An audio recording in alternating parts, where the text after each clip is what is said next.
So we are streaming live, and everything we say at this point goes on record. All Aside from right, being, so I'll start getting you the link. thank you, bless you, deeply appreciate it. Well, I'm in a predicament right now.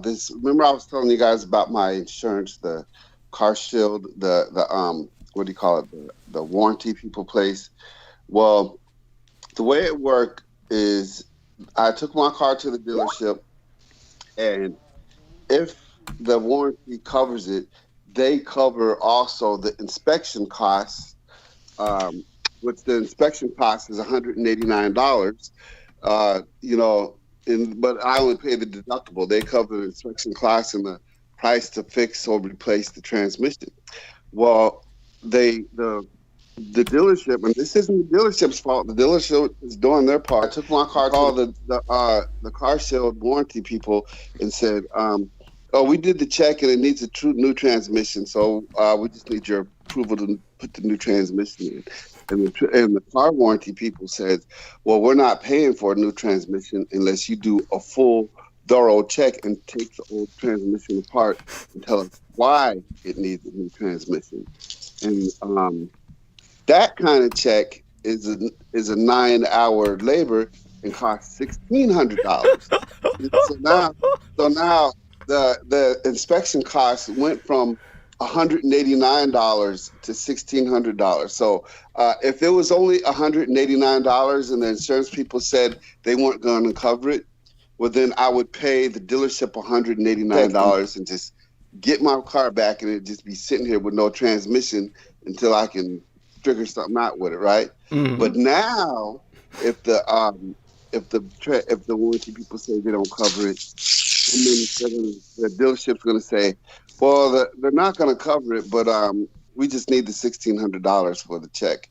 And that's when I'm going to go grab my license plate off that bitch, and just they'll never fucking hear from me again. Yeah. So why don't you just go straight for that option?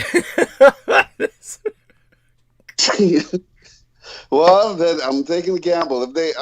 If they cover it, well, then hey, cool. Because the same people who owned Car Shield own Home Shield, and I'm talking to people who are homeowners who have that Home Shield. They cover the washer, the dryer, and the people who own Home Shield seem to be happy. They seem to be, whenever they need something fixed, they say Home Shield goes and replaces it and gets brand new, whatever it is. They say, "Oh, we love Home Shield." But people who have Car Shield, that's a different story. Yeah, people are telling me, "Oh, they're not gonna pay for it." I said, "Well, I'm not gonna even just be negative and speak that into existence. I'm paying these people, what I'm saying? So I'm, of course, if they don't cover it, I'm just gonna tell them to cancel my shit. That'd be one less bill I don't need, Uh-huh. I mean, what happened to your stimulus payment? I mean, you got that, right? Mostly that would be eaten up by something like this. As a matter of fact, that's the way karma or the universe works, right? As soon as you get the stimulus, something like this would come up just to devour. Yeah. So my stimulus is eaten up. So now that my wife is left, I'm stuck, and it's time to re-sign the lease. And there's really nowhere for me to go. If I could jump out of here right now and get somewhere cheaper, I'd go. But there's no place that's vacant. So, and every place is so expensive. So, my new rent now is $1,750 a month. Well, that's bad, but I'm staying in a house much bigger than what I need by myself. You know what I'm saying? I don't even go upstairs. I'm staying in a 2-level. I like the garage, but that's it. I don't even need all this house. But I'm stuck in it for the next year. Wait a second. Why don't you rent to somebody and then you can move into the garage? Well, that's what I was. You know what? If Malik and his girlfriend were to come live with me, well, she works in Nashville. She's a pharmacist, and so she doesn't want to come all the way to Murfreesboro. That would be like a 40-mile one-way drive for her to go to work. So, but I was trying to see if I could get them to pay, and pretty much I said you'll have the whole house to yourself. I basically just work and come home. You know what I'm saying? So if I could get him to pay $850 a month, my troubles would be over. You know what I'm saying? Well, in a sense, yeah, but of course we can never get our kids to do anything. So that's I give up on that before it even starts, just based on. I know that's what I've done. Yeah, so I mean, if I get anything, it'll be a surprise. But in the meantime, I was paying half on all the bills, with my wife when she was staying here. And it turns out for this last 2 months, I was paying half on all the bills while she would pay the bills, and she wasn't paying them. So now I just had to pay $500 for electric because she wasn't paying that, even though I paid her half for, you know what I'm saying? And the water's in her name, so somehow I've got to get it switched over to my name. But I think I'm gonna get rid of cable, but I'm gonna keep the internet. And it's time to redo all these bills, and I'm basically facing financial ruin, and I'm just oh my God! Saying, so. Well, I don't understand. Why don't you just bail the fucking home? As for finding a cheaper place to live, you're in fucking Detroit. You're telling me that everything's full in Detroit. It's like no, I'm in Murfreesboro, Tennessee. Oh, who the fuck wants to live there? I can't.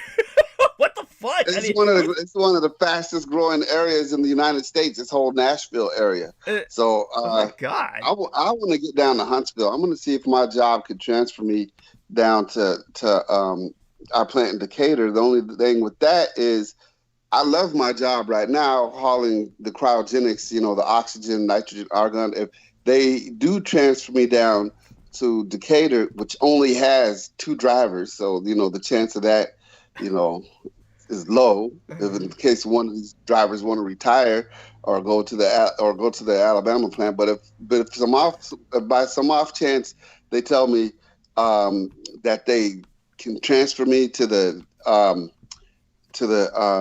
Decatur, Alabama plant, but then I'll move down to Huntsville where my dad's at, and they've got cheaper places down there. That's why I wanted to go in the first place before I even came to Tennessee. Which I'm glad I came and got the job that I have. I mean, I like the company that I work for, but yeah, I don't understand why you just can't move into a studio someplace by yourself, some little apartment in the city you're in now. If it's growing that fast. Right.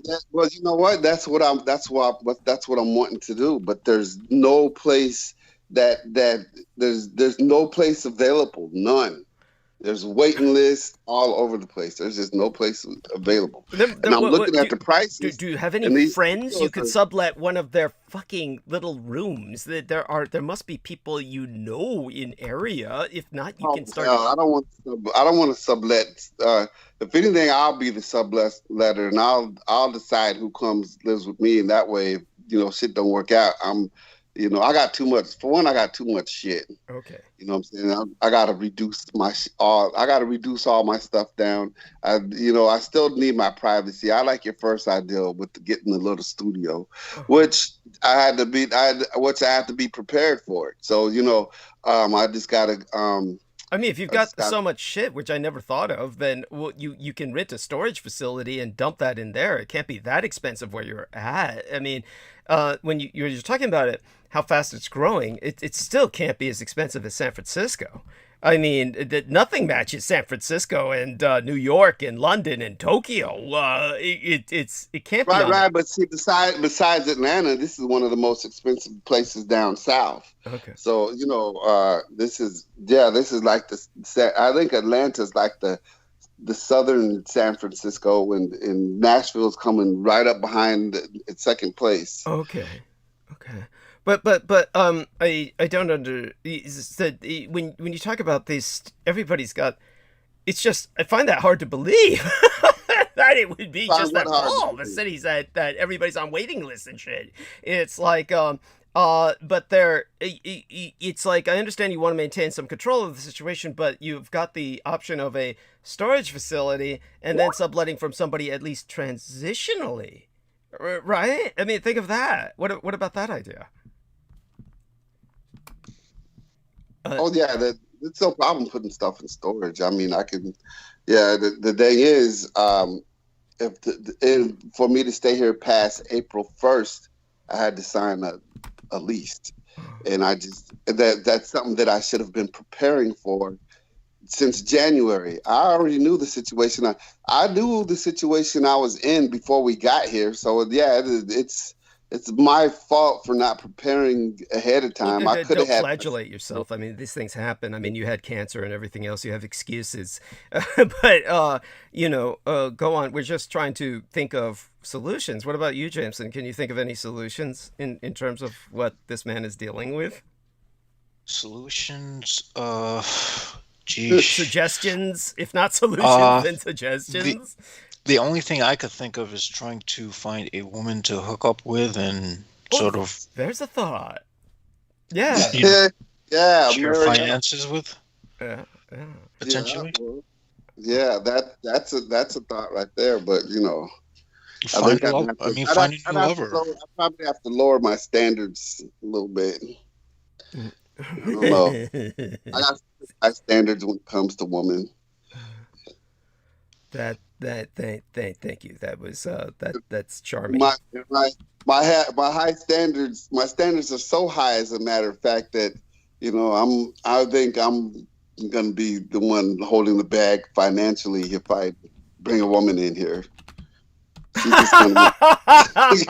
So what he's telling us is that he has a taste for high maintenance escorts, basically. Well, not escorts, just I want the lovely housewife type, unless she's already well-to-do or something, unless she offers, what I'm saying, but how about look? There are women all over the world who, for some reason I cannot fathom, are seeking United States citizenship. Why don't you just hook up with some chick in Indonesia who wants to come over here, or something like that? I mean, first off, if you like, there are certain places where you can look for women who have a higher level of discretionary income.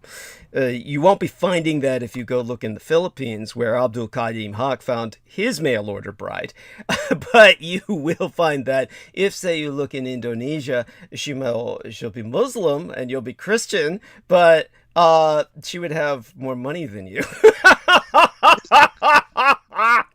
You'd probably wind up converting. I mean, I'm joking, but that would be funny. At any rate, just trying to come up with some suggestions here. Is it possible you could post an ad for a roommate, perhaps? There you go. Yes. Just. Well, I wouldn't post it, but yeah, I mean, I wouldn't mind it, as long as I don't want to have anybody in here that's going to make me have to put a lock on my bedroom door. You know what I'm saying? I'm sorry, that's so funny. Whether I'm in it or out, you know what I'm saying? I don't want anybody, snooping through my medicine and shit and all my drawers and looking under my bed and seeing if I got some kind of stash of some sort under my mattress. I appreciate that to a degree, but you do understand there's also a degree of, how would I say it? There's also a degree of presumption there that people would actually fucking care.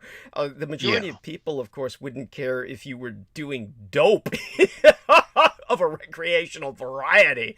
Well, they might care about that because they would be looking for your drawers to steal that. The people who would be looking through your drawers, in the furniture sense, these would be people who would basically be crackheads. So what you're saying is you want to avoid renting out to a drug addict, or somebody. Yeah, drug addict, just overall nosy motherfuckers. You know what I'm saying? Just people who are just nosy. I mean, I've been meeting some women, and when I say meeting women, I don't mean actually for dates or anything like that, but just at the pool or whatnot, people that I have to deal with and take their credit card payments and different stuff like that, or work there for a while or whatnot.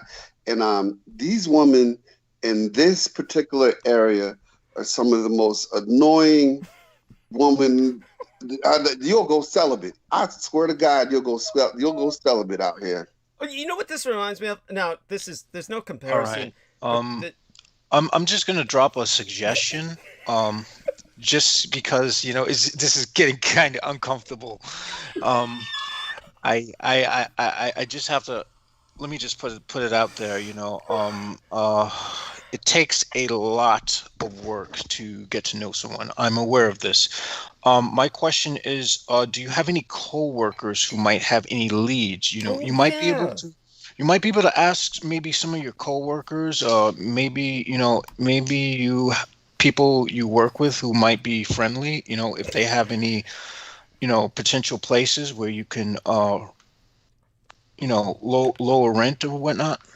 You know what? That's a good idea. Because as a matter of fact, I just had a coworker that moved to my area because he got tired of driving to work. He was living like way far out, like 50 miles away, and he just found a place in my area, him and his wife. So you know what?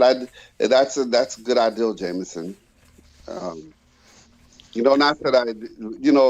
that I want to put my business out there too much, but I know how to present it to where without putting my business out there. Like, hey guys, I'm looking to downsize. Anybody know a place where I can go that's like under 1,000? I don't understand. What's?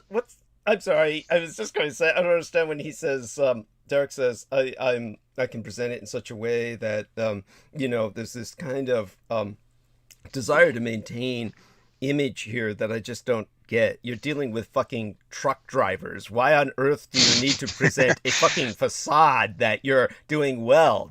You're truck drivers. Well, it's not a facade, but it's just, you can just tell them, look, I'm fucked. Guys, help me. That sounds like something a truck driver would say. I mean, that's what I would say. I'm sorry. Let me go silent there for a second. But you see what I'm saying. There's no need to be kind of... Yeah, and being upfront with it would be something that one would be more comfortable responding to. I mean, really, yeah, these are truck drivers. You tell them, look, my wife fucked me over. I'm fucked, but that bitch left me. And they'll say, oh, I understand that. Other than, I mean, what's this shit with... Oh, yes, gentlemen, I'm trying to downsize. I'm sorry I spent all your shares in stock, but I'm hoping you'll still invest. I mean, it's like you're a CEO or something, and you're dealing with people who actually have, like, conventional families to maintain or something. I mean, really? Come on, Derek. You just go to your work, and you put it on the fucking announcement. You like, put it on the billboard, and say, wife fucked me over, and everybody will look at that and nod sagaciously and say, I understand. And then you shout it over the loudspeaker, wife fucked me over, left me holding the bag with this home. It's too big for me. Help me get rid of it. And you'll probably get them volunteering to bring their trucks over to your home during their days off to help you unload. I don't understand how you've collected this mass amount of materials. I mean, what exactly do you do? Build model railways or something? I mean, oh my God, or you collect my father actually used to do that, now that you bring it up. And he used to like create this entire setup where like you'd have the trains, the buildings and everything. I used to enjoy watching him as a child put together those models because it was just something so intricate that you could get lost in. I'm just muttering on random stuff. Understood. No, a lot of people do this. I mean, I'm sorry. Let's get back to the task at hand. You had some other ideas for Derek. I mean, bring them forth by all means. I mean, of course. Yeah, the best idea I have is to try to, speak to your coworkers. You might be able to find someone who might be sympathetic with your situation, and they might be understanding enough to be able to help you out or help you find leads as to where you can go. Yeah, that's all I need. Yeah. But like I said, this is partly on me because this is something that I've saw coming and should have prepared for, and now that it's here, I'm not. You know what I'm saying? So I guess there's a certain beating myself up for not doing what I know I should have done. But like I said, I had cancer last year, and I couldn't. Then I had to deal.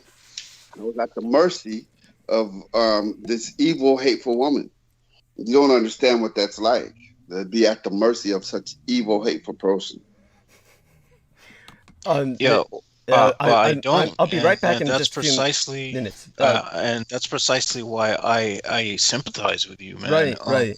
Yes, yes. I'll be right back in a few minutes. I'm going to go mute, and both of you gentlemen take it to the top of the hour. I'll be right back, and then we'll start officially at the top of the hour, and we'll continue actually for a little bit with the subject because I think it's important, and many people are suffering the same thing. And I'll hear a little bit more about the evil hatefulness because that's just that's the juicy aspect of this. But I'll be back, and I think we're evolving hopefully towards a solution in terms of seeking out your fellow coworkers and explaining the situation. Honestly, I think you could actually put this out in a memo that you could release as a circular. There's nothing to hide in terms of your situation as far as I'm concerned because this is the common human condition. But okay, so I'll be right back. I'll let you two gentlemen continue talking, please. Thank you. Yeah, and the thing is, beating yourself up over it doesn't solve the actual problem. Sometimes the best thing to do is, you said you have a lot of stuff, right? Well, it might be a good idea to like just start, going through things, seeing what you need and don't need, and just, Exactly. And see, yeah. Jameson, that's something that I knew that I had to do when I had the cancer. And so I was doing it a little bit, and I did a lot of cleaning up and some straightening up and throwing away of some stuff and then this what I was going to do this summer was rent one of those those industrial container trash cans that Oh yeah, those pods. Yes, I was going to clean out the garage in that, but I was gonna have it for a little while so I can go through all the boxes in my garage that are unpacked and keep what I need to keep and throw away what I need to throw away and have them come haul it all off and take it away. But now it's everything's put on me 100%. So now all of a sudden I'm facing a financial strain, which is really my only problem. You know what I'm saying? It's if I could find a financial solution that would alleviate some of the problems, because see, I've also, besides financial problems, I got family problems, but I've been had those for like the last 4 years, so I'm kind of used to that, and I just want to straighten myself out before I go find another woman and bring her into some shit. You know what I'm saying? when I'm ready to look for another woman, I want to keep a smile on her face. I want to find a woman who I can make happy, and without pulling her into some shit. You know what I'm saying? Well, that's the thing about relationships. With relationships, you're going to be meeting someone who also has their own baggage to deal with, and you have your own baggage to deal with. The thing about relationships is that you're willing to work through it together. That's the important part. That's more important than keeping the facade of happiness, because things are going to go up and down, because that's just the way life goes. Life moves like that. It moves like a sine wave. So we have our ups and downs when it comes to relationships. I pray that you find someone who is, able to help you find solutions for your problems, and and I hope that you'd be willing to help them, help them through their problems. Yeah, that's what matters. Yeah, you know what? You're absolutely right, Jameson. But the way I'm thinking is, hopefully, I find this person while I'm on my way up, as opposed to right now, where it seems like I'm sinking deeper and deeper and going down. So hopefully, when I'm on my way up, you know what I'm saying, I'll find this person, and then we can work together on some stuff. Right now, I'm just in a fucked up ass predicament. Well, the thing is, sometimes these predicaments have a way of attracting other people into our lives. So the predicament itself might not necessarily be the trial you're going through might actually bring about someone who might be able to help you. And you never know, sometimes when you're in your darkest hour, that's when you find the love of your life or the person that you're looking for. I mean, I wouldn't know from experience. I'm just like, I'm like Mr. Roboto, so I have no experience with relationships. But I'm just like thinking from a more. Okay. I guess I'm just pulling from a stream of the unconscious right now. So, thank you. I have returned. Sammy Romero. Shout out to he and his lovely, his brother Isaac, who got married to a lovely female bride. And I mean, Isaac himself and Sammy are not lovely in appearance. They are twins, however, and I guess that's double the fun. And so they say that we are coming through loud and clear. Deeply appreciate it, and we will officially start the program in a sense. And yet I'm going to let these two gentlemen go on for a few minutes because as soon as I took care of one issue, then another one cropped up, as is the way of things. And so I have to physically take care of something. I'll be right back in another minute. I want to thank both of these gentlemen for opening the show. Let's check the chat room for a little second here. And already we have many people. Thank you so much, everyone, for your support and your upvotes, and everybody who's joined in the chat room just to say hi. And definitely we have Brit Zierzond, who says exactly laugh out loud, and I'm sure she's agreeing with something I brought up as a point, or one of us did. Bill Lyons is Sarah Lyons, using her husband's account, who says greetings everyone, sweet home Alabama, laughing about the roommate idea. Marcus Grix in Australia says hey guys, and Sarah says if he has a good relationship with his dad, moving closer to him would be nice. Get a dump bin and start purging. Yes, talking about all your hoard. And Brit Zierzon says aw, heart. And the other important thing is being aware of your own relationship patterns. Very good advice, Brit Zierzon.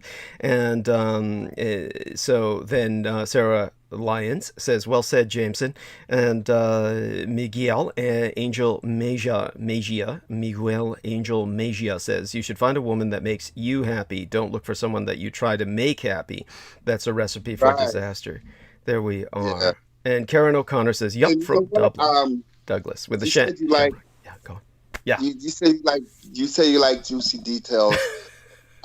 I got one for you. Oh, you can bring it up when I return. I'll be right back, okay? You can bring that up when I return. I'll be back in about 2 or 3 minutes. Both of you gentlemen. Well, what I can do is, it's interesting that you mentioned twins, because I have an article that I could probably get through. It's quite interesting. It's more on the human side. It's why humans are having more twins now than at any time in history. Now, that is actually kind of well, to some degree, it could be good, it could be bad, but the world is seeing double right now. Humans are having more twins at this moment than fertility treatment. Because I think like babies are like on the are kind of disappearing, and people are sperm counts going down, and people are becoming more infertile. So people are going to the fertility doctor, and they end up having twins and 3 and 4 at the same time. Well, that might contribute to it. I think it's just that there's a lot of older people who are deciding to, people are deciding to wait to have children rather than just dropping them when they're young. And, people are also, this has to do with the rising parental age. The older the parent, the more likely they are able to have naturally occurring multiple births, according to research from Brown University. Now,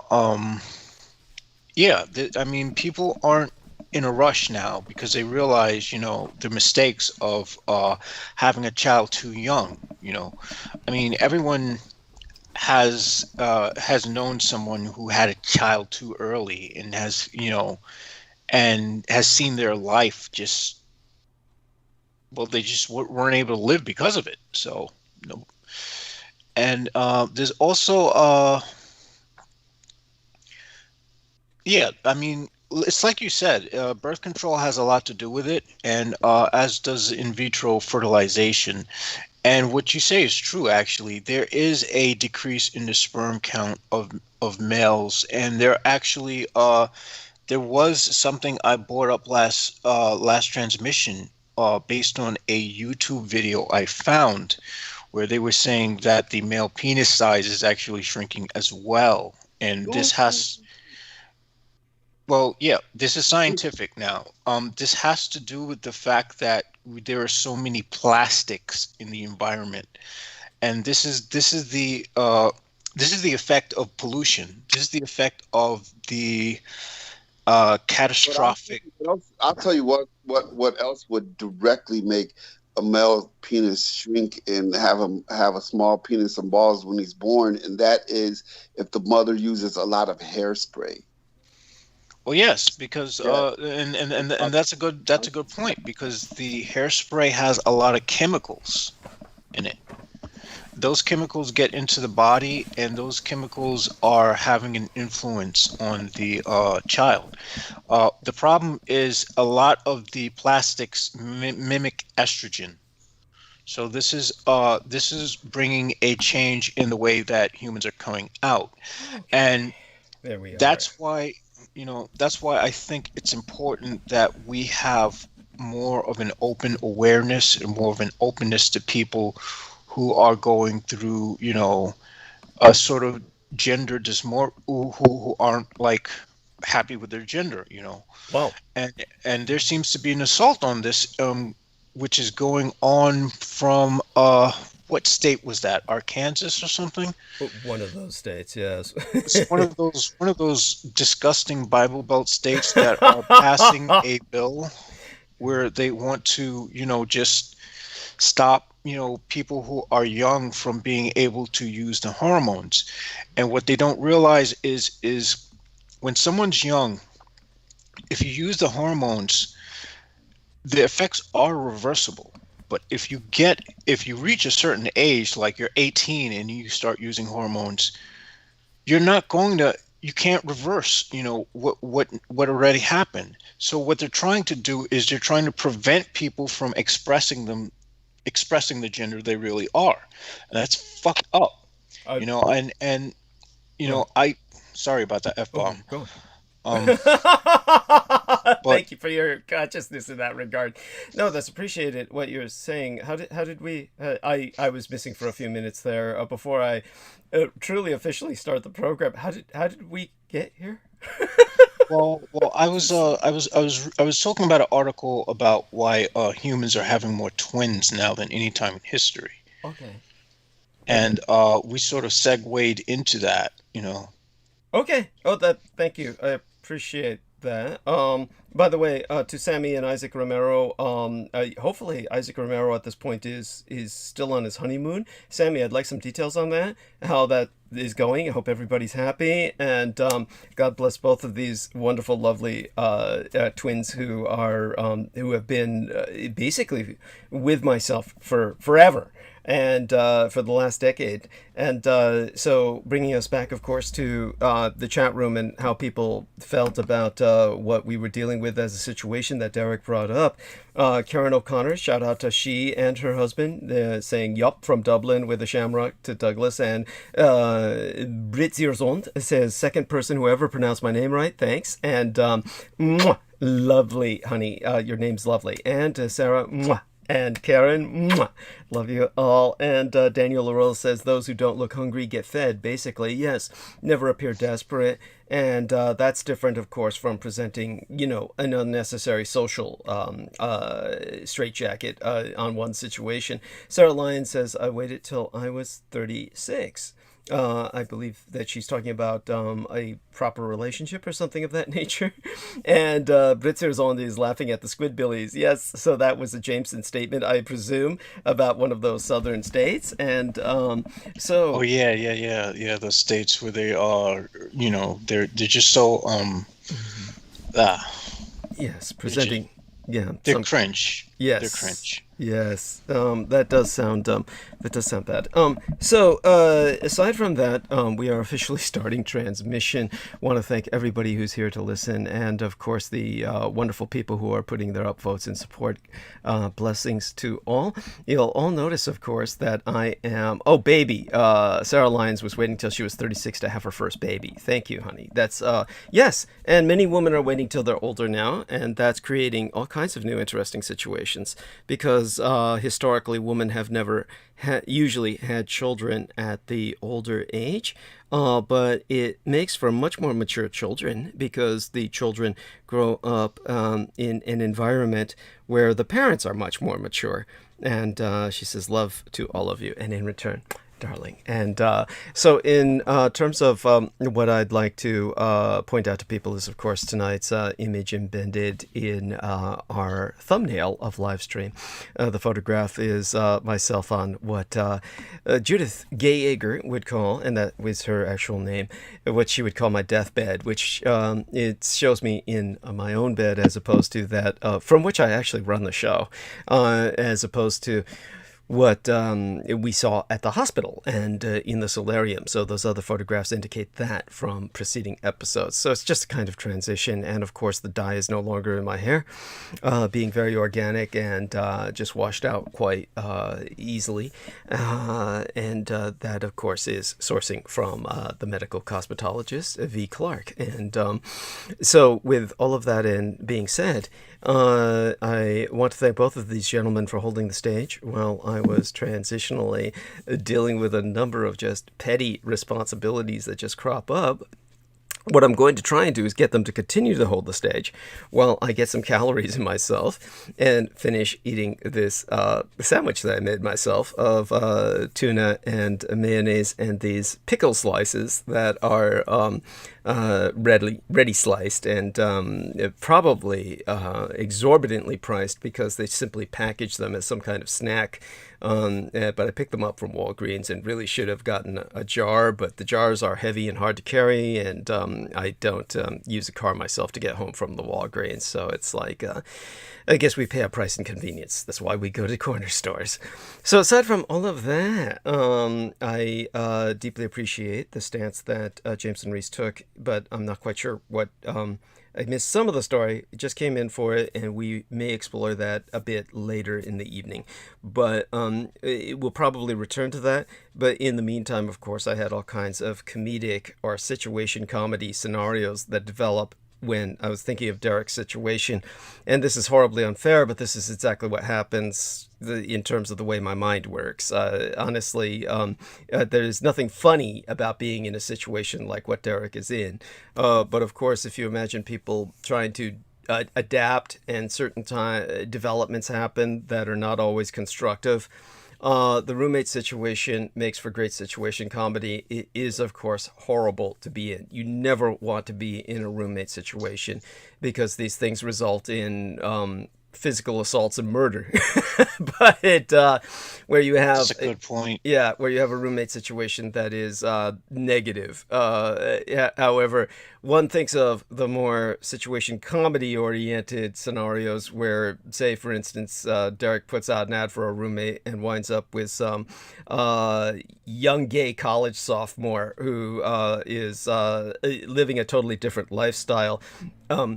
That would be hideously funny. But of course, one thing that he wouldn't have to worry about is that individual going through his various belongings, unless he were, of course, a drug addict or somebody who was desperate to the point of criminality, which, of course, most people in that kind of lifestyle would not be, because they tend to be a lot more successful demographically.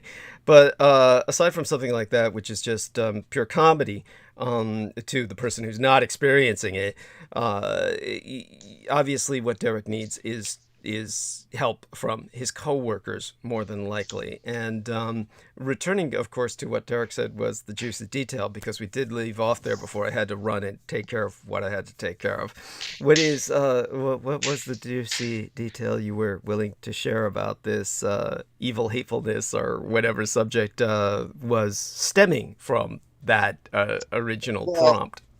Well, first of all, luckily I still have the same phone number because I actually went to Sprint because we've been on a family plan for like 10 years, with the same company. So I went to Sprint and I said, I want to separate my phone number from this family plan and just, only pay for my phone number. You know what I'm saying?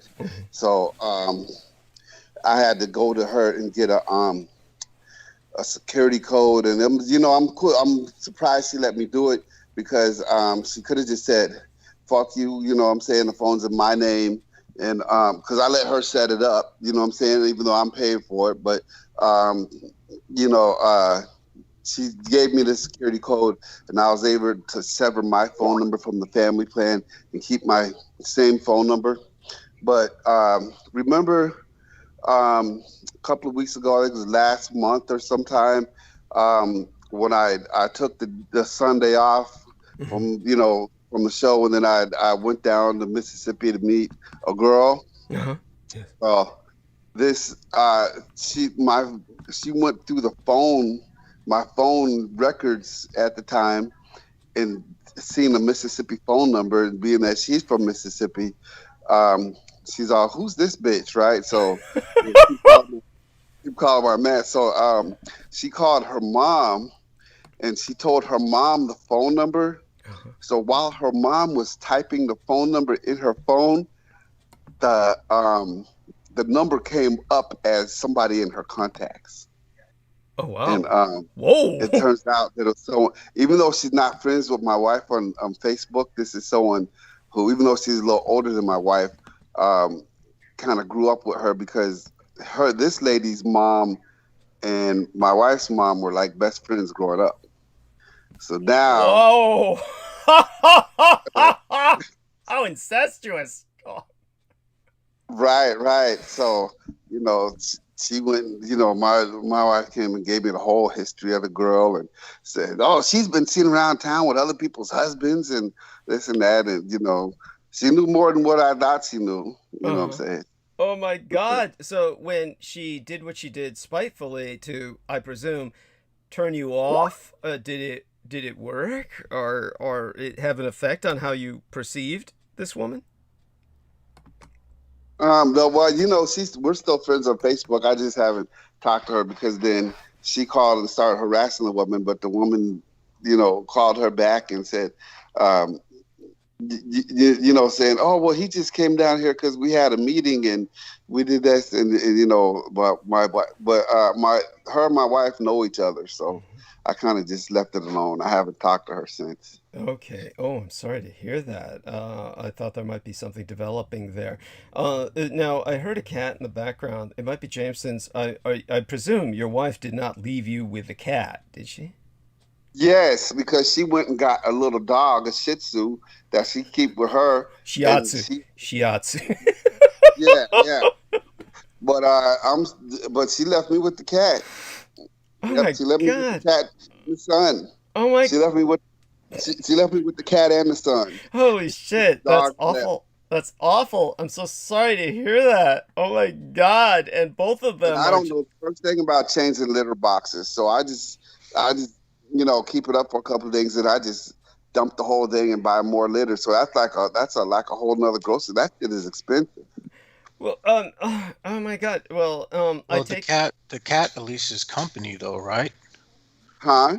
I mean, the cat is at least company though. Yeah, the cat's company. This is a cool cat. This cat's been hanging out with me for over 10 years. As a matter of fact, the first day that I met this cat, I was sitting on at a computer table where this cat came with us from Indiana, and I was wearing sweats.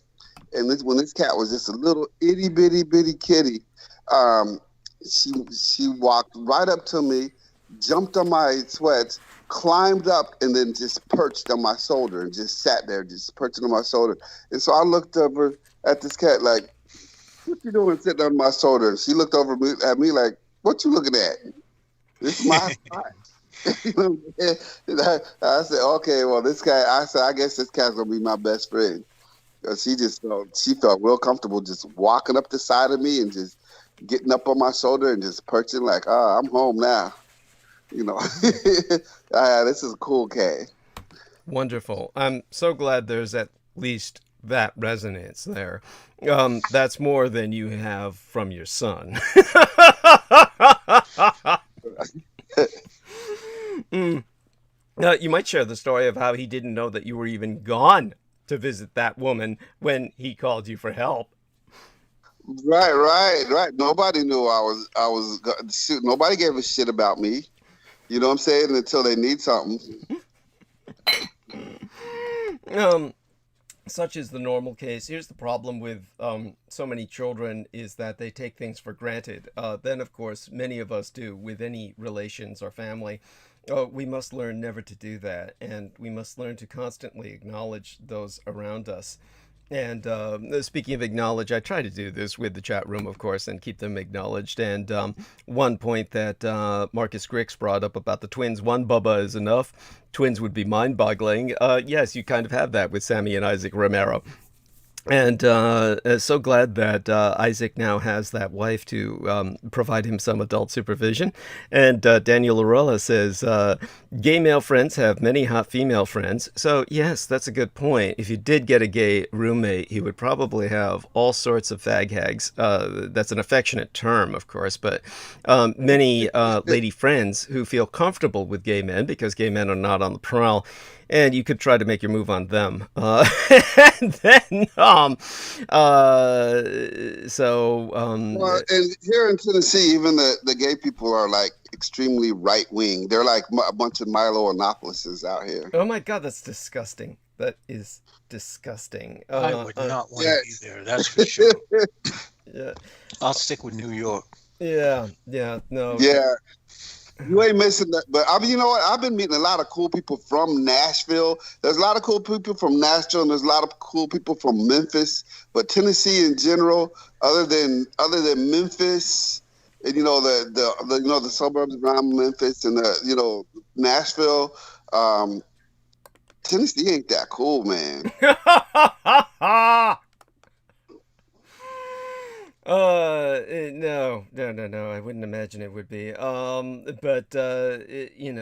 Such is life. By the way, someone neglected to, Skybooks. Jesus Christ. That of course was from, I guess that did go through. So, there we are. That was relayed from Peter Moon based on some sales from the Vampirology book. Honestly, we have to get to that. And we threw that out as soon as possible. We're actually throwing out the Roswell and Deception as soon as possible. Peter and I will discuss that when he's brought on, which the time passes by so fast. That's going to be not too long from now. Now, let's try and take advantage of this time, and Selena Khan just posted the MacARTHUR Termination Date Critical Omissions episode link onto the website, so bless Selena Khan for that. She is more than welcome to come on if she finds a moment's time, and of course, to Selena Khan, love you dearly beyond expression. You have no idea. Trying to get in sync so she and I can have some time together. It's been just overwhelming. A lot of things going on. And, of course, my need for sleep. Now, I'll try to explain some of this to Peter when he comes on. He just, he's not really familiar with that schedule of mine, despite the fact that we work together. And, of course, he views my lifestyle as, I guess, counterproductive in general.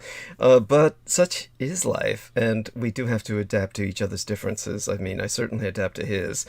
So when it comes to where we're at right now with the situation that Derek Talley has, once again, I'm going to go mute for a few minutes while I chew into the sandwich here, but I'm right here. And I'll be, of course, just trying to set up some things that I normally set up around me while I'm producing.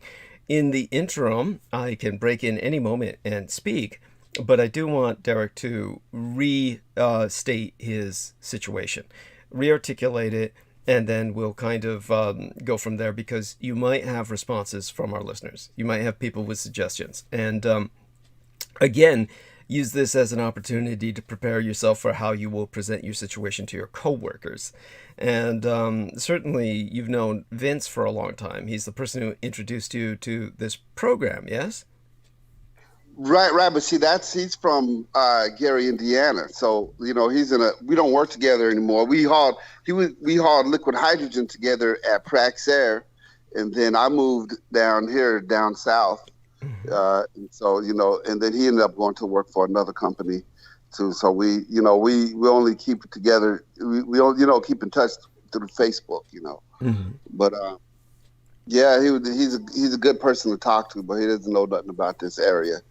So okay, and he fills me in on a lot of what's happening in Gary. Gary's starting to come back. They're building a pier like on Navy Pier.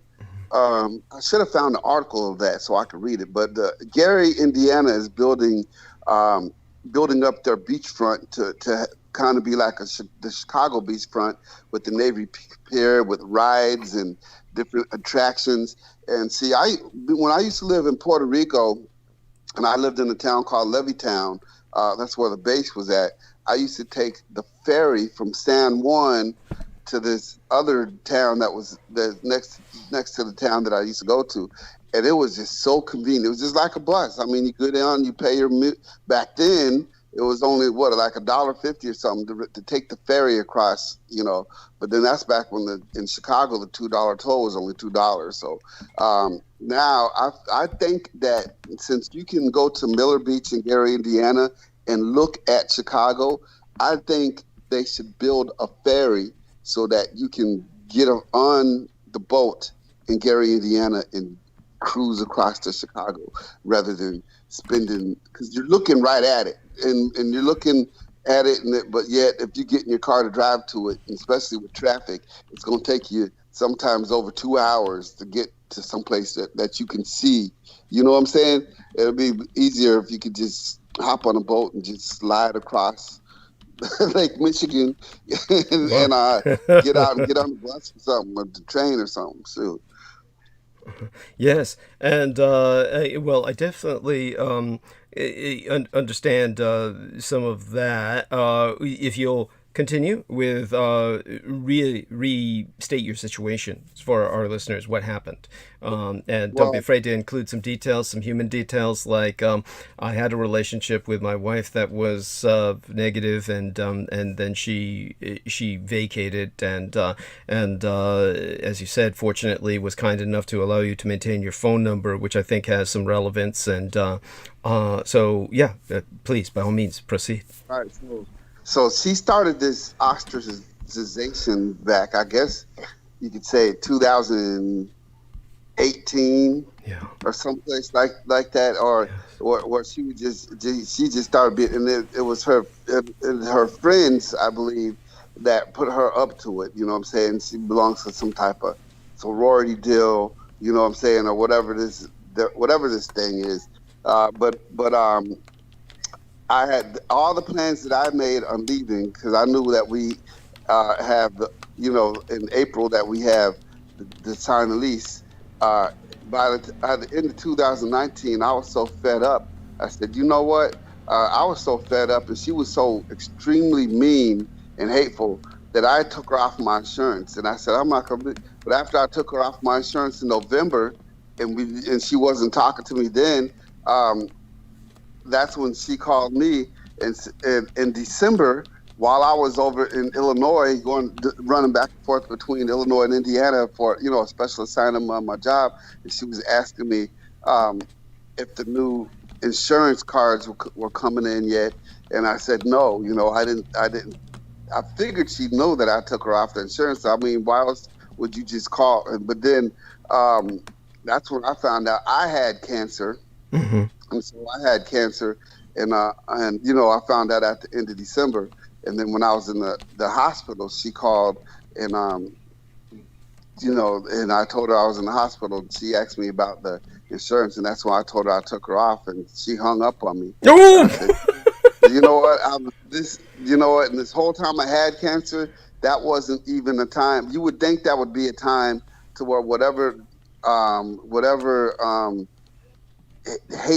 hate campaign she was on, it would be put into it, but no, it just got worse. I mean, she just got extreme. She's just an extremely hateful person. You know what I'm saying? And I said, you know what, it's time for me to get out of here. But but at this time, I started my cancer treatment in February. I wasn't in any kind of position to move or do anything like that. And the whole time I had cancer, it was my dad that had to drive up from Huntsville to help me out every Monday. So every Monday, every Sunday, my dad would drive up from Huntsville, Alabama, spend the night, and then on Monday he would take me to do the chemo and the radiation. So he'd only have to do that one day a week because I was only getting chemo one day a week. But he did it every Sunday. He came up here the whole time I needed chemo and did. I forget how many weeks it was, but it was like a couple months. And he, and then once I, didn't need him anymore. But she doesn't. She didn't help me. She does not help me. I think she drove me to the hospital one time, and she did. And whenever she helps you with something, she's not going to ever let you forget that she helped you with something. You know what I'm saying? So that's why I don't want anybody like that. I'll die first. If I ever needed help, if I had a choice between getting help from her or dying, I would just choose dying. And I will not accept help from such a hateful, evil person. Oh my God. That's so I can keep getting thrown in my fucking face. Oh, that's awful. Thank you for the courage of sharing that. And as I went into the ostracization process and the silent treatment, and both Sammy Romero and Derek Talley have been personally as impacted by this as I have been. And this is most certainly not a healthy behavior pattern. And I myself have applied it only once and very selectively to my neighbor who's been there forever on the one of the sides of my building. But he deserves it. And there's a whole reason behind that. But a series of reasons. That's a completely different story. In the case of someone we're living with, in the case of someone we have to deal with, or in the case of someone who we have actually cared about, then and want to continue to care about, then things are very different. That this is something that I'm just glad that Derek Talley has the opportunity for the healthy alternative, which is just to extricate himself from that situation. Ultimately, that's what's happened.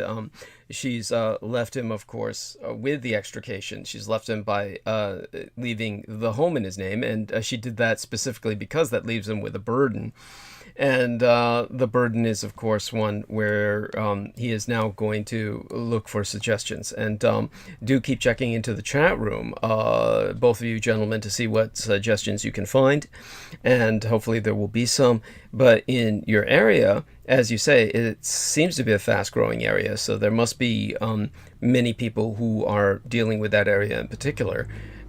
So tell us a bit more about that situation. So that this leaves you with the burden of this home. You're actually realistically looking for a different home at this point, I would presume.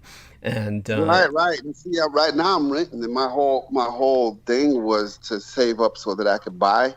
But with this stranglehold that's on me, you know what I'm saying? I'm at the point to where after I pay the rent and pay all the bills, I'm not asked out. I'm not going to be homeless, but I'm just going to be working my ass off and to pay the bills and buy groceries. And by that time, I'm going to have no money to do anything. So that's kind of what I'm sentenced to for the next year. So, I had signed up for this day trading course before all this happened, but I should have waited. But you know what? It happened, and I'm glad it's happened. I'm glad she's gone.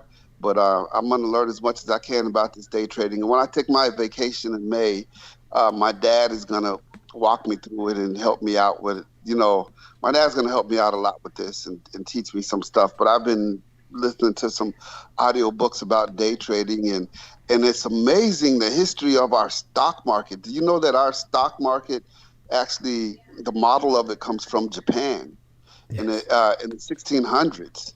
And so what they did was, the futures, the beginning of futures is when what Japan would do was they would store the rice in warehouses and then have coupons for ownership of the rice, and they would sell the coupons, buy and sell the coupons based on the price of the rice or the value of the rice, and that's where the stock market was born.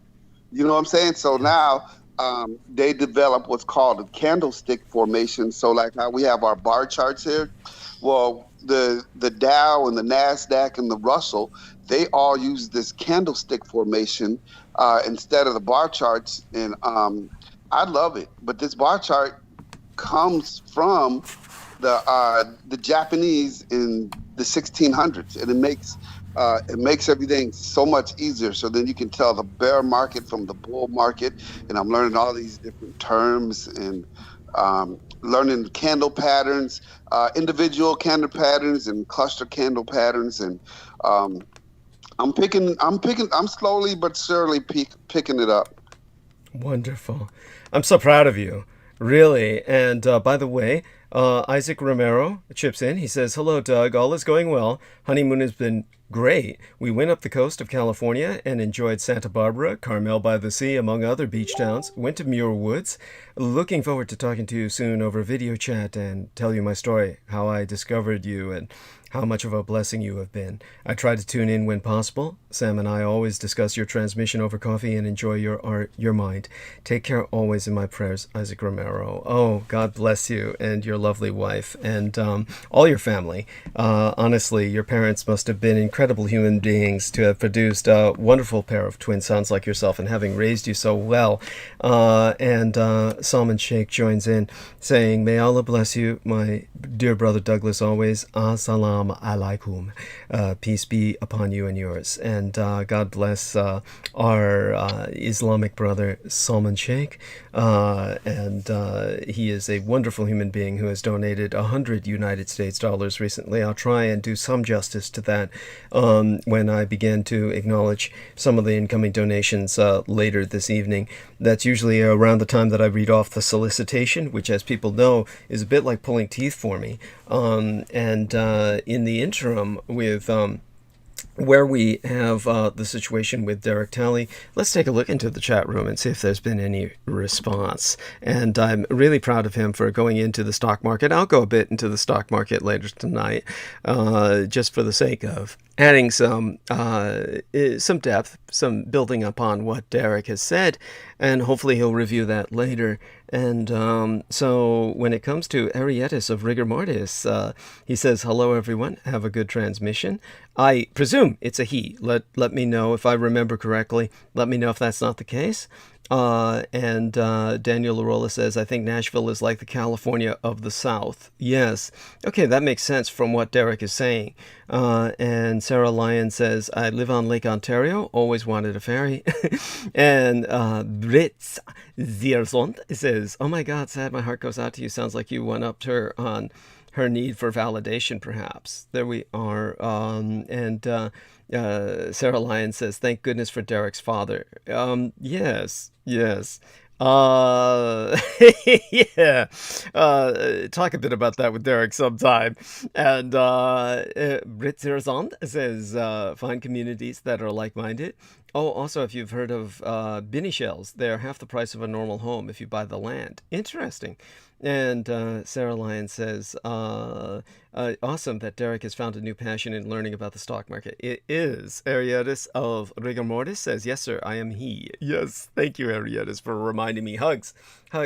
And so with Derek Talley and the stock market, again, I'll get back to that. Right now, I just want to get calories in myself, so I'll keep stuffing my face.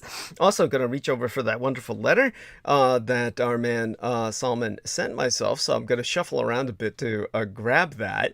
I'll go mute so people don't hear me just shuffling all over the place. And while I'm mute, I'll be back in just a few minutes. Derek and Jameson, take the stage again. We've got 20 minutes to the top of the hour.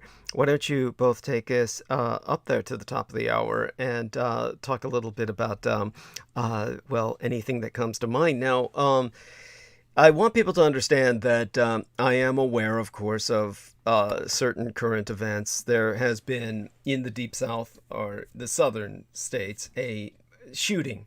As a matter of fact, there's been two shootings, both of them involving NFL players. So obviously, Peter Moon will join in on that with some kind of social observation, but we can set the stage for him. I don't understand what's going on here, but a South Carolina community is still reeling after a former NFL player shot and killed 5 people, including a prominent doctor, his wife, and their 2 young grandchildren, before killing himself. These guys are mind controlled, and it definitely has a lot to do with the damage from getting continually concussed, hit in the head. That's an interesting point, because he did kill a doctor, and maybe he blames doctors for not being able to help him or for not advocating for him in terms of that. Before Derek pitches in, I do want people to understand that detectives are now trying to figure out or ascertain, fathom why Philip Adams shot Dr. Robert Leslie and his family members. There's no evidence that Adams was ever a patient of Dr. Leslie's. And there might not be a motive at all. And that's what I think, and this is the reason why I find the entire thing completely suspect. I know the guy did it, but I can't help but think that a lot of these people are triggered assets, and they don't realize they're assets. Understood. And they're being used, like Henry Hagman's playthings or something. Yes. No, I appreciate that segue to Henry Hagman to be pursued another time, but on my part, because it's just such a grisly subject for me to even deal with. And I'm always faced with the conundrum of what benefits I derive from what he did to me, and of course the costs. Now, a local sheriff has said of this case that, well, basically all he had to say was, there's nothing about this right now that makes sense to any of us. But in a grim coincidence, another former NFL player, Travis Rudolph, is facing a first-degree murder charge in connection with a double shooting Wednesday in Lake Park, Florida. So we'll let Derek come in at this point and provide what insight he can.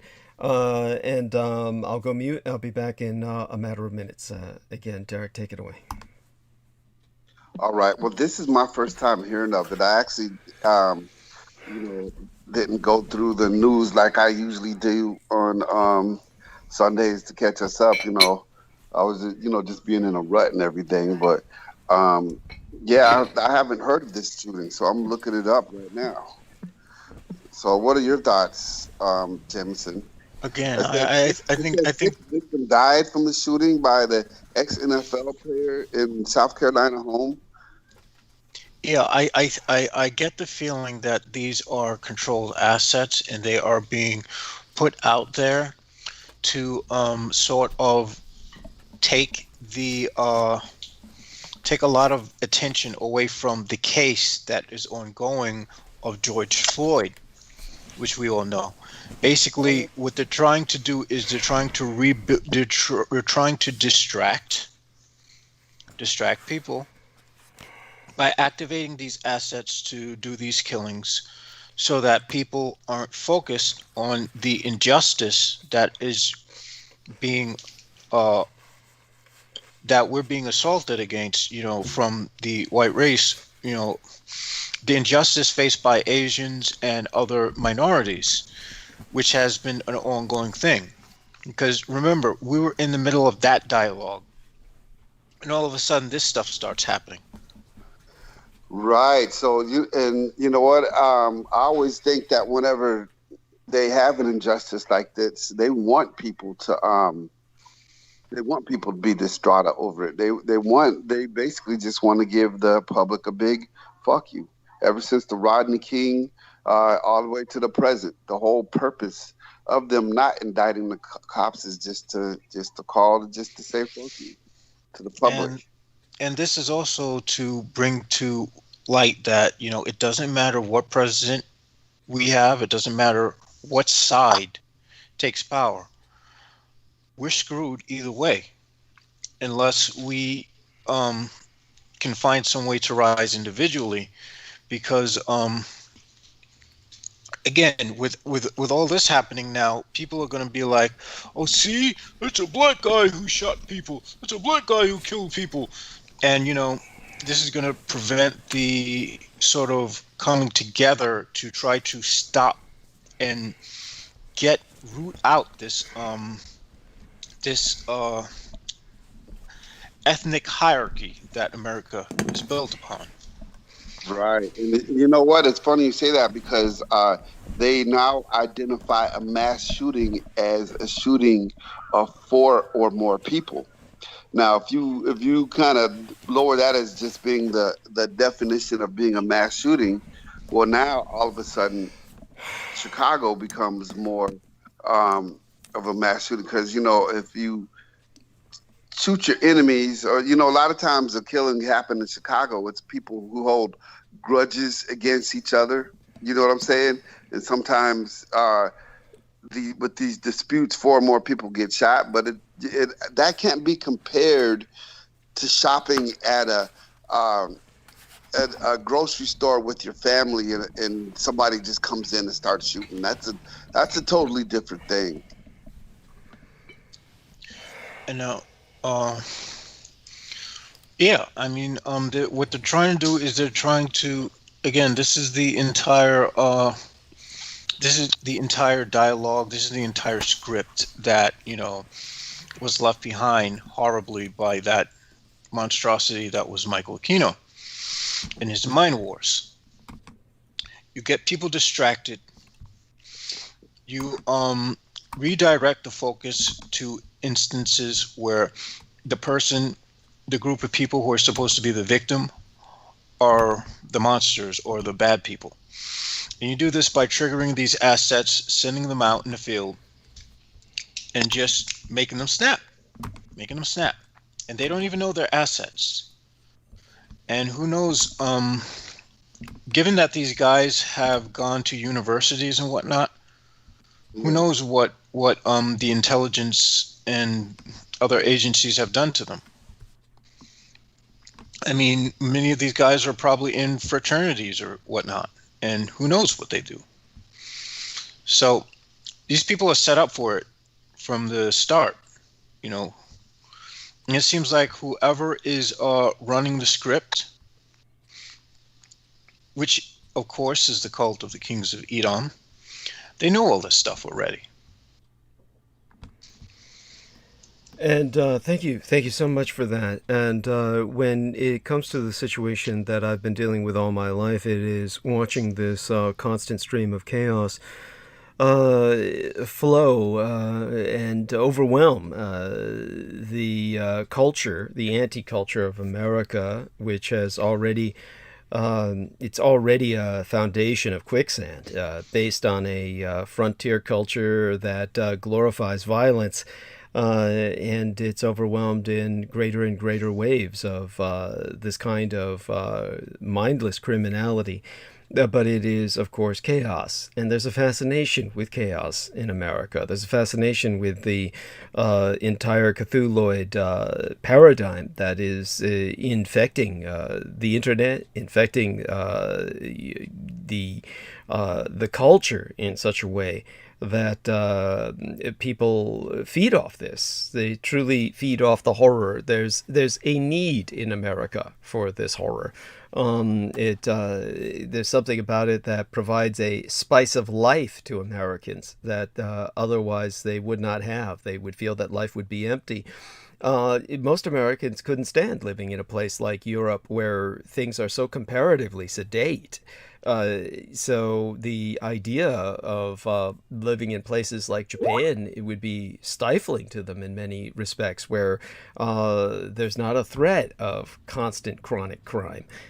So there's almost a feeling of this need to perpetuate the endless threat of violence, to give life any sense of excitement, whether we're in an urban environment of the frontier being the streets, or this the entire culture of guns, and there's it's hard to imagine a way out of this. So when it comes to the kind of random violence that's encountered by truckers, I'm rather curious as to what Derek has experienced or what he's heard of, because I know that, as you said, correct me if I'm wrong on this, I know for a fact that sometimes truckers will park their cars at a truck stop and then somebody detaches the cabin or something like that, so the truck drives off without the cargo and has to, it's things like this happen. But there's also other threats. Certainly, you must have experienced some of this or know people who have, and I'd like you to share some of that. Yeah, well, you know what? Luckily I've never experienced any of that, and then the line of work that I do, luckily I never, have to spend the night at any truck stops. I know that I've the only over the road trucking I ever done was in a team, so I've never had to go at night trying to find a parking space in a truck stop. It's a nightmare. It's a nightmare, especially at Love's. The Love's parking lot is so small. I've seen truck drivers get in fights. I've seen all kinds of different stuff, fighting over parking spaces. And but you know what I did experience when I was in Illinois? I went and I found a parking space because I had bought some Mexican food from inside the Road Ranger. It's got a little Mexican food joint inside the Road Ranger. So I went and bought like some, burritos and some taquitos and stuff. So I said, okay, I'm going to pull into this hole here. I found it. So I pull all the way up, straighten out my truck. And then I'm hearing this truck rev up. I mean, just like driving like a mad. So I put it in reverse. This truck comes right behind me and then, causes me to slam on the brake, and then he twists his truck all the way around. Surprised he didn't hit anybody else, but he went right into the parking space I was headed for backwards, backing into. You see me back into, and so I was wondering why I've heard about that, but I've never seen anybody act like that before. He's lucky that I'm not a damn fucking fool, because you know what I'm saying. I know people who would have went out and approached him for that bullshit. But I found a parking space, 2 parking space over. So I pulled into that other parking space and I ate my food. And then when he got out of his truck, it was 2 guys. It was 2 Mexicans. And, they see me looking at him. So they kind of shook their head, yes, like, hey, what's up? And I just kind of stared at him like, get the fuck out of here. Don't say that to me. Right. You know what I'm saying? But yeah, these fighting over parking spaces and the violence that truck drivers do to each other is kind of stupid. You know what I'm saying? But we're now that the trucking company is regulated, you get less drug. You get less people who are doped out and shit in the field. Mm-hmm. So. Yeah, definitely appreciate that. Oh my God, that's just awful. But aside from that, what have you heard about truck drivers losing their lives? You know what? If you read the trucking publications like Overdrive and some of they actually post that stuff. I haven't been reading those magazines in a long time, or even communicating with other trucker drivers from other companies, but I try to keep up to what's happening in the cryogenics business, but other than that, the rest of trucking, I've kind of just, I haven't been keeping up with the rest of what's happening in the rest of trucking, just mostly in the cryogenics business. You know what I'm saying? Because that's a totally different type of business than the rest of trucking. Because we're like cryogenic technicians first.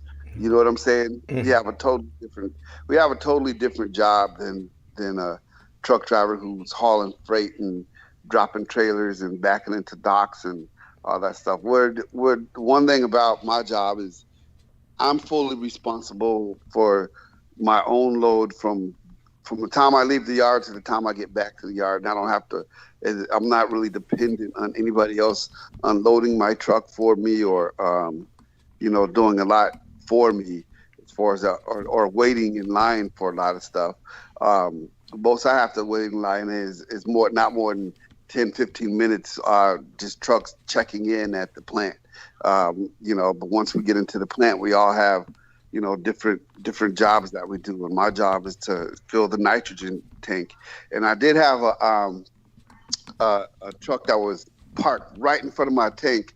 And, but when I went to go talk to the guy, he was very, apologetic. And he said, look, my airline broke and they said it's not going to be fixed till tomorrow. I said, well, we get about 5 loads of nitrogen a day to this tank and about 2 loads of CO2. I'm just letting you know because you're parked right in front of the tank. And he said, yeah, well, unfortunately, I can't get it moved until tomorrow morning. I'm real sorry. So he was a good guy. He helped me back in at a kind of a different angle. He got out of his truck and backed me in. But I have been getting rained on a lot lately because I know I had told you, like, back in 2014, it was like life was so rosy. I never got rained on once, even though it was, you know what I'm saying? Now it's just the opposite. I'll get to my stop and it'll dump on me. And then when I'm finished, it'll stop raining. But by this time, I already had to take off my shirt and drape it over the passenger seat. Oh my God. Yeah, but. Oh yeah, I've been getting dumped on. Oh my God! But Tennessee's been flooding. Yeah, the rain in Tennessee's been crazy lately. But when it rains out here, it's a good thing because you're gonna have some good crops. You know what I'm saying? But when it rains in Florida, that means that the toxic waste pond is going to overflow, so it's not a good thing. now they're dumping toxic waste into the Gulf, and 30 million gallons. Serious? A day. Yes, that's the big story. My God, Jameson, that's I'm surprised you didn't look at you didn't find that one.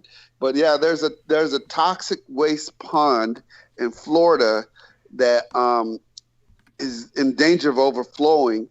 And they tried to say that it wasn't radioactive, but it turns out that the pond, the walls holding the pond in itself is radioactive. So they're trying to keep it from overflowing by getting some vac trucks in there. But we're talking about a couple of 100 million gallons that they let it get up to. And now that all this rain is coming, it's overflowing and it's they evacuated 300 and something homes. Whoa. And this is down in the Tampa area. So damn. Yeah. I got a story right here. Toxic waste reservoir on verge of collapse in Florida could cause catastrophic event. Yes, that's it. Read it. Hundreds of residents in Manatee County, Florida were ordered to evacuate their homes over Easter weekend as officials feared that a wastewater pond could collapse at any time. On Saturday, Florida Governor Ron DeSantis declared a state of emergency for the area, and the local state of emergency was extended by county commissioners on Tuesday. County officials said the pond located at the former Piney Point phosphate processing plant had a significant leak, according to the CBS affiliate. The Manatee County Public Safety Department told people near the plant to evacuate due to an imminent uncontrolled release of wastewater. That's freaking horrific. A portion of the containment wall at the leak site shifted laterally, said Manatee Director of Public Safety Jake Saar, signifying a structural collapse could occur at any time. This is horrific. Yes. That's wow, water sampled from the pond indicates the water is not radioactive. They have to bring that up.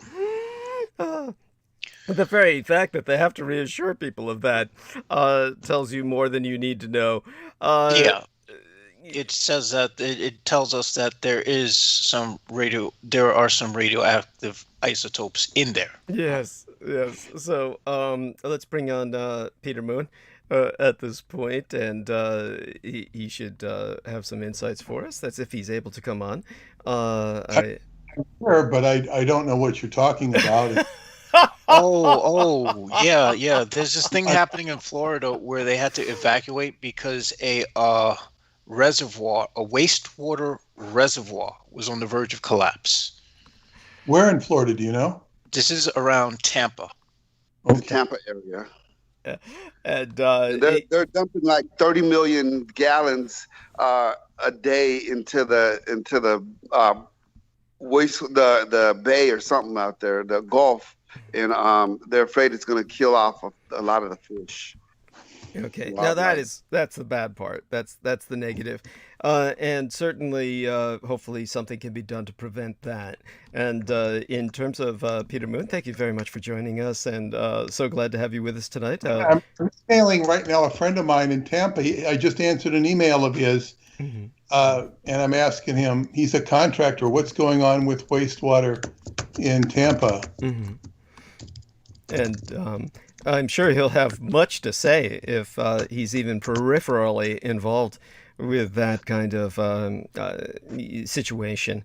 But aside from that, we were going to ask you as well, just to get started with some small talk. Hopefully everything has been a wonderful day.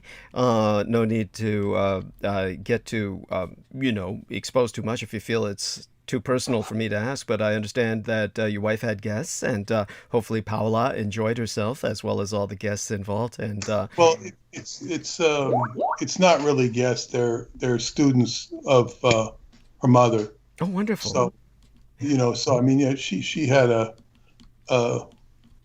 fine time with them, I guess you could say.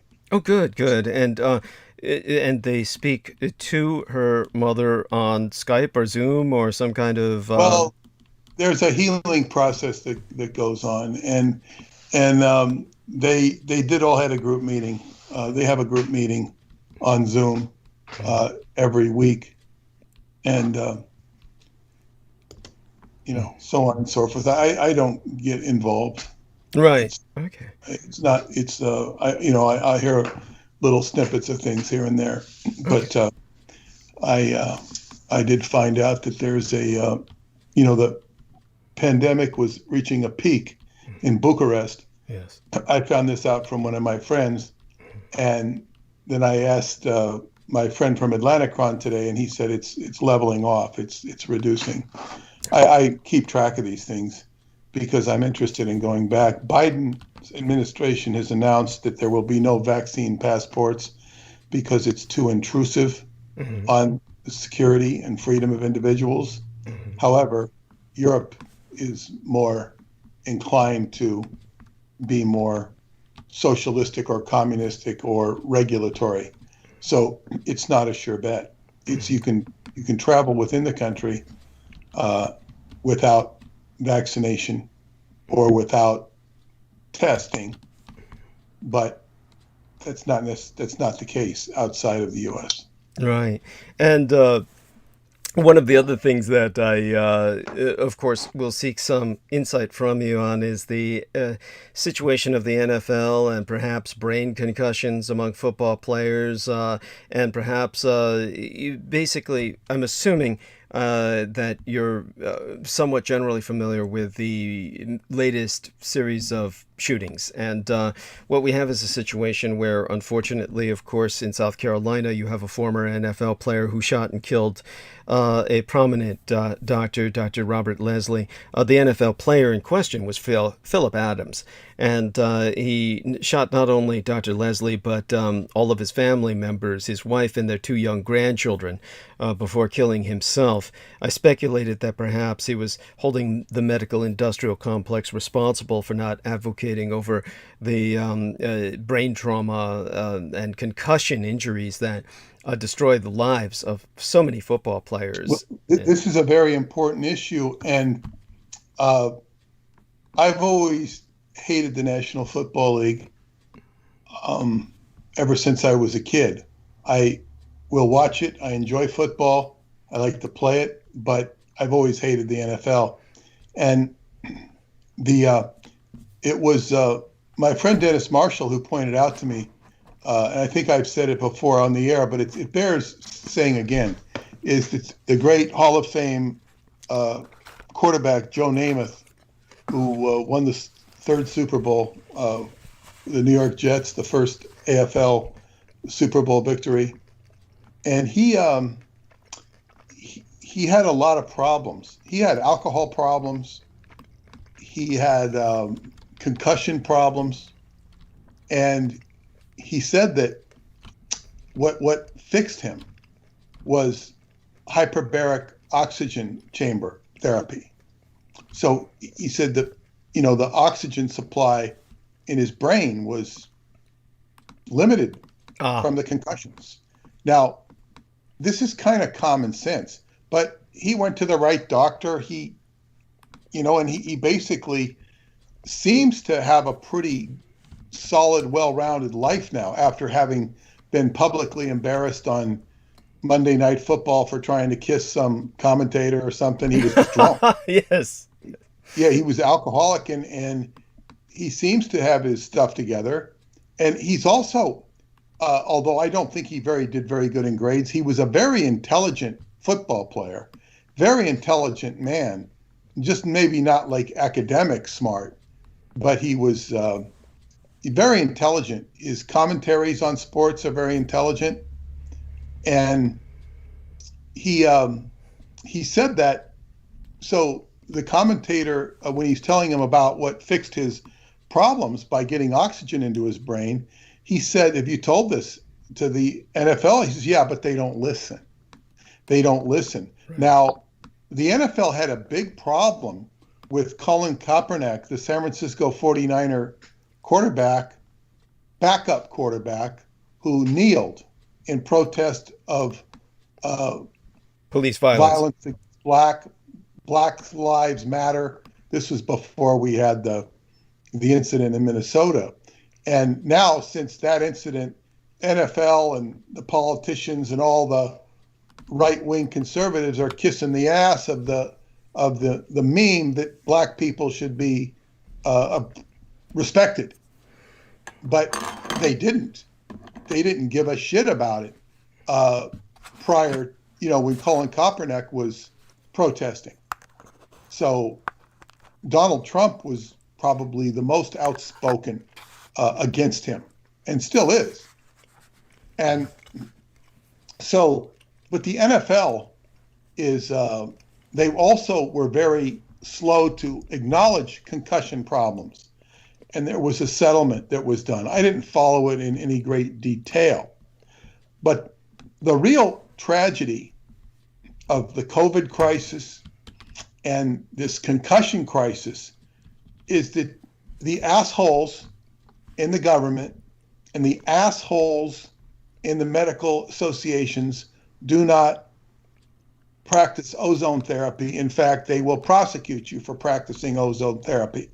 And ozone therapy, and as I say, I have a friend who's a medical doctor, and he put it into a brain dead individual, little girl who had drowned, and she had like 5% of her brain was alive, and she immediately recovered to 55% when he put some ozone into her.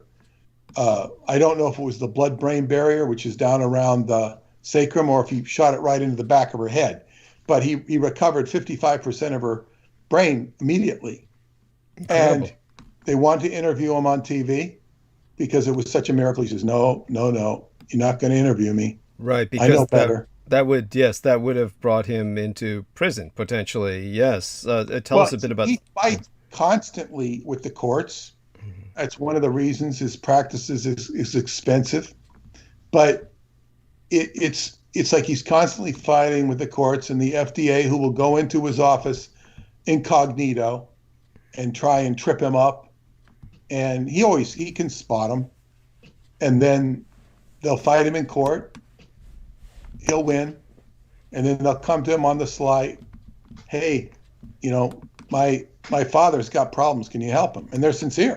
Wow. This is the sort of insanity we live in this world. And because he's a Tai Chi master and a Qigong master, he can deal with this stuff.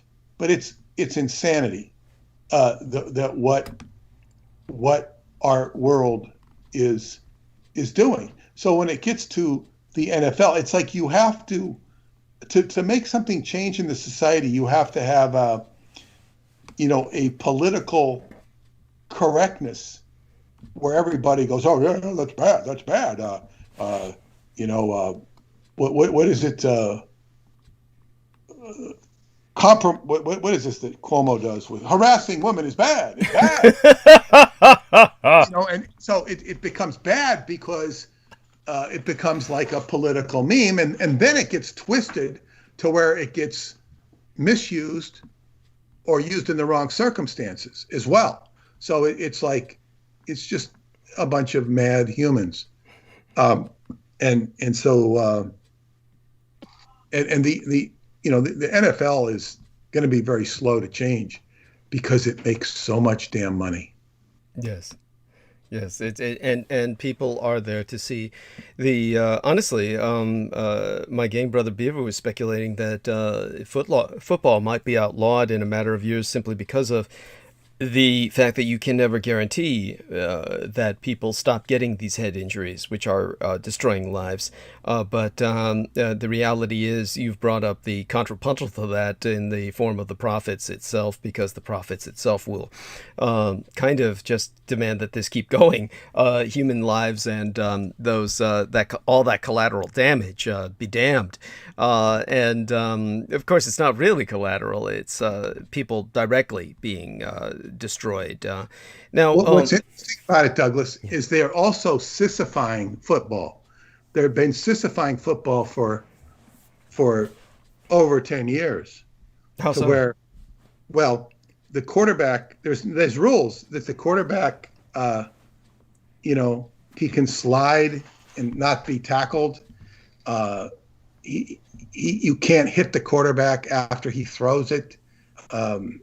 And they're very quick to protect the quarterback. Whereas when I grew up, the quarterback was fair game, which meant he had to get rid of the ball, and he couldn't. He was under a lot more pressure, so he wasn't going to put himself in a position to get knocked on his ass. Okay. He might get knocked on his ass, and I'm trying to think. I don't remember the quarterbacks of old having a lot of problems with their brains or heads. One of them became a congressman, Jack Kemp. He was a big conservative, and some of the people that suffer the most are the linemen, and some of the just people that would tackle hard and really get into the brawny side of the game. They could have injuries, and sometimes they'd pump them up with too many drugs. Dick Butkus was the big. Everybody used to ooh and ah over him. He was a real badass linebacker, and he was being propped up on drugs for years. Ugh. And then he came out about that and said, "Oh, they told me to take drugs. Told me to take drugs," and it really messed him up. Oh. Yeah, and he'd just go out there and play like a monster. He had the mindset of a monster, and there's a certain audience that loves that. And he was really tough, and he kind of like said his piece on it and got through it. But so they would drug people up, and it's kind of like there's a mentality that goes with football. And I saw it with one guy. He was probably by far the best player we had, and he only played a couple of years at the most. And I would say to him, I say, you shouldn't go all out. You should hold back and only go all out on the plays where it really makes a difference.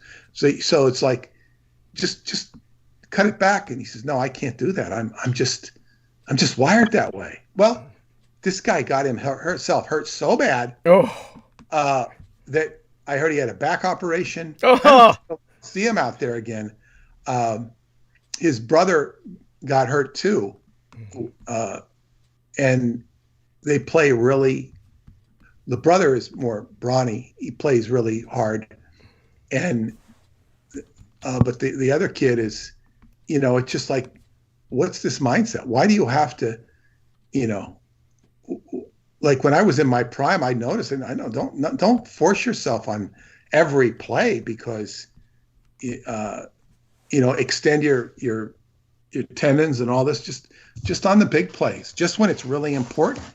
So this is something that it's there's a lot of common sense involved when people play, and people that play football tend to have a streak of madness in them as far as machismo or something, and it really gets the better of them. Yes. Rather than intelligently maneuvering their physicality.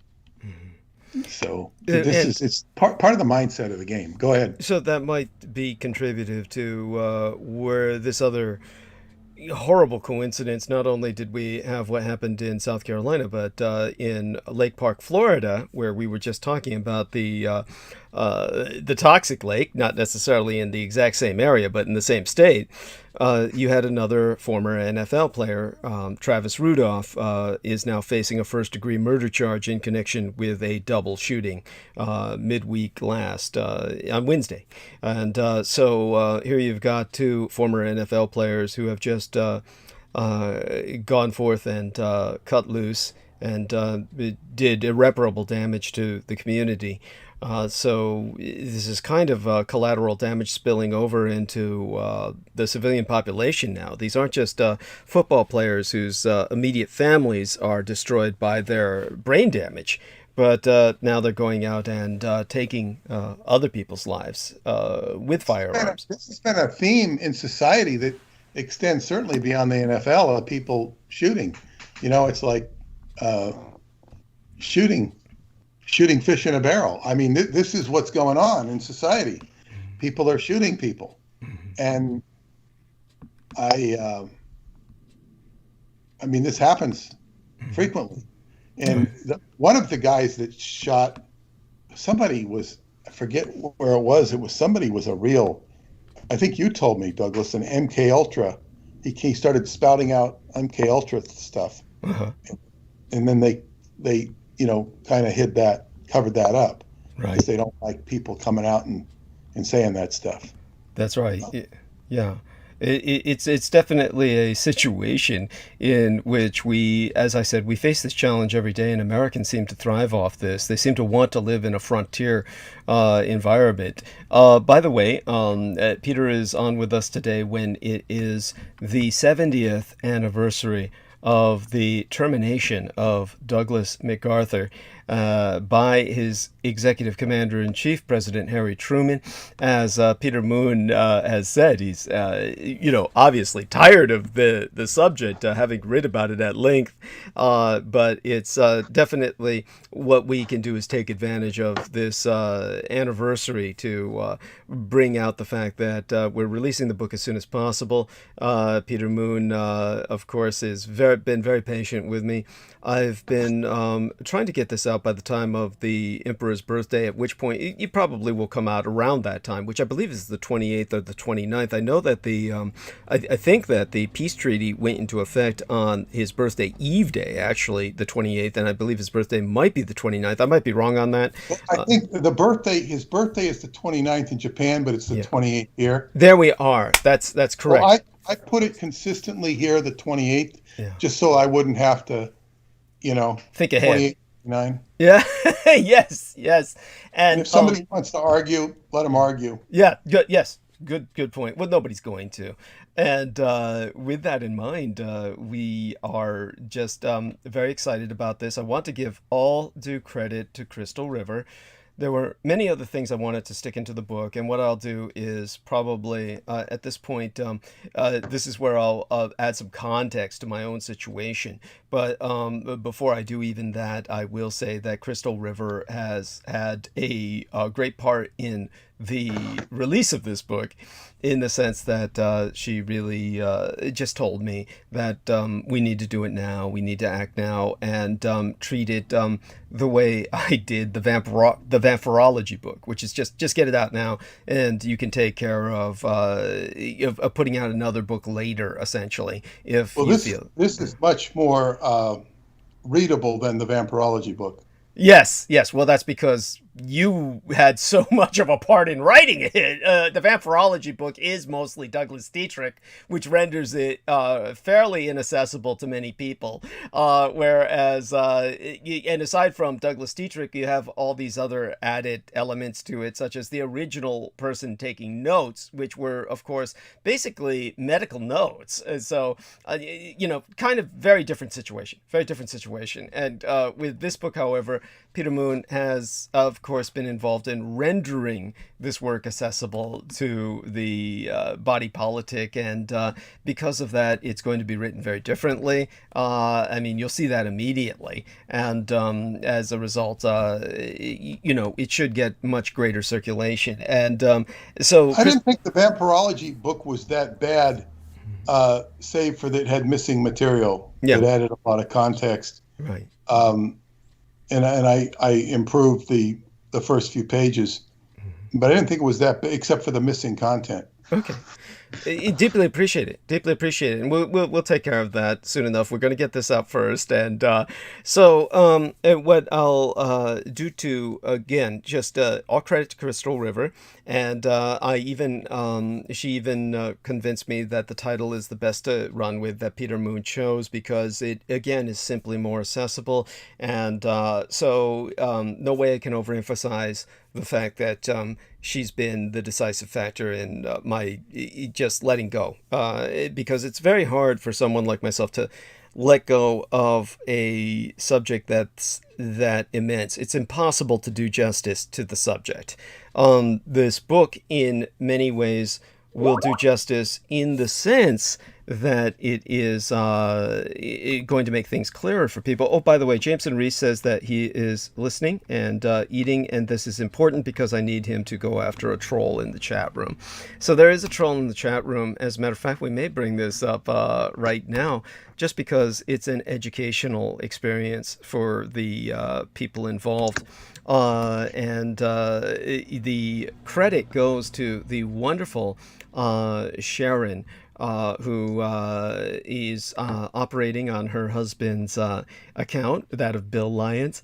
And she pointed out the troll immediately as having basically used a Stephen King novel identity. And he used the identity of the plague in Stephen King's The Stand. And so the Stephen King's novel presents a military bioengineered plague that wipes out the world. And this is an American military project that wipes out a good deal of the world's population. And it's colloquially referenced, for whatever reason, in the Stephen King novel as Captain Trips. So this individual came in and basically identifies himself as that pathogen, which I think tells you all you need to know about the troll in question. He's identifying with a pathogen that wipes out the majority of the world that's bioengineered by the U.S. military. And so he is now taken care of by Jameson Reese. So my gratitude, Jameson. I'll clarify something for you. There's a Captain Trips that relates to Ken Kesey, and that was Alfred Hubbard, the original Captain Trips. Wow. And Alfred I Hubbard? think Jerry Garcia was even called Captain Trips for a while, but they called Alfred Hubbard the Johnny Appleseed of LSD. He was to the psychedelic movement nothing less than the membrane through which all passed to enter the mysteries. Beverly Hills psychiatrist Oscar Janiger once said of Hubbard, "We waited for him like a little old lady for the Sears Roebuck catalog." So he was known as Captain Trips. So I didn't know Stephen King had borrowed the term, but this guy might be playing off of, and it says that Aldous Huxley was a big cheerleader of Hubbard, Alfred Hubbard. Interesting. Well, Aldous Huxley would be, of course. Aldous Huxley was one of these people who was promoting narcotics as a kind of salvation of humanity. He felt that by altering our consciousness, they used to call it expanding our consciousness. Okay, and everyone get this straight. Nobody was using drugs to expand their fucking consciousness. They were using it to alter their consciousness. There is a marked difference. And about this thing that I ever read, and it guided me, was I think it was Robert DeRopp, that said that LSD is a window into the consciousness. It's a window. It tells you what you can and might be able to do, but it doesn't really do it for you. It shows you the window. One of the LSD substances they called window pane. And so it's like, yeah, it was a window. And then good luck. This was in the book by Tom Wolfe, The Electric Kool-Aid Acid Test, about Ken Kesey. What was the meme they used to run through there? It was a phrase. They said, with a philosophic, it's your ass, can you pass the acid test? So they would have what they call the acid test. And it's like, if you freak out, you fail. It's kind of like, your mind on steroids. Yes. And it was a challenge.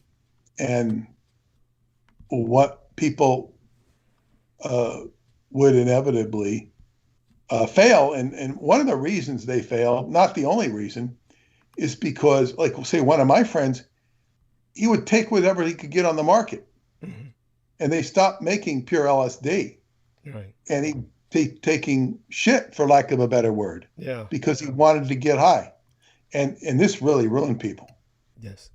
Not to say that LSD would have saved them or not ruined them, but these other things were far more despicable and dangerous. Yes. Yeah. And it was just, I think that what is destructive is this kind of macho attitude, this kind of challenge idea, the kind of, can you handle this? Can you handle these drugs? Or are you too much of a sissy to handle these drugs? I mean, what the fuck is that?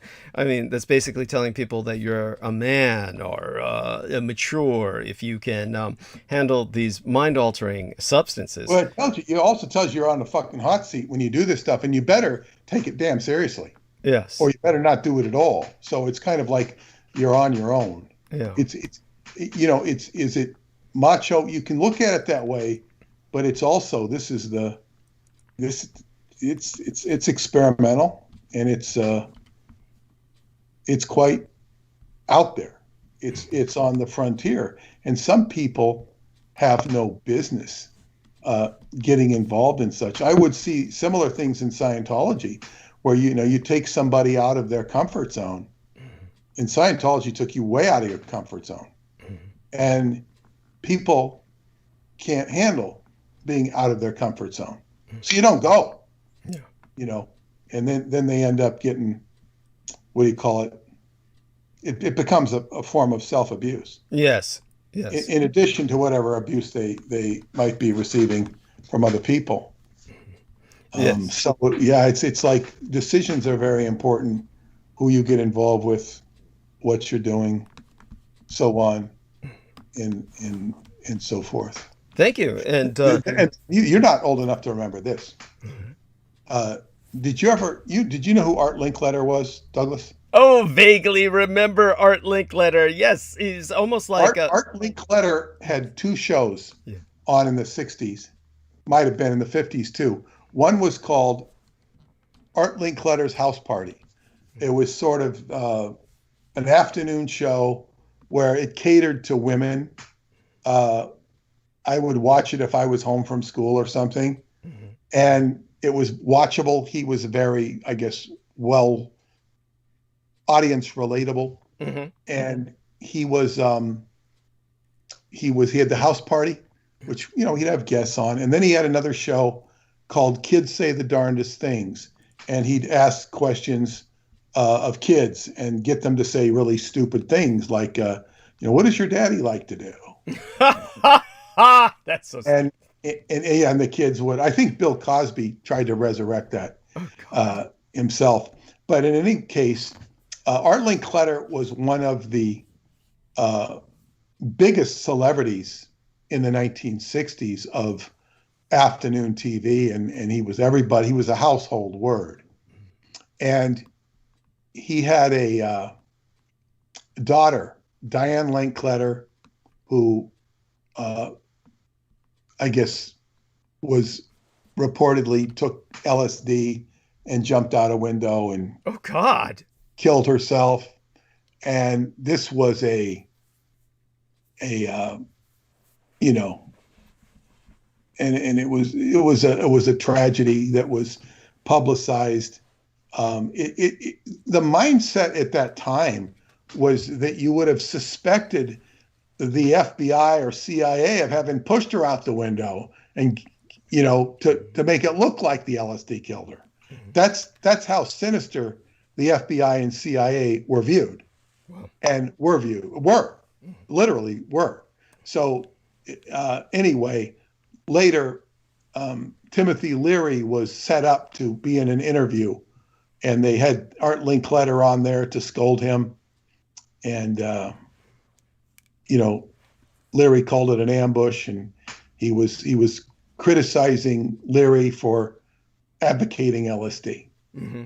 And, you know, and then so that was a great publicized tragedy. But as I say, the mindset of those times with the youth was that the CIA and the FBI were probably far more sinister than LSD. You can also read of the Brotherhood of Light, or I don't know what the hell they were called, in Laguna Beach. They had manufactured the LSD that I took, Orange Sunshine it was called. It was an orange tablet. Right. It was very powerful. Yeah. And the League of Spiritual, I don't know, Leary called his group the League of Spiritual Discovery, LSD. Mm-hmm. So you had they were accused of doing this for the CIA. Of course, Ken Kesey's experiments at Stanford were CIA driven. And of course, the CIA experimented with LSD. Yes. And there's different theories as to it was trying to make the youth peaceful, so they wouldn't protest. You know, whatever happened, it happened. And the LSD became after it was outlawed, they cranked down on it because they didn't want the LSD out there. They wanted the other drugs out there, the government. They wanted heroin. It's just like that scene in The Godfather, mm-hmm. you know, where they want to keep it away from the schools. Well, they want to keep it in the schools. You know, but they really pushed the hard street drugs, and they didn't like you taking marijuana, and they didn't like you taking LSD.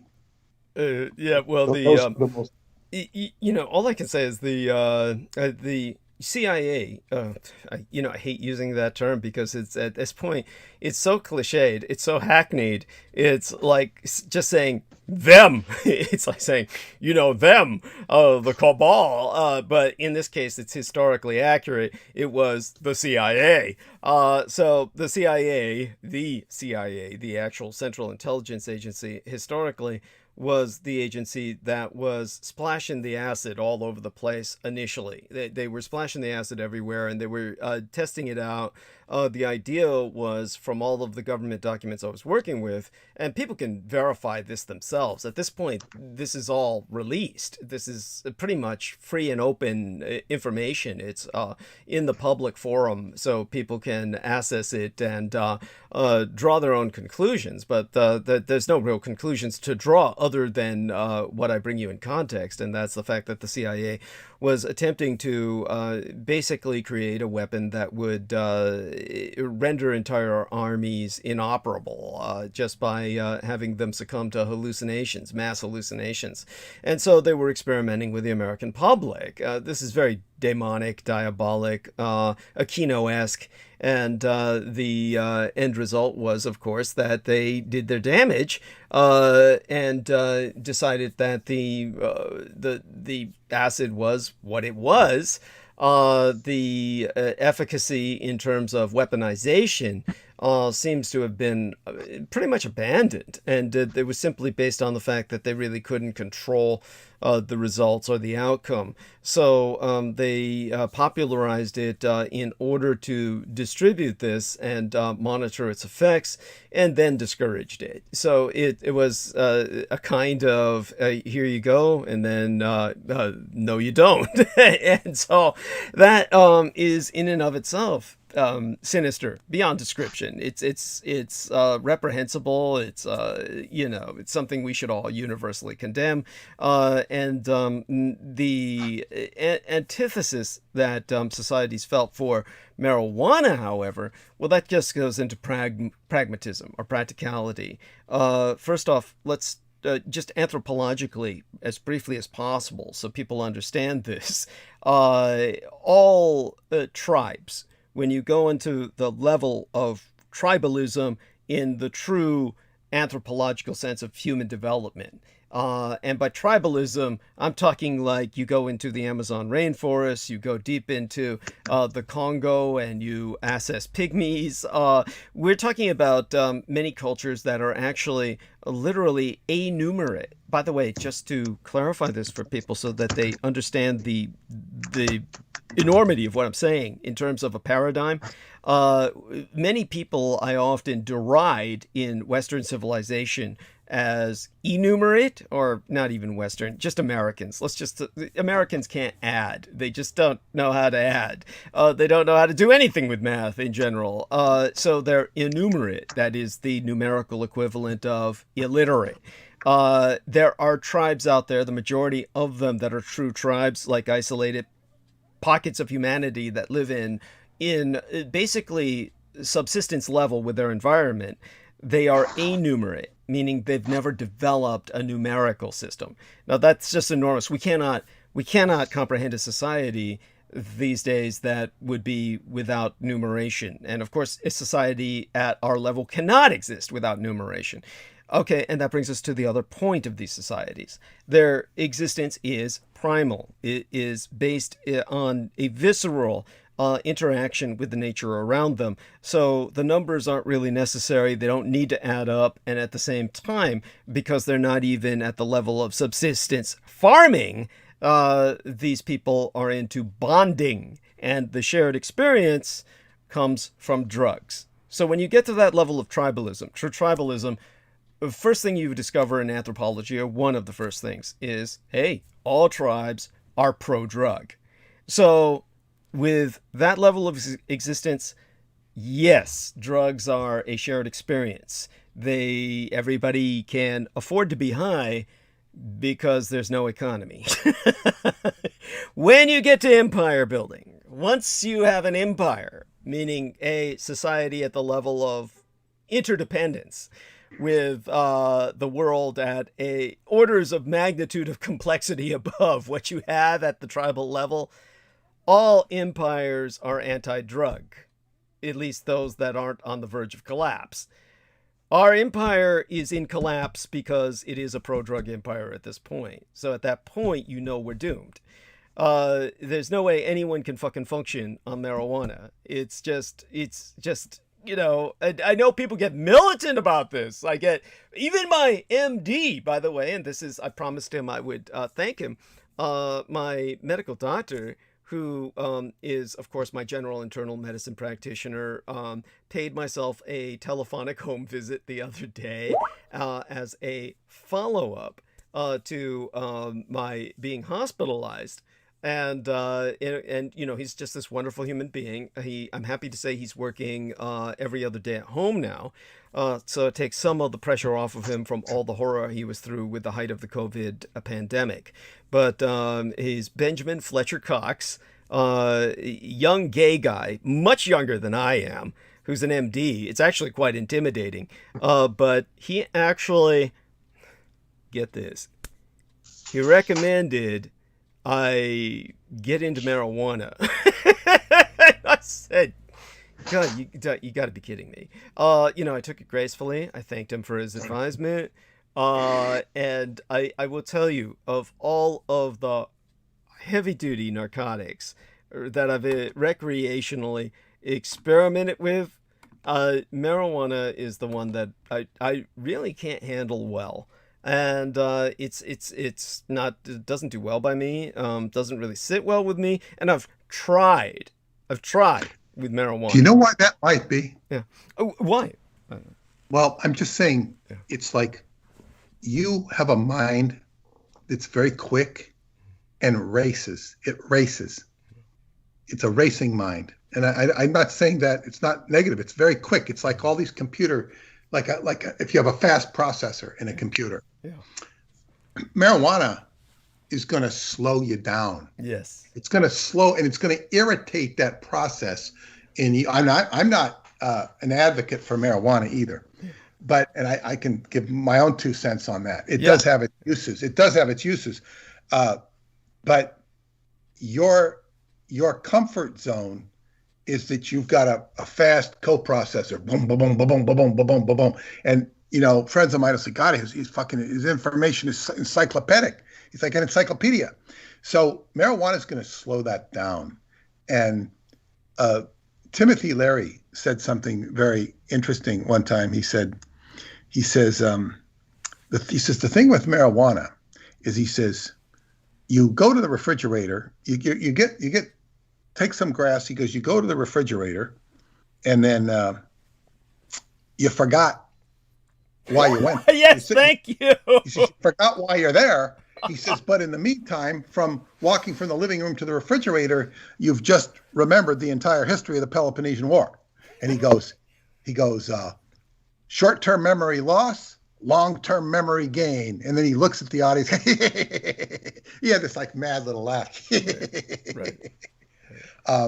So yeah, it opens other portions. But I'm just saying is that it might be a natural antipathy to you because it's going to assault your familiar processes, which are very, I guess you call comfortable to you, because your mind works fast, and grass makes your mind slow down. Yes, and it's work doesn't matter. Mañana. Yes. We'll do it mañana. Yes. And but just as obviously there are some legitimate uses for marijuana. Mm-hmm. As far as I understand, multiple sclerosis responds positively to the taking of cannabis.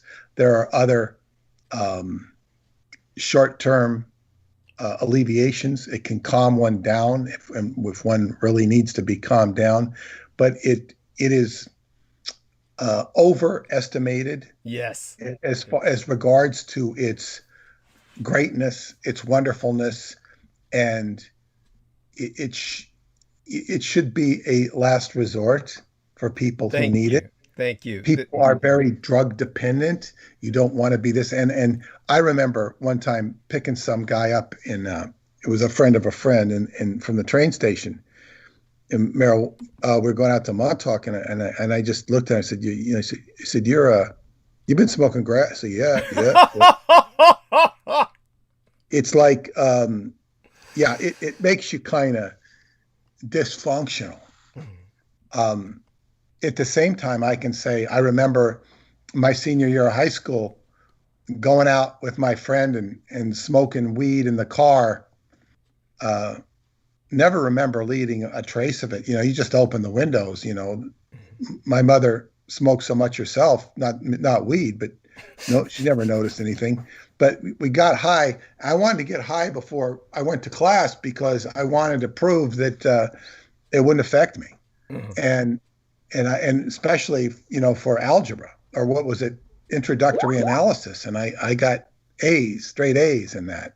So I was kind of defiant, saying that we didn't believe what the government was telling us about marijuana. Although I was not a big marijuana user, I didn't even think I was getting high, to tell you the truth. Although I was,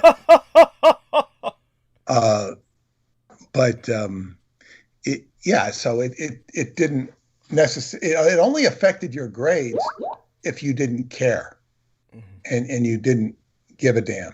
Right. And it could make you too relaxed about everything, And one of the guys I knew he was in my algebra class. He was a real pothead, and he got accepted at Berkeley, which was not easy. It was not easy. True. Yeah. In all fairness, yes. Berkeley was. It's not what people think. People think of the political aspects of Berkeley. They don't think of the academic aspects. Getting accepted at Berkeley is a big deal. That actually was the original intention of my gang brother before he got on drugs, before he got on marijuana specifically. Beaver, my gang brother, actually, and that changed his life. And he functions now as he does with as kind of like how do I describe this? Basically, he's seen as almost the sane member that people go to for advice in his family now, because they're all wired and tripped up on the conventional method of life, as most Asian Americans are. Asian Americans are, of course, living the old American identity. They're living in the past. They live in the identity of the high achiever who's getting good grades, getting a job, getting the American dream. I mean, this is what they're living in. Beaver is the anomaly that they go to when they're trying to set their head straight out of that. But that, of course, is the stuff of empire. This is, of course, what empires are built on, is that a kind of how would I say it? Putting your nose to the grindstone, a kind of puritanical work ethic. So empires are therefore anti-drug, and drugs detract from that. So especially marijuana, of all of the drugs. And so I know, as Peter Moon has alluded to, whenever I get into this, and I don't get into it often. I just wanted to say that you said marijuana slows people down, right? Well, for me, it speeds everything up. Mm-hmm. And it's very uncomfortable, because everything becomes like a fractal, multi-dimensional nightmare. It's like moving all directions at once. It becomes like a psychedelic experience. And then it's like the brain is over-processing for me. And yeah, that's not surprising, because your biochemistry is different. In the first, you have a different baseline biochemistry than the average demographic.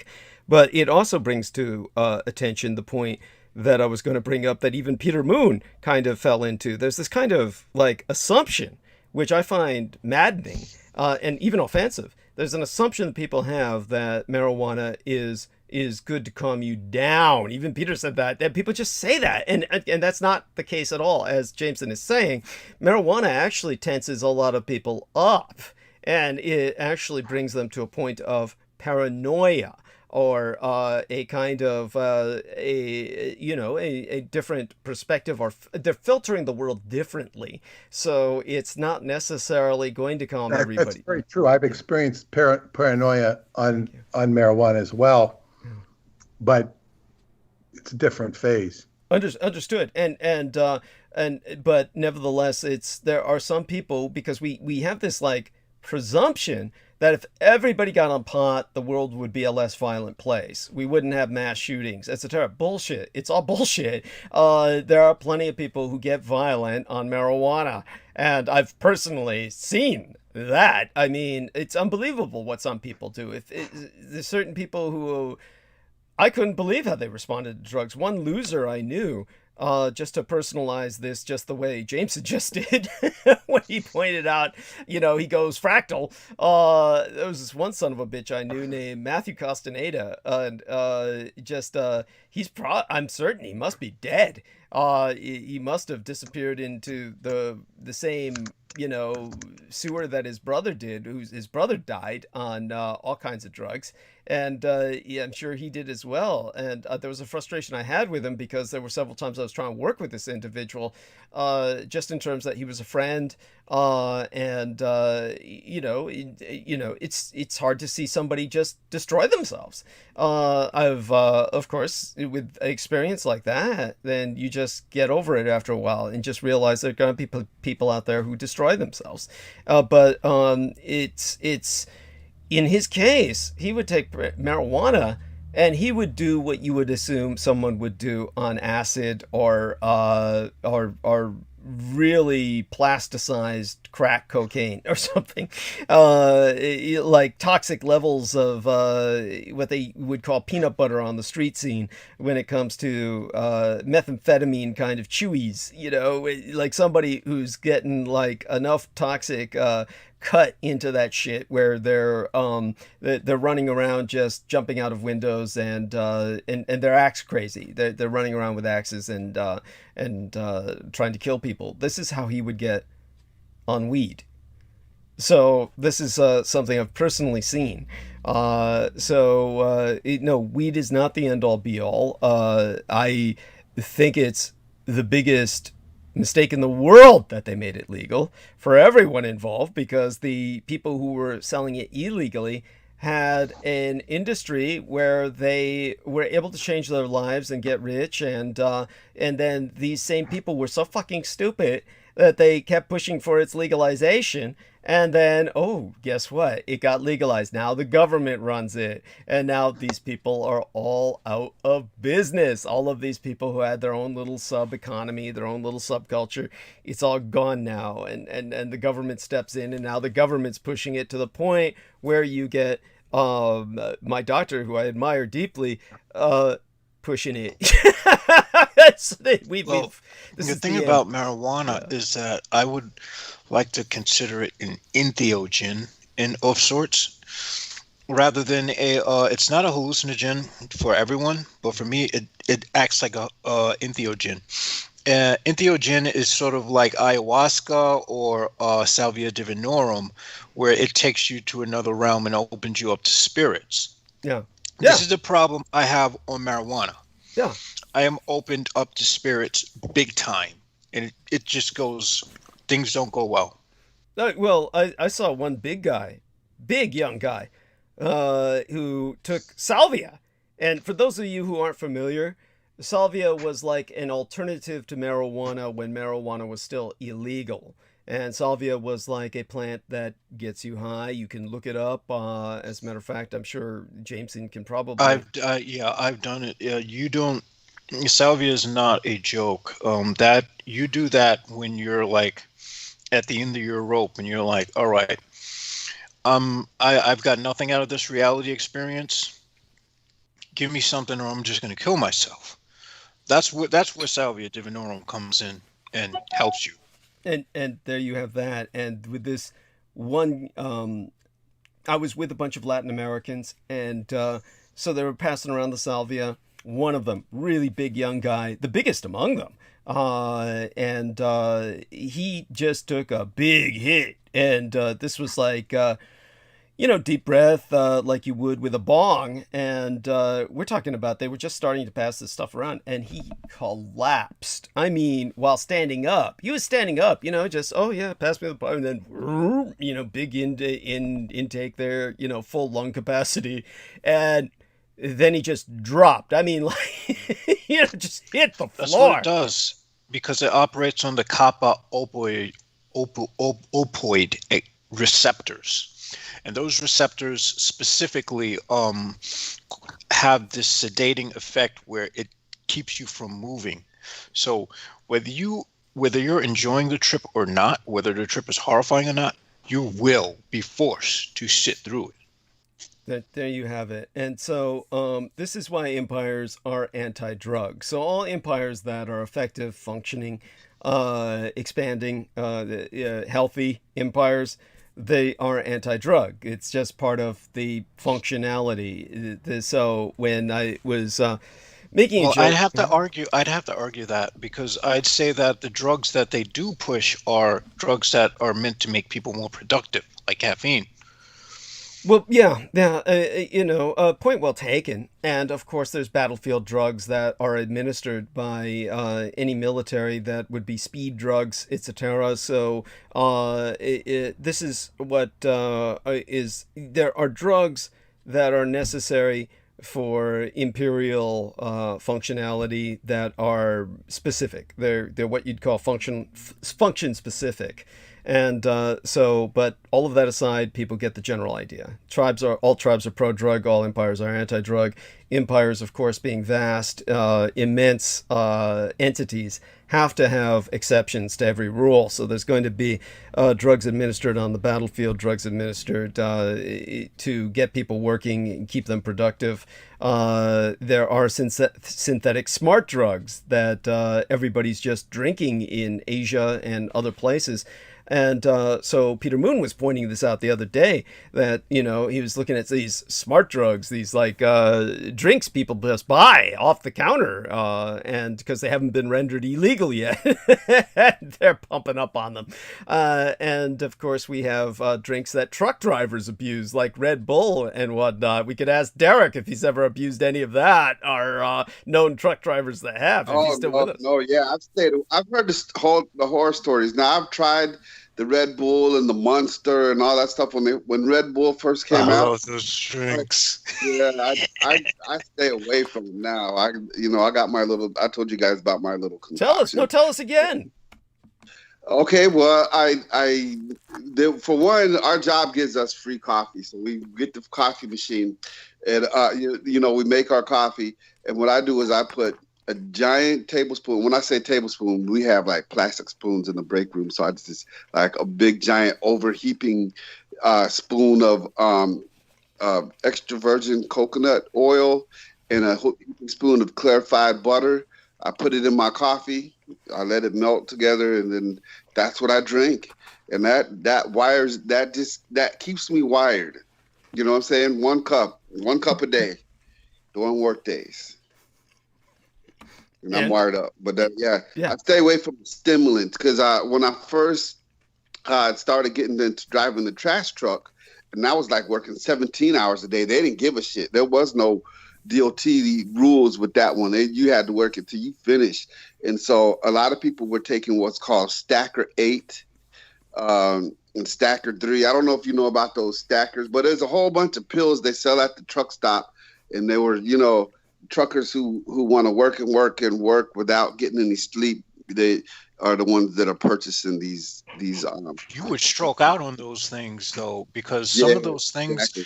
They put so many things that actually raise your blood pressure that you wind up stroking out. Now, if you're someone like if you're like a athletic porn star and you want to just go bang, on the set for like days and days, and you're shooting something, fine.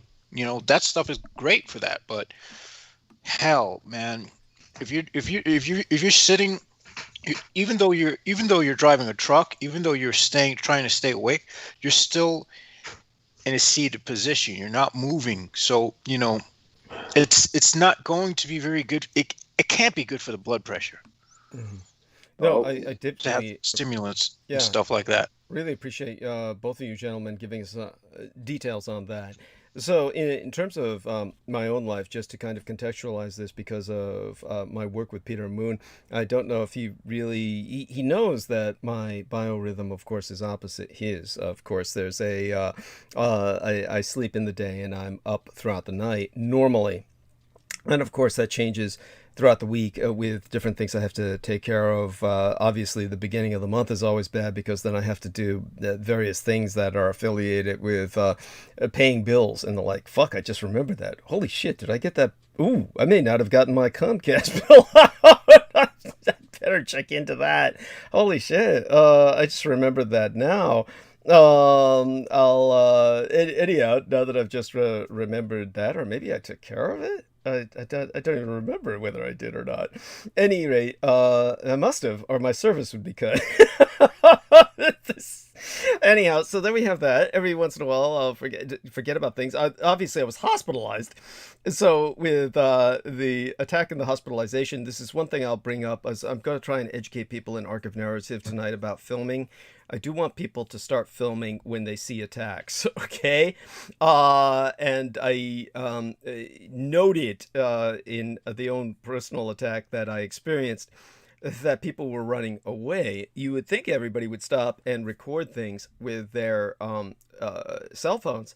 that actually wasn't the response in this case. I don't understand why people don't try to stop the attack in the process. It's incredible what people are just too frightened, and it can go either way, because normally, as I said, when you're experienced as I am in personal security and just security enforcement, one of the biggest problems that you have is people running towards crisis scenes and not doing anything to help, but just standing there and gawking as opposed to acting. But that is where a kind of command comes in, where if you're at a scene where you see that somebody needs help and you see people doing that, take command. You begin to instruct them. You might ask why I didn't do that. Because it's over too quickly, for one thing. It did end a lot sooner than most people think. This isn't a film. It's not a choreographed fight. Fights do not take place over a matter of, say, for instance, something like even, I'd say 7 minutes is stretching it. It feels like it's 30. It's seconds. Yeah, it's literally seconds, and that this is going down. So there really wasn't all that much time. And by the time that it was over in my case, I'm just getting out of there. When I saw that meat wagon picking up those individuals, the one thing I can tell people is, just so they understand this, one of my favorite toys that was purchased for me by my late and sainted sire, the man who raised and guided me, George Dietrich, was a little Matchbox ambulance. He used to buy me many Matchbox cars, but one of my favorite Matchbox cars was the ambulance. And this was an old style ambulance. And the old style ambulances, for those of you who don't know, you can kind of look this up. Old ambulances. They were built in a specific fashion so they could take care of what these days we would call mass incidents. Because people were not stupid. They understood that when accidents take place, there's usually multiple people impacted.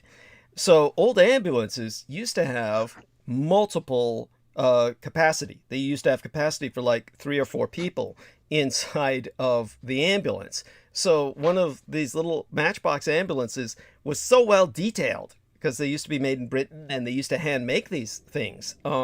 It had 3 little stretchers inside, room for 3 little bodies that you could imagine being transported in this ambulance. And it was all white, very pure looking, very aesthetic. And of course, as they began to evolve towards a greater, what we consider an advance, but has proven not to be, an emergency response system, then what they developed was ambulances that have capacity for only one single fucking body, because the ambulance is a life support system. So say, for instance, when I went to the hospital and they told me you need a blood transfusion, this wasn't based on any presumption. They had gotten the blood sample from the ambulance. As soon as the ambulance stopped at the hospital, they gave them my blood, because the ambulance was drawing the blood en route to the hospital. So the EMTs, the emergency medical technicians, are not using the ambulance as a transport so much as a medical lab, where they're taking as many samples as they can from your blood, your temperature, your oxygen level. Everything's being taken in the ambulance so that they give a reading to the hospital the moment you're there. That is the intent of the ambulance in this day and age. So they can't do that to more than one person at a time. I think that this is grossly inefficient, and I think that it's ridiculous, but this is the way they've evolved, or devolved, actually. So by the time they got to the hospital, my blood told the MDs right away, this man is lost half his blood. He needs a blood transfusion. When they took subsequent tests at the hospital in preparing the transfusion, they wanted to see what kind of blood type I needed. Then they took samples for my blood type, etc. And even though that is in the record, they do cross-referencing, they confirm. They might have been testing for other things like the virus, etc. Whatever was the case, they came back and said, well, now you don't need a blood transfusion. And they couldn't understand it, because when I came in, I was missing half my blood. By the time that they got to the point where they were preparing for the transfusion, that blood had been replenished. So that's when as for the ambulance itself, when I saw 3 men being picked up by the same unit, that's when you know that's not a real ambulance. that is like a meat wagon. That is obviously this was controlled by the cult, one of whose members, of course, just attacked us in the chat room just minutes ago, and that was handled by Jameson Reese. And Jameson backed me up on this. Basically, what kind of psyop, what kind of approach was the troll, the cultist using? He was essentially saying I was paid as a chaos agent myself. Where was he going from there? Was that essentially what he was reiterating and just repeating? He was spouting random nonsense. He was more or less like a random noise generator.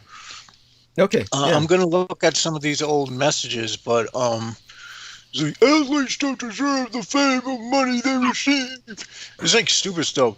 Do these greedy enemies tell you? Enjoy the money. He was saying something about Kino. What you're saying, James? I don't know. Yeah. We know who that is. Richard Gayko. It could be. I didn't get that. It might be, but I didn't get that immediate feeling. It was almost like, for one thing, it was speaking, of course, like just taking up space. The trolls take up space by just saying one word with each entry. So they're trained to do that. So this guy did that. He has, and they. yeah, that's what they're doing. Yeah, so they're trained to just take up as much space as possible with a single entry. At that point, of course, there's no point in really addressing it, because then you're just wasting energy trying to look at what they're saying, which is of course the intent. But the point is made. The cult it's there. It's just always there. It's the nemesis in my life. And so when you're contending with these people, and they do what they do, and they clean up after themselves because they try not to leave evidence, this is truly the agents of chaos. These are the people who are the Cthulhuoids, the Lovecraftian mythos, simply rendering accessible to the body politic the concept of people whose entire life is dedicated to simply rendering life unlivable, rendering chaos as the norm, and that is not natural. So people understand this when somebody tries to present to you, oh, chaos reigns, and they try to draw analogies with wolves and snakes and creatures of nature. None of that applies. These are people who are trying to propagandize against nature, which is very much its own order. So don't ever buy into that. The wilds or the wilderness is not the antithesis of order. Those tribes out in the middle of nowhere that are enumerate and higher than kites, they're all part of that order, that natural order, and we need them and we must learn from them. There are elements of their existence that are always educational to us as empires, as imperial societies. But the societies that we're in are much more complex, and we cannot return to that existence, which is why we must do everything we can to preserve them, because we can never return. We can never go back there ourselves. And that's where we kind of come back to what was the point I was going to make when I was going into talking about the hospital and the stay and the I guess the what I was going to bring about film. They used to have multiple. Well, that was just the example of the meat wagon. Yeah, that's how I knew that that wasn't a real ambulance that was picking those individuals up. First off, if genuinely, if anyone had stopped to make an emergency call, and basically you would have had multiple ambulances, you would have had the streets blocked off, you would have had police, you would have had just basically several departments involved in dealing with what I left behind. That was not the case. A single vehicle drops by and picks them up. You know what they use those old ambulances for now? They're hearses. They use them for funeral homes. Yeah, that's what they use them for. So that was what I saw. A meat wagon, a genuine old ambulance that was repurposed as a funeral home vehicle that was now picking up The bodies I left behind, the people, we'll say, because obviously you don't want to implicate the law. But, I'll go into this later in Arc of Narrative tonight, but one of the things I was pointing out was just to bring to Peter Moon an understanding of some aspects of my life, so that he just better understands some of what I'm working with. I have the equivalent of this program, of course, where Peter and I were talking very seriously about just lowering the time that I devote to it, because of the 12 hours that I take, which, as I've said, it's convenient in the sense it keeps me awake throughout the night, which I'm awake anyway, normally, but it keeps me awake to the point where I'm just kind of there, physically present when the food shows up, because otherwise, without this program, I would actually go to sleep sooner in the morning. In other words, my normal arc would be to be awake throughout the night, but come sunrise over the horizon line, when the sun rises over the horizon line, I would fall asleep. Now, the Meals on Wheels, fortunately, they come fairly early, about 8:30 in the morning, 8 to 9, between the hour of 8 to 9 in the morning, mostly around 8:30 a.m. Pacific Daylight Time. And for people who don't know, when they drop those home delivered meals off, if I don't bring them in, then people steal them. So the point is that normally I would be going to sleep before then. And so I'm amped up enough after transmission where I'm usually awake well past delivery time. So I can bring the stuff in leisurely and then several hours later go to sleep eventually. And usually I do that with narcotization, drinking and drugging. And then I fall asleep because I'm that amped up usually after a night of transmission, just the way the body works. And so when Peter and I were talking about kind of like just cutting down on the hours, maybe using an alarm clock, hours being the amount of time spent on the transmission, it's when I thought it over and just look at the time it takes for me to go through an arc of narrative, actually that's why the transmissions are as long as they are. What people don't understand is it's kind of like if Peter were putting out his newsletter twice a week. If he were putting out his newsletter twice a week, it's kind of like what I've been doing. In what we're trying to do is transition me out of this. Yes. So eventually this transmission, hopefully at some point in my life in the future, will stop. And I don't want to spend my life doing this. What Peter and I are doing will hopefully be part of that process. And this is just so people understand that this is not something that I want to be, is some kind of YouTuber kind of personality. Rather, what we're doing with the book will make me something else.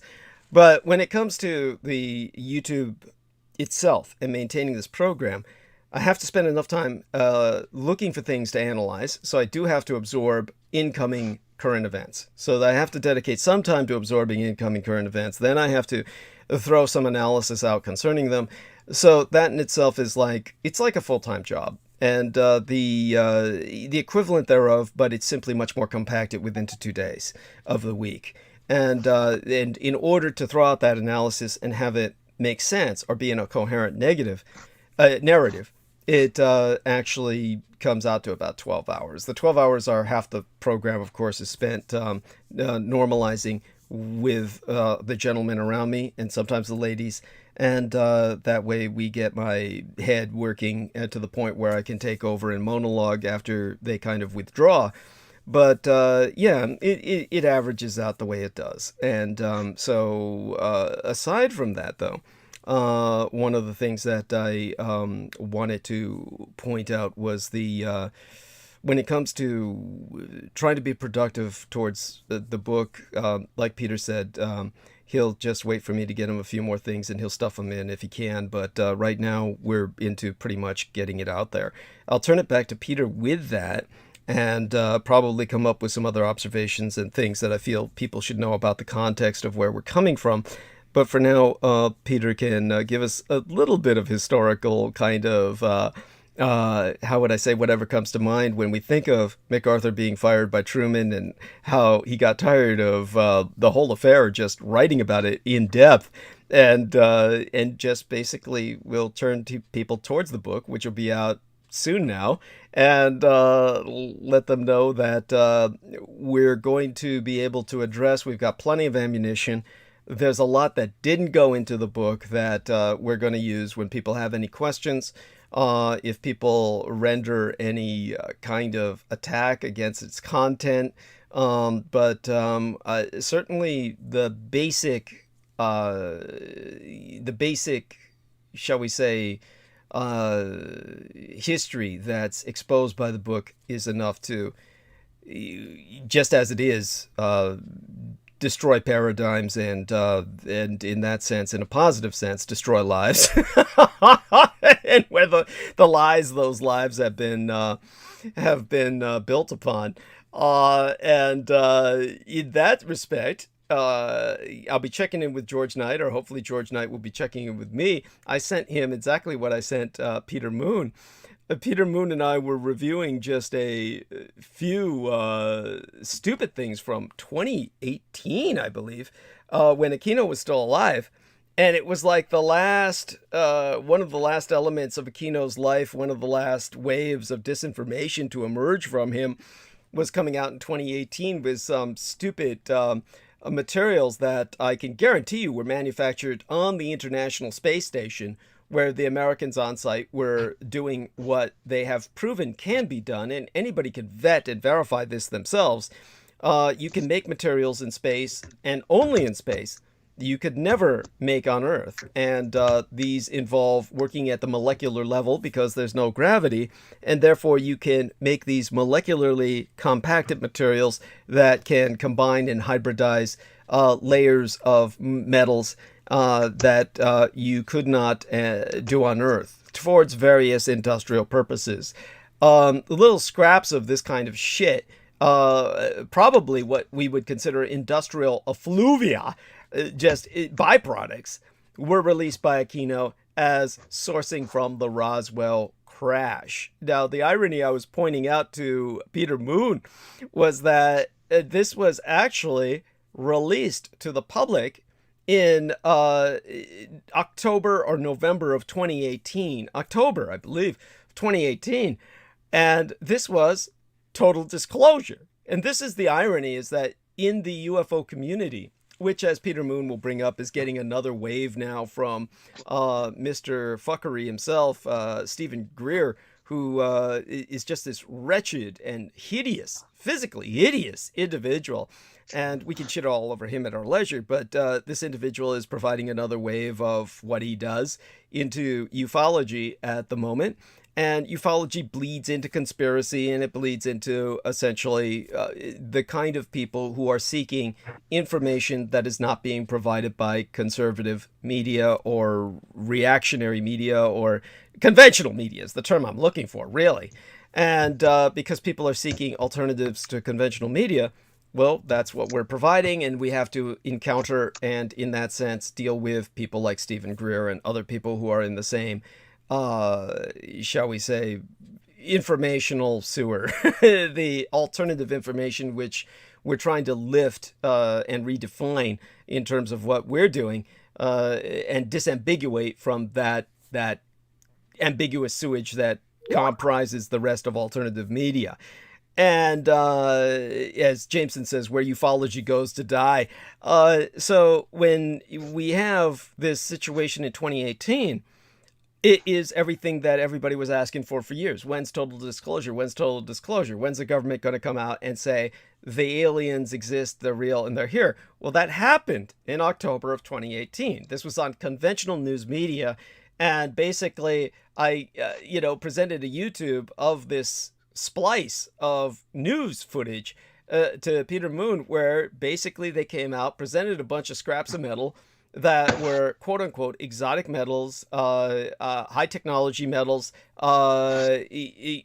just something you could not manufacture on Earth towards purposes people cannot know or fathom. And you had various engineers contracted to say basically these are from alien civilizations during the time of collected since the time of the Roswell crash.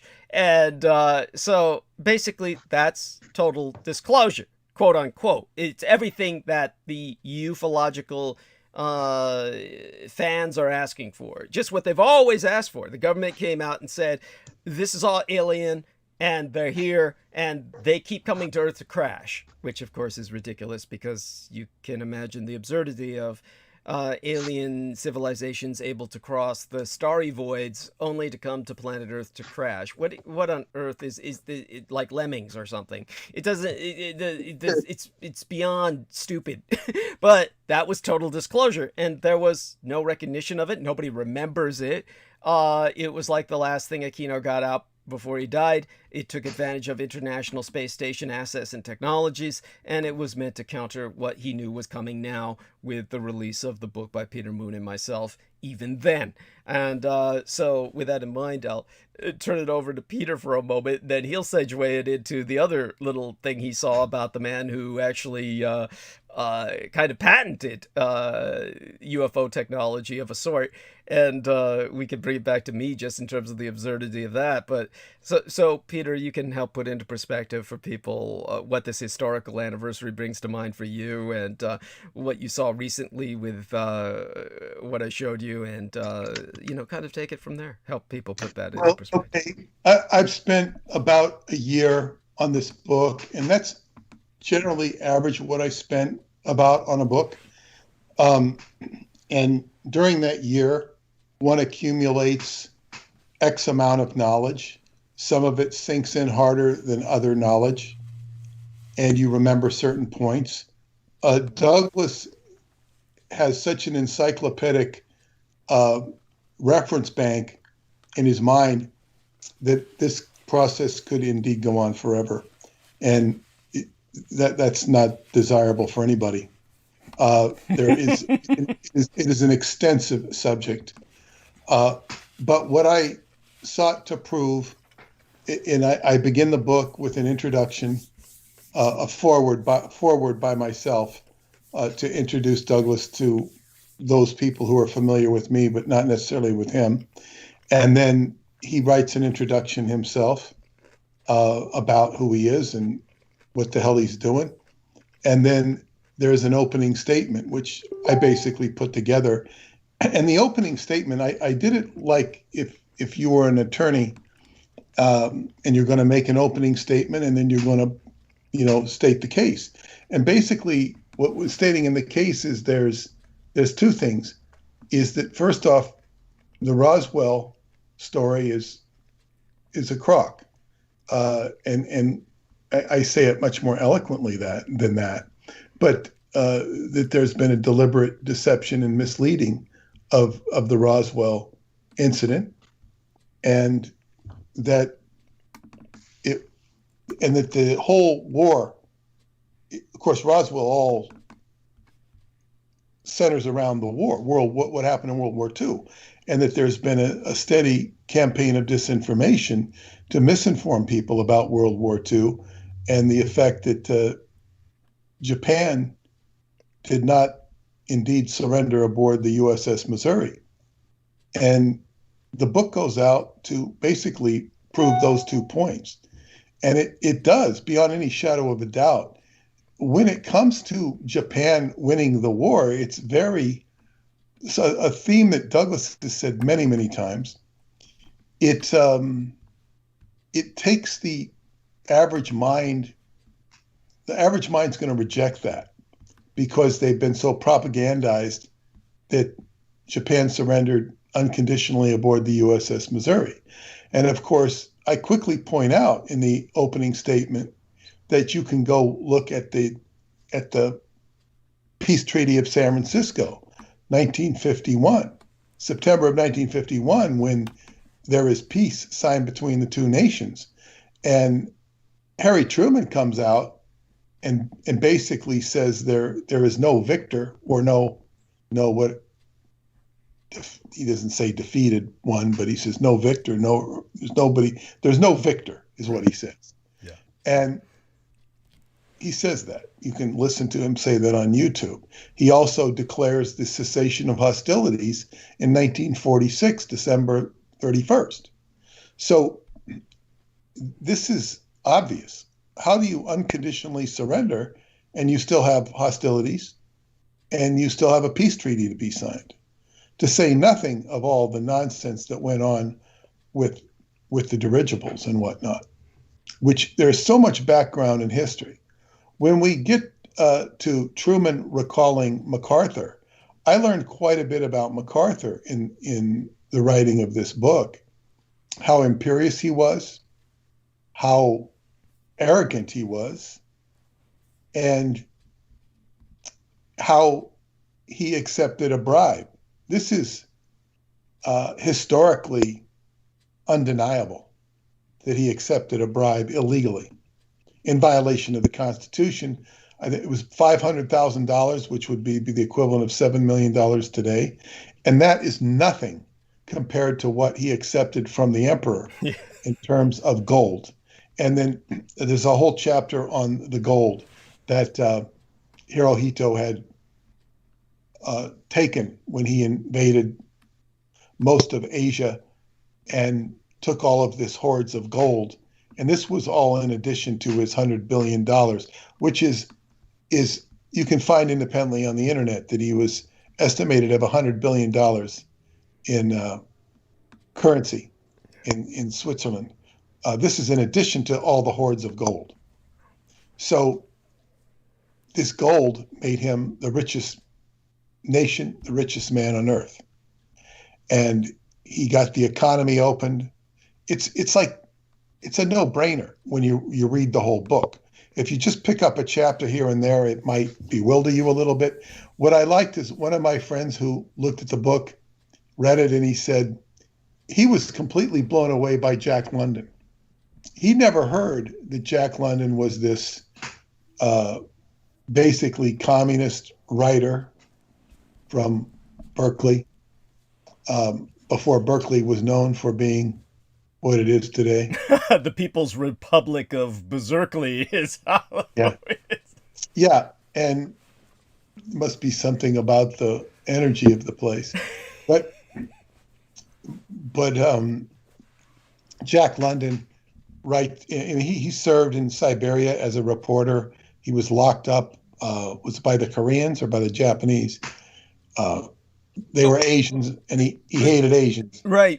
And just to add some context to that, the Jack London was bizarre in the sense that he was on both sides of the law, in the sense that he has this reputation, of course, as a man who dealt often with the wild and popularized the call of the wild and the sea wolf, where he spoke of course, life on the maritime services that gave people the freelance contract maritime service perspective, just how horrible that was. It was basically piracy on the high seas, where people are plundering each other during that period of time that he was basically exposing in his work.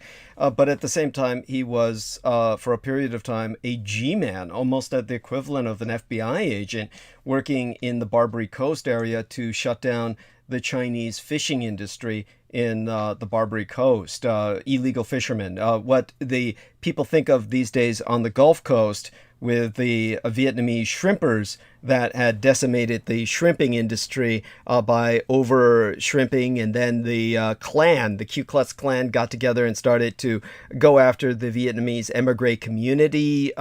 This is how the Chinese were viewed in the northern Pacific states of Washington, Oregon, Northern California, and it was on the side of the law that Jack London was persecuting and prosecuting Chinese here in North America before he was captured by the Japanese, when he went to report on what I believe was the Russo-Japanese War, and was captured for a time by the Japanese. And so he was just, his hatred of Asians was, shall we say, it was Pan-Asian. It was a Pan-Asian hatred, which of course is usually the case with most people. Very few people are focused on, though they do exist, and I've run across them, but that's part of the new Orientalism that I've sprackathon, which is that some people need a good Orient and a bad Orient, an Orient that they stand by and try to rescue and treasure and cherish, like say for instance Tibetan Buddhism and in its mythified form, and the Orient that they would despise in that regard would be the evil atheistic communist Chinese invading Tibet, or whatever other dichotomy, whatever other Manichaean kind of duality that they can come up with, the Japanese vis-a-vis the Chinese, etc. So with that, I turn it back to Peter Moon to talk about how this individual was blown away by, for the first time, realizing Jack London is to be seen in this perspective as basically a propagandist for genocide. Well, yes, and he wrote the book called The Unparalleled Invasion, or the novel. It was appeared in the Harper's magazine, and it just basically calls for genocide of the yellow race, and this is a very alarming thing, and of course it alarmed Emperor Hirohito, who read the article and responded accordingly, assessed his enemies accordingly, and took them very seriously.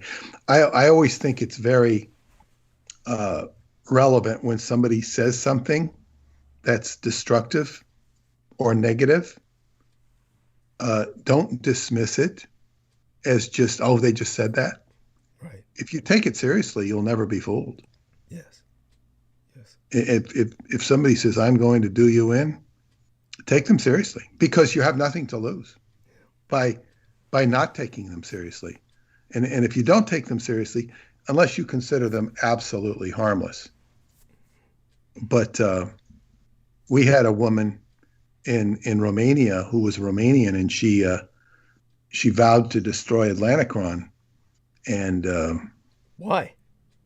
I didn't find out, but because we were having a dinner for the Americans, and I told her I had to go to the dinner, and she says, "Oh, I'll come along."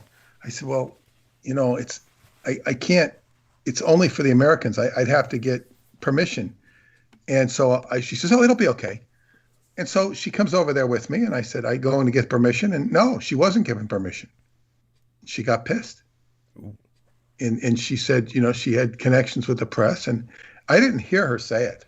I was told this later, and she became a pariah to our group because I had invited her to come with us, and she turned into poison. She was poisoning. She was going to arrange to have us stay at her bread and breakfast, which we didn't want to do. And then I said, we don't. She said she's trying to save us money, and we don't care to spend $30 a night. Is not that much. It's not going to cost no more than that. And she then, what did she do? She then swore to me and my friend that there was going to be. I said, well, I don't want anybody sleeping on the living room floor. No. Everybody will have their own room. It was a complete lie. I had a nice room, but there were about three people that had to sleep on the living room. They had mattresses and stuff, but this is not what I wanted. So it was, the woman was terminal, and she just, and then she kept like, I had to explain who she was like a year later. She wouldn't go away. Jesus. She couldn't do anything. She had no power, but it was like, just a piece of poison. And so in other words, but I took her seriously. She was taken seriously. She's not going to be invited back. She's persona non grata in anything I deal with. And sometimes people are like that. If I had heard that, I would have adjusted. She was just trouble. And so some people are like that. So when people say things, you have to take them seriously, even if they're not powerful.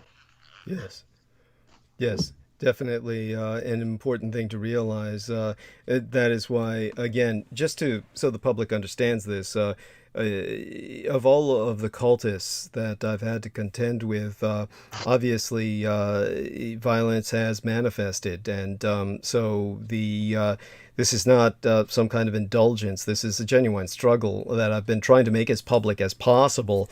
And obviously, Reality is such that people know it to be true. People understand that outside of the context that I've articulated, much in the world simply doesn't make sense, as a matter of fact. And so on a personal level, because this is an issue, again, the name has to be named. Richard K. Cole Jr. is a gang stalker who has threatened, of course, to kill myself, torture my son to death, etc. And he needs to be taken seriously.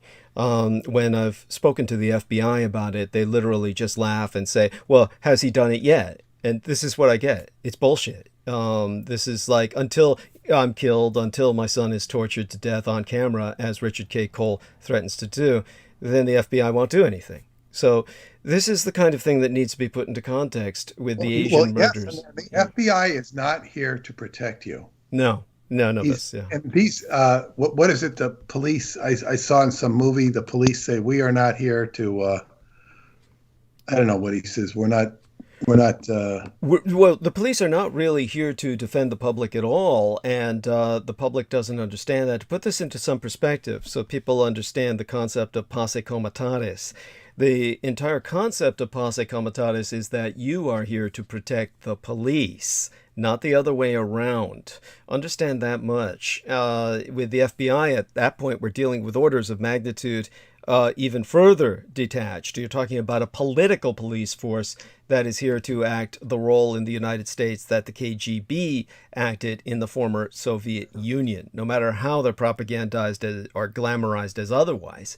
And until you perceive them in that reality, you won't understand the world that you live in. This is a society that is dying of its own corruption and certainly needs massive rehabilitation. When it comes to the police force themselves, posse comitatus and the penal codes concerning deputization, which you can look up concerning the sheriff's departments or police departments throughout the United States. There are universal penal codes and of course the universal concept of posse comitatus. And what that centers on is protecting the police, and you're serving them. So when it comes to police in the old days, the frontier days from which this anti-culture of Americanism derives, then sheriffs needed to be able to deputize people immediately. If there was an outlaw gang or roving bands of what they considered to be the indigenous populations, they considered them to be savage tribes, etc. But whatever was felt to be a threat, the sheriff needed the immediate ability to deputize men, which put him in the position of an officer in the military, meaning, as I've described before with officers, traditionally carrying sidearms, which of course you'll see mostly in World War II propaganda movies about fascist cultures. You always see the officers with sidearms, and for some reason they don't show that with American officers. Yet if you take a look at your old toy soldiers, you will always see one of these toy soldiers that has a single pistol as opposed to carrying rifles like the rest. That is the officer. And the whole purpose is to shoot the men who refuse to advance, to shoot those who disobey orders. That is the position a policeman is in the traditional frontier American culture. That is what the policeman has evolved out of, that sheriff culture. And the sheriffs needed to be able to deputize men and put them under their command, and they had the power to shoot them if they disobeyed, to shoot them if they did not want to serve. It was a draft. Posse comitatus is a civil draft. So where that comes into true damage, where you see the society begin to self-destruct. Now, this sounds like it's contradictory coming from myself, who's always promoted an all-female police force, but I'm talking about women who are trained to act in maniples or teams. Because what one woman cannot ever physically do, 5 women can, especially when trained to operate in tandem, or at least they have a better chance thereof, and they can certainly always call for backup. And, they could go into detail of that some other time, and probably will next Sunday when I have Crystal River and her guest on the program with me. And we'll talk a bit about the history of rape and rape culture, etc. But tonight, the point to make is that here's where liberal, progressive, inclusive culture does do damage. When you do bring in women for the sake of balancing out a force in terms of diversity, and you bring in short little women who are physically, obviously incapable of doing anything that would be comparable to the average demands of policing, then that's where posse comitatus becomes your enemy. Basically, I've seen situations like this. You've got some little female police officer. There's nothing she can do about the big, bad madman who's running around with a fully loaded automatic weapon. She has all power to just point at any big, strong, strapping man on the street and say to any number of them, you, and you're deputized. Go get that man. And if you refuse her order, you are guilty of a misdemeanor immediately, automatically. If she winds up getting injured or dies because you did not go stop that individual, you are guilty of a felony, and you will go to prison as a co-murderer. You will be considered a collaborator of the criminal she ordered you to get through your inaction or your non-response. So what posse comitatus has come down to is where the police can now draft you. You are sent ahead as the cannon fodder, and they are the officers, and they can shoot you in the back with no repercussions by rule of law if you don't obey them. So you're there to protect the police, not the other way around. So this might give you an understanding of the context that we're working in. This is the horror, but you compound that with something, say, like what I've articulated the past several days, whether it's been several episodes, where it was the murder of Vincent Chin, who was this Chinese American, by the police, and when he was shot dead by the police for brandishing a stick while drunk on his own property in front of his own home. And then all the neighbors ran up the American flag to show how they supported the police. That shows, of course, that they don't identify the Asian American as American. That's why they're flying the American flag in support of the police who shot him, was because they're saying, well, he shot an Asian who to them will never be American. And when it comes to the case of the Japanese student who was shot in the South, New Orleans area, you have no one who spent a day in jail. The two men who killed a Chinese American who they misidentified as Japanese because they were angry about the Japanese destroying the automotive industry, and they never spent a day in jail. In other words, it's open season on Asian Americans, and whoever kills them will never face any repercussions. Think about what I'm saying. Two men killed a Chinese engineer, Chinese American, just Chinese by ethnicity. He was a United States citizen, because they identified him as Japanese, and they never spent a day in jail. The man who shot a Japanese citizen visiting the United States in the Solid South, who never spent a day in jail. None of these people go to jail for killing Asians. It doesn't historically happen. You walk free because Asians are not considered Americans. They're not considered human. This is a legacy of what Peter Moon is articulating on the part of Jack London. That is, this Jack London mentality. You are taught to read Jack London when you go to school. Jack London is required reading when you go to school. People who go to school, they read Jack London's works. And so these Americans are acculturated in this ability. This is what Richard K. Cole Jr. is feeding off of. This is the matrix in which he operates. He knows that if he kills me, he will walk free. The FBI has said as much. This is the world I live in. So understand, when I speak against this, the anger, the rage, the frustration, yet white Americans simply say I'm being negative. And think that somehow I'm just using racism as an excuse based on some kind of bitterness. This is the horror of what it's like to live with white Americans. They are patronizing. They are dismissive of that which they never understand, and they can kill you and get away with it. This is the horror of this world. And I'm stranded here on the North American continent, surrounded by the white savages. Obviously, there's exceptions. There's men like Peter Moon. There's men like so many others that I deal with. Ben Estenius, my own father who raised me. There is, of course, the other ugly norm. These men are exceptional. The rest are the norm. That is the horror of this situation. Peter Moon, by this work, hopes to change that dynamic. Maybe render it so that more like he, like my father, like Ben Estenius, like the white American judge who granted me my Social Security disability insurance and awarded me that when he knew I couldn't get any veterans benefits. These are men who should be the norm. And perhaps we can make it that way.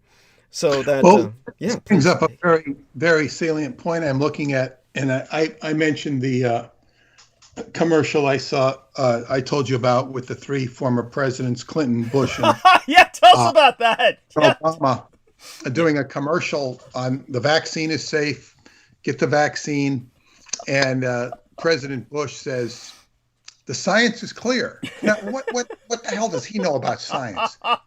It's the science is not clear. The bias studies are clear, but the point is, you see these three guys, and Bush is a outright Satanist connected to a satanic cult. Clinton, we don't need to disparage him. He's disparaged himself enough. He's a public embarrassment. Yet Obama on the surface would seem to be the least despicable of them all, seemingly. But but he's got a whole issue with the birth certificate that has still not been properly. I don't even know why they bother. Honestly, it is so silly. He could just say, I understand the legality of it, but you get my point. It's like it doesn't matter. Well, see, the thing is, and although his is probably constitutionally the most egregious, right, it's morally the least, the less. But in other words, you have a guy like Clinton and George Bush, and here's George Bush, like looking under the table at the White House. Where are the weapons of mass destruction? Making a joke of it. Because they had taken the verification inspection of the United Nations that was presented to the United Nations. The Americans took it to copy it, and they never returned it. So, no. I don't know, Iraq didn't have any backup copy. I don't know what happened, but they weren't able to present their case. And that resulted in the invasion of Iraq and Colin Powell lying his ass off. But all these people, like, they get away with it. It's like Bill Clinton, George Bush. We won't even. There's things that can. What I just learned about what Obama did when I was in Washington D.C. Yeah, he took all the homeless. This is why there weren't homeless people in D.C. He took them all and shipped them to Baltimore. That was done under Obama, not Trump. I was ready to blame Trump just because he seemed like the most blamable, 4 years. No, they said, no, that was done like in Obama's administration. So but you can be like Governor Cuomo. You can be completely despicable and just stay on your job. Business as usual. This is the problem. This is the problem with so much that goes on in the world. The stench rises to the top and sticks there. This is the world. And this is why the New Testament story have so many applicable features to it, because you just have this wicked priesthood that is all set upon money and power. And how do you wrest power from something. It's not, it has to fall apart of its own accord. Now, to get back to Jack London, Emperor Hirohito took his enemy seriously.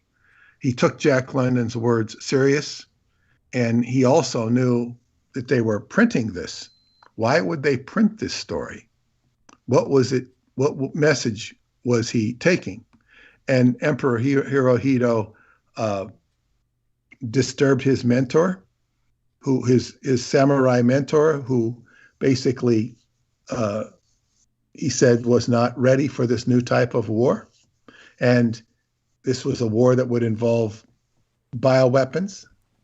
And it upset his mentor so bad, a war hero from World War I and the Russo-Japanese War, that he committed suicide because he thought the emperor was mad. But the emperor defended his country. He did a very good job of it, and he made them prosper.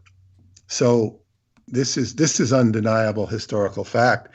The one thing this book will not have, because it can't have it, the one thing that would solve everybody's question is a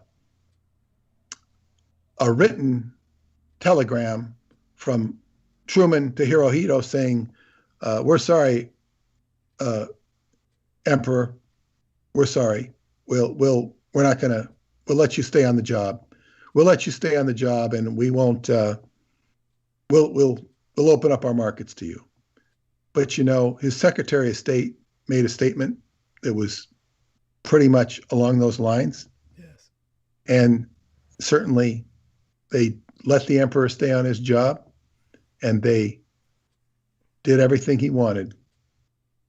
He basically did everything he wanted. And it's like, you have to have the piece of paper there. You're not going to get it because it's not available to us. But certainly the war was spun to make us think that the Americans were great. And as Douglas has pointed out, they haven't won a war since.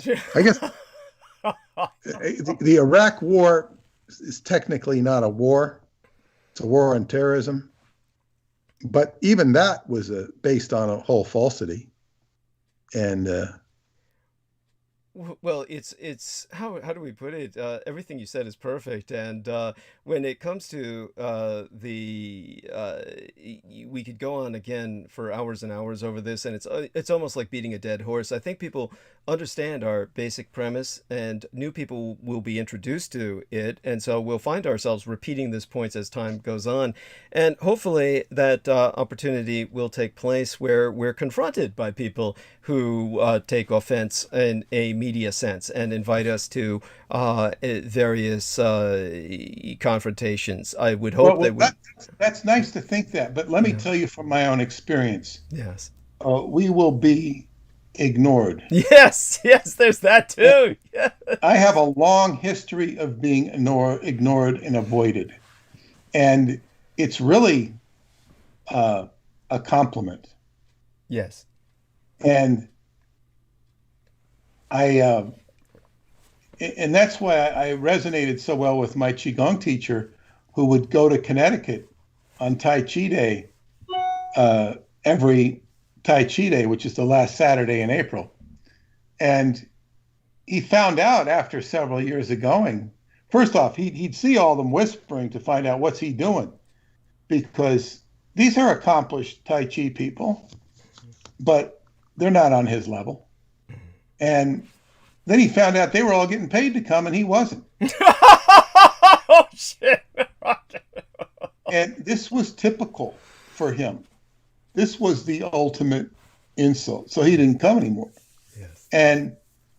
But it's like he was the best by far, demonstrably. And okay. So he was used to that. Yes. And so basically, what the book will influence people. They will respond to it rhetorically, but ultimately they will be defeated by it, because they'll start making up stuff. And I didn't get a chance to tell you, because Stephen Greer put out this video, And at the end of it, he says, one of the celebrities that's coming on board is Steven Seagal. Oh, God, why am I not surprised? I couldn't think he would sink any lower, but yeah, by all means, go on. Well, I mean, it's like how low can they go? He did spend time in Asia. He's part Russian, yes, by the way. Yes, I'm not surprised. Yes, go on. Yeah, but so yes, this is just a comedy of human beings getting up and talking, and what's more disturbing than the Stephen Greers of the world are the people who listen to him. Yes. And because the reason they listen to him, because he's there. Why do you watch something on TV? It's because it's on TV. If it wasn't on TV, you wouldn't watch it. It's so true. So, yes, and it's so much of it is not worth watching. Yes. Yes. Yeah, go ahead. Oh yeah, no. I mean, we're confronted with a dearth of choice, and so someone like Stephen Greer is constantly presented. He is presented, and as I told Peter Moon, the one person who actually had it fairly well analyzed or had a good grasp of the Stephen Greer phenomenon was, of all people, Christine Joanna Hart, because Christine Joanna Hart is one of these peculiar personalities who, as a woman, just raised as an asset to be deployed to basically bring men down sexually, as she did the leader of the IRA, the Irish Republican Army, which she wrote a book about thereafter, and is basically raising that man's son. And of course, we know all of the horrible things that have been done to his son that have articulated via Michael Aquino, etc. When, again, without overdwelling on that, not because of any fear of a lawsuit or anything. It's just, I've been over that before, and you can hear the details in the episodes where Crystal River is on talking about Max Spears and Tracy Twyman, and I bring up the details of that. But in context of that, Christine Joanna Hart is someone who, as a woman, has this drawback as an asset more than as a woman. I must emphasize, she feels somehow slighted, or that she feels somehow that she's failed when she doesn't sexually excite the target in question, so to speak. So she's interviewed serial killers where she's been flown in to speak to them personally in maximum security. And she would relate to me how disappointed she was and how insecure she felt afterwards when she didn't provoke a sexual response from them. And then she felt somehow like maybe she was lacking, like maybe she was, and this is like an asset who's indoctrinated to present themselves sexually, and if they don't trigger the target, then they failed. This is the kind of background in which we need to see that. So, and hopefully no woman feels this way naturally, but she felt that way about Stephen Greer.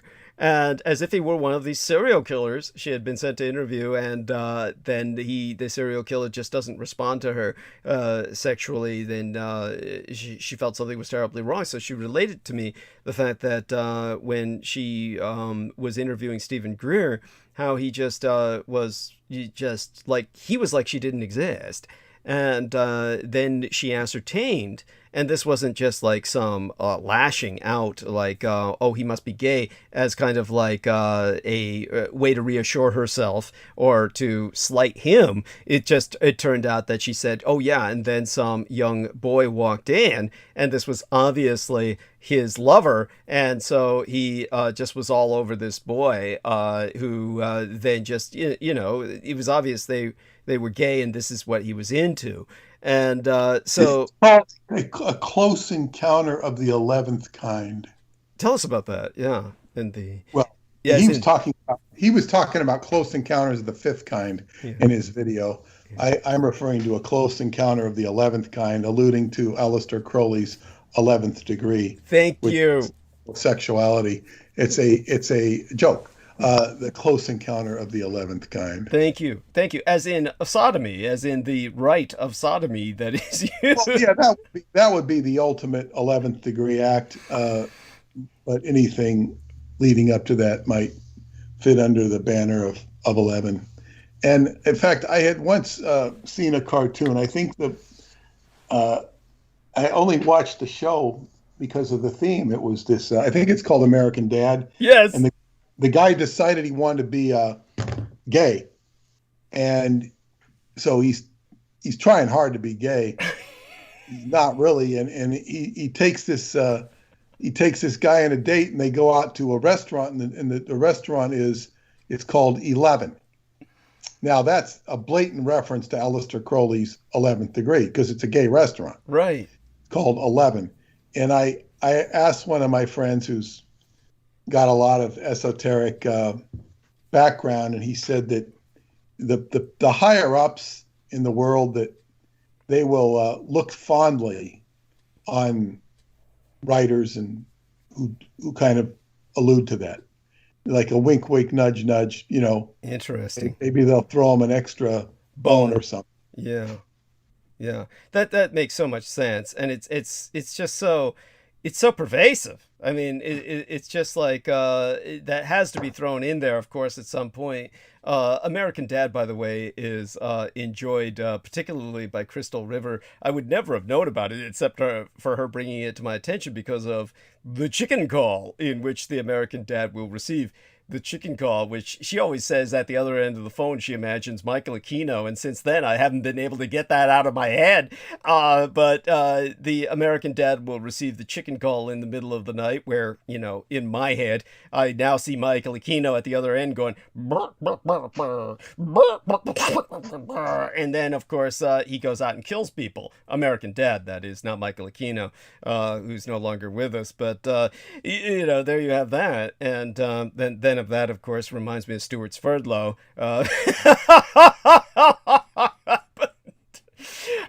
who to me is American Dad, and Peter can take that as far as he wants. I mean, I know he got calls in the middle of the night. I don't know that they were chicken calls.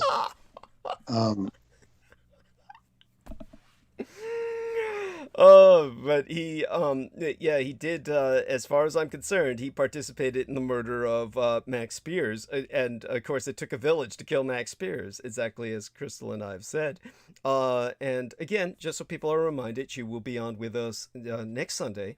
And what I wanted to kind of let Peter Moon say know of in the most roundabout way, that I was just basically circumnavigating all over the place, losing myself here and there on the trails that I do. Basically, when I send you some stuff in terms of writing at this point, if you can get it into the book, great. If you can't, don't worry, we'll put it in the next book, or you'll figure it out if it needs to go in the next book. But we've always got tomorrow in that sense now. And so what I'm adapting to is the reality of a kind of publishing format, I guess. And so our template. Well, yeah, and it might just help you. Like I said, like I'll do, might work for a year on a book. Mm-hmm. Last year I also worked on the etheric crystal and got that done. That was a much easier, even though I had to translate it was much easier because it was just an easier job. But this book was particularly tough because it's such a vast subject. The adventures at the Presidio are more personal. Mm-hmm. Yes. And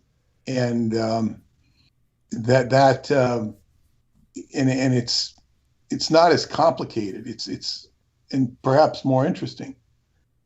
In the human sense, perhaps. Yeah. Well, yes, and now, but see, this book is basically military history. Yeah. It's not an esoteric book. It's not an occult book. It's not anything but history. It's really what it is. And the next book will be biographical to a marked degree, but it will also be an occult book. There's no way around it. It is an occult book. So that is a fact. And here it's perhaps more relevant and more interesting. This book, The Roswell Deception, introduces Aquino and the Presidio in a context. Like, where does this information come from? It comes from the Presidio. Well, Aquino didn't create the Presidio. He had nothing to do with this. He was a circumstantial character. Right. I mean, he had nothing to do with the original Roswell story. He had nothing to. He furthered the cause. He had nothing to do with Douglas's assignment. But he's a key player, and it's a key element of the negativity that is generated by the military industrial complex, especially the military, especially the government. And if I go back into the 1960s, the as they say, and you can watch it on Woodstock, the movie, the Woodstock movie, and the soldiers are coming to feed the hippies because it's a disaster, and they're saying, "Hey, these guys are here to help us." They're having to identify the soldiers as coming to help, because the soldiers were viewed as the enemy by the youth that I went to school with. Of course, I wouldn't have been afraid of the soldiers. I wouldn't have looked at them as, I would have seen them for what they were doing. Right. But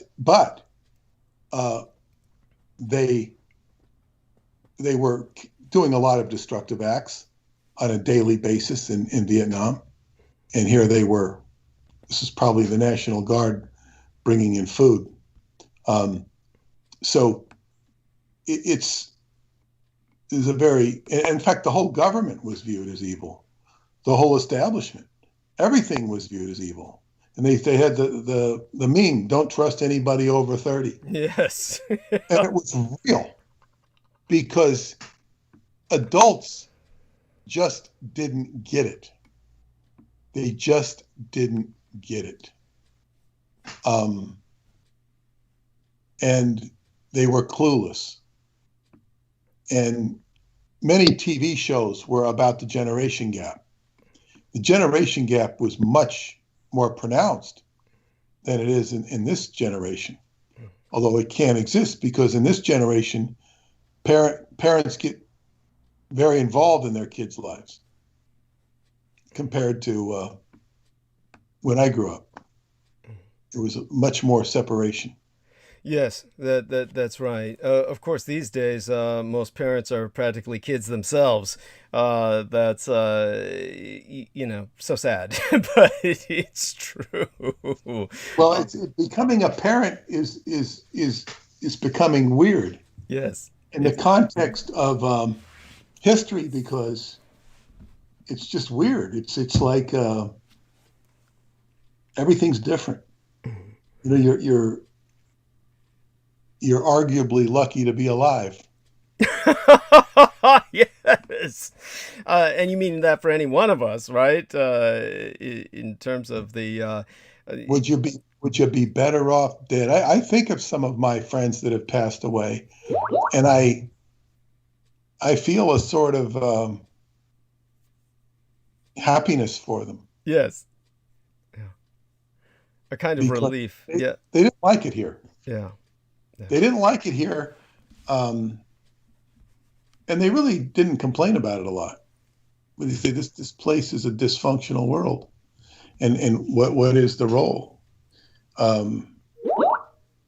don't know. It can become very, very philosophical. But what I'm looking forward, like I see things very pragmatically, and I see, okay, we do these. The book with Aquino, and then we move on probably to the German book, which I'm kind of not interested in that so much either, but that's inescapable.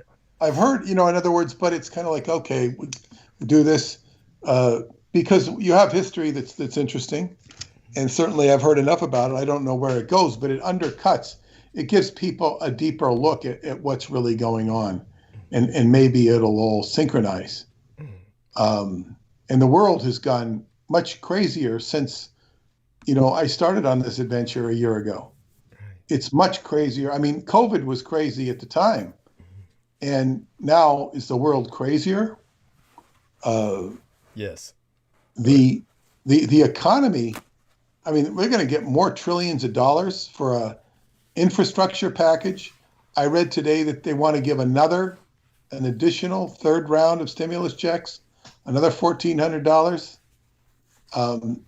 Just throw that in. Biden's going to give it, a $2 million, maybe it's even a $4 million package. They're going to rescue Amtrak, but they're not going to put in high-speed trains. This is the world. By creating all this money, it's going to make the economy good. And the thing is, nobody says you don't have to pay it back. Congress prints the money. No matter what anybody says, we don't have to pay it back. We can say we pay it back, but it's the government paying it back to itself. What if it doesn't get paid back? It doesn't go broke. It can print more money. And if you watch The Economist, they start to talk about this. They start to acknowledge this process. And it's kind of like it disturbs them because it's not what they know. Economics is a bunch of bullshit as a subject. And one of my friends who studied, she's a PhD in I think, economics. She's written books on the subject. And I told her, I said, the problem with economics is the theories, they all are subject to manipulation. Therefore, to study economics truly, you have to study conspiracy theory. Game theory, which economics conforms to, is based upon John von Neumann. All game theory, he said, is based upon the idea that somebody's going to cheat. That's conspiracy. So to study economics, you have to study conspiracy. But does anybody study conspiracy when they study economics? No. They study balance sheets and debts, and they study so many things you can't even understand them. Doesn't make any sense. Peter, can I ask a question right quick? In my studies, I'm learning that day traders and investors actually do a favor for the economy because they keep the dollar moving. Do you think you could speak on that? Well, it's very interesting. Fluidity, flow is very important. The economy stops when there's no flow, when there's no goods, or there's no goods, or there's too many goods. So when there's flow, so and the interesting thing about trading of any kind is there's no commissions anymore. This makes it so relatively easy to make a profit. Much easier to make a profit. And I've looked a little bit into day trading since you brought it up. And it's, people can make a lot of money right now in the stock market because with all these trillions of dollars being put into the economy, everything's going up. The question becomes, how long does it go like this? It could actually go on for quite a while, in my opinion. So, yeah, and one thing I learned is that the taxes will kill you because let's say I make $600 today, and one day I make $600 today, and let's say I lose $600 tomorrow. They don't cancel each other out. They used to cancel each other out. Right. But if I make $600 today and I lose $600 tomorrow, I still owe full taxes on the $600 that I made, and I could only use the $600 that I lost as a write-off for an expense. Let me give you a bit of advice. Invest it put it into an IRA. And if you put it into an IRA, you're not going to be taxed on anything. unless you withdraw it from the IRA. You can put, I think, 25, maybe up to $3,000 a year in an IRA and have that deducted from your gross income. And further, you can put more into an IRA if you want, above and beyond. But any gains you make in the IRA will not be taxed unless you withdraw it. And you can make withdrawal, it'll be penalized 10% if you withdraw it prior to the age of 59 and a half, unless you're withdrawing it for medical or education reasons. So I don't know how old you are, but if you're going to be 59 and a half in a reasonable amount of time, you can do that. So but if you could day trade $2,000 or $3,000 and you could double that and triple that, you could take the money out and be penalized 10% and taxed on it, but at whatever amount you want, if you really needed the money. You're already working a job, so I assume you don't need to be, have to be making extra money, but you are because you want to.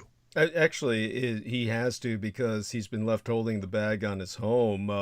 If you got any ideas or suggestions for him to either get rid of his home and get rid of the mortgage, or where he can go for. Well, actually, I'm renting, but I just had to, sign a lease, kind of like short notice by myself, and so it's something that I'm going to be taking care of. Do you have a mortgage you're trying to get rid of, or? Nope.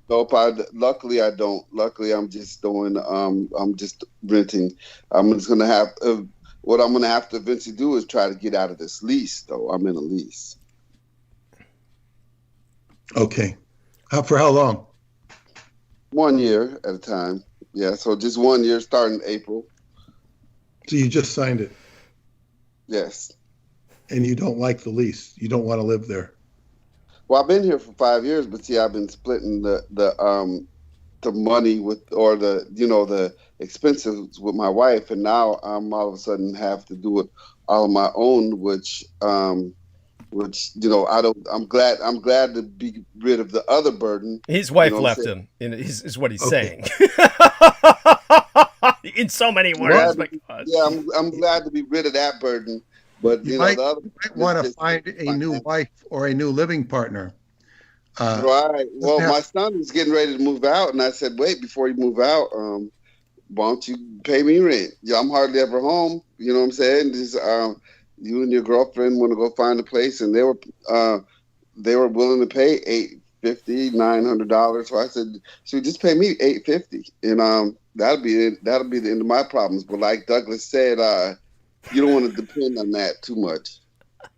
Well, if they do it, it might be a good thing for everybody. You can't count on kids. It certainly would. I'm trying to come up with a plan B while I can. Yeah, the problem is that you offer them less than $850. Yeah, well, the son's girlfriend unfortunately lives and works in a very different area, so that's why that's not going to happen. Malik, who is the son of Derek, is probably going to link his future or his present with the girlfriend. So if anything, he's going to be moving in with her into that area where she lives, which is far away, right, Derek? Just to put this into realistic perspective. Not real far away, but Nashville is kind of like 30 miles from here, so it would be more convenient for them to stay out there. So I'm not going to try to hinder. It would be mutually beneficial for me and my son, but I'm glad he's got the girlfriend he's got. She's a lovely girl. You know what I'm saying? So, I'm not going to do anything to hamper that. Whatever decision he makes, I'm going to support it. If he says I can't stay here, that'll be fine. I'm not going to. Well, I'm suspicious of being. You're not going to be taxed on your. I don't believe that the offsets. It's Schedule D. I haven't looked at Schedule D in a long time, but trades offset each other.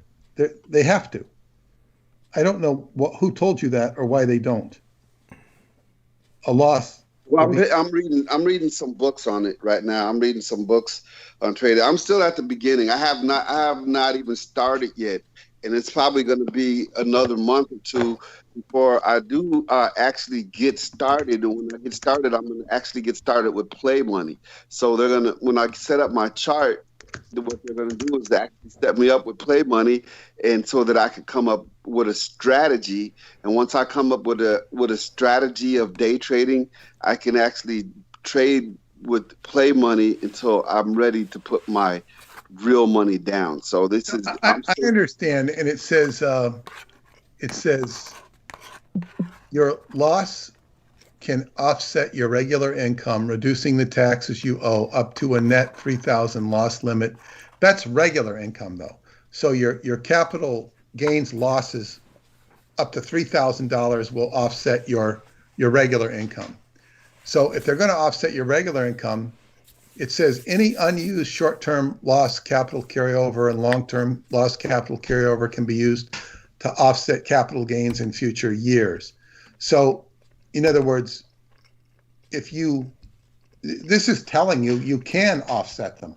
I think you've been misinformed or you misread it, because it only makes sense. The idea, though, is not to have any losses, is to have only gains, in which case you will have to account for them. You'll have to pay taxes on them. It used to be somewhat reasonable. I don't know what it is. 15%. I say reasonable because it could be greater. Yeah, I don't know what it is right now either. So yeah, like I said, I'm still just getting started with this, and still learning. Yeah, but if you can put money into an IRA, there you're not going to have to worry about it. Okay. I mean, certainly that would be the wisest and most conservative investment. And with day traders, I knew one day trader who was in Australia, and the impression I got from him is it's like the way Derek is seeing it is that he's got his truck driving, and then he might do this or intends to do this kind of on the side, which seems fine. I don't see any harm necessarily coming of it, but with the day trader that I knew in Australia, it was like, and other people that I've spoken to just vaguely who have encountered in this kind of business, it's it's not something I normally deal with, but my impression was this is what they do like as a life. And this is like all this guy did. I know the one guy in Australia, and I know the majority of them are like this, and it's no way to live. It's just, this is all they do is they get up, they get on the computer, they day trade, then they go to sleep, they get up and they do it again. I mean, this is it. This is what they do, because from what I understood, they were losing vast amounts of money that they would regain, oftentimes just in the nature of things, just in the cycle of their day trading. So it's like the day trading and but these are people who are making a living like that, of course. And that's, that's not what you're trying. Well, they tell you they set it up as a business. They say it's not just a side thing like playing video games. You have to set it up as a business, get your home office, and then there's a bunch of ways to do a tax write-off if you have an actual home office, the high-speed internet. And they tell you to limit yourself. So some of the people who I talk to only do it for 3 hours a day. That's it. And then the people that makes sense. Oh, that's so wise. Yeah, the people that work do it less. Derek, back in the 70s and into the 80s, the stock market would close at 2 p.m. every day. It would open at 10 a.m. and close at 2 p.m. It was open for 4 hours. And then I think on Wednesdays, it would close at noon because they do their admin. And it was open 4 hours a day. And then they extended the trading hours to 4 p.m. And then it went to 9:30. Now it opens at 9:30. So it was a very different environment. It was only a very short window of trading per day. And it's a different environment. Now they trade all around the clock on the overseas markets. Oh yeah, the Forex. That's called the Forex. So then the ones that get greedy, and or if you got some odd hours like me, truck driver that works odd hours, once you learn how to trade and you don't want to change your hours to meet the 9:30. It's 9:30 Eastern time, which would be 8:30 Central, where I'm at. So then people try to get in right at the beginning so they can buy the gaps. But the people who wanna trade all hours of the day and even on the weekends, they get into what's called the Forex market. They get into the buying the foreign exchange market, buying foreign currencies. So yeah, there's a lot. There's a way to keep it going for 24 hours. If you wanted to. That's why I'm just going to limit myself to 3 hours a day once I get started. Right. That makes sense, and certainly appreciate it. And in terms of all of that, I'll try and put that into some perspective tonight. Probably start by talking about that maybe in terms of from a kind of my own historical and geopolitical context of trying to look a little bit at the market. Just to understand things, there was this very wealthy trader in Scientology. He was a Jewish guy from the Netherlands.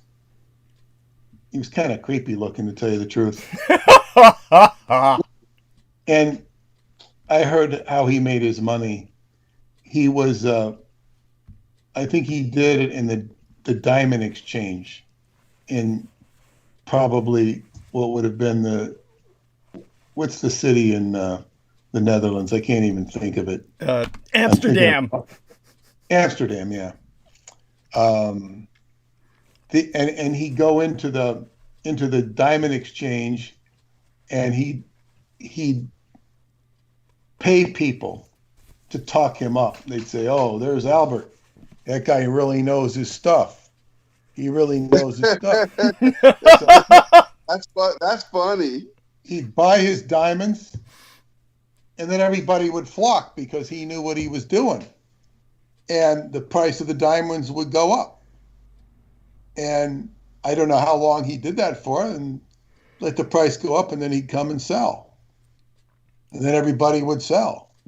In other words, he knew how to manipulate the market. Which is illegal. Yeah. Well, this was probably back in the 40s or 50s, or even the 30s. Who the hell knows? Before, well, the war was going on.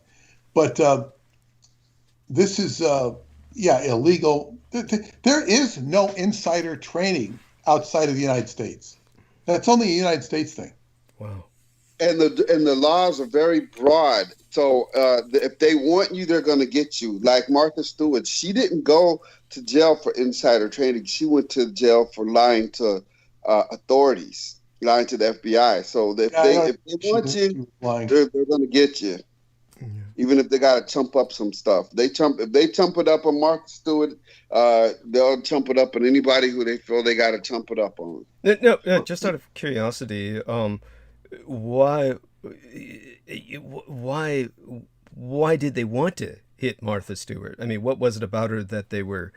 I mean, well, they couldn't really prove the insider trading because they believed she had information on the insider trading, whatever it was that she traded.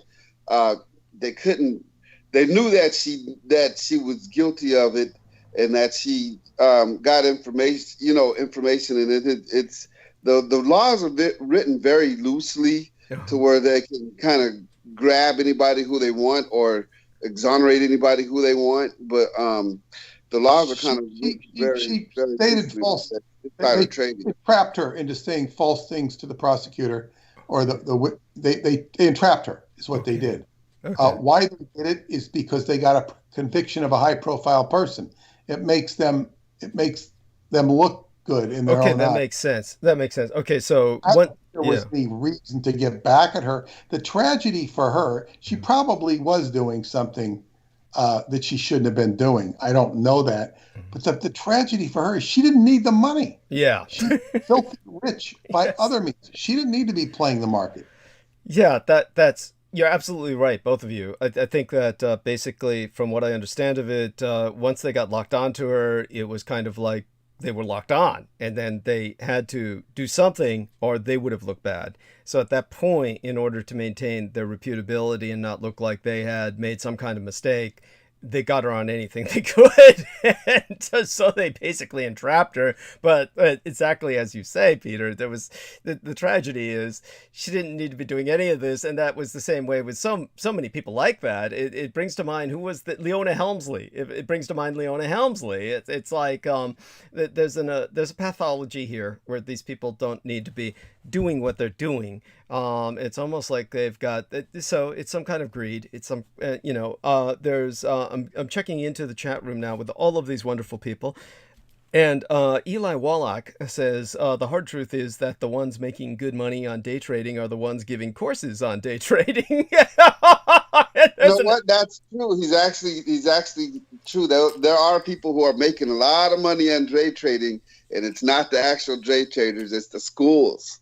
You know what I'm saying? The courses. That goes without saying. There are a lot of people making money on the market right now because the market's going up. And in the whole thing with that stock GameStop, yeah, there are some people that are really sharp. They figure out the stuff and they do it. It's, as they say, though, it's as was said, it's a full-time activity. But see, that GameStop is kind of reminiscent of a pump and dump.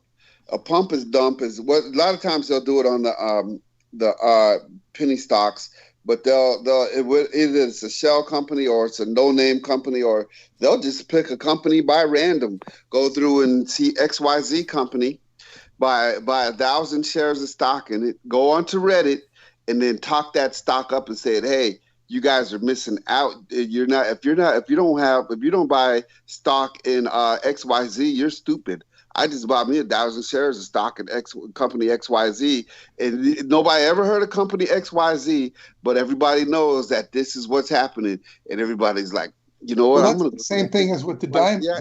You talk it up, and right. Then once all those people buy those stocks in it, you dump it, and it's called a pump and dump. Now the original one who went to the message board to talk the stock up is out, and then when it comes out that company XYZ ain't shit, everybody else is going to be left holding the bag. Yes, but we're in an environment right now where there's a lot of positive sentiment for a lot of different angles. And one of the reasons is this huge amount of cash flow that's being flowed into the system. One thing's for certain. According to the International Monetary Fund, the IMF, if it were not for the various stimulus programs from the various governments, the economy would be orders of magnitude worse than it is now. They've essentially floated the world economy on these stimulus packages. So it is important that this was done. It's amazing that you don't see inflation of any significance. That's because everybody's out of work. So, what I'm saying is you don't see prices going way up. You don't see price of houses going way up. Prices of housing is increasing, but you don't see the price of gold going way up. No, I appreciate what you're saying, but I would venture to say that that's because if we had a normal economy with governments pumping in, for whatever reason, a bunch of stimulus all of a sudden, you would see something like that because everybody would be raising the prices so that people could, because they would know, well, everybody's got the baseline income as well as this incoming stimulus.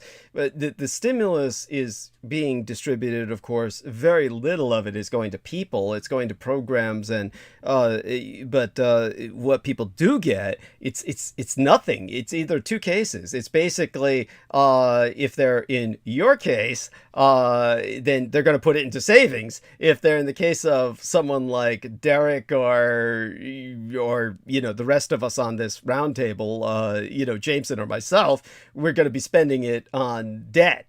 Basically, well, I'm not, because I'm not in any normal scenario. But I will spend it on the dentist. Yeah, I just haven't expended it yet. teeth become very expensive when you get older. Oh God! Yeah, well, the teeth are always expensive, but it's a good investment. You need them. Oh my God, you need them. And so much of your health depends on them. I'm glad to actually hear you say that, because I remember before originally you said, yeah, you just put it in the bank, and that's what most families would be doing who are temporarily in the bank. Yes, there we are. You know, I had to get a bridge. I got the bridge replaced for free because it, went bad after about 3 years. Wow. He replaced it for free because it shouldn't last 3 years. You mean it should last more than 3 years is what you're saying, and it didn't. Yeah. Wow. Yeah, and he said this doesn't happen very often. Whereas, the Hindu doctor I went to said, "Oh, we do not do these. We do not do these things for it breaks it, right?" But my dentist stood behind it, Oh, thank God. Oh, thank God. I remember when... Because he's a very good dentist, and I still have a couple implants to do. It's just, it's not eager to get them, and it's super expensive. Yes, but that's horrible. Go on. That's where that money will go. But in any case, this is... the whole world is changing. It's going to keep changing, and you just have to adjust to the change. But with that, I'm going to retire for the night. Understood. And thank you. Thank you. Thank you, Derek. Good luck with your housing situation. Yeah. Well, thank you, Peter, and thank you for some insight on the financial aspects of what's going on. I always find that interesting. So thanks a lot. Yeah, and also, what you might want to do. What's your birthday? Coming up here soon, May 28th. Look at Susan Miller, Astrology Zone. She does a monthly horoscope, so you can look for Gemini. It might give you some clues. All right, I'll keep that in mind. Wow. Oh God, you're a Gemini Susan too? Miller, Astrology Zone. She's very popular, and she's it's a general horoscope. It's lengthy. It's general for Geminis, and it's general for any sign. And sometimes they're very apropos. Well, we love you dearly, Peter, and share our love with Paula. I'm glad everything is going as smoothly as it can. Glad to see you're getting those teeth in order. And we'll be speaking again soon enough, either tomorrow night after I reanimate or on Tuesday, because like I said, I'll send you some stuff throughout Tuesday. And if it gets into the book, it does. If it doesn't, we'll save it for the next. But okay, thank you very much. Thank you. All right. Blessed be. And with that, of course, we'll return to the two gentlemen who are with us on the roundtable. I'm going to do a quick check through the chat room, some other incoming messages. Amanda Yude actually checked in for a few moments. Let's see now. This individual named Cookie Monster updated his status. What was that about? Oh, there, Jameson. Oh yeah. I made a good post. Ain't nothing like something that nothing ain't. Okay, wow. It's one of the deepest things I've ever come up with. And was that inspired by the market and the vagaries thereof? No, it was actually inspired by some post that someone else made that had the word ain't in it. And I just decided to just run with it. Cool. And let's go into the chat room where I'm happy to say has been very active. We've got a lot of listeners tonight, and glad to see the stars are with us in that regard. A nice Sunday evening. The wonderful Britt Zierzond has taken off for the night, I believe. She said, love the cat people. Sharon Lyons also said, love cats. And basically, she checked out after saying how much she learned. Wonderful. And she was talking about let's see here. Then our man Arietis of Rigor Mortis said some states were laxing gun permissions at the same time. So yeah, he was definitely talking about that situation spiraling. And Sharon was talking about people behaving wildly. Yes, she was talking about the Florida floods, and sad. Arietta said it's sad how dumps are all near water sources. Britt Zierzon said, big concern for a lot is this 8-month of testing vaccine is going to be mandatory. Okay. And that has to do with the if they're testing the vaccines, 8 months mandatory. I'll look into that. I know that they rushed these vaccines through, so maybe what she's referencing is that there's a mandatory minimum that's going to be put into vaccines before they're released, which is understandable. Obviously, there has to be some degree of testing. I know that they were testing some on children with the AstraZeneca, and then stopped that as soon as the blood clotting became an issue. It's a dangerous thing. It's an iffy thing. Just this whole process of getting the vaccines out. It's a miracle that we got them out at all. So many of them. And as to the advantages and disadvantages of them, well, we're going to find out, right? Anyhow, Daniel was bringing up some things about football. Britt Zierzon said they really mess themselves up and end up using drugs to do the football. Yeah, I personally don't watch sports, and it's hard to small talk when you don't. Yes, it's true. You do wind up with less small talk capability when you don't know sports, when you lack the sports gene. But, there's always something. Then we had the Captain Trips troller, and Daniel Arola says, I wonder what Captain Trips calls himself when he's fighting reptilian aliens on Mars. And Sharon brought up the fact that The Stand was recently released on Amazon Prime. And this is, I think, she must be speaking of Amazon Prime. That's the films, right? That's flicks, right? As opposed to books, I think. Yeah. Okay, so that's probably the new film. I understand they remade it. And then Britt Zierzon said, yes, trolls are pitiful. It will take them a lot to heal. And Arietta said, when I was picked up and taken to the hospital on acid, they tried to flush my system with saline. Silly Dodgers. So that's interesting. They've actually found that niacin works. Okay. Interesting. High doses of niacin are. Oh no! Wait a minute. I might be getting the vitamin wrong. Okay. I think it's some kind of B vitamin. I think it's niacin. I was about to say niacin sounds about right. Yeah. Then Sharon said, yes, all the agencies are suspect, talking about the alphabet agencies. Why don't we have this guy asking about Bob Dylan again? What the hell? You know who that might be? I doubt that it's him, but it's bizarre. It's I've said before. He asked that question the night I was turning myself into the emergency room. Yeah, I just decided to respond by saying Dylan was a villain. There you go. You can tell him. Yeah. Yes. Thank you. Yes. Anyhow, I'll say it just directly. I have no opinion on Bob Dylan. I said that before I went to the emergency room. Jesus fucking Christ. Yeah. I mean, oh my God.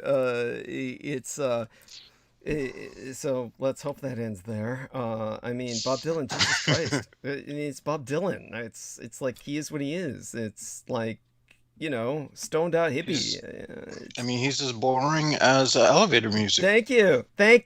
To our generation, yes. Maybe this person's from a different generation when all of that was in or something. But so going back to the chat room, because there's so many other wonderful people here I've missed. They were talking about, of course, the effects of drugs when Maria Gregorich showed up. And that's when Britt Zierzon said the marijuana incapacitates her with anxiety. I can understand that.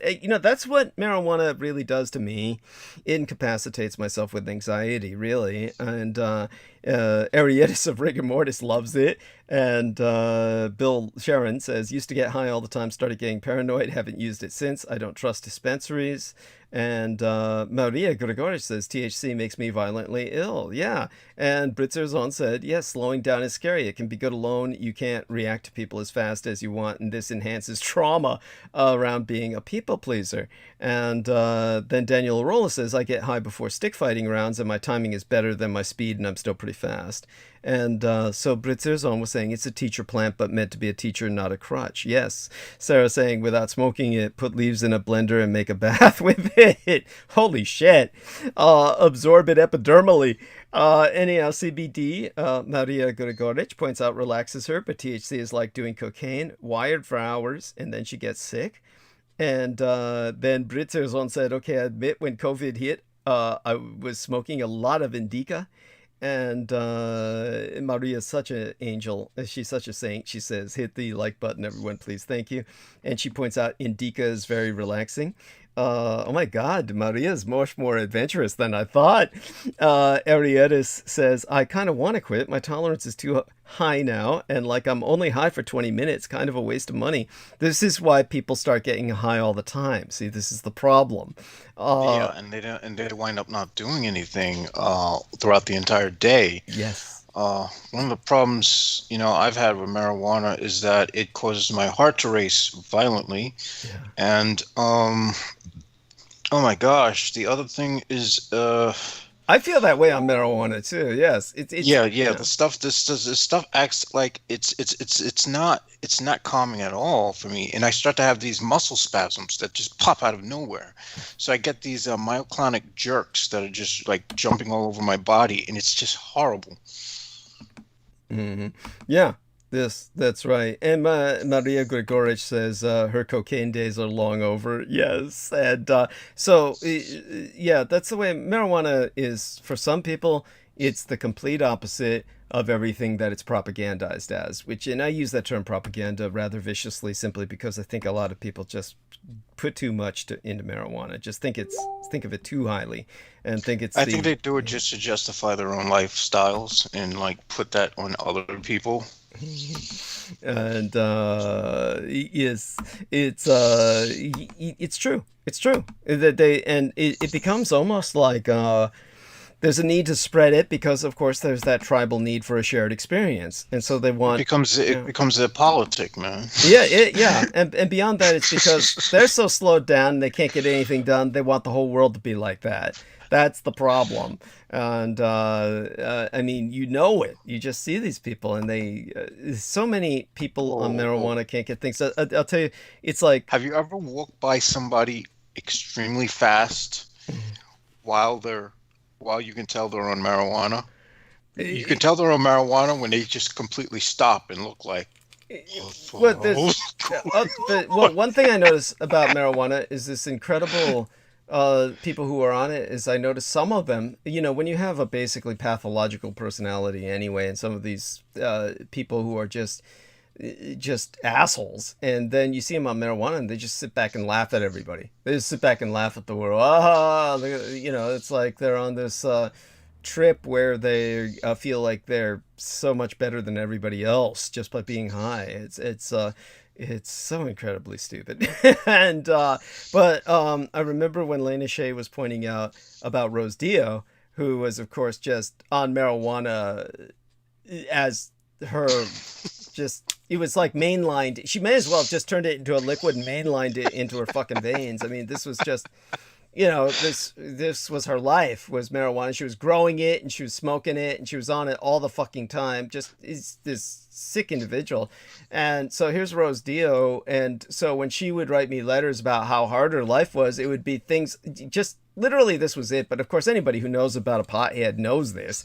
But she would write me letters like, oh, I have to get up in the morning and everything that you would think of as just autonomic response. Like I get up in the morning, I take a shit, I shave, I shower, whatever you do.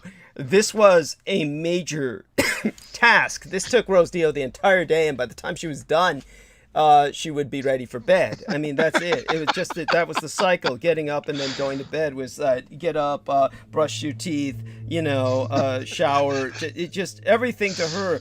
That was the day, and then by that time she's exhausted, and then there you go. And so a person like that, this really truly brings out that there are some Republican responses that are absolutely justified. Somebody like that does not deserve to live. There's just nothing what is she doing for anyone? And it's just like, but there she is, and demanding our resources. You're paying for that. All our tax dollars pay for this individual, and she produces nothing and just leeches. It does worse. Not only does she not produce, she excretes. So she spends all her life excreting on the internet, bitching about myself. So there you have that. So when you see many of these people on pot, and when Lena Shea was observing that about Rose Dio, and she herself is a pot smoker because of her friend getting her more and more into pot. Her friend was truly a bad influence. And then she actually was acting more and more like that with each passing day. And it was basically always talking about, I have to do this with the kids, that the kids take, raising the kids and all this stuff. And the reality is she really didn't have that much to do. They were at least wealthy enough where they were able to take advantage of daycare services, etc. It's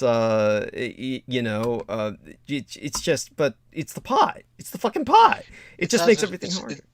It makes everything simple hard. Yes, thank you. It's like swimming upriver all day. And so Maria points out it's dangerous for developing psychosis in people with certain disorders. I agree. And so certain people really, truly degenerate on it. It might have been a factor in Lena Shea's bizarre behavior later on, but, it's just one of many factors.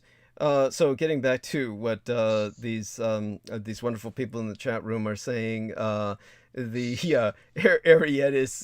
was saying, I kind of want to quit, and then Brits Erzion was bringing up, I hit the button heart, and I've been told people have that high tolerance, they lose the munchies. What's the point then? Laugh out loud.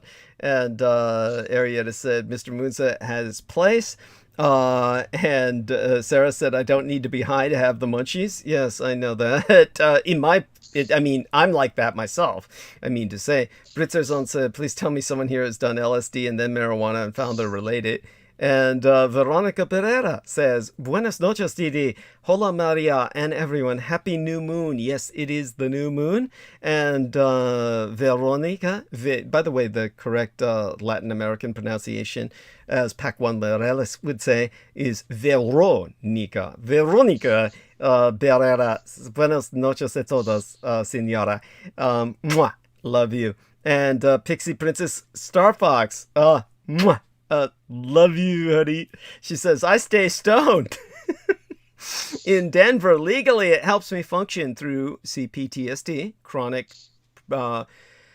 post-traumatic stress disorder, or complex post-traumatic stress disorder. I have that myself, so I'm also complexly post-traumatically stress disordered. And she says it's how she handles the matrix of information that any given moment brings. Love you, DDDXO. And exclamatory heart. So Pixie Princess, mwah, love you, Star Fox. And Sarah says, used to drop acid and smoke weed all the time. Acid and weed go hand in hand. Oh my God. How the hell would you combine those two? Thank you. Oh God, that would kill us. That would kill people. Like I'd probably go into a seizure and become non-responsive in a coma. Yes. That would turn me into a human vegetable. Yes. So Britzerzon says, thanks, Sarah.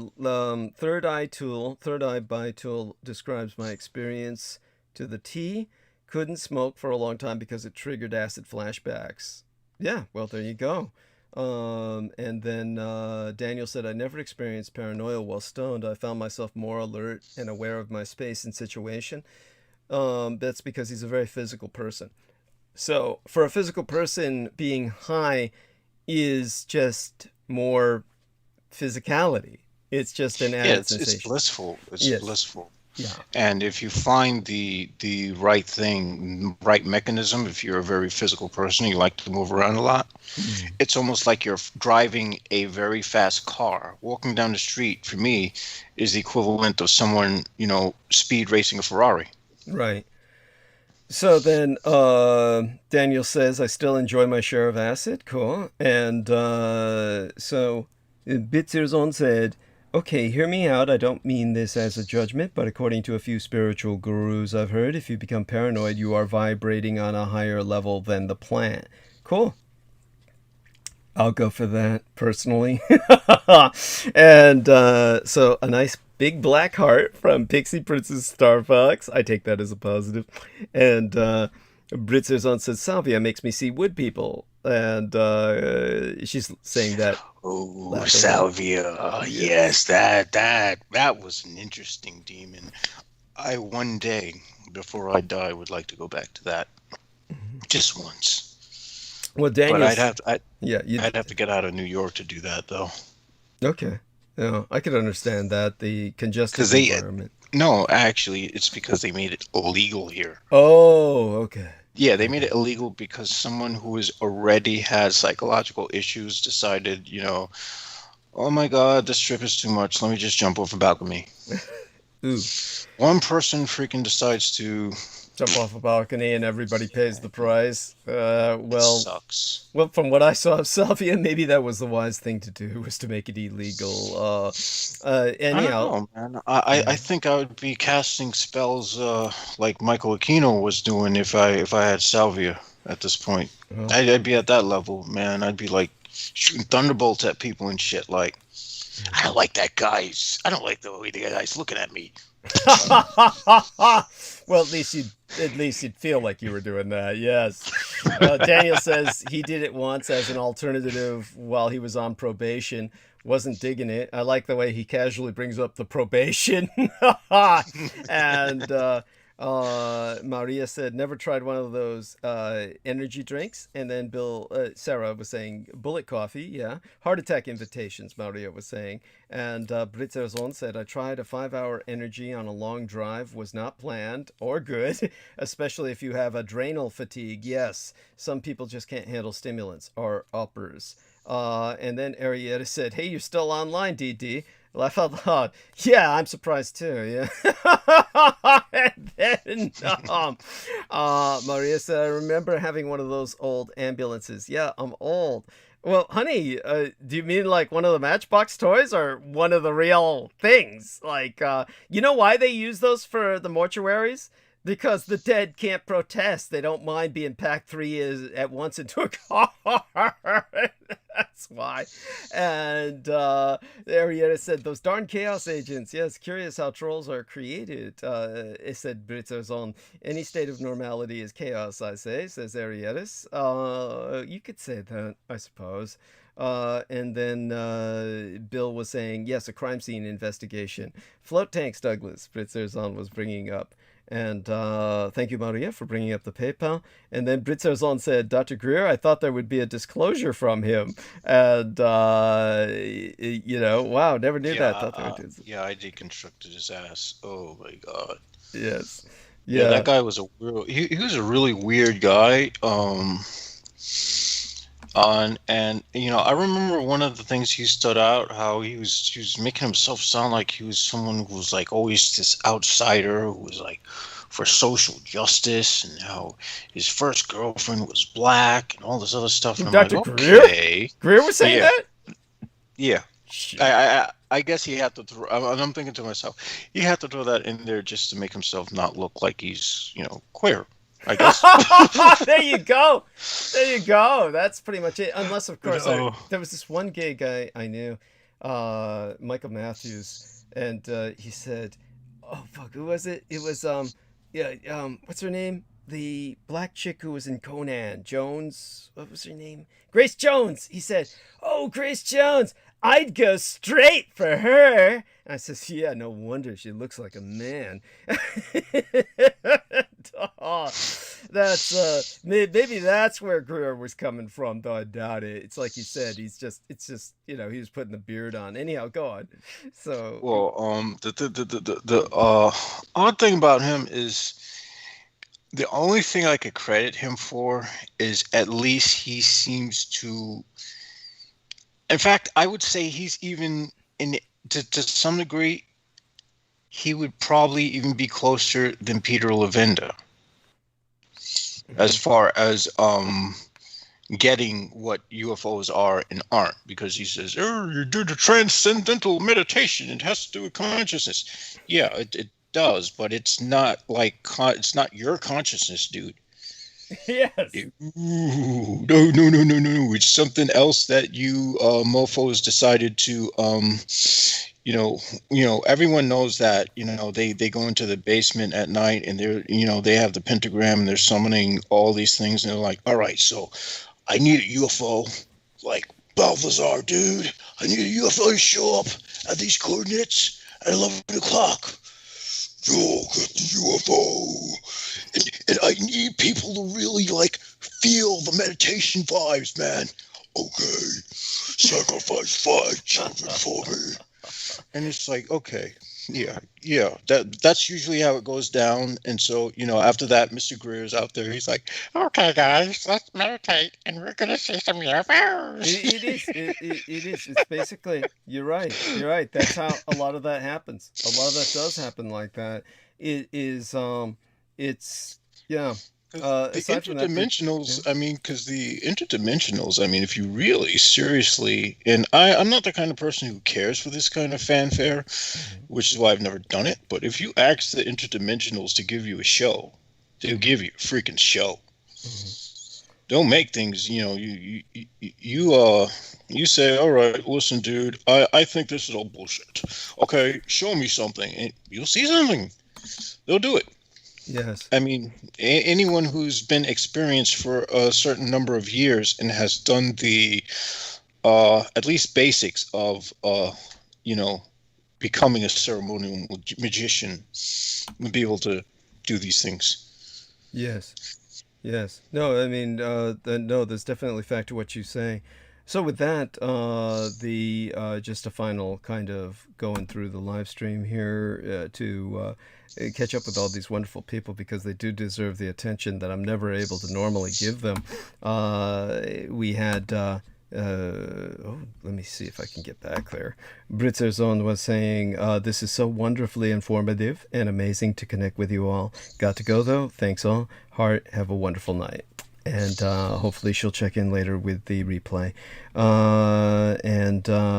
They were saying goodnight to each other when Arietis of Rigor Mortis said, "Oh, and I just donated." Laugh out loud. Hopefully he did. I don't know if that shows up just yet.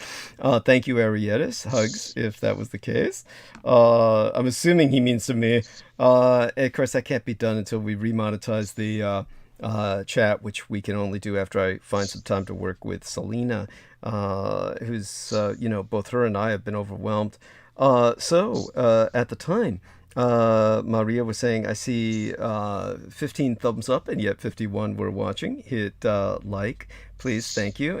Thank you so much, Maria. You're such an angel. At any rate, it is 17 up now, and that is, many people who listen in, it's like a lot of them don't participate enough. It's like callers. It's like when you have a radio show, only like 10% of the people, if you're lucky, will call in, but 90% who are listening never will. And that's how many people are. They just can't bring themselves to participate even at that level of clicking a thumbs up. But the other point that Arietis brought up was that it was 20 thumbs up earlier, and Maria said, true, the likes went down. Weird. YouTube is messed up. But so did the... It was probably that troll who was like, he has his buddies like, dude, we're going to crash this chat room, man. And all pants and underpants are the same thing. She's like typing random ass stuff, man. Yeah, It's well, just, the interesting thing is that the all of the downvotes went away too. So there you have that. Went from so there's positives and negatives everywhere. So Arriettas was pointing out trying to suppress the D, and then that's when we had our Vicky Johnson show up, and she says, hello, DD, with the face full of hearts. Hello, Vicky Johnson. Love you, honey. Always so good to see you. And with that, let me see if I can get enough of my voice back so I can do the solicitation, which is the worst part of the program, and then perhaps get into either the market while Derek is still with us, or he sounded like really awake. I don't know if he's going to bed tonight early like he normally does or what. So, Derek, what time are you getting up tomorrow? I think I'm gonna go to bed like around midnight. Your time. So that means my time, which is about another hour. So I'm gonna stay up with you guys for another hour. So what I'll do then is at least do the solicitation after you go to bed. Tell me when you go to bed, then I'll do it then. I might as well go into a bit about the stock market now, or the geopolitical context for the stock market, since you're here with us. Might as well take it in that direction, since Peter Moon and yourself kind of basically started us there, which is fine. And it is, of course, relevant. I love what you brought up about the source in Japanese history for the stock market as we know it today. Of course, we get the traders on the floor, and they come in very early.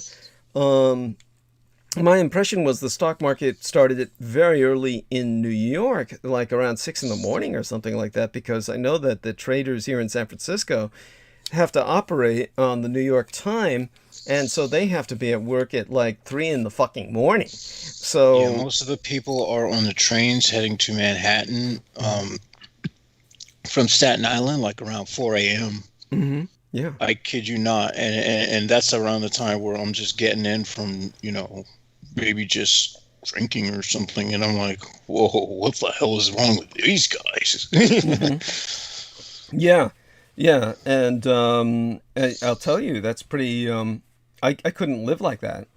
No, that's torture. It is pure torture. And the thing is, when I've actually stood amongst them and looked at them, and times when I, actually went out there when I was much cleaner times, and I don't know what the hell I was doing out there. I guess I was just walking, because I like to do things at night rather than in the daytime anyway. And a lot of them, it's like you can see a difference in the physicality. You can tell they're not healthy. Yeah. They are not physically healthy. Yeah. They don't look physically healthy. But they don't look happy either. No. Most of the times they look half dead, like half awake. I mean, they come home, they have like an hour to watch TV, do whatever, and then they go into bed and bang, right back to work. I can't do that. No. I can't. I would die. I would kill myself. That is just horrible. Yeah, go on, Derek. No, I was saying I don't blame you, Jameson. That's just overwhelming. I would probably wind up snapping, and my sanity would just plummet. Mm. By the way, Maria Grigorich is going to bed now, so she's turning in. I want to say good night, honey. Love you dearly. All my adoration. And with that, guess while Derek is with us, try and put some perspective in the market as I understand it, from a geopolitical and historical perspective, how we can see it now, or the effect on the world around us. Here's what you need to know. The U.S. Senate has unveiled a plan to combat the Communist Chinese Empire strategically. The bill includes measures to improve the U.S. supply chain competitiveness and to defend human rights with allies. separately, the Commerce Department blacklisted 7 Chinese supercomputing outfits.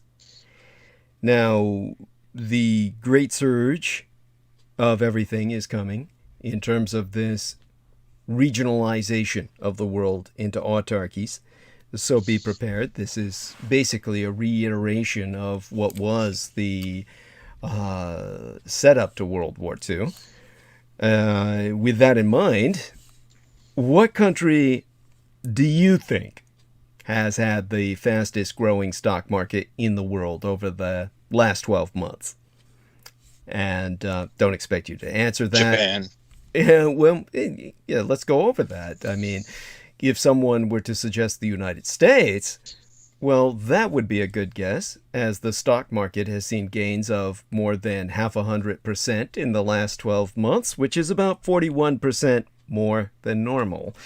And if one were to go back to China, which they have been taking the measures against, well, the Shanghai Composite Index has done well, growing by over 0.25% in the last 12 months, which is about 20% higher than its normal year. But what about Japan? The Japanese empire, they've seen their stock market grow by about 0.5% over the last 12 months, which is about 45% higher than normal. So what you say stands well, but despite all of these empires having record amounts of growth in their own stock markets, they all pale in comparison to that of Zimbabwe. You see, if you had invested in the Zimbabwe Industrial Index 12 months ago, you would have seen a return of an astounding 481%. So as you can see, Zimbabwe is crushing its competition, and maybe this might be signaling that something disturbing is happening with every stock market around the world. Because, well, just over a decade ago, Zimbabwe was going through one of the worst episodes of hyperinflation in history, which Peter Moon was alluding to that phenomenon. This was when they had a peak inflation of 89.7 sextillion% per year. And that was just a smidge high, to say the very least. So the country adopted a new currency standard. Well, they adopted several new currency standards by 2009, and then soon thereafter, Zimbabwe actually had a fairly fast-growing economy. For the next 4 years, it averaged 15% gross domestic product growth per year, which was then followed by a much slower but steady growth rate of about 3% per year up until around 2018. But then in 2019, Zimbabwe entered a recession after a drought and ensuing famine hit the country, followed by the government attempting to reform its currency once again. And so the country was in an economic panic. So it decided to employ a tactic that it thought would help keep asset prices afloat and prevent a complete economic collapse. It decided to print more money. In fact, by January of 2020, 70% of Zimbabwe's dollars had been created within the previous 12 months before. This injection of currency did help keep Zimbabwe's markets afloat, but what it really did was devalue the currency itself. And just a few months later, the pandemic hit. This forced Zimbabwe to create even more currency to prevent the collapse of its economy, and as of today, I would say more than 93% of all dollars in Zimbabwe were created within the last 24 months. And so, what this really did was further devalue the currency in Zimbabwe, which artificially sent prices of everything to insanely high levels. So, in fact, the reason why Zimbabwe's stock market has skyrocketed in the last year has not been because the companies or the economy has been doing well, but it's because the government chose to artificially devalue its own currency in order to prevent a market collapse. So in a sense, the gains seen in Zimbabwe's stock market are really just from increasing the money supply. But you may wonder where they got this idea from. Well, say we get inside of Peter Moon's time machine. He would credit Dr. David Lewis Anderson. And we go back through the Romanian cave or something to October 19th, my birthday Eve day in 1987, when Michael Aquino was setting fires around that time, if I remember correctly. Or was that in the 90s?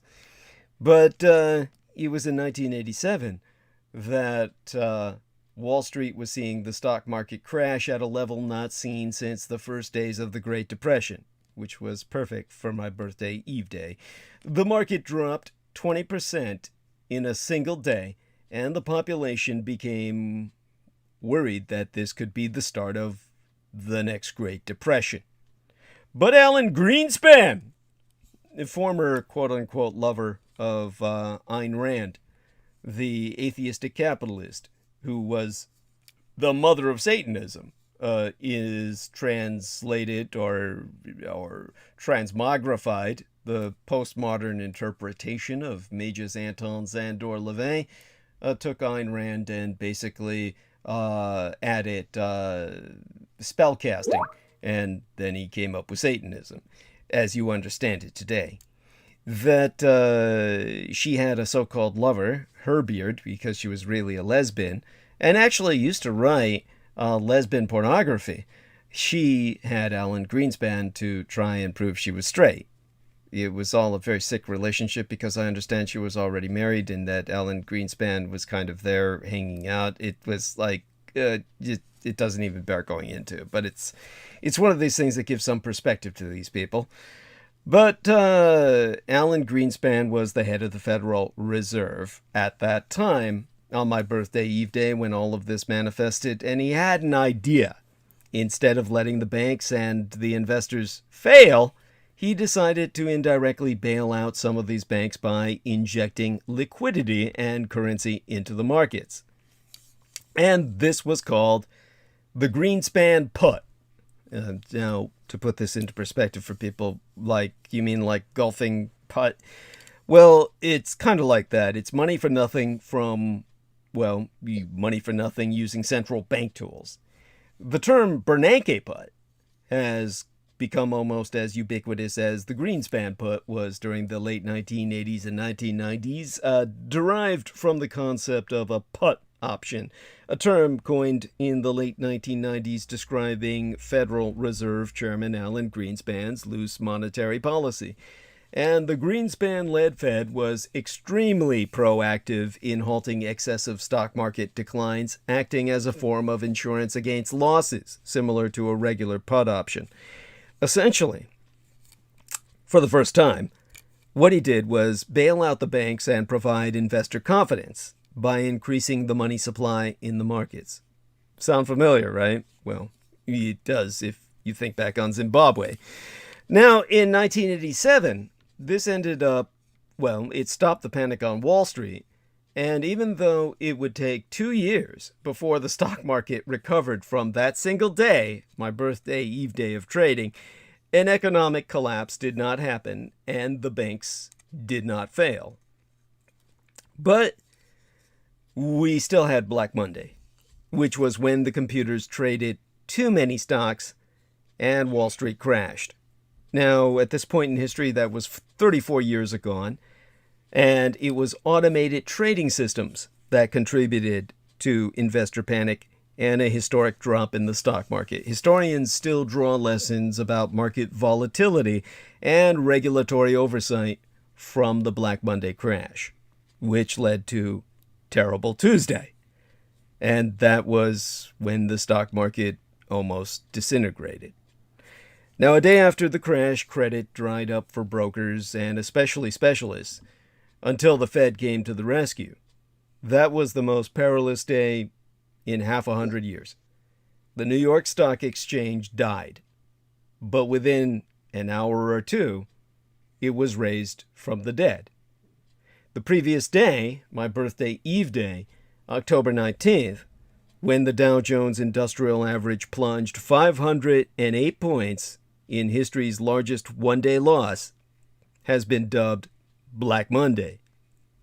But it was on my birthday, my actual dated solar return, Tuesday, the day thereafter, the 20th of October, that the stock market, and by extension all the world's financial markets, faced one of their gravest crises. Full details of what happened that fateful week only emerged a month anon and were the subject of major inquiries by a presidential commission, congressional committees, and others. But minute-by-minute scrutiny of the events of my birthday of that Tuesday, plus scores of interviews with key stock, commodities, and futures market participants, the Federal Reserve, and investment and commercial bankers, reveals that stock options and futures trading all but stopped during a crucial interval on my birthday that year. That Tuesday, that terrible Tuesday, when many major stocks, such as International Business Machines Corporation, well, you know them by their acronym IBM, and Merck & Company, you know, Merck Medicinals, the people who produced biologicals in World War II to kill people and now produce your vaccines, could not be traded. Investors large and small couldn't sell their stock. There were no buyers. The industrial average was meaningless because many of its component stocks weren't trading. The big boards, market makers, well, the market makers, or specialists, were overwhelmed by unfilled sell orders, and their capital was devastated. Exchanges were also busy trying to lock out program trading orders. The idea of using computer systems to engage in large-scale trading strategies was still relatively new to Wall Street, and the consequences of a system capable of placing thousands of orders during a crash had never been tested. One automated trading strategy that appears to have been at the center of exacerbating the Black Monday crash was portfolio insurance. The strategy is intended to hedge a portfolio of stocks against market risk by short-selling stock index futures. This technique, developed by Mark Rubenstein and Hein Leland in 1976, was intended to limit the losses a portfolio might experience as stocks decline in price without that portfolio's manager having to sell off those stocks. These computer programs automatically began to liquidate stocks as certain loss targets were hit, pushing prices even lower. To the dismay of the exchanges, program trading led to a domino effect as the falling markets triggered more stop-loss orders. The frantic selling activated yet another round of stop-loss orders, which dragged markets into a downward spiral. Since the same programs also automatically turned off all buying, bids vanished all around the stock market at basically the same time. While program trading explains some of the characteristic steepness of the crash and the excessive rise in prices during the preceding boom, the vast majority of trades at the time of the crash were still executed through a slow process, often requiring multiple telephone calls and interactions between humans. And that might have been a saving grace, but in this case also exacerbated the problems of putting anything to a halt or putting a brake on what was cascading. The bottom line being that although program trading contributed greatly to the severity of the crash, ironically, in its intention to protect every single portfolio from risk, it became the largest single source of market risk. The exact catalyst is still unknown, and possibly forever unknowable. With complex interactions between international currencies and markets, hiccups are likely to arise. After the crash, exchanges implemented circuit breaker rules and other precautions to slow down the impact of irregularities in hopes that markets will have more time to correct similar problems in the future. While we now know the causes of Black Monday, something like it can still happen again. Since 1987, a number of protective mechanisms have been built into the market to prevent panic selling, such as trading curbs and circuit breakers. However, high-frequency trading, acronymous as HFT, high-frequency trading algorithms driven by supercomputers, move massive volume in just milliseconds, which increases volatility, increases it beyond comprehension, and, in a sense, beyond computation. But, unknowingly, what this also did was signal to the banks and population, per the Greenspan put, the input of an insurance by the central banks, that any sort of downturn in an economy or market was bad, and that we should only see perpetual growth forever. So over the next decade, banks started taking more risks. Investors started using margin a lot more, and many average everyday people, like Derek Talley, began investing into the stock market. Now, the 2010 flash crash was the result of HFT, high-frequency trading, gone awry, sending the stock market down 10% in a matter of minutes. This led to the installation of tighter price bands, or what they call price bands, actually. It's my Sinitic accent, my Chinese accent coming out. But the stock market has experienced several volatile moments since 2010. The rise of technology and online trading have introduced more risk into the market. Markets again crashed during the 2020 global coronavirus outbreak, sending markets down more than 10% on several days in March. We are living through the scariest economic experiment in history right now, and no one knows it. We may see the collapse of everything. Many countries around the world have, on paper, seemingly recovered from the economic collapse that occurred last year. Unemployment rates are getting closer to normal. The number of business bankruptcies has hit a 2-year low, and the stock market is at an all-time high. On the surface, this seems great. But in reality, we are actually going through the biggest and scariest economic experiment in history. An experiment which could help bring us into a golden age of a new kind of economy, or it could bring us into a new dark age that the world has never seen before. In the 7th century, in China, copper coins were used as the main currency for Chinese merchants. But these merchants, at the time, began running into a problem. You see, these coins were quite heavy, and many of them could be used for a single transaction, which was quite inconvenient for carrying around a city. So to combat this problem, Chinese merchants came up with the idea, what if they just deposited these heavy coins with a person or business and received a piece of paper called a promissory note or banknote in return? That way merchants would not have to carry around large amounts of heavy coins all day, and they can be safely stored at a single location. And thus, the primitive form of paper money was born, and was implemented throughout the currency system in the original Chinese Empire. After a few centuries of using this type of currency system, the Chinese government noticed something strange. You see, a copper shortage caused the government to issue more of these promissory notes and less copper coins.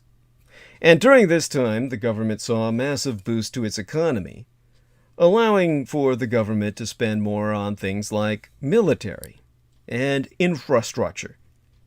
So they ran an economic experiment that would become very important to what we are experiencing today.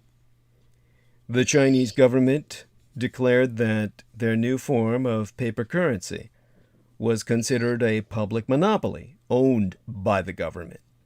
This allowed the ancient Chinese government to completely control its own currency.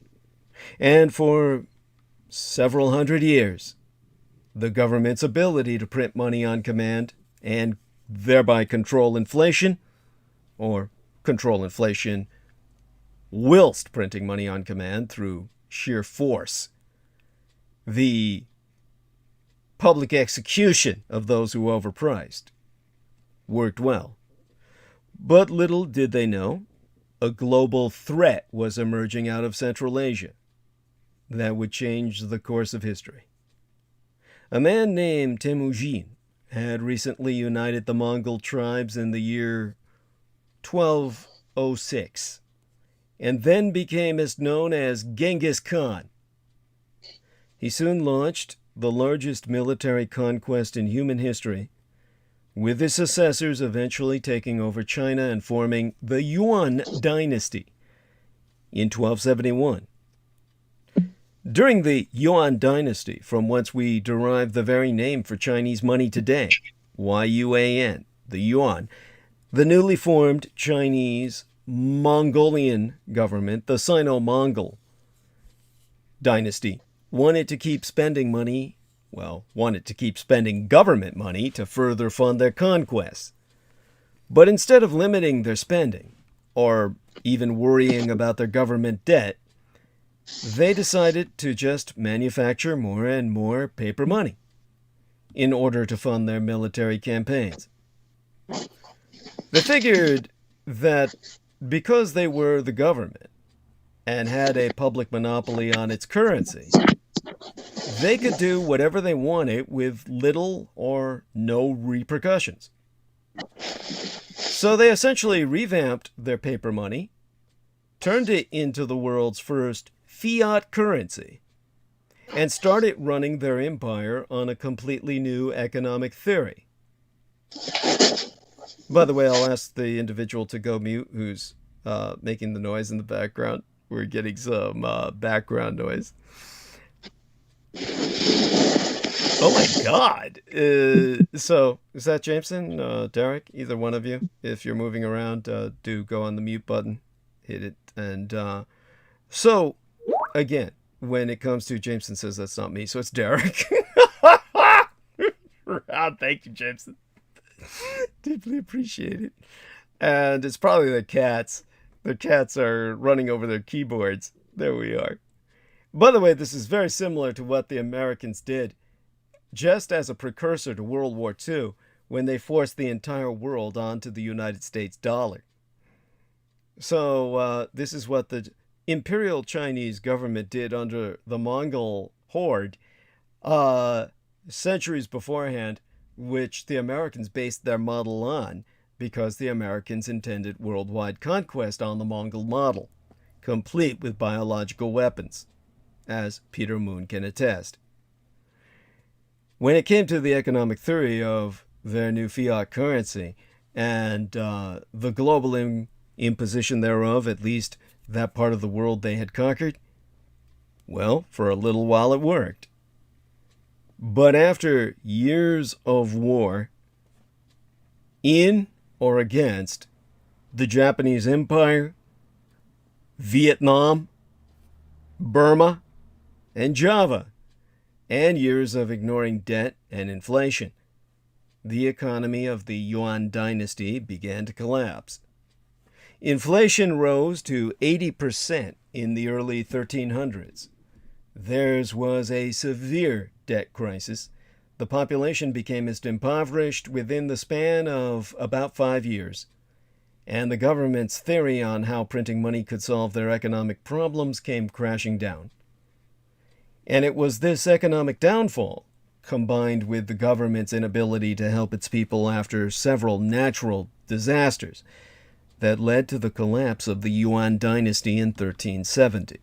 Rather one of the factors, perhaps even more of a metric than casual, when you factor in what I've said about the bubonic plague and their original weaponization thereof, generating blowback that brought down their empire as well. These were simultaneous factors in the collapse of the largest one-world empire the world has ever seen, and that brings us to today. You see, as we all know, governments around the world have compiled record levels of debt in order to keep their economies afloat during the pandemic. They have also printed money at not only record levels, but levels that are comparable to that of the Yuan dynasty in the early 1300s. This, while the next global superpowers are racing for future world domination. When you think about the world's superpowers, you probably don't think of, well, let's talk about how you probably do think of empires like the United States and Communist China, and that's for a good reason, as these are currently the two largest and most important economies in the world. But that won't be for much longer. Because over the last 5 years, a handful of other lesser-known countries have quietly been working on world-changing projects in the background that could catapult them to being top economic superpowers of the world. During the 1700s, the two largest economies in the world were that of the Imperial Chinese hegemony and Asian India. In fact, over half of the world economic output during this time came from these two superpowers. And this was largely because the world economy at the time was still largely based around agriculture and raw resources, which China and India were the dominant world players thereby. And then something changed.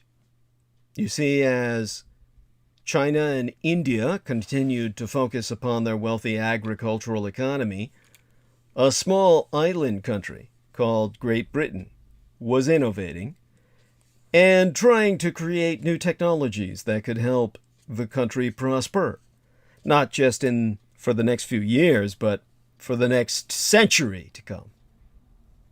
Exempli Greciae.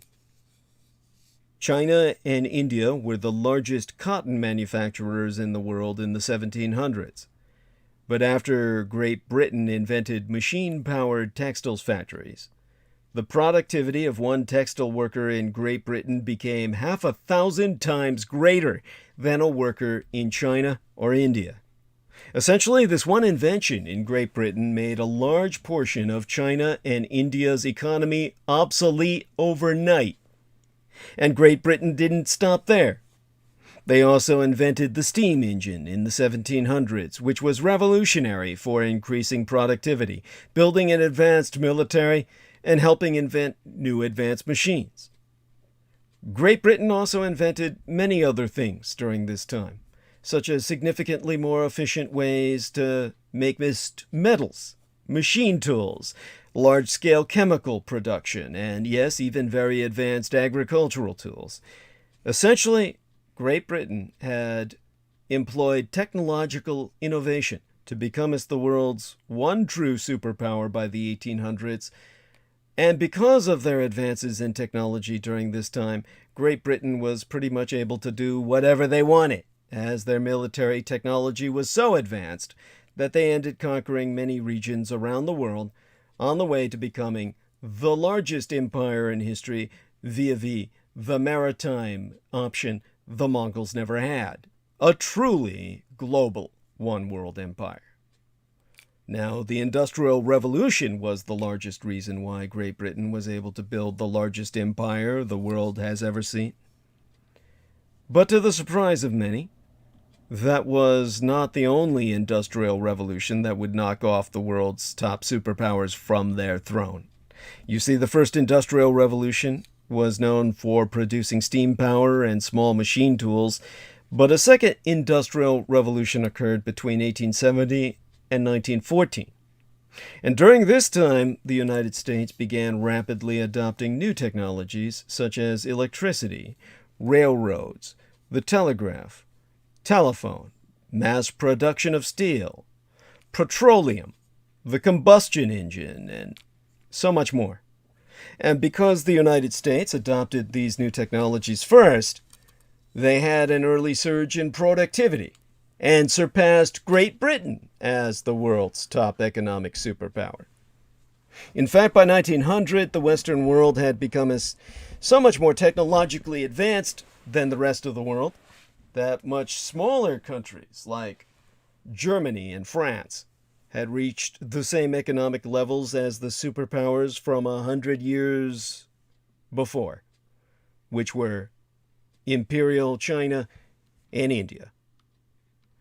And this second industrial revolution, where America was the clear winner, was soon followed by the third industrial revolution. This was where we saw the invention of computers, software, automobiles, nuclear technology, and electronics.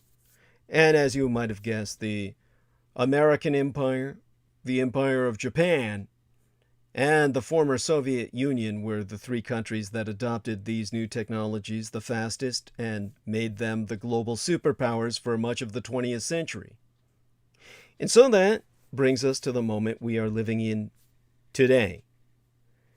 Whether you know it or not, we are currently going through the fourth industrial revolution.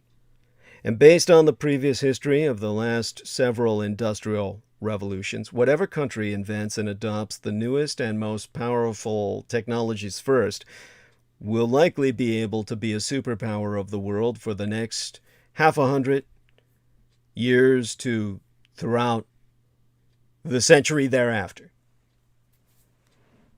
That, of course, is what brings us back to Die Neue Vereinigte Deutschland, the new United Germany, and the rise of the Fourth Reich that would be probably dystopian only in the sense that if we maintain German culture at the present rate of repressed political correctness, it would be the most boring Reich in history.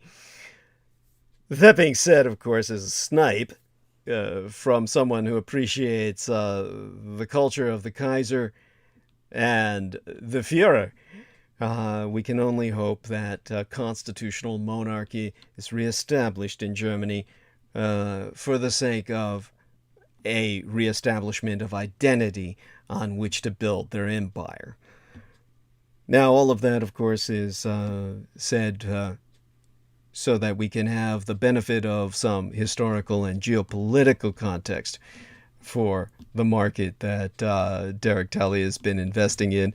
He can go to sleep in peace now and check in with us whenever he wishes. And of course, you're always there when I need you, right, Derek? In case Jameson Reese has to take off or something, I just shout your name loud enough and you'll show up, right? Theoretically. Yeah. Okay, thank you for that. I don't know if what I said puts any context into some of the questions you asked about the market. It's obviously a far more sweeping, kind of strategic perspective that I always maintain on it. But if there's any thoughts you have to share with us in light of that, please do so. Oh, I'm still learning. So every week I'll probably have something new to add. But yeah, I'm still learning when it comes to this market. Actually, I really appreciate the fact that you're doing that, and it's so important for all of us. It'll help add an economic perspective to what we do. Now, yes, do say goodnight to the listeners. An interesting study. Go on. An interesting study would be a study on the candle formation. Something that I'm going to have to study with the type of investing I'm doing. But that candle formation is where you're going to learn the history of Japan and start of the futures market with the rice. So before that, this is it's amazing how far back a lot of this goes. I mean, you look at Wall Street and all the electronics involved, and you figured Wall Street wasn't invented until electricity was invented. But this whole stock market thing, and this goes all the way back centuries. Yes. Okay. Thank you. By the way, I'm only laughing because Daniel Arola put up a picture of all people. What was it? Tina Turner, I think, is who he put up, and it's an interesting GIF for him to use. Then, in terms of a comment that he entered on my promotional banner for tonight's transmission, I don't know if he's subconsciously comparing myself in appearance to her, or it just happened to coincidentally be the GIF that he used. But sometimes with Daniel Arola, you need to read a little deeper into what he says.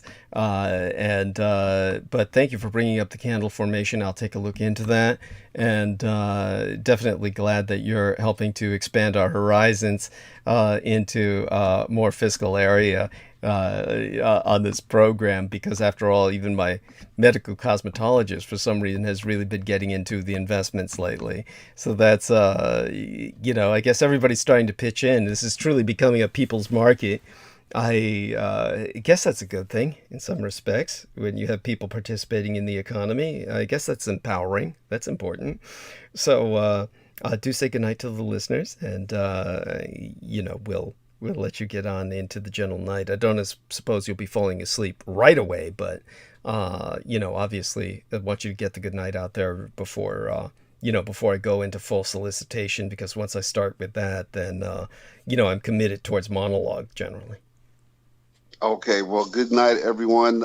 Thanks for listening. Thanks for your thoughts and prayers, and everyone, and thank you, Douglas. The world needs you.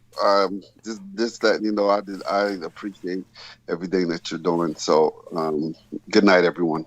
Oh, God bless you, Derek. Love you dearly. You have a blessed night. And with that, of course, I'll go into solicitation now. And that, of course, is, as I said, it's like pulling teeth. But Mein Kampf, my struggle is thine own. Contribute to the struggle at paypal.me/Douglas Dietrich, where, of course, you need to identify myself as friends and relations to make certain that a cut isn't taken out of your contribution by Peter Thiel. And that's where we now be accepting contributions via PayPal Holdings Incorporated at douglasdietrich.com. And in all due acknowledgement unto our own personal hero, we asketh of everyone moral and our fiscal support on behalf our dearest English brother in battle, John Henry McMills Warrington, whom you can friend and follow via his Facebook timeline at facebook.com/John.War. If there's anyone deserving of fiscal support aside myself, it would be the Maggot Man, and do subscribe to his Maggot channel on YouTube at youtube.com/C/Maggot which itself be spelled MAGGOTAUR, he being the property manager thereof, who also serves as Team Thrax, Dietrich's Our Dragon's ultimate post-episodic producer, and our final productions archivist at douglasdietrich.com.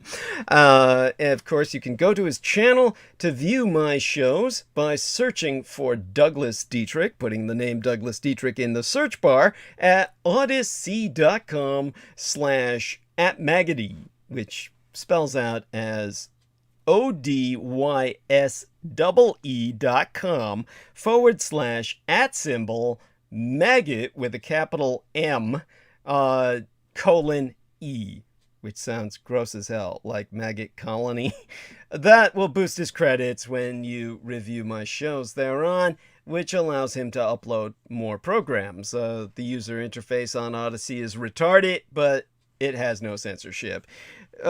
Just remember that were it no for he, the Maggot Man, nigh all videographic works of the internationally recognized military historian would have been lost, because he took it upon himself to download the overwhelming majority of what I had produced and published on YouTube, and this went into his personal hard drives, wherefrom we were able to reconstruct my legacy online when I was scrubbed therefrom no less than thrice. That's 3 times.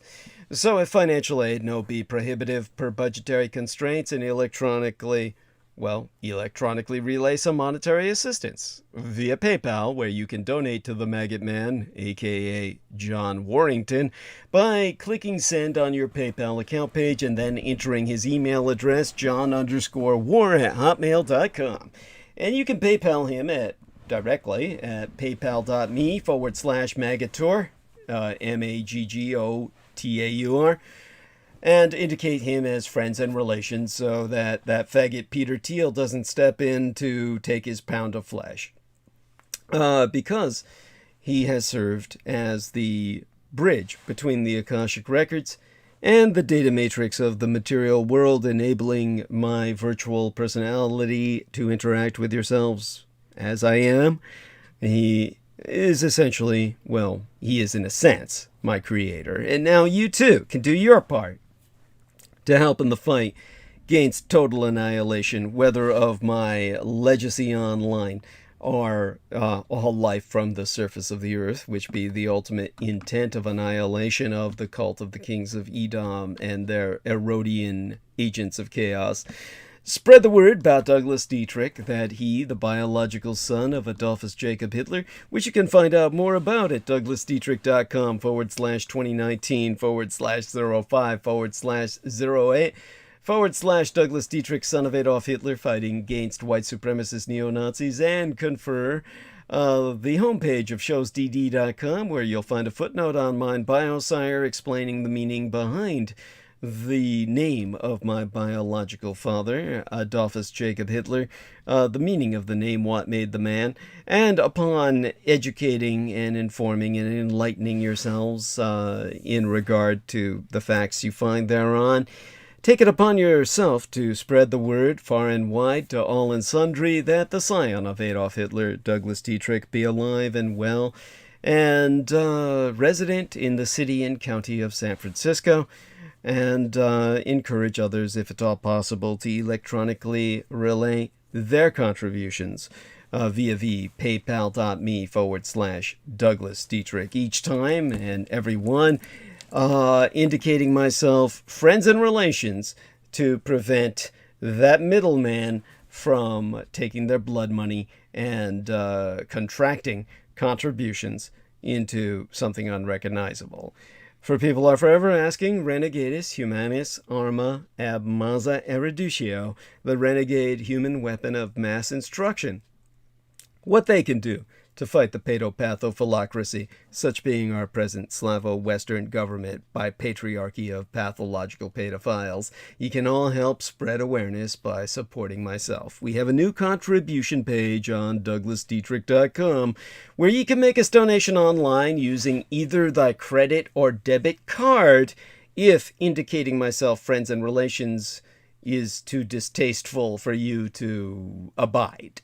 Simply go us to douglasdietrich.com and in this case click the red donate button where you can use anything other than PayPal to render contribution sans concern for any middleman.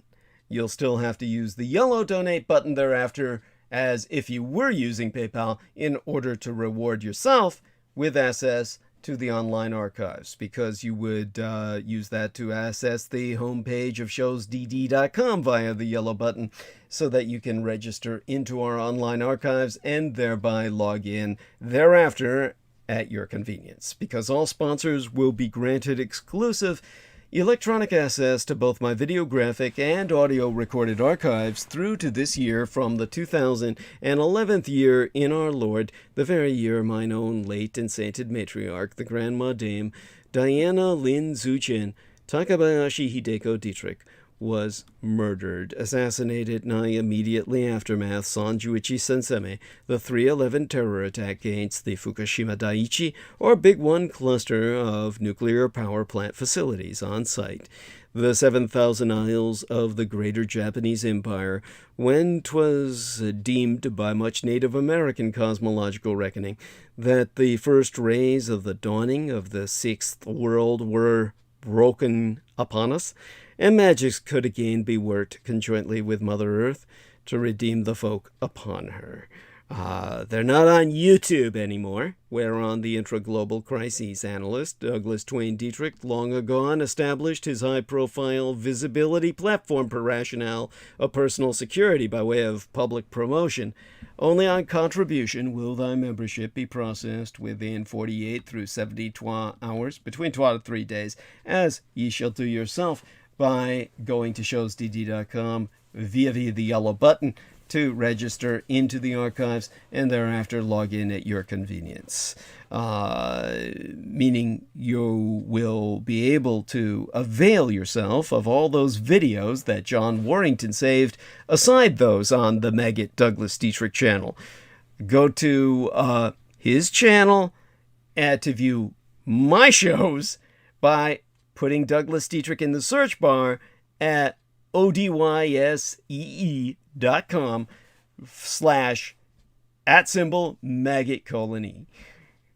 which will boost his credits and allow him to upload more shows. And the YouTube channel named Taboo Bros 2, spelled TABOO space BROS space Roman numeral 2, as managed by the mixed martial arts maestro Daniel Arola, whom you can visit at facebook.com/Daniel.Arola.3 of Damage, DAMAG, Daniel Arola Martial Arts Group Incorporated, Cali Combatives. Optionally mail either checks or money orders, never cash, to the personal residential address of the Mr. Douglas Dietrich, which itself be listed on douglasdietrich.com/donate-to, the most important thing being that people regularly donate what they can within their means. Foremost among Access Daddy D's donors, aside his mistress and manager, Selena Khan, be our most beloved greater British brother in battle, the Team Drax, Dietrichs or Dragons, heavyweight lifting keeper of the spirits, and YouTube Bizarre HD channel managing mixologist George Edward Knight, whom you can friend and follow at facebook.com/George.E.Knight.7. He being mine own personal hero who hast substantially delivered towards my salvation from the streets. And subscribe to his YouTube channel at youtube.com/user/bizarrehd, which itself be spelled BIZAREHD, where you will see his self-produced videos, free for review, entitled How the United States Won World War I and Why We Are Still Legally at War with the Third Reich, both factually substantiated per mine own expositions, along with the trailers for his cinematic documentary currently in production entitled The Thousand-Year Reich in Exile, subtitled The Third Reich's Flugelrad and Hannebut Technologies. Indeed, the last Dietrich, son of Dietrich's, or son of a dragon's, Anglo-corrupted as Dracula's, expositions via YouTube would not be possible sans generous benefactions from my listeners on a monthly basis. The Amerasian agent of the Peacock Angel, Tavush Melniak, be the only person on the surface of this world with the insider knowledge and experience necessary to lead thy resistance against the Russo-sub-satanic occupation and anti-godly insurgency, it bearing no end of emphasis that Judy, Anglo-corrupted as Jedi, literally Master D, or the Master of Enlightenment myself, is not paid to articulate mine expositions and have never once been remunerated for my services, rendered unto thyself and all thy holdest dear, at incomparable sacrifices to myself, most tragically of all mine loved ones, in my most singular and quite unenviable role as the ultimate public informant, at personal risk, still at large. Your taxation cannot support myself, as I be denied access to the United States Department of Veterans Affairs, benefits and or services due dishonorable discharge. So again, go to paypals.me/Douglas Dietrich and enter mine remunerative compensation. The very survival of the human species be at stake, and I am not exaggerating. Do not wait. donate now. It'd be appreciated beyond my ability to express in any language. As well, forget not to subscribe to the Douglas Dietrich YouTube channel at youtube.com/C/Douglas Dietrich and click that notification bell in order to receive notifications that live streams has started. Even if you be subscribed, you will only receive notifications if you select all in notifications. To reemphasize, subscribe to the Douglas Dietrich YouTube channel at youtube.com/C/Douglas Dietrich and tune in thereafter every Sunday and Wednesday at 8 p.m. Eastern Daylight Time. That would be 5 p.m. Pacific Daylight Time. And click that notification bell in order to receive notifications that live streams has started.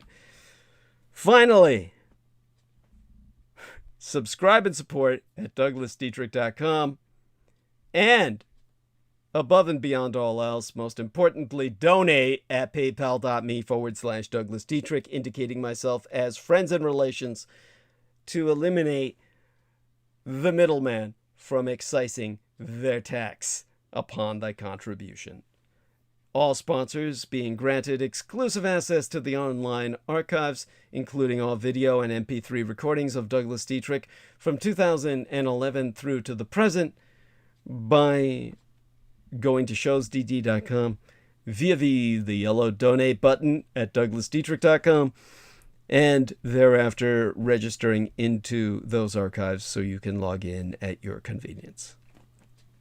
And a shout out to Salman Sheikh, our Islamic brother from another mother. Praise be upon Allah and the Prophet Muhammad, peace be upon him, and my gratitude in person to Salman Sheikh, who contributed 100 United States dollars, and at a time when it's much needed, much appreciated, all of which helps us to make it through and recover from what has been a very challenging year for all of us on the surface of the earth. And let me take a quick look to see if I can find some other contributions from these wonderful people who have used PayPal to bring myself a bit more into balance. And we have a notification of donation received, $250 United States dollars from our man 2 hours ago, exactly as he said, Arietis of Rigor Mortis, if I read that correctly, who prayerfully is still with us to hear my thanks, who contributed $250 United States dollars. My hugs to Arietis of Rigor Mortis. I hope he doesn't mind my giving out his real name. A magnificent individual by the name of Michael Mitchell, SP. What does that title mean? Anyhow, that's Michael Mitchell, who's a wonderful human being. Let's see if he's left any messages with this. Of course, when you contribute, I don't mind if the message is a simple FU, really. He says, salute from Arietis. God bless you, Michael Mitchell, SP, Society of... That would be... Now, SJ, for instance, would mean Society of the Jesuits. SP, what is that acronym for? Aside from Standard & Poor's or SP Plus Corporation, SP acronym as a title. Now, SP acronym meaning... no, not Service Planning Area, SP. And they've got special. It can mean special. But oh my God, I'm trying to find a professional acronym. And by the way, our man Jameson is back with us. Got DC. Yeah. what happened was some asshole puts a comment on now this is really funny. The synchronicity of this is extremely hilarious. So I made a comment on some article with Popular Mechanics. What's what would happen if we nuked the Challenger Deep with 1 million char bombers, whatever, blah blah blah. And okay, so and some dude says there's this fat piece of shit who decides to add a comment after some other guy gave me information, and I just pretty much said excellent point, whatever. This guy named Michael Morris, this fat piece of shit who lives in Mobile, Alabama, studied at the University of Kentucky. I gotta give you a screenshot of this piece of shit. This motherfucker is ugly as fucking shit. You see, all right, so he says, comparing the water pressure Challenger Deep to the implosion of a hydrogen bomb is like saying a toaster won't work in a freezer. And so, all right, yeah, I admitted I was wrong to the other guy. And so he says, you can be bothered to do any research on the subject. You know these variables and work out, blah, blah, blah. And what I told him is, you do realize you could have explained this without being an asshole about it. I appreciate the data, I do, but your etiquette is quite unpalatable. If you can be bothered to do research, well, fucker, would it bother you to use a fucking treadmill? And as soon as I said that and I started to get a little flared up, that's when everything shut off. Oh my God. Oh. So I don't even know why. Let me get you the screenshot of this oversized. I don't know what the hell he is. He's a fucking walrus or some shit. I swear, this guy, I would take him, and I'm not going to say anything, because if I say something, that can be taken as incriminating. So let me just give you a screenshot and let you shit all over this piece of turd. Oh my God. This guy has no choice but to be an incel, because he's genetically effed. By the way, Michael Mitchell, SP, the closest I can find to an acronym professionally would be specialist, but he's got actually the two dots, so it's the S and P, so it means something else. I'm fascinated, would like to know what that is, but definitely appreciate his donation, as well as that received from Brittany, Brit Zeerzond. And Brit Zeerzond is, of course, a wonderful young lady by the name of Brittany Zeerzond. And there's no, shall we say, comment that was left by her, but she donated $5 United States. So God bless you, honey. I love you dearly. And I wish you were around to hear my gratitude in this regard. Hopefully you catch it on the replay, and I'll try to give you another shout out about that, the day after tomorrow or the day after that, basically, because we're on again Wednesday night, which will be here before we know it. And I also received $10 from, I believe that's from Skybooks. That's Peter Moon. Okay, that's fine. And so the individual in question, let me take a look for the screenshot. Is this coming through the messenger, or is this coming through? I'm going to send you a Facebook message of this piece of shit. These people remind me of why I am so freaking glad I'm not white. Oh my God. And yeah, at this point, I would take it there. I've had enough experiences to say I would love for this to turn into a racial war. Yes, let's kill each other. Oh let's my get God. this shit over with. Yes, I mean, I could. I mean, of course, having just received some contributions from white people, I have to try and qualify that. I mean. Yeah. I'm not racist, but you know what? I'm equal opportunity to see whatever humans die, because I hate humans. Well, I could always go there. Or I could always go there. I could always overgeneralize my hatred, and that would solve the problem. But holy crap, this guy's so ugly. It just didn't save on the computer. Well, Holy crap! All right, all right. what you need to do is Let me spare try. yourself of these frustrations by not interacting online. You know, it basically provokes all kinds of. I don't interact with. Yeah. Well, the problem is I don't interact with anyone outside of online either. It's literally just like there is nothing I'm interacting with. I'm in a bubble to myself, 24/7.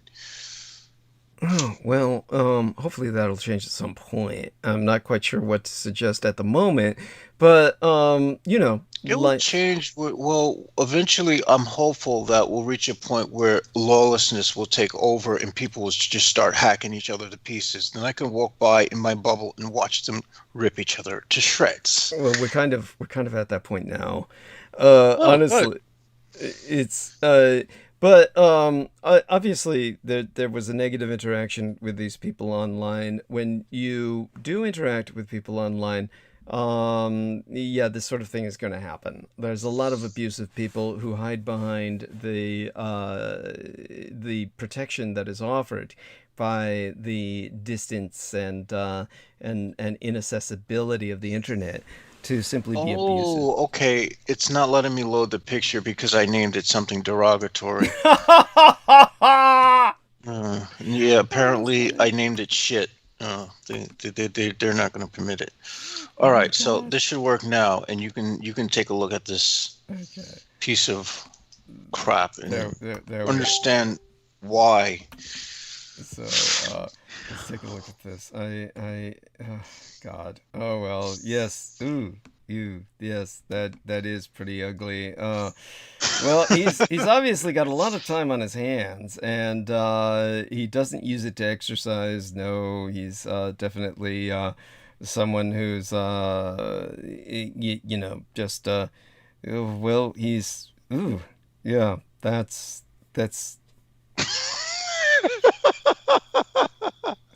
Oh man. yeah, Yeah. that's yeah, and he's put a French flag, I believe, overlaying his face, which God knows what that was about. Maybe that was showing solidarity at the time there was the terrorist attack in France or something, or No, maybe he's showing solidarity with the fact that they didn't have an age restriction yeah.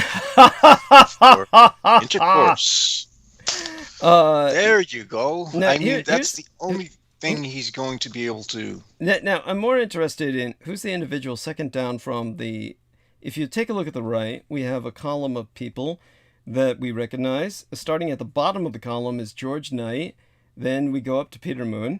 Then we go up to Brendan Zogit. Then Pac-1 Morales. Who is that above Pac-1 Morales?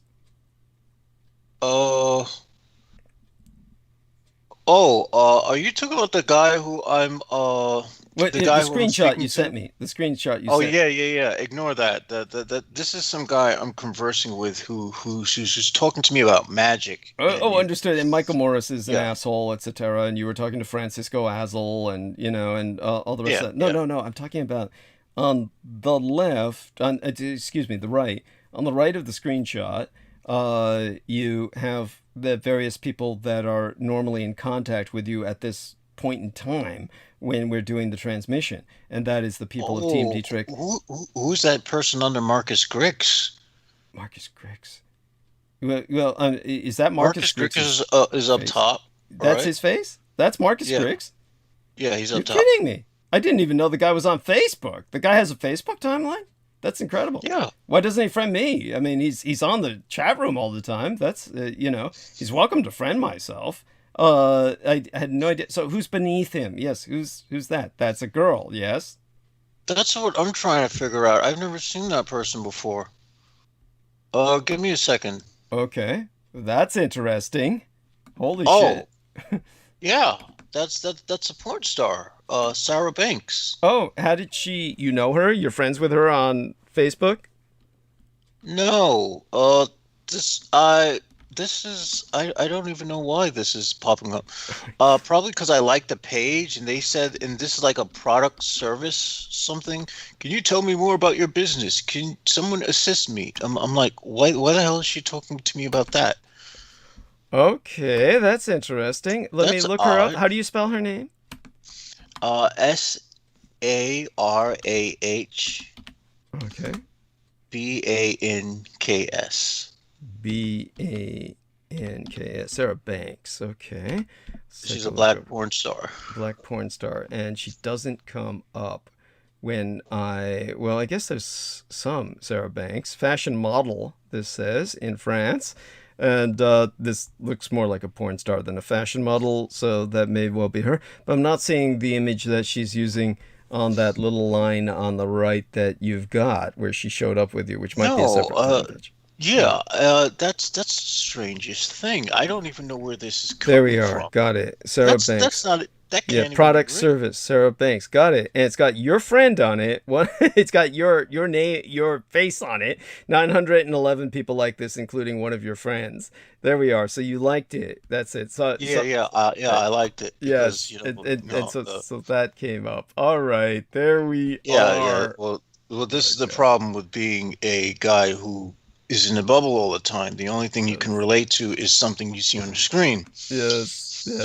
There. So that mystery is solved. That mystery is solved. Yeah. Okay, that was a nice little side adventure provided by what was otherwise a negative encounter that Oh God, that almost makes me sound as bad as the piece of shit that I just. Oh man, that sucks. Oh God. Screw it. At any rate, let's check out the chat room again. For everyone here, just want to take a look into the live stream. And Arietas of Rigor Mortis said, yes, PayPal. There we are. You're welcome, he says. Sole proprietor. There he is. The SP is for sole proprietor. Oh, that's delightful. So, thank you. That is wonderful. And so, Arietas, you're my hero, along with the wonderful heroine whose name I'm happy I pronounced correctly. And Chris Collins says, hello, Douglas and everyone. Hugs to Chris Collins, wonderful human being who has also made contributions in the past. So shout out to Chris Collins, wonderful supporter. And with that lovely Brittany Zierzon, when she puts her names together, it's Brit Zierzond, and so that's cute. So she has this little like variant that she uses for her name. And aside from all of that, we will now move forward with monologuing for the night. I'm going to check around. Maybe what I'll do is grab something and have our man Jameson. Well, we don't want to cut you loose right now. You're going to start bitching.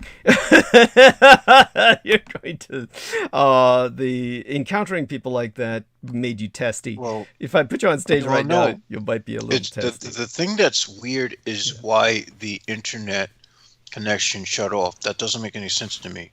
Okay. So, is that what you meant by DC'd? Is that you used? Yeah. Okay. Because as soon as I hit enter on the comment and posted that comment where I started to diss him back, that's when everything shut off. So apparently this person might not be who they claim to be, or I don't know. Well, or they might be more than what they seem. By the way, I just sent Marcus Grix a friend request, and it was good to see the face behind the man who visits us. And he usually starts off with us and then kind of trails off. I think that's because the time distance is so... Well, the time differentiation in Australia is incredible. I mean, they're, 17 hours ahead of us, I believe. So they're in a totally different day. And so, yeah, I can see why that happened. Or why that happens, where he kind of trails off, near the beginning of the show. He's most active then and probably, I assume, goes to sleep. But he can correct me if I'm wrong on that. Aside from all of that, and now I've been introduced to Sarah Banks. I can check into her later. And then at least the thing on Messenger is a small enough screenshot where I don't feel obligated to just, shut that down. Now, I noticed that this Michael Morris guy put up a picture of, who's that guy who just died, kind of meandering off into the distance, checking out, so to speak, saying his goodbye. He was married, Prince Philip. That's it, I think, Prince Philip. Oh yeah, yeah. Yeah. There is something interesting. I found interesting. Prince Philip dies the same day as the rapper DMX. Yes, tell us a bit about the rapper DMX. Now, he's named after your favorite drug, isn't he? Well, no, he actually contains the words. The drug I used was DXM. Oh, so thank you. So this is where things get interesting. Now, DMX, when he died of an overdose, and his brain became unresponsive. It was probably from a heart attack or something. Now, he was 50 years old, right? Yeah. And this Prince piece of crap, turd, asshole, whatever, was like 99, right? Yeah. So you get the numbers 9 and 9. You add them up, you get 18. You get 1 and 8, you get 9. So you have 9, and then you have wait a minute. 9 and DMX was 50. Yeah, 9 and 5. So this is interesting because this is what wait a minute, where was I going with this? Oh man, it was a hell of a lot more clever when I thought it up. All right, the irony of it is that when did this happen? On the 9th, right? I wasn't keeping track, but it was like it's the 11th now, so yeah, I guess around the 9th. Yeah, that was actually my sister's birthday. Wow. I didn't even know you had a sister. Yeah. I presume that she's not living in the house and that she's basically a stranger to the family, I would presume. No, she lives in the house. Oh, Jesus, fuck. Christ. That's amazing. You never speak of her. That's incredible. Well, yeah, I try not to bring up family in public, because, when you gang stalkers, all that other stuff, next thing I know, this is going to be like Richard K. Cole's, Next, ringing the bells angle of and attack. shit. Yes, I mean, I don't need all that crap, Yeah.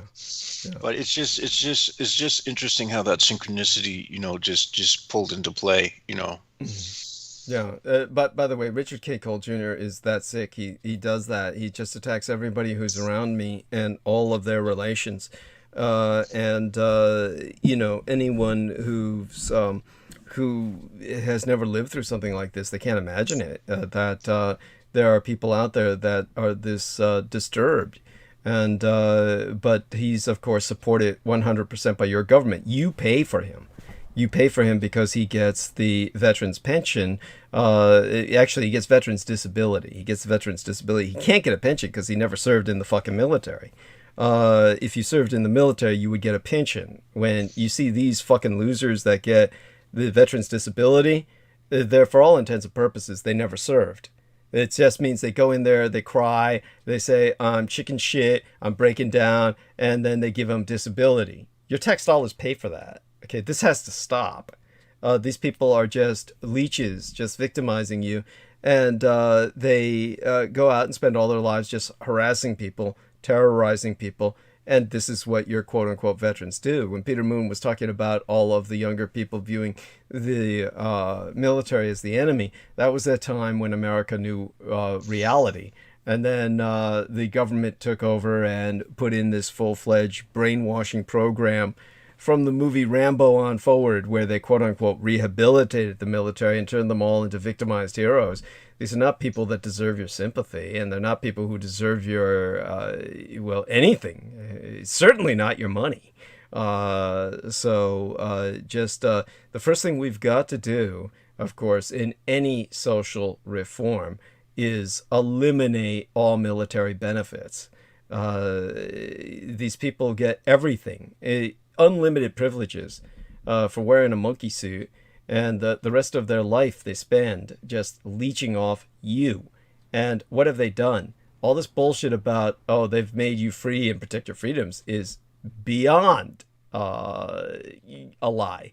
They lost World War II, for God's sakes.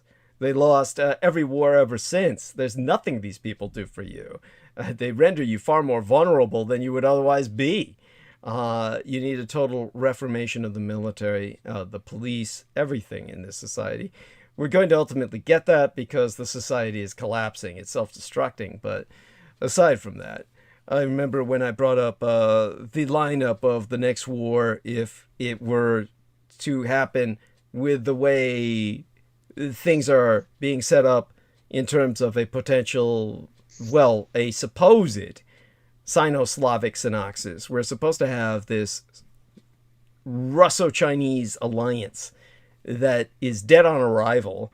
And I honestly don't see that happening. They're definitely going to break down. And yes, thank you. I mean, there's so many reasons for it not to work, but were it to work by force of circumstance, where they just had no choice, where they pushed themselves into a corner, which they're kind of doing. Then I was explaining the lineup of the people against them would overwhelm them, but Peter Moon was saying how that alliance against them just couldn't possibly hold. And of course, he's right, not by any common sense of these cultures being as antithetical as they are to each other within that alliance. That would be pretty much everyone in the world of substance against Russia and China and a few satraps. Then what you have is a situation where one of the reasons why that alliance won't hold is because the Russians have one indisputable advantage. They control the overwhelming majority of the white population in the United States, in that all the Republican population is their effective insurgency. So that is what we're dealing with. And with the governance that we can try and impose now in terms of some kind of rehabilitative state, well, we'll see how far it goes. If Biden is unable to succeed, then we will see the ultimate destruction of the United States. And the Civil War will have to result in a victory of liberal progressive democracy, or there will be genocide. It's that simple. This is the kind of situation we're faced with. Now, foreigners are perpetually mystified that despite nearly daily mass shootings, the United States never does anything meaningful to curb the sale of guns. Plenty of Americans also wonder why weapons of war, like rapid-fire rifles that can spray multiple rounds a minute, are so easily available. But pointing out that Americans' gun violence epidemic is an international embarrassment, as Biden did Thursday, is likely to backfire. It's rarely a shrewd strategy in American politics to argue that other countries do better in anything, and calling the United States an oddity in its handling of firearms isn't going to convince the gun rights crowd. It's more likely going to reinforce their belief that our president is trying to crush something quintessentially American, like mass murder.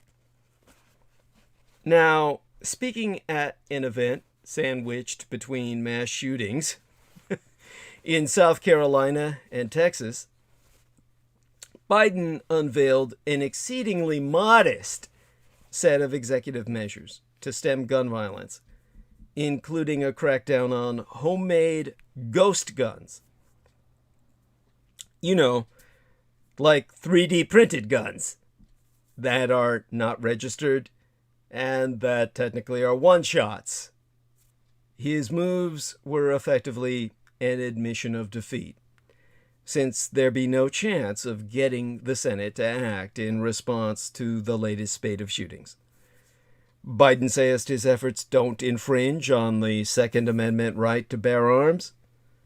Republicans insist they do.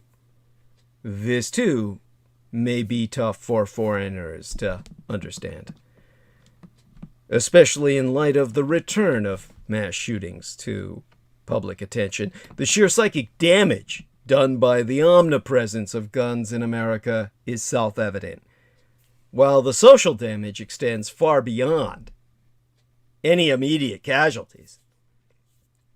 So, rhetorically, it has to be asked, will there be any way forward this time?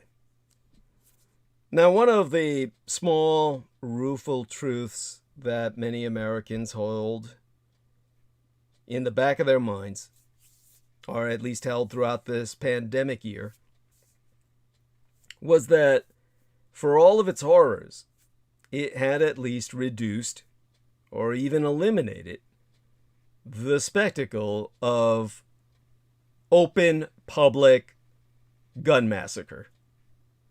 School closings had momentarily ended school shootings. Curbside delivery had, it seemed, halted in-store assaults. It is true that gun fatalities were disturbingly trending upwards in big cities, for reasons that are as yet as mysterious as those for the great decline that preceded them, and that, according to the Gun Violence Archive, but yesteryear saw the highest number of shooting deaths in decades, making this last year potentially the most violent year of the century. In fact, keyed, perhaps, by a general sense of panic marked by the pandemic and a bizarrely unsettled election year, with that strange American certainty that they're coming for you, gun sales soared, even amid groups that are not normally associated with buying firearms in numbers. The gun massacre, however, 5 or 20 or 50 people murdered at a time, had briefly vanished.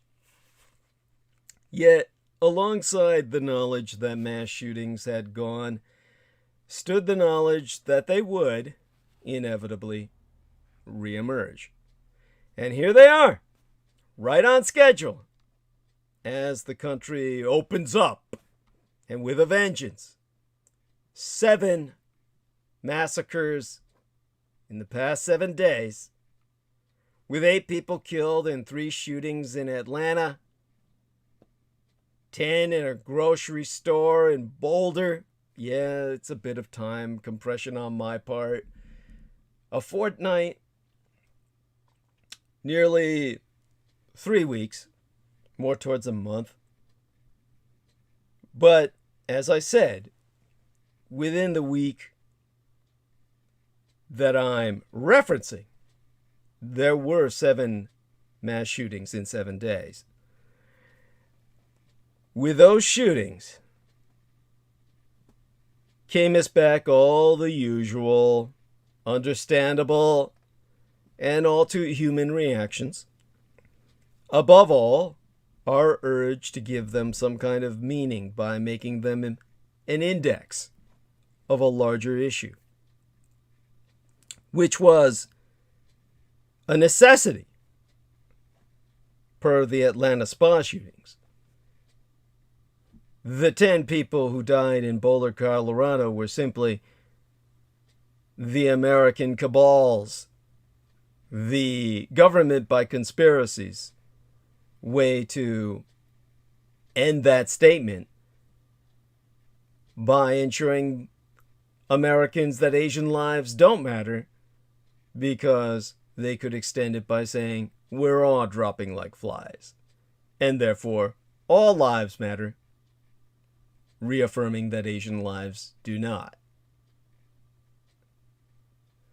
Violence this blankly nihilistic needs a point projected into it, simply to redeem it as a subject of discussion. We urge larger significance, and some of it is credible.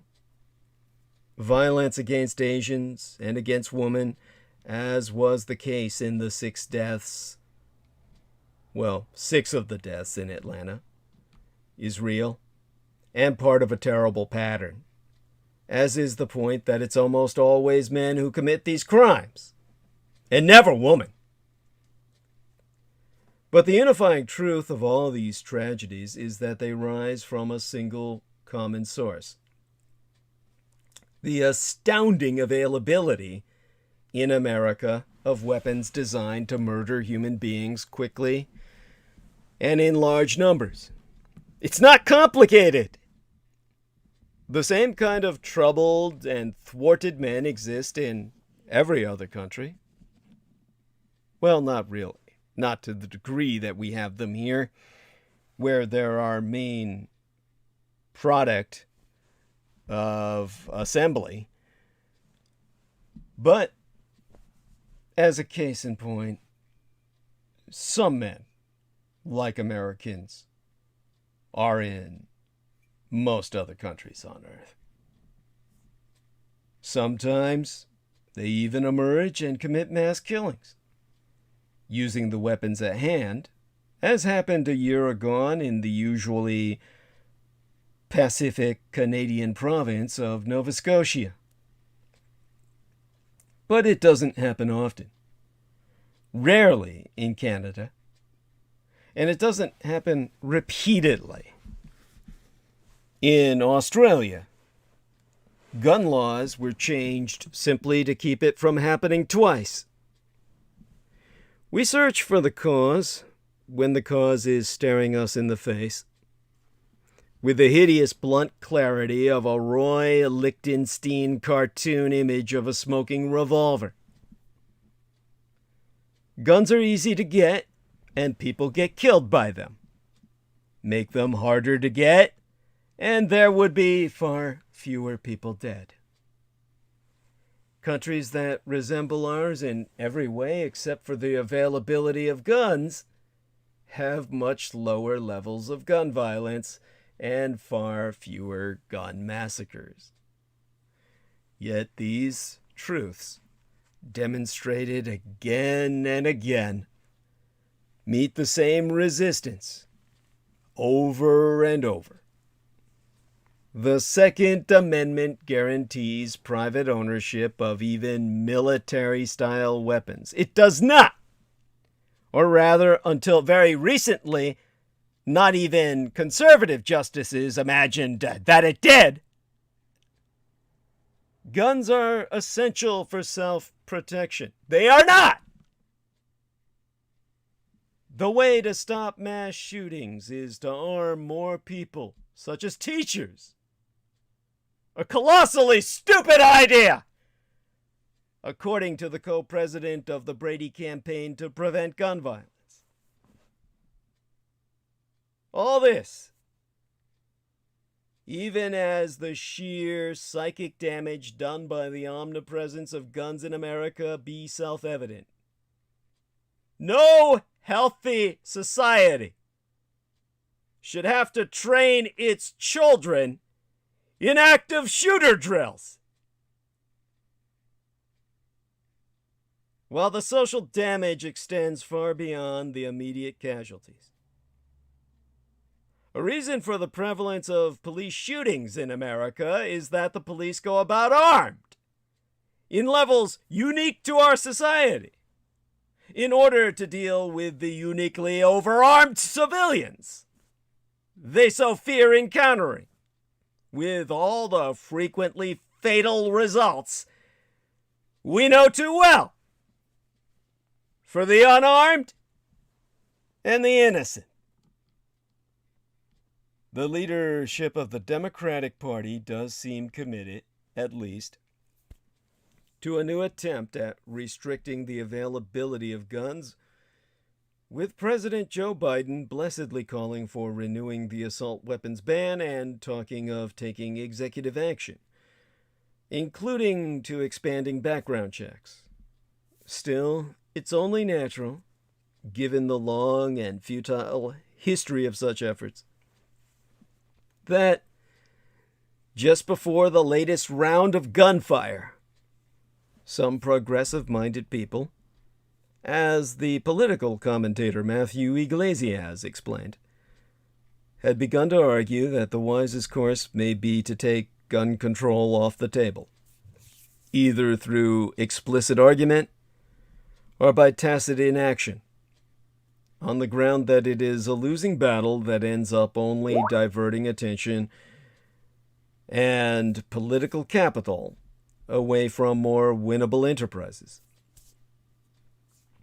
That theory rests on the evidence that, despite the fact that a significant number of Americans want gun control, or say that they want it, the political obstacles created by their own uncertainty about exactly how they want to go about getting fewer guns in fewer hands, coupled with the disproportionate rural tilt in the Senate, make achieving meaningful action practicably impossible. As hard as it is for the rest of the world to accept, a large swath of the American population taketh the possession of a gun, and all too often an arsenal thereof, as not one, but as the key symbol of its autonomy.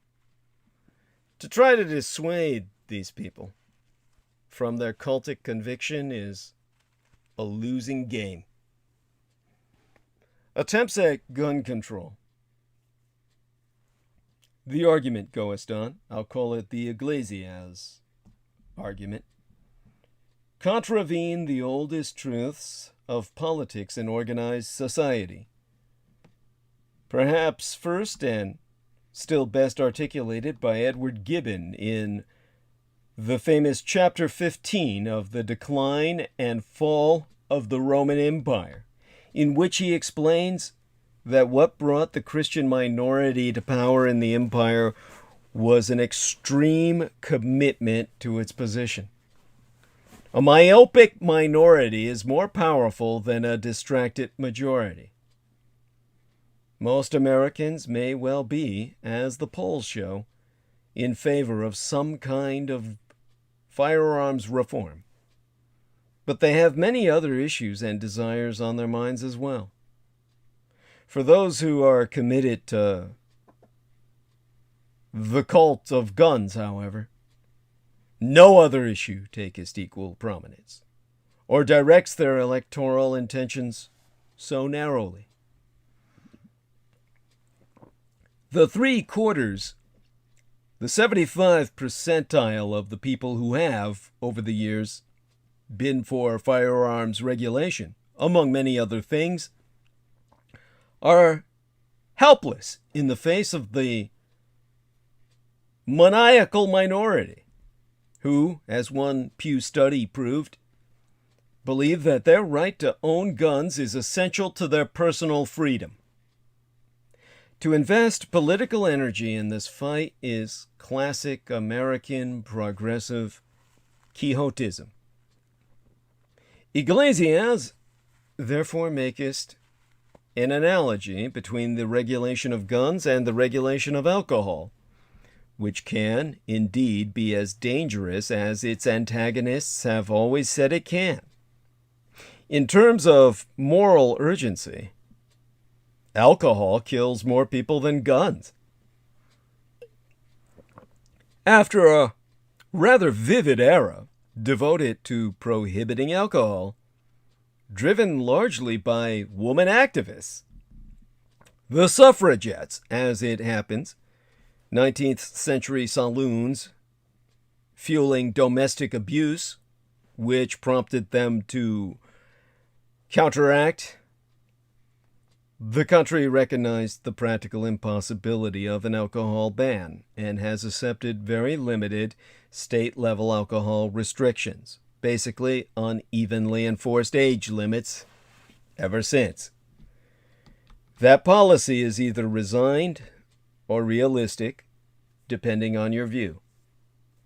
As with the demon rum, so with the demon gun. We have to learn to live with some things if we're to go on living with our fellow citizens. Such thinking is in its way, both a counsel of pragmatism and a policy of despair, accepting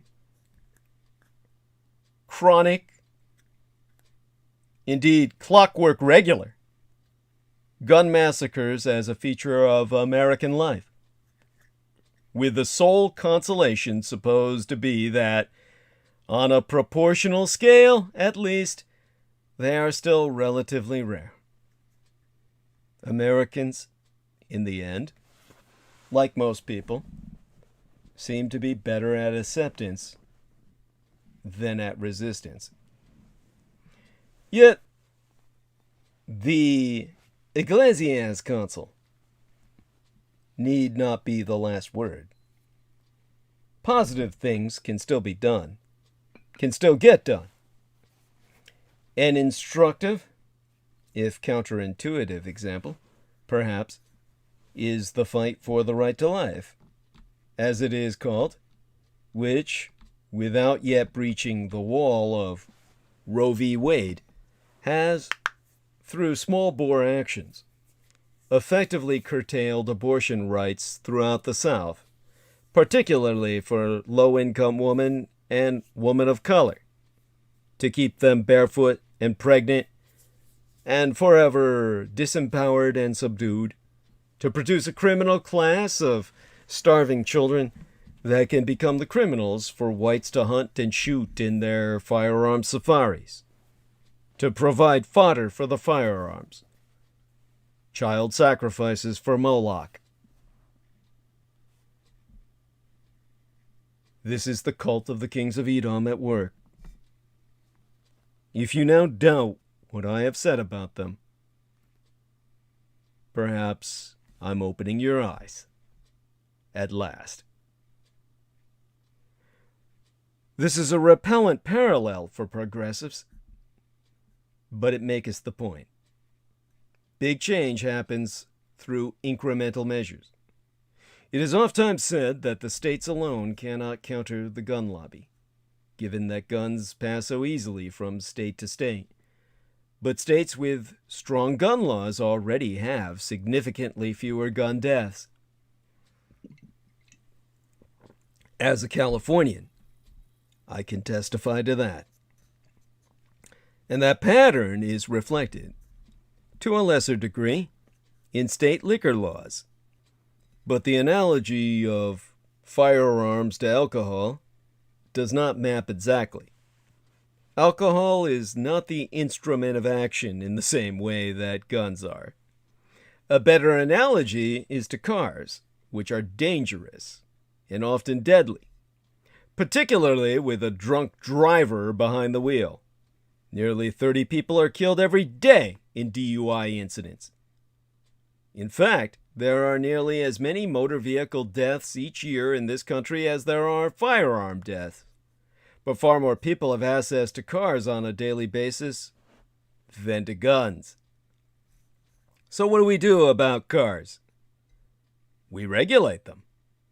We have mandatory insurance in nearly all states. We have compulsory lessons. We have universal licensing, achievable by almost everyone in relative youth and even some latecomers. We create, at the state and local levels, ever more ingenious ways of preventing people from driving while impaired. According to the Violence Policy Center, automotive-related deaths have declined over the past 2 decades, while gun deaths have risen inexorably.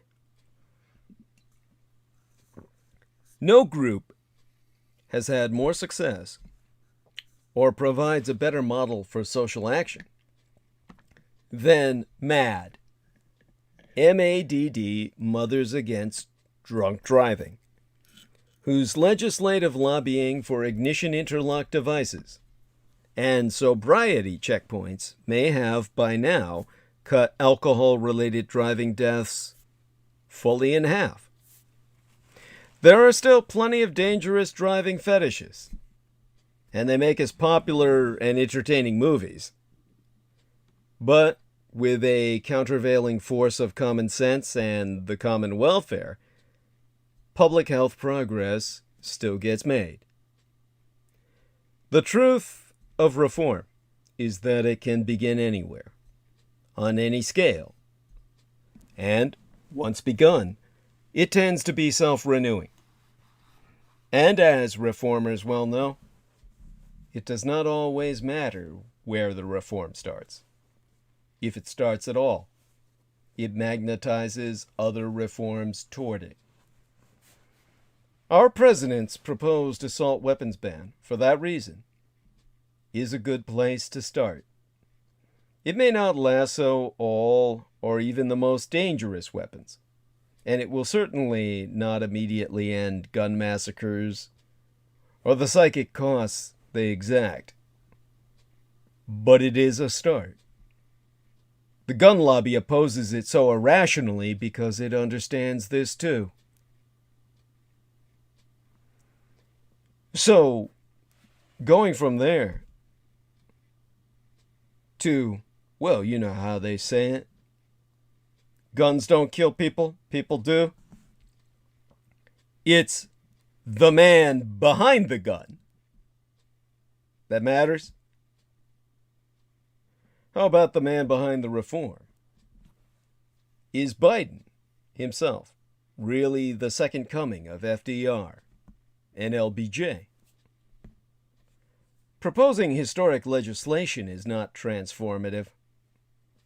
Passing it is.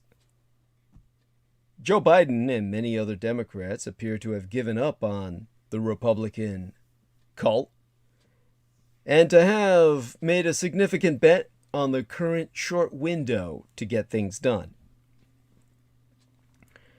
Early in their presidencies, when their administrations are all about potential and the disappointments of political reality have not yet set in, many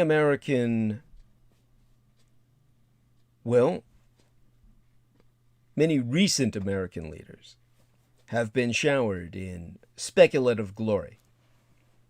Barack Obama was the object of such adulation at home and overseas that he won a Nobel Peace Prize after less than 10 months in office.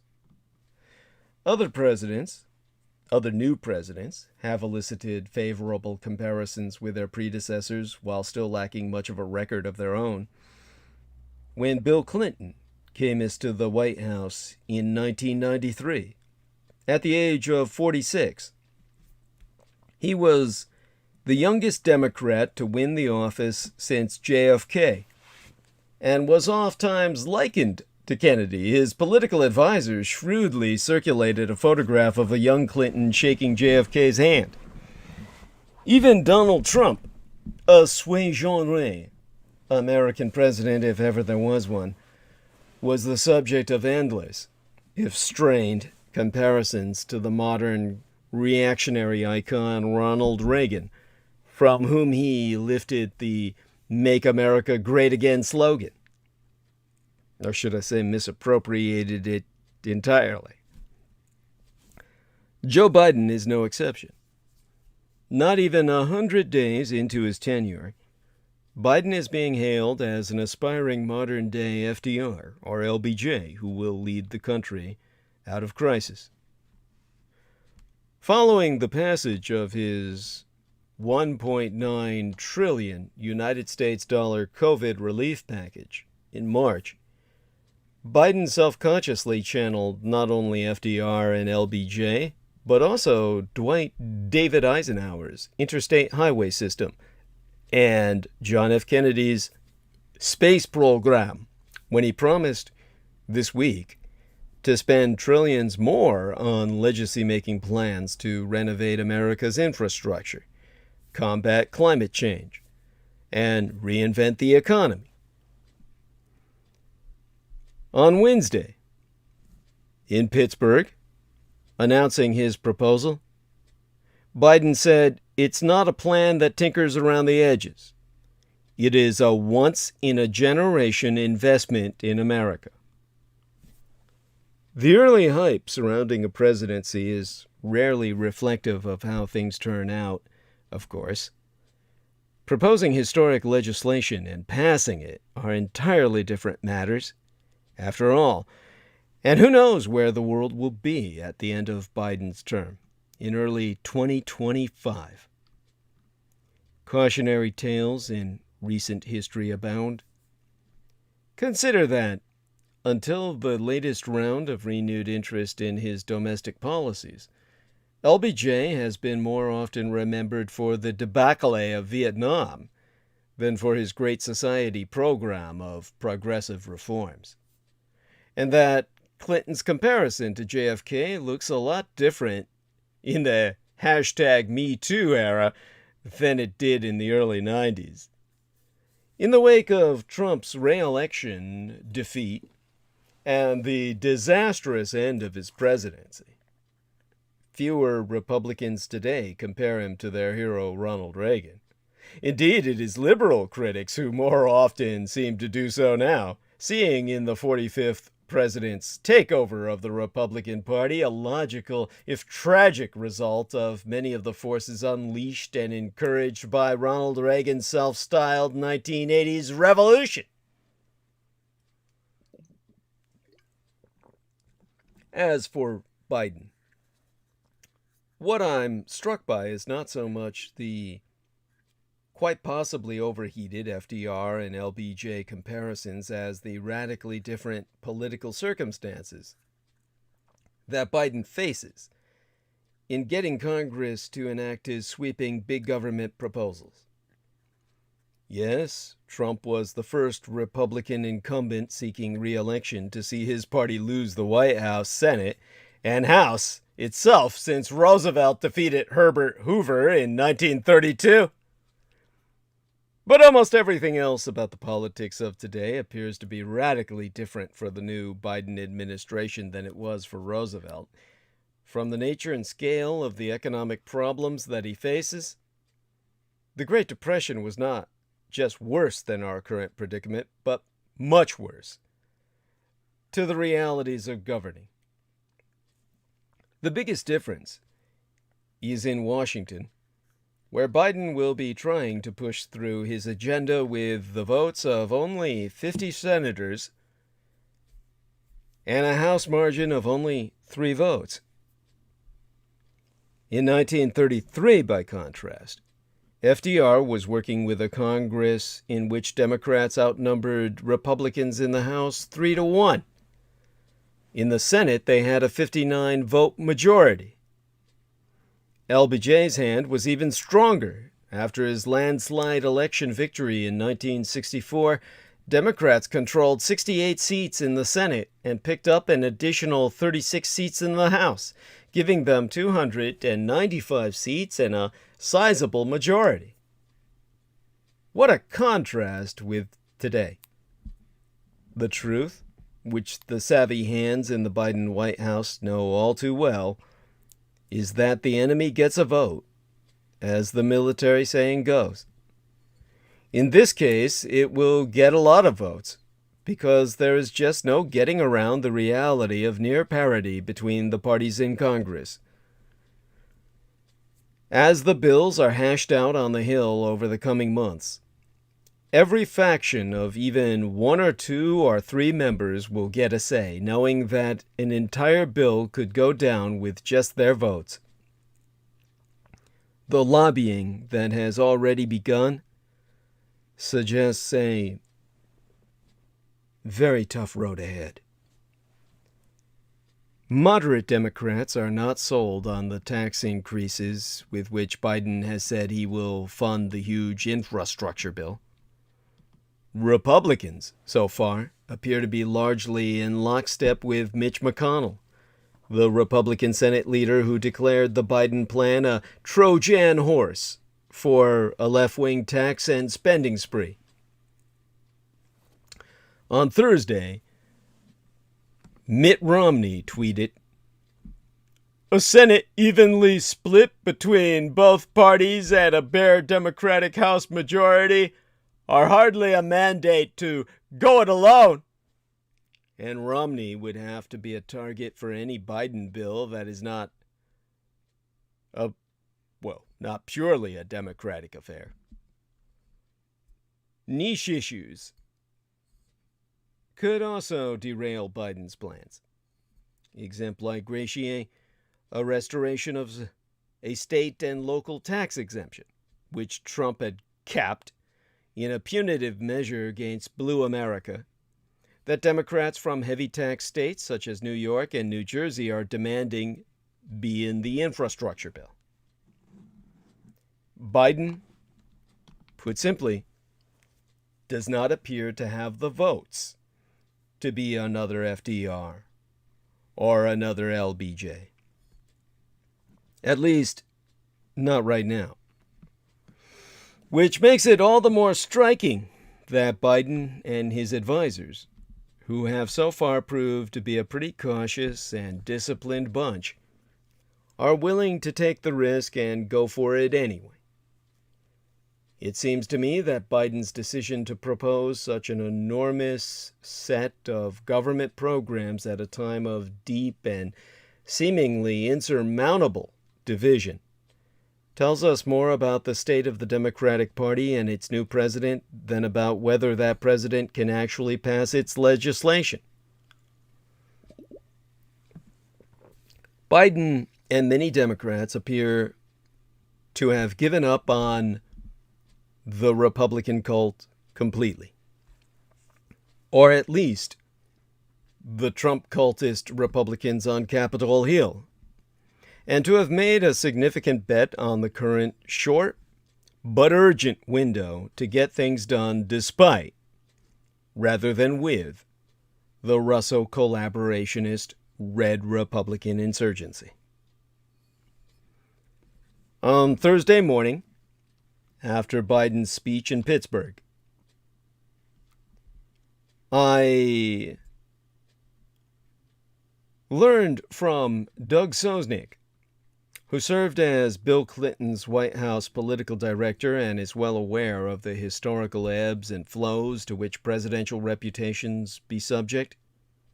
Sosnick made two historical arguments that I found provocative.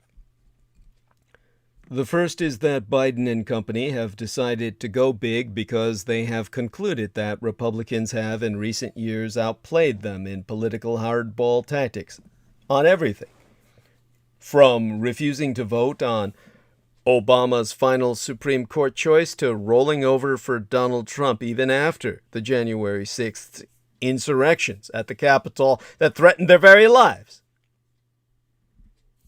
Democrats, he observed, are radicalized by this, convinced that Republicans are not on the level. They be determined to be much more aggressive themselves as a result. The DNA of Republicans, he argued, is that they have tended to abuse all power and overuse it. The DNA of Democrats is that they have tended to underuse a power and never abuse it. And, according to Doug Sosnick, he said, I think that's changing. That explains why Biden is willing to go big even without Republican votes, especially given the urgency of the interlocking crises that America faces. Biden and his team also appear to be acting on a well-known Washington fact, which long predates the current political dysfunction. It's a lot easier to achieve major legislative action in the early months of a president's term than at any point thereafter. But it was Sosnick's second point, that something even bigger is going on, which struck me as the real historical gamble by Biden's team. They are now, in effect, advancing the proposition that the politics of the Reagan era, of endless tax cuts embraced by Republicans and of Democrats trying and failing to escape the label of big government liberals, is finally over. In that sense, Sosnick so argues, Biden's sweeping legislative agenda really is the heir to LBJ and FDR, and a worthy successor to the great middle-class social programs of the past century. It is also, he argued, very, very popular in this supercharged populist moment. There's no question that Biden is right about this crisis being an inflection point for America, for the world. I believe that when he talks, as he has recently, about the global conflict between rising authoritarians and struggling democracies, this is the appropriate context in which to place his efforts to revitalize America at home. The Chi-Com, or Chinese Communist leaders, are firmly convinced of the American empire's rapid secular decline, as a leading American Asia expert reminded us recently, and that the catastrophic final year of the Trump presidency only accelerated this decline. Biden, at least, now offers a plausible argument for American renewal. But there is, of course, a key question that remains unanswered in the Capitol. Does Biden have the votes? Forget the breathless commentary. We simply don't know yet. And so, to provide us hope in this time of hopelessness, what I can tell you as an analyst, as your Vulcan interventionist, as the Spock of your reality, is that Biden doesn't need to be FDR or LBJ to change America. 2 months into his presidency, Joe Biden has already enacted the largest anti-poverty effort in a generation. Now, with the momentum built by the passage of the American Rescue Plan, the president is poised to re-engineer America through massive investments in green infrastructure and expansions of the welfare state, thereby ringing in the dawn of a new economic era and securing his title as a latter-day FDR. Unless he's merely passed the largest package of temporary expedients to dampen hardship during a crisis since the one Donald Trump signed into law last year. Now, with no emergency to force the hands of his party's moderates in the Senate, the president is poised to pass nothing of great consequence, forcing his clear-eyed progressive supporters to grapple with the likelihood that the best of Bidenism is already in the rearview mirror.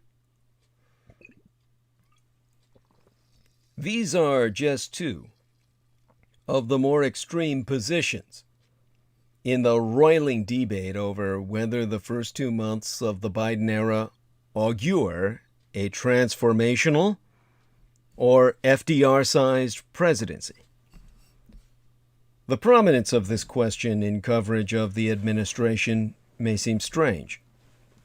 After all, Biden's career-long specialty has been identifying the path of least political resistance and taking it with aplomb. And even if the president weren't an inveterate triangulator, it's not clear why his performance would be best judged by its congruence with some grand historical analogy. But progressives have been waiting decades now for the coming of the anti-Reagan, the figure who will raise the New Deal order from its grave, scrub it clean of all white supremacist anachronisms, and plant it so firmly in the public's common sense that future Republican administrations would destroy themselves trying to knock it down. Thus, in 2008, Barack Obama touted his ambition to change the trajectory of America in the same way that Ronald Reagan had done. Obama's subsequent failure to realize that aim and the tepid inequitable recovery that followed his administration's modest reforms, grew the constituency for a policy realignment. Thomas Piketty's eye-popping illustrations of inequality, the IPCC's increasingly harrowing reports.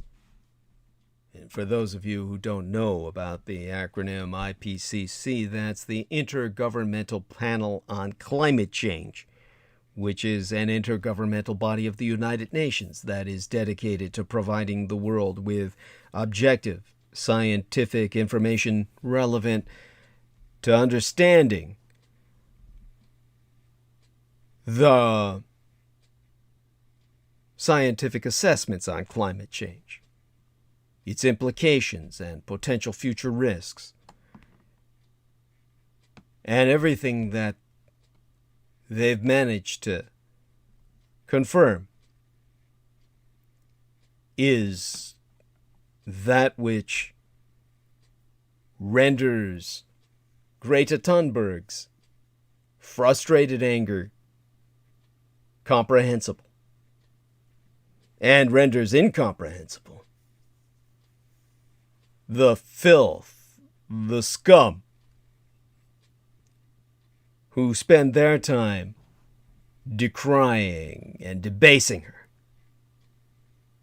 All that and Donald Trump's scandalous election brought the likes of the IMF, the International Monetary Fund, the Financial Times editorial board, and David Brooks into the coalition against neoliberalism, however much their desired alternatives may diverge from that of Bernie Sanders. The COVID pandemic reinforced this intellectual fashion for a new economic order, while appearing to open up political space for its construction.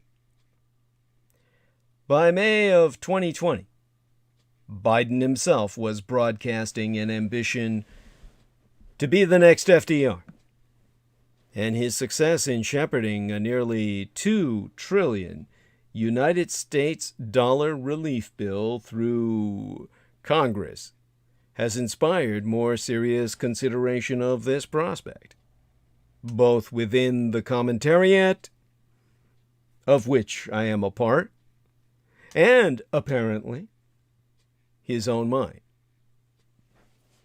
In an article headlined Biden's New Deal, subtitled Re-Engineering America Quickly, Axios reported this week. Well, I'll simply read therefrom a single paragraph. President Biden recently held an undisclosed East Room session with historians that included discussion of how big is too big and how fast is too fast to jam through once-in-a-lifetime historic changes to America. Why it matters? The historian's views were very much in sync with his own. It is time to go even bigger and faster than anyone expected. If that means chucking the filibuster and bipartisanship, so be it. The administration is putting its policy trial balloons where its leaks of weird meetings are. This week, the White House dropped word of its impending proposal for a $3 trillion United States dollar package of public investments in infrastructure, green energy, free community college, universal pre-kindergarten, and a permanent child allowance, among other things. So, is Joe Biden on his way to re-engineering America's political economy in a manner roughly analogous to the New Deal, Great Society, or the Reagan Revolution? My short answer, based on hard pragmatic realism, actually, I'll just confess, pure cynicism, is probably not. My slightly less pithy answer is define roughly. I'm not sure that I have a long answer. What I do have, however, are three considerations that, in my opinion, should inform the will Biden be a transformative president debate, even if they do not settle it. Firstly,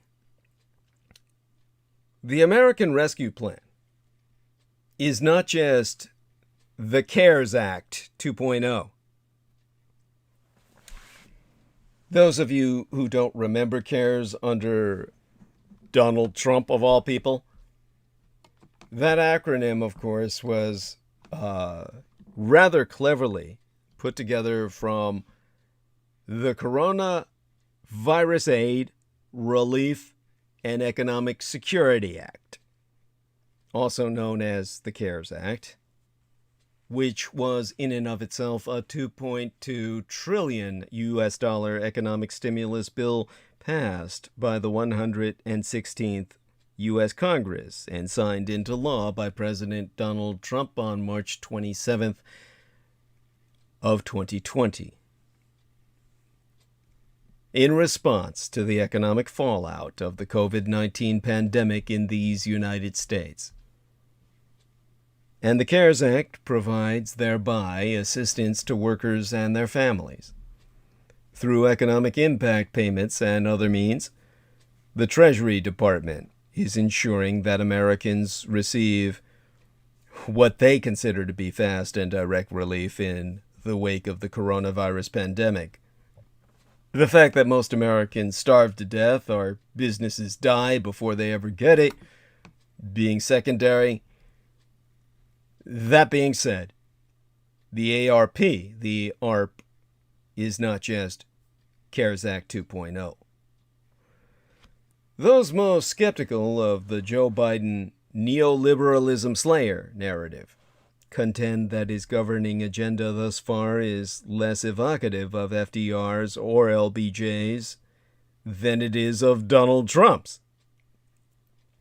More specifically, and less plausibly in my view, Jacobin executive editor Seth Ackerman argues that since the ARP, the American Rescue Plan, is nearly identical to the CARES Act in its structure and consequences, Biden's relief bill represents no more or less of an ideological break with the pure COVID consensus, the pre-COVID consensus, I mean to say, than Trump's relief bill did. Well, just let Ackerman speak for himself on this, because if I try to represent him or paraphrase him, I'm just going to fuck him over. So, yeah, a paragraph from his writ pretty much reads as follows. Biden's COVID relief plan is what you would have expected a President Joe Biden to pass in an emergency.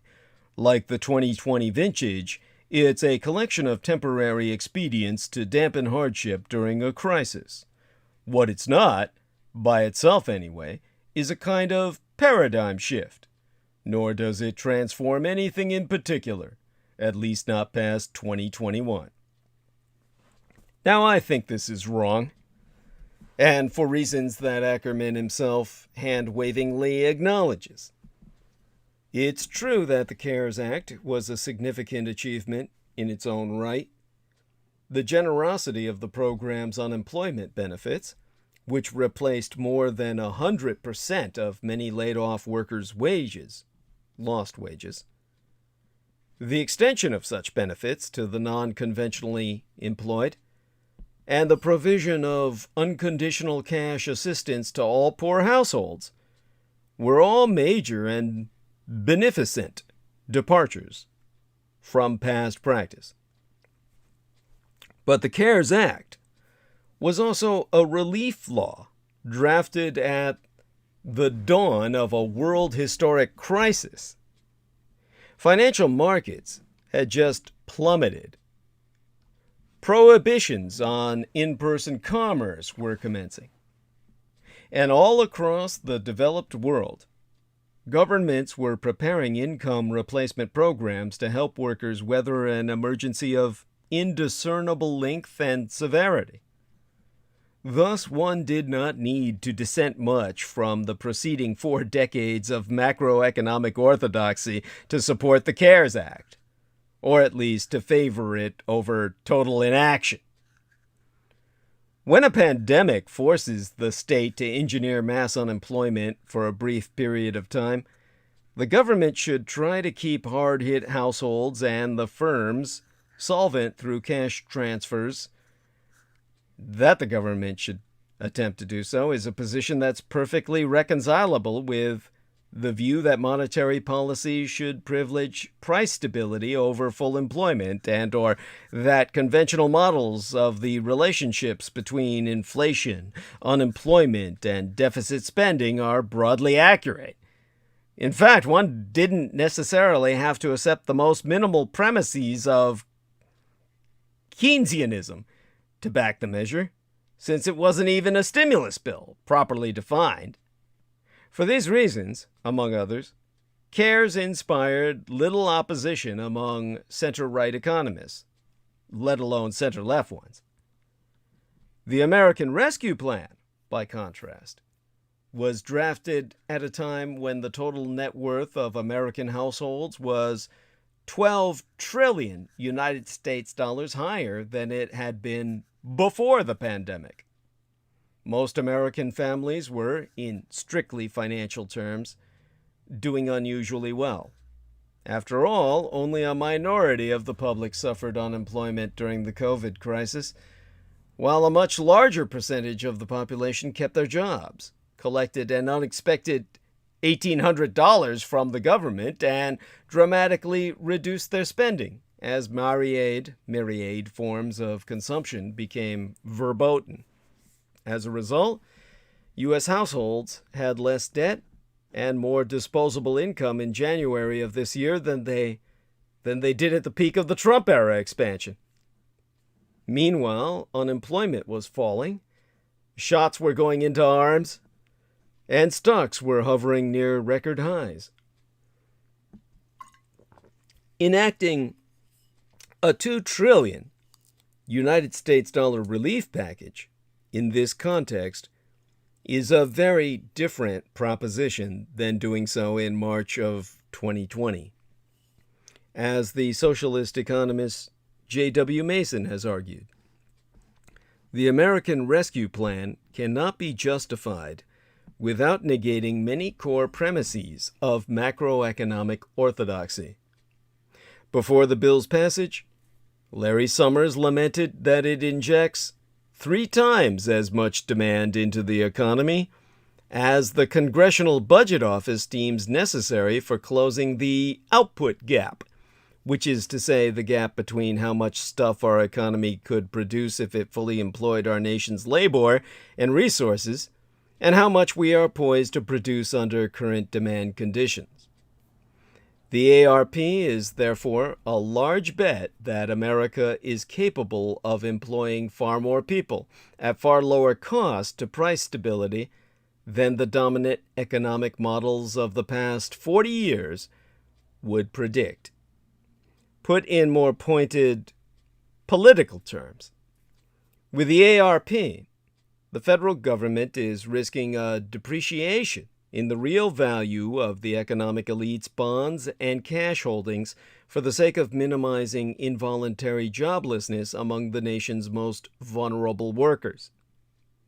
American fiscal policy has not embodied these priorities to anywhere near this extent for a very long time. As such, the ARP is a break with precedent, a paradigm shift, if you will. And that's before one considers its specific provisions. Unlike CARES, ARP provides fiscal aid to state and local governments. In fact, it provides aid well in excess of their pandemic-induced revenue shortfalls. This makes the bill a de facto infrastructure program, as state governments are allowed to use their excess fiscal relief dollars on public investment. And it also creates a far more favorable terrain, or a terrain of struggle for our progressives in blue states, who will be able to focus more on winning new social programs and less on defending existing ones against austerity. Finally, the ARP establishes America's first child allowance, albeit on a temporary basis. Ackerman acknowledges that this would indeed constitute a major expansion of the American welfare state, but he dismisses the provision's significance on the grounds that it is temporary. After all, if we're going to pretend temporary provisions are permanent ones, then the CARES Act's $600 a week UI benefits, the unemployment insurance bennies, were also a triumph of welfare state expansion. I think this is reasonable, but misguided.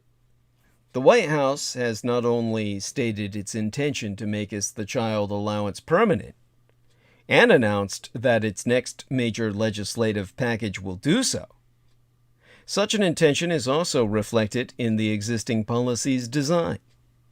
Allowing enhanced unemployment benefits to expire for a relatively small and politically disempowered minority of Americans is not all that electorally hazardous. But providing a monthly basic income to almost every family in the country, then allowing that benefit to drop to zero ahead of a midterm election, is politically insane. That doesn't mean Democrats won't do it, of course. But it does suggest that the child allowance is designed for renewal to a greater degree than any of the CARES Act's welfare provisions were.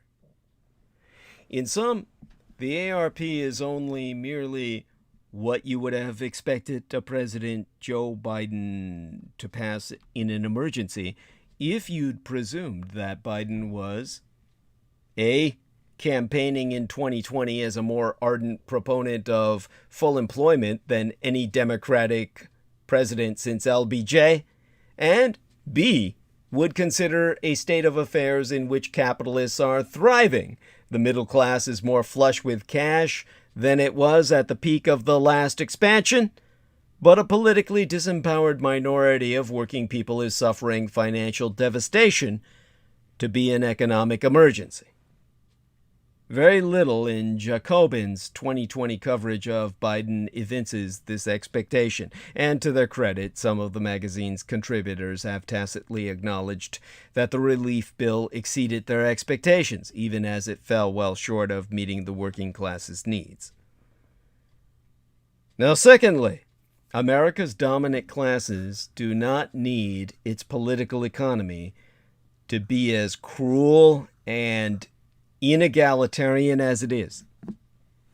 One source of left-wing pessimism about Biden's prospects for mounting a transformational presidency is the objective political and economic weakness of the American working class.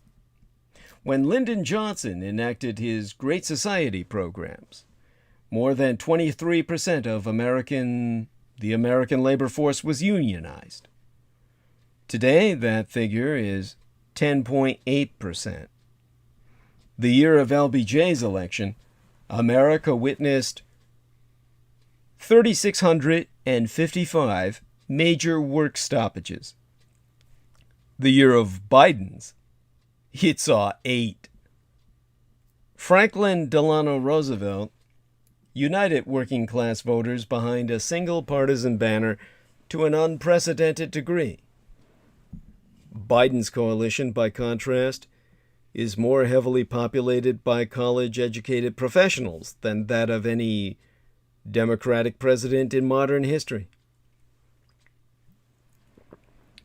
American workers are thus more disorganized, politically divided, and quiescent than they were during the 2 previous golden ages of progressive economic reform. Meanwhile, the achievements of Black Lives Matter notwithstanding, Contemporary left-wing social movements are nowhere near as large or formidable as those of the 1960s, the decade into which I myself was born. To the contrary, a defining feature of modern political life is widespread social atomization and civic disengagement. And although the socialist left demonstrated some electoral potency over the past 5 years, it has proven little threat to congressional Democratic incumbents outside of a few urban centers. The party leadership may have underestimated Bernie Sanders in 2016 and 2020, but its preferred candidates defeated the Vermont senator handily both years nonetheless. Or should I say nevertheless? What's the proper English for that? For these reasons, regardless, it would be hard to attribute any major leftward shift in the Democratic Party's approach to governance primarily to changes in a balance of power, whether between capital and labor, or the party establishment and its progressive wing. If a permanent child allowance is won, it will not be because militant welfare rights movement forced capital's hand. Should a mini Green New Deal be secured, it will not be because the Sunrise Movement posed a credible threat to Biden's renomination. Rather, if the Biden presidency yields a historically exceptional burst of progressive reform, it will seemingly validate an idealist theory of political change. Social democratic policy entrepreneurs, working both within the party apparatus and outside of it, popularized ideas about macroeconomic management, climate policy, and welfare spending that were then internalized by the party leadership in no small part because exogenous events, ergo the COVID crisis, Jerome Powell's appointment to the Fed, Donald Trump's loose fiscal policies, made those ideas look more legitimate and politically viable. This is not to say that the electoral left's rising prominence and power were irrelevant. Bernie Sanders and Alexandria Ocasio-Cortez were surely two of the left's most influential policy evangelists. But to the extent that progressives won any of Blue America's civil wars over the past 5 years, these were battles for ideological hegemony in discrete issue spaces, not ones for the levers of party control. All this said, even if Biden follows through on his $3 trillion US infrastructure plan, and thereby becomes the most significant progressive reformer since LBJ, that would not condemn historical materialism to the dustbin of history. The labor movement's weakness and the right's burgeoning strength with non-college educated voters may not preempt progressive reform, but they do probably limit its horizons and render its gains more vulnerable to changes in elite consensus. I think the socialist historians Tim Barker and Matt Karp are right to emphasize how integral a reduction in elite fears of inflation and worker power was to the passage of the American Rescue Plan. It is, at the very least, not clear that Joe Biden, or his disproportionately upper-middle-class constituency, would support such high levels of public investment and social expenditure in a context where fiscal space was felt to be scarce rather than abundant. 3 decades ago, the Trump tax cuts would have made it more difficult for a subsequent Democratic government to increase spending, as that government would have felt an obligation to reduce the deficit it had inherited. Today, moderate Democrats feel compelled to offset a significant portion of new spending, but feel no obligation whatsoever to pay off inherited debts. As a result, Trump's tax policies have expanded the bounds of fiscal policy by providing Biden and company with a large bucket of politically painless pay-fors. Between deficit spending and reimposing 2017 level tax rates on the super-rich, Democrats can make us a great deal of headway towards social democracy before ever impinging on the market incomes of their upper middle class constituents. Which is to say, material interests and class power do place boundaries on the possibilities for reform. For this reason, it is highly unlikely that Biden's presidency will witness advances for American labor anywhere as significant as those that transpired under FDR. But between Trumpism and the left wing of the impossible, or the left wing of the possible, I should be saying, when I think of the more unimaginative Democrats, there remains a great deal of space. Simply put, America's economy over the past 4 decades has been far crueler and far more unequal than either super-rich capitalists or affluent suburbanites need it to be. In truth, even a Western European-style welfare state and the associated tax rates is not contrary to the enlightened material interests of the upper middle class. Only the ultra-wealthy can be confident that they will never have need for social insurance. The primary obstacle to a great many policies that would transform the lives of the unfortunate has been ideological. And if the left isn't winning the war of ideas, it's been decades since it put up this strong of a fight. The Biden coalition may be incapable of delivering a great society, but a markedly better one is within reach. Third, Biden lacks the large congressional majorities that facilitated FDR and LBJ's transformative agendas. It isn't only, or even primarily, the state of the left and organized labor that makest Biden's aspirations to an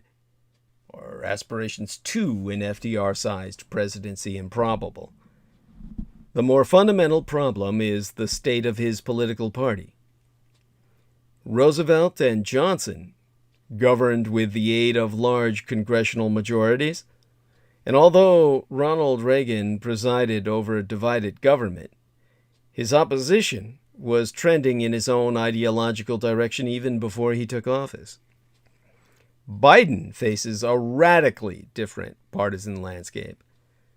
His Senate majority hinges on the whims of a conservative Democrat from an overwhelmingly Republican state, while his congressional opposition barely recognizes his entitlement to the presidency, let alone to enact his campaign platform. These two realities make it all but impossible for Biden to amass a record of legislative achievement on par with LBJ's, and they also make it less likely that his tenure will mark an inflection point in American politics akin to that of the New Deal or the Reagan Revolution.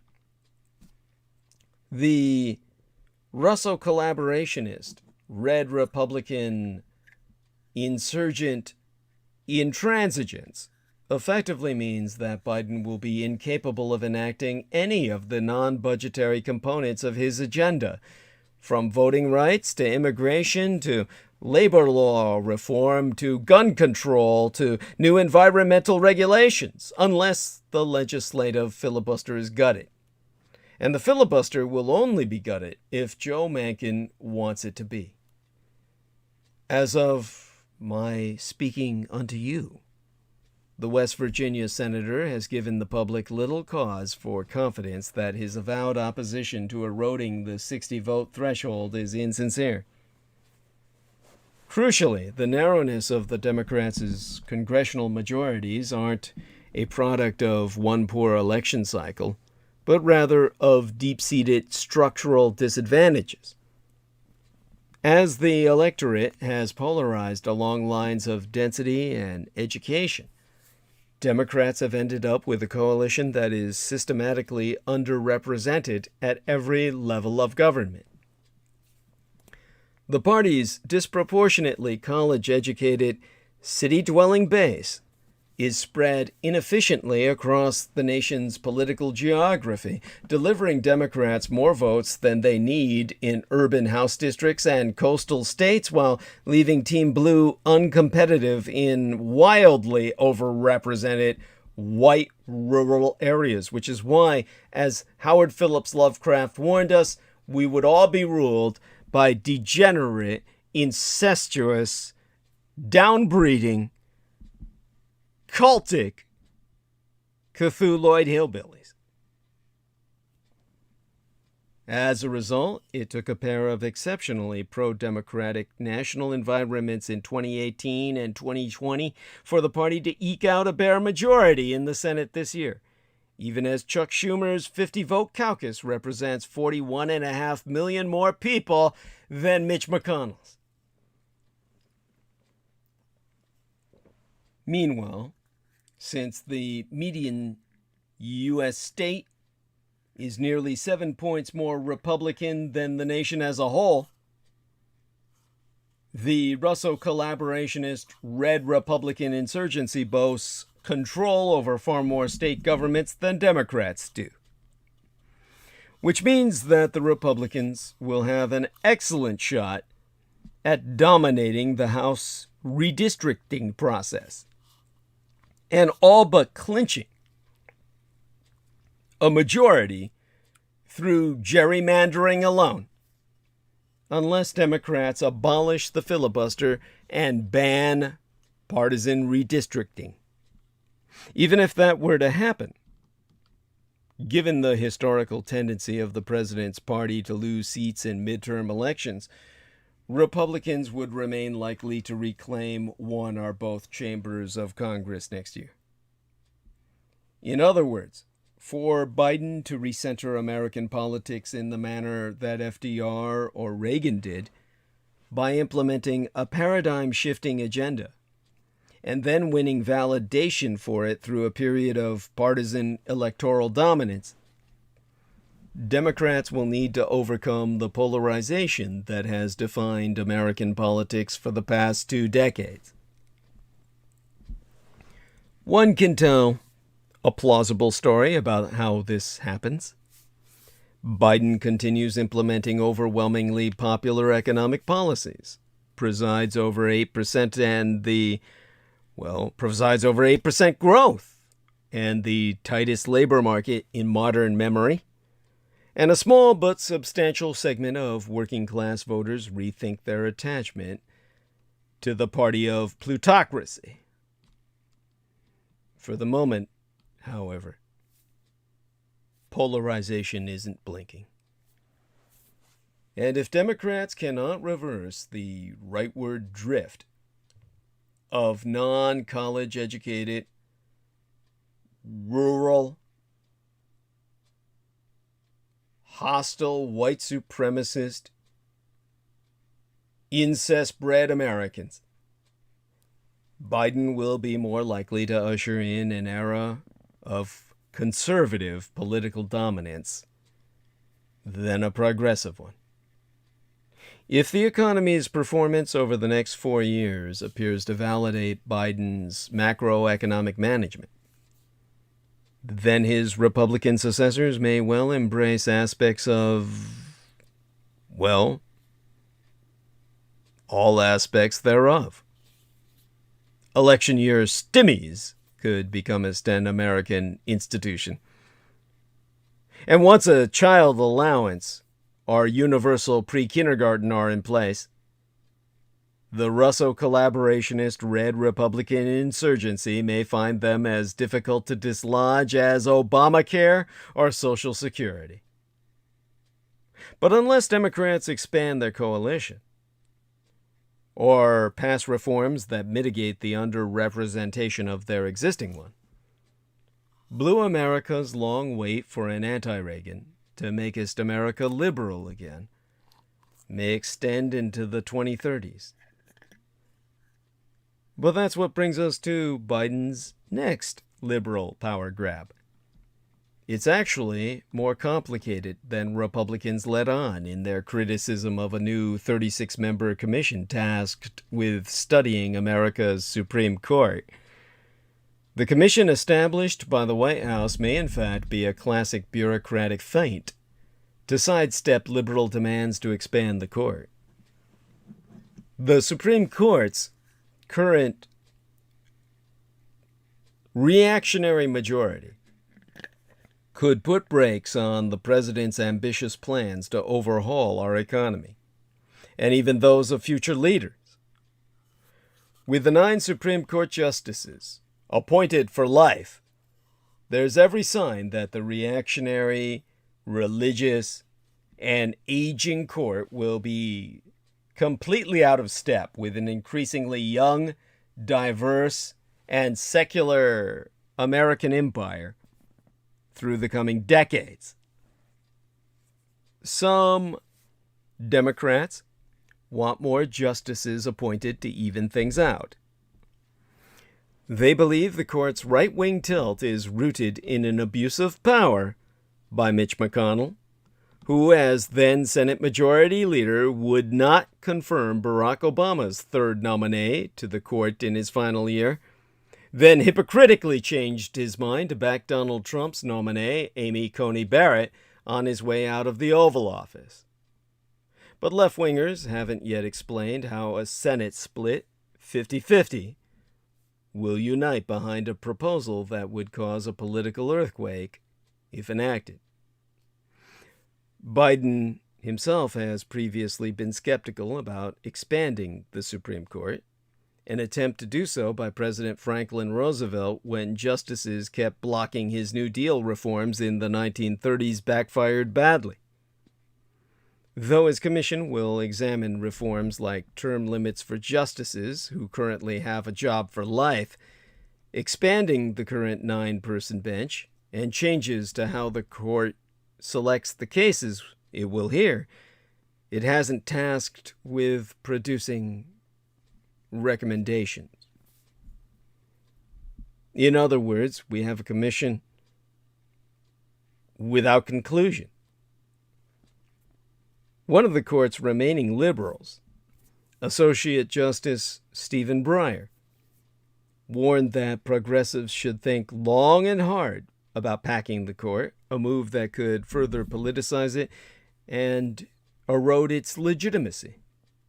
His remarks will likely increase a pressure from the left for the 82-year-old's retirement as soon as possible.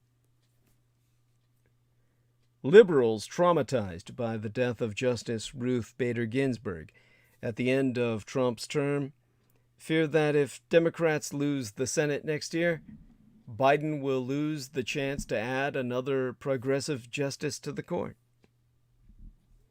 Now, on Friday into this weekend, Senate Minority Leader Mitch McConnell released a statement blasting Democrats for looking into Supreme Court reform. He's so saying, well, to quote his T, "Of course, this is just another example of the liberal preference for attacking norms and institutions rather than working within them." Oh, you would know. He went on to say that when Democrats lose a floor vote, it's time to change Senate rules. When they lose a presidential election, it's time to abolish the Electoral College.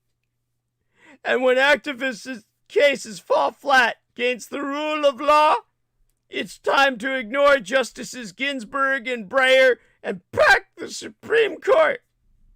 Fuck, we can only hope. Oh, we can only pray. Now, one among the creepiest true crime tours in America is the Tucson Murders' True Crime Tours. The Tucson Murders True Crime Tours provide us historic crime investigation into forgotten, lost crimes in Tucson, Arizona. These small private tours are hosted by the Mr. Ben Baron Estenius, a true crime researcher and enthusiast who will personally take us thee to real historic crime locations related to these crimes in Tucson. Relive these events and hear the untold stories behind the stories. The Baron Ben specializes in the seemingly ever-developing case of the late serial rape killer Charles Howard Schmitty Schmid Jr., alias the Pied Piper of Tucson, an aftermath tour. See theunfinishedman.com for excerpts from his yet-to-be-published book, The Unfinished Man, and scenes from his cinematic documentaries currently in production at theunfinishedman.com. But other cases, such as the strange case of Morris Brady, the Dr. George Marvin Tejardine case, and the Red Rapist are also within his repertoire, as in fact are all the crimes that shocked the Southwest throughout the 1960s, the very decade I myself entered this vale of tears. These devastating crimes stained a city so deeply, they may never be removed. For tour information, contact the TucsonMurders.com. Spell Tucson as Tucson, Tucson, put the word "the" in front of it, the TucsonMurders.com. Or call the Baron Ben Estenius personally to privately guide your tour at 1-520-323-3406. That's 1520-323-3406. And forget not to subscribe. Rather, don't forget to subscribe. When I speak poetically, most people don't derive the communication. Subscribe to the Man of the Soil YouTube channel. And you'll know you're in the right place when you see the young blonde white chick with the nice set of pins racking up a t-shirt that says Ace Hardware. Once you're there, you can regale yourself with the vision of the Baron Ben Estenius racing his sprint car. Yes, he was a actual professional sprint car racer. He has his own trading card. Cross that AstroTurf. Well, that's the lawn he recommends, that you never have to water or mow. And, of course, you would be contacting the Baron Ben Estenius to install it at 1-520-544-7743. That's 1520-544-7743. Visit the Man of the Soil website at manofthesoil.com.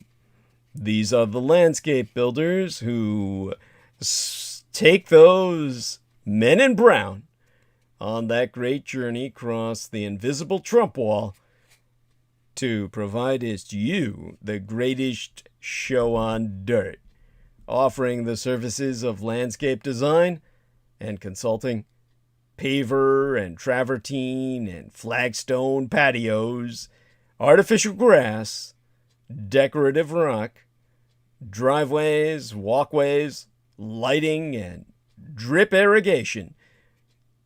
In context of 45 years of service.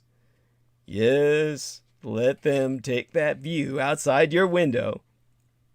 Front, back, and side properties. You know, the view you're forced to stare at throughout lockdown and quarantine. And give you something worth looking at.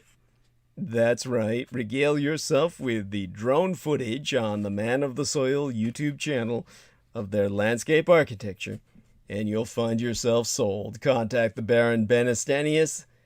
Anywhere in the Four Corners region, he can rebuild your world. And with that in mind, I'm going to take advantage of Jameson Reese's presence, which I presume to be here, and ask Jameson to hold the stage for a while I grab some refreshment, refresh myself, and then come back to monologue. Is we there, Jameson? I hope. He might be on mute. Jesus Christ, did he said he was back. Jameson. God. Don't make me call on Derek. Let's see what time it is over there in the Central Daylight Time. Well, they're 2 hours ahead of us, so we're close to midnight here. 12 to 1, 1 to 2 a.m. in the morning, where Derek Talley is. Oh, God. I may have to call on him. Jameson?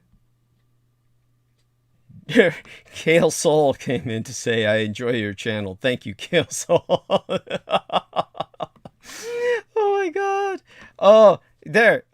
Chris Collins says, Douglas, please check today's PayPal contributions once more. I think you missed mine. It includes a sincere prayer request that is desperately needed. Let me check that. Holy shit. Thank you, Chris Collins. I appreciate you bringing that to my attention. Glad I looked at that in this moment where Jameson failed us. Let's take a look at the prayer request. And, oh my God, I would do that for free, let alone for contribution, which of course is appreciated. That goes sans saying. Okay, let's take a look at PayPal. .com, PayPal, and the contributions. Chris Collins, let me see now. PayPal. Oh, wrong account. Let me look in the correct account. PayPal, and we've got refreshed notification of payments received to Douglas Dietrich Productions. And let's see now. We've gotten, of course, the individual who was Arietis providing his salute. Chris Collins, what I might need to do, we've got Brittany Zirzon, and then you've got money from Skybooks USA. Douglas, you have to read this on transition. Read this. You don't have to read this on transition. Okay. Sign the lease and pay the deposit. This is transaction details. There we are, Chris Collins. Got it. 10 United States dollars. Okay, you're right. I did miss that because somehow that got conflated with Skybooks. When it got conflated with Skybooks, why did it say that? Then I thought, oh shit, it's just stuff from, March royalties.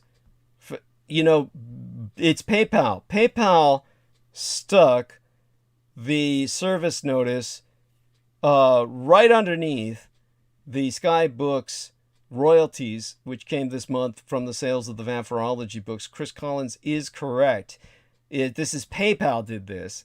And because of that, I did not get notification to what you said. So let's provide, in this moment, a prayer request. This is a desperately needed prayer request from Chris Collins, who sent 10 United States dollars.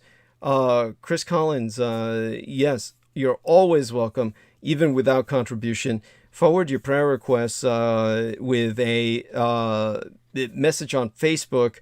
Those get to me much quicker and much more reliably. PayPal fucked this all up by putting this under the Skybooks royalties in like the same email. Your email somehow got subsumed under that, so it's part of the same email, so it wasn't even distinguished as a separate email. That pisses me off. So Chris Collins, he says, Douglas, you don't have to read this on transmission if you don't want to, but please at least read it to yourself. I'm in desperate need of prayer.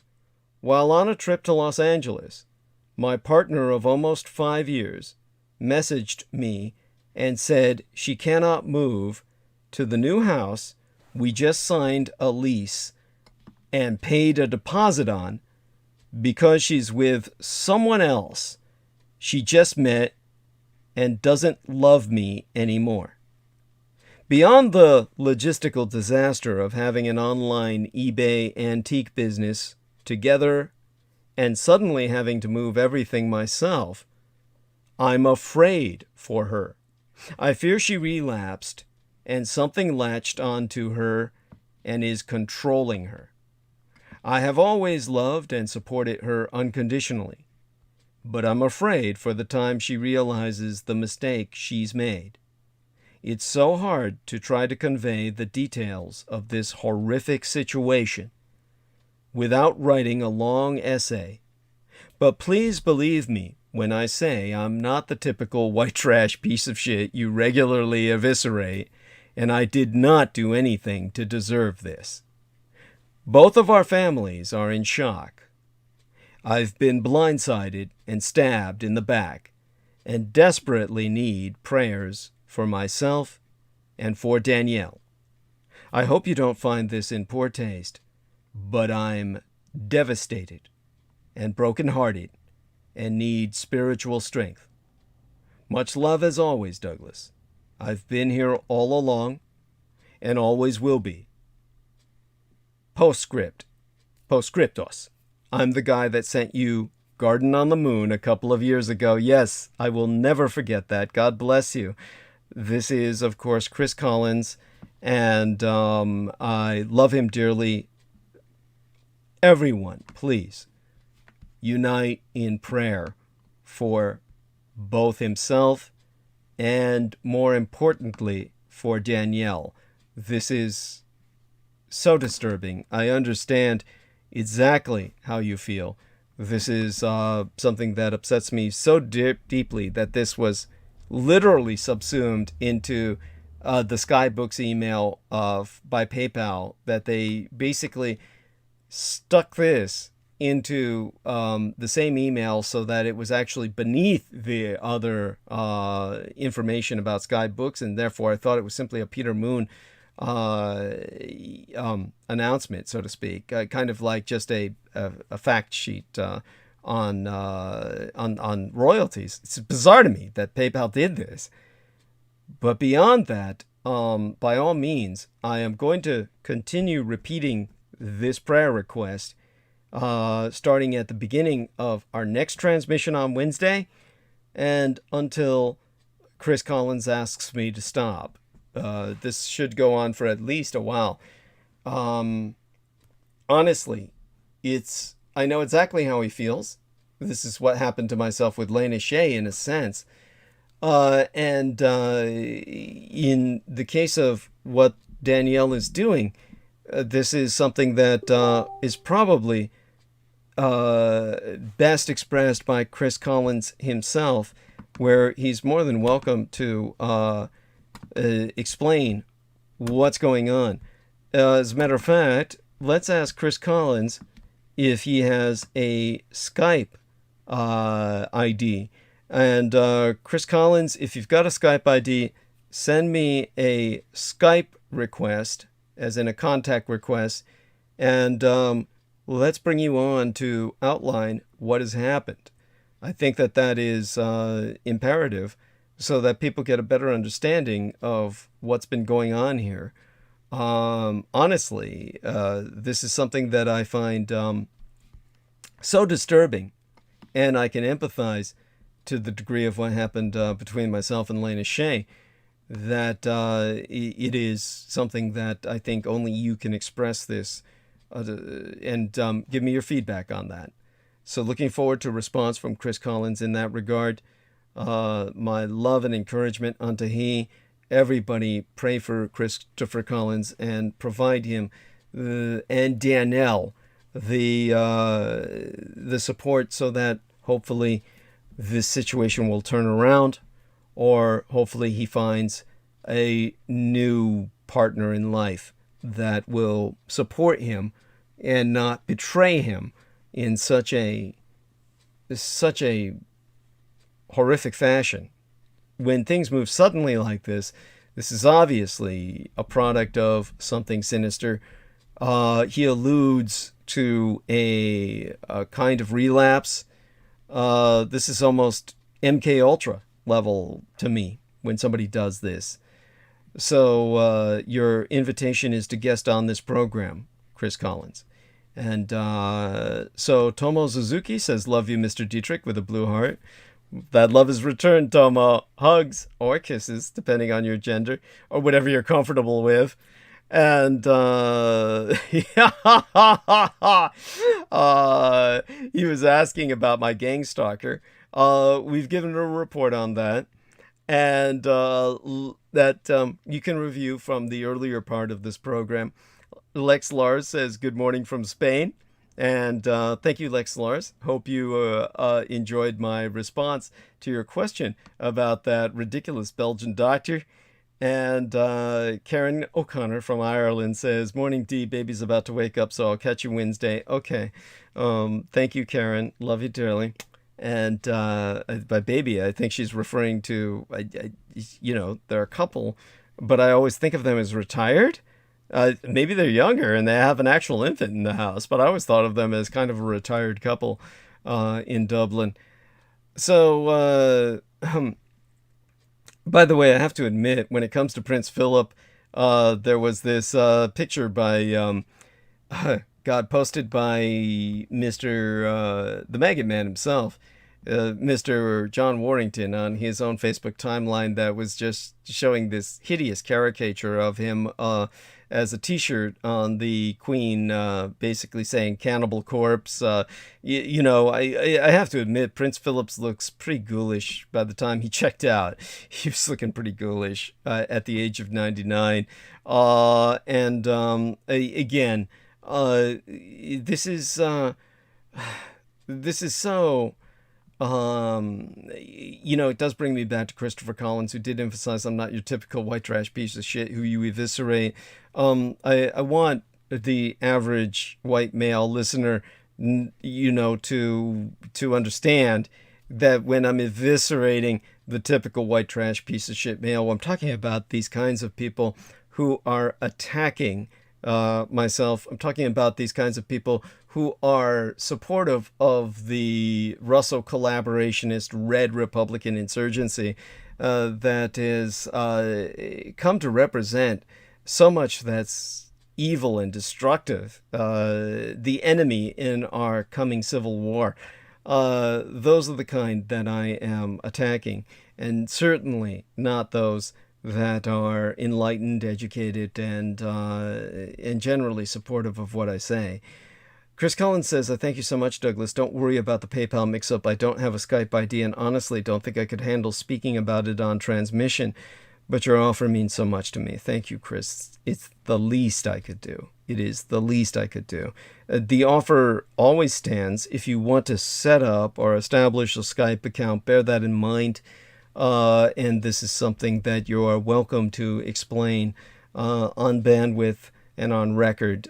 This is something that, think of next Sunday. I'll be having a young lady on with Crystal River who will be guesting with us. I will not bring up her name for now because I don't really know if we're going to be using her real name. But we will be speaking of very sensitive subjects in light of the this being sexual violence, sexual assault, Violence Against Women Awareness Month.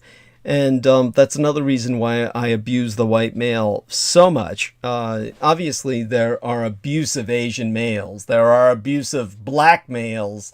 But in general, the white males are infamous for their abuse of females. In general, of course, as Jameson Reese has advocated, the majority of men, 75% of the male population, could be wiped out on Earth, and nothing but good would come of it. But such being said, yes, I'm hard on men, and it's so when it comes to being a white male, there are a lot of men who get threatened by myself, and to the point where it is pathological, where we have someone like, say, for instance, the example of, oh God, I'm even forgetting his name at this point. I've purged him from my mind. The little ugly dwarf shrimp, the mini-me, David John West. Oh my God. A man who I had nothing but good to say, a man who I spracketh nothing but well of. He was a individual who I kept saying, "Oh, I've got to bring him back on the program," even though he didn't know how to talk. Basically, here's an individual who the first chance he got turned around and joined with Richard K. Cole Jr., who Tomo Suzuki was asking about. Which, by the way, makes me suspect Tomo Suzuki is probably Richard K. Cole Jr. Trying to promote himself. And that's all too easy to conclude. He would just simply take up a Japanese name and do just that.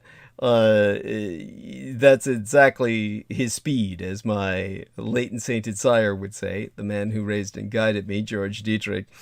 That being said, when it comes to David John West, here you go as an example of a man who basically joined the cult.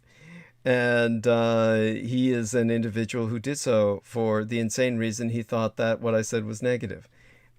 He found me so threatening as a white male that he had to sacrifice his very soul. And that is pathology. To join the Herodians, the cult of the kings of Edom, to sacrifice his Mormon heritage for that, for pure nihilism. How threatening can I be? Well, obviously I am. Chris Collins says, I can elaborate via Facebook message in the next day or two. Your willingness to help address this situation is sincerely appreciated. God bless you. Yes, we want to be behind some possible resolution to this. Obviously, most of the time when these things happen, you just have to move on. But the logistics of what you're experiencing, well, I've been there with Lena Shea. Lena Shea had rendered herself my adult supervision, and that is what I had surrendered myself to. I'm always seeking a chick takeover. And she had control over everything. When the switch was flipped, and she betrayed myself and did everything she could. At that point, of course, she'd already done her damage. I was very forgiving of the fact that she had wiped me off the net and essentially wiped out my original Facebook timeline, everything else. What a cunt. And now she's got two half Taiwanese kids that she has no concept, obviously is completely ignoring the fact that as white as they may be to her, they can be totally acculturated in the American prison rape anti-culture. And she doesn't seem to comprehend the fact that that is of no impact on that anti-culture in how it will treat them. To the American prison rape anti-culture, her half-breed kids, her Amerasian children, will always be nothing but gook alien non-human beings. As the enemy. As never American. No matter how American they may act. So, their lives, well, it's obvious she doesn't care. As a matter of fact, my concern is, as someone who's always talking about how stressful they are and how much work they take from her life, she may at some point kill them just to relieve herself of that burden. A sacrifice to the anti-gods. Now, such being said, we'll move on. And aside from that, let me see if I can get a moment's break here. That bought us some time. Jameson Reese, are you there? He says here, Jesus Christ. Dude, speak up. God. Didn't even know you were there. Take the stage, son. And by all means, I'll have you hold the stage if you can. And I'll grab myself some refreshment. Are you all right? Yeah. I just drifted off for a little bit. Oh, okay. Well, there we are. Okay, rub your eyes and grab some news stories. Perhaps you'll find some on Derek Talley's own Facebook page or the like, and I'll let you hold the audience in thrall for a matter of some 10 to 15 minutes. I'll be back probably well before then. But in the interim, thank goodness you recovered. The stage is yours, son. I'll go mute and I'll be back. All right. Yeah. All right. So, I have an article that seems pretty apropos. We'll see what comes of it, if anything. This is, of course, Popular Mechanics. The dawn of wireless electricity is finally upon us. Here's how New Zealand will do it. This is what they think. Anyway, picture the street outside your home. Now erase the power lines. Imagine interstate highways without the unsightly cable towers that dot the expansive United States landscape. This could be the wireless future of energy if a partnership between New Zealand's government and a startup company called Emrod works out. And it all dates back to the wildest dreams of Nikola Tesla. Wireless electricity sounds like science fiction, but the technology is already realized and primed for a utility scale case study.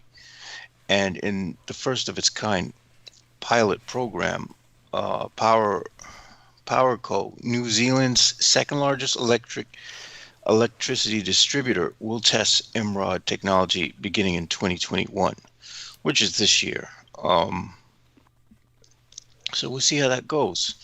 The companies plan to deploy the prototype wireless energy infrastructure across a 130-foot expanse.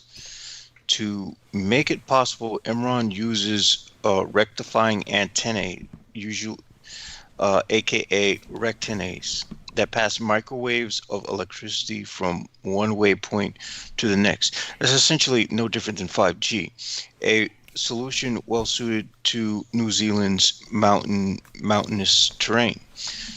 Specified square elements are mounted on the intervening poles to act as pass-through points that keep the electricity humming along, and the broader surface area catches the entire wave, to speak. We've developed a technology for long-range wireless power transmission, says Emrod founder Greg Kushnip. The technology itself has been around for quite a while. It sounds futuristic and fantastic, but has been an iterative process since Tesla. The link to Nikola Tesla, Kushnip admits, is more of an imaginative feel-good tale than a true genealogy, which actually is contestable. But Tesla considered wireless power in the 1890s as he labored over his breakthrough Tesla coil transformer circuit that generated alternating current electricity. But he couldn't prove that he could control a beam of electricity across long distances. The sheer fact that he could imagine it is remarkable, but the sort of technology he was looking to apply wouldn't have worked, Kushnir said. Emrod, by contrast, can keep the beam of electricity tight and focused with two technologies. The first is transmission related, small radio elements and single wave patterns that create a collimated beam, which means the rays are aligned in parallel and will not spread as much as they propagate. Second, Emrod uses engineered metamaterials with tiny patterns that effectively interact with those radio waves. Emrod's wireless antennae are medium, like a cable, meaning that their task is to simply connect an electrical supply to customers. Kushnir envisions placing Emrod technology on difficult terrain that links with the sunniest, windiest, and most hydro-friendly points on Earth, as these often rural places have the widest gap in electrification. Yeah, we'll see how that works in temperatures that could be scorching and freaking fire tornadoes and whatnot. By eliminating the need for long stretches of traditional copper wiring, Emerald says it can bring power to these regions which can't afford the kind of infrastructure that supports the power grid. There could be positive environmental ramifications to this as well, since many sites don't have access to electricity and end up leaning on diesel generators for energy. There are even opportunities to support offshore wind and solar farms, Kushner says. But the current friction point for these forms of renewable energy come down to the cost of transmission.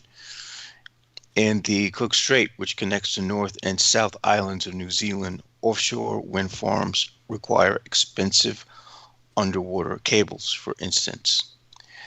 At this point, Kushner has enough corporate buy-in to take the next regulatory steps and begin propagating Emrad's technology. The real challenge, he says, will be to reassure and educate the public, which, of course, is already claiming that 5G is going to cook them alive. I mean, you can't rely on the public to have any common sense or be sensible on these matters. But let's continue. We anticipate a lot of pushback similar to the stuff we've been seeing with 5G, he says. People push back on additional radiation around them, and it's completely understandable. But luckily, he says, Emrad's control beam sheds no radiation. It's not a spray pattern like a cell phone antennae. So if all goes well during the New Zealand pilot program in early 2021, wireless energy could be literally on the horizon in the US too.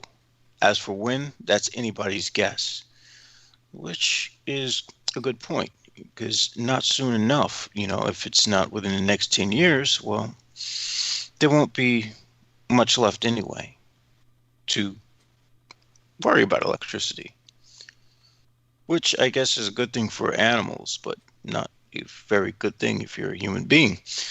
To wirelessly conduct energy, Emrad generates electricity in a tight and focused beam in the non-ionizing industrial, scientific, and medical band of the electromagnetic spectrum, the portion of the radio band that corresponds to Wi-Fi and Bluetooth frequencies, which people seem to still be convinced gives you brain cancer, which is absurd.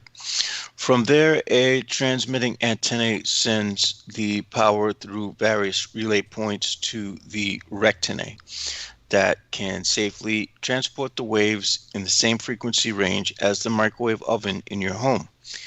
Meanwhile, tiny lasers monitor the rectennas to sense any obstructions between relay points. That way, there is no outside radiation and no birds are harmed in this transfer of power. It sounds good and dandy, and I am honestly pro anything at this point that would be different than the nuts, bolts, and how do we say it? Flintstone technology that we seem to still have employed in the 21st freaking century. I mean, come on. Yeah, so you can look at your phone and do everything. How great. But that's not really that much of an advancement when you think about it. No, it isn't. All right. Let's see what else we could find. I'm going to see if Derek Talley has any stories, but I suspect he might have things that are really, not much different as far as, I already touched on the thing with Yeah, there was something I did find interesting in the news, actually. And I don't know if this news outlet to even be trusted, but I'm just gonna entertain it. Um, all right, so the Central African Republic is supposedly enlisting Russians in its war against the rebels. Now, this is newsworthy because apparently, rather than trying to negotiate with the rebels or trying to and I'm not saying that I'm on the side of the rebels either, but they seem to be more than happy to spend money to have Russians, train their own military and to have Russians walking around to try to, quote unquote, support the villagers, which was interesting because all the villagers who were on this news report were hiding from the Russians because they said they're afraid of them. So that should tell you something right there. Now, it seems Vice News is trying to skew it in the favor of, the Republic, which is enlisting the Russians. But at this point, I'll just be blunt about it. Any country that decides they're going to trust Russia for anything is asking to get their throats slashed. That's just basically it. That is a recipe for disaster, and it's quite obvious that Russians are using this so they can get access to those mines, which is again quite obvious. All right, so let's see what else I can find. I should be doing all right so far. Let's see. Actually, yeah, this is one of those times where I will actually check and see what's going on Derek Talley's timeline, just to see if he might actually have more stories that are human oriented than I have. All right, so we have this is really no surprise either. A 6th charge in a New Hampshire youth detention center sex abuse probe. I would say that's almost to be expected. 6 former staffers at New Hampshire's state-run youth detention center were arrested Wednesday in connection with the abuse of 11 children over the course of a decade, including one who continued working with the children for nearly 20 years after he is accused of holding a boy down while his colleagues raped him. Honestly, I don't want to even cover a story like this. This is just fucking gross, man. Wow. Whatever, I'll just brave through it. The Attorney General's office didn't comment on the possibility of the furthest arrest, but said that the latest developments were merely a step forward and that the investigation will continue. Today's arrests make clear that the administration is committed to holding these perpetrators accountable for their detestable actions, says Governor Chris Sununu. This is not over yet, and we will continue to investigate these horrific allegations. The center is named for former Governor John H. Sununu, father of the current governor. Oh, isn't that a surprise?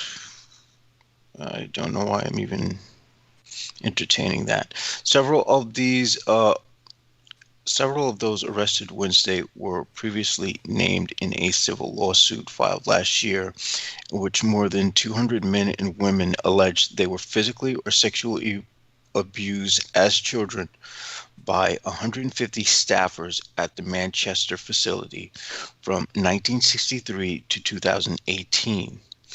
According to their attorney, children were gang raped by counselors, beaten while raped, forced to compete for food in fight clubs set up by the counselors, and locked in solitary confinement for weeks and months. I have no doubt that that happened, because what I know about human beings tells me, yes, you creatures are detestable. No offense to any of you personal. Those of you listening are probably the better tier of the human beings out there. We're the ones who are like idiots, like these stupid gang stalkers who leave thumbs downs. We know what they're about. My clients are thrilled that the state has taken the important next step in holding these men criminally responsible for the unspeakable crimes they have committed. Note that these are all men. No one ever mentions women in here. Note, Attorney Russ Riley said, "We have faith that this is just the beginning of the arrest and indictment of not only all the perpetrators, but also all those who allowed it to happen." The new arrests included Lucien Paulette, 65, of Auburn, who is charged with 33 counts, including rape and sexual assault, involving 7 victims between 1994 and 2005. Bradley Ashbury, 66, of Dunbarton, is charged with being an accomplice to the rape of a former resident between 1997 and 1998. And Frank Davis, 79, Hopkinton, is charged with 1 count of rape and 5 counts of sexual assault involving 2 victims between 1996 and 1997. And you wonder why I don't want anything to do with human beings whatsoever. Instead of the dozens of charges they previously faced, Jeffrey Buskey, 54, of Quincy, Massachusetts, is now charged with 5 counts of rape involving 4 children between, oh man, and this goes on and on and on. It's nauseating. So you guys get the gist of it. More sick pieces of crap who should have been put to death before they even left the womb. In all honesty. Let's see. Okay, I'm back. Heard something about the abortion treatment. Still actually going to refresh myself by taking some time here to finish my tea eggs, the teas which have been absorbing, or the eggs which have been absorbing all the tea in my the crock here that I drink my tea from. Pull those out and salt them and eat them. So do continue. Thank you so much for what you've been doing. And okay, please go on. I'll be able to listen to it now that I'm back. Oh yeah, I was just reading an article that was on what do you call it, on Derek's timeline about these 6 charged in a New Hampshire youth detention center sex abuse probe, which, you know, was very difficult to power through, but... Oh, God. Sorry to hear that. Sounds awful. Yeah. So, I can see why you say that they should never have entered this world. Yeah, and definitely. Yes. And so, not that we need to reiterate the story in detail, but what exactly happened? All right, so these are reports that started that range from the 60s to the I think late 2000s, where I guess hundreds of people claimed they were victimized by these 6 individuals in question. So the staff members. Yeah, they range from being gang raped to being forced to fight each other and all types of other Oh my horrific things. God. So basically, they, as far as these individuals were concerned, the people in youth detention were basically there for their entertainment. This was just, they were exploiting them for their own gratification, sexually or for sport. This is, oh God, the stuff of film. Hopefully a film is made about it so that people can better appreciate the horror of that situation. My Well, God. this this is what I come to expect from people who get into careers like that. Is that you have to, you Yeah, I'm have sorry. to. That's true. Yeah, go on. Yeah. I mean, I'm not going to be, I'm not even going to try to be subtle about that one. But you have to assume that if anyone's going into that kind of thing, that they're doing it because they are getting some gratification from it. Well, this is one reason why I have a real bias in general against men in child daycare centers, for instance. Yeah. It is something that you would you have to start assuming these things. The men in particular are predatory, and when they seek out jobs to work with kids, it needs to be questioned. And so obviously we have need of coaches. We have need of certain kinds of men in certain positions where they're going to be interacting with children, but there needs to be a very thorough research on their backgrounds, their proclivities. This is something that is a responsibility that supersedes any sense of privacy. And that's how we should feel about something like this. These individuals, of course, I'm presuming they were all male. Yeah. What I'm going to do is I'm just going to be blunt and say it. Because I was thinking about this while I was walking in the rain. The only real use, the reason why men have stronger bodies than women is that they're meant to build shit and put shit together. Yes. That's the only purpose men really serve. Most of the inventions, most of the creations we have were probably stolen from women anyway. And there are various instances in physics where that was actually the case. Yes. Where women were the ones who discovered most of the important ideas. So, I would say that women have weaker bodies so that they can do the thinking and so that men can get to work. Mm-hmm. I mean, at this point, because it's not really worth giving males the benefit of the doubt. Yeah. That sounds kind of harsh, doesn't it? No, not at all. I mean, I've said worse myself. I just said before I brought you on that we could lose 75% of the world's male population and nothing would come of it. But good. It's a great example of this, of course, when we think of Japan as a quote-unquote warrior culture. Obviously, it started as a matriarchy, and when it came to World War II, 20% of the Japanese male population was wiped out on the battlefield in terms of doing what they had to do. One of the things that men are good at, which is killing and dying and what men do best. And everybody was predicting catastrophe for Japan. It was at that point people were saying, "Oh, Japan will never recover now. That this Japan will." And obviously, Japan entered a golden age after that. It's if anything that is exemplary case of losing a good amount of men. A quarter of the male population has provided nothing but benefit. It's all I can say is that another bizarre example, and it's more ambiguous here, would be in the Soviet Union from the time of the Bolshevik Revolution. They killed off so many men that the Soviet Union became a vanguard for female progress only in the sense that all the men were dead.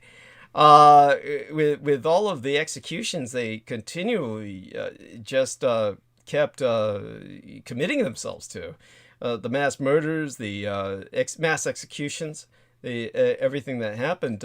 Women came to a point of prominence they never would have otherwise have had. So in that sense, again, it's ambiguous. It hasn't really done much for women, but it's the Russians are trying to backstep now, and they're trying to put women in a position of total subservience and abuse under Vladimir Putin. But we'll see what happens. I mean, obviously, once Putin's dead, Russia's obviously going to change quite dramatically. He has no heir. There's no sense of legacy that he's established. So we'll see what happens. Right now, he's killing Navalny. So I don't think Navalny will survive to succeed Putin should he pass. But whatever the case may be, we live in very interesting times, and we're all in for some dramatic developments. If there's other stories you have, please continue. I'll continue sucking on my TAs here for a few minutes. And let's see now, with going to check down here, and it looks like nobody's made any comments thereafter. I'm going to do a little just back searching here for a second while into some of my programs preceding tonight's. Keep going, please, with whatever stories you can come up with now, that you feel are relevant. So here's a good one. The TSA has never stopped a terrorist, but they've been legally robbing travelers for years. You know what? I can't shut up with that. That is so fucking true. Every single terrorist that has been apprehended on airlines has been apprehended by passengers. Think of the shoe bomber. Think of the underwear bomber. You can look these fuckers up. Shoe bomber, underwear bomber, whatever parts of fashion that they're converting into an explosive. These were all people apprehended by passengers. Not a single goddamn one of them has been to the credit of the TSA. So there is, yes, the TSA is a disgrace to security enforcement. But yeah, by all means, go on. I'll shut up here. I'll go me. All right. The TSA, whose job is supposedly, quote unquote, fighting terrorism, is without a doubt one of America's most corrupt and incompetent agencies. However, last year they apparently became so satisfied with the mere ability to strip search babies, remove colostomy bags, beat up blind cancer patients, and fondle your genitalia that they announced more invasive physical pat-downs. The pat-downs, which CSA warned would probably prompt assault complaints with the police department because of their invasive nature, have been implemented. On top of aggressive pat-downs and indiscriminate molestation of the young, old, and even triple amputees, the TSA can and will steal your money if they find it in your bag. A new class action lawsuit filed by the Institute for Justice exposes an egregious practice of agents taking money, specifically lots of cash from innocent people, and keeping it. And they are doing it, quote unquote, legally. In other words, what this is saying is that the government can legally just steal your shit. The class action lawsuit. Yeah, that's called taxes. But go. I'm sorry. Go on. The class action lawsuit seeks to put an end to this legal theft and will now move forward against both the TSA and DEA. Which, what the hell does the DEA do again? Drug Nothing? Enforcement Agency, I believe. DEA, right? Yeah. In other words, they do nothing. TSA and DEA routinely violate Americans' Fourth Amendment rights at airports across the country by detaining them for doing something completely legal, flying with cash, says IJ Senior Attorney Dan Alban. Seizing and forfeiting someone's savings should not be done lightly. Yet we've documented how easy it is for law enforcement to take money at airports without any evidence of a crime. Now, thanks to our class action lawsuit, we are going to uncover the truth about how and why the government is targeting innocent flyers and ultimately put an end to the predatory practice. Good luck. Several of the victims named in the lawsuit had tens of thousands of dollars stolen from them and were never even accused of a crime, much less convicted of one. Terry Rowland and his daughter Rebecca Brown were flying from Pittsburgh to Boston when Terry's life savings in order to open a bank account to help care for her father, when the TSA found the cash in their luggage, was stolen. According to the IJ, additional named plaintiffs joined the suit in July 2020. DEA seized $43,000 from Stacey Jones at Wilmington and North Carolina Airport in May 2020 as she was flying home to Tampa. The agency returned her money after she joined the lawsuit, and 9 months after it was seized. Once again, the criminal charges were never filed. TSA's and DA's unconstitutional conduct across the country suggests that the agencies are more interested in seizing cash than securing safety. Well, duh. I mean, isn't that what every other agency does? Said, not that blatantly. But... Oh yeah, not that blatantly. They have more tactful ways of procuring theft, said IJ attorney Jabba. Wow, that's a hell of a last name. Sits Suashvili. And these seizures subject people to a confusing bureaucratic process without an attorney provided, where a single misstep can mean losing their life savings forever. Even those who succeed in getting their money returned are deprived of it for months or years, often upending their lives. No one should lose their money without a criminal conviction. Well, I mean, there are people who lose their money unjustly with criminal convictions too, but all right. Quote unquote, we agree. Sadly, the TSA has never stopped a terror attack and is unable to stop 95% of the tests against its tactics.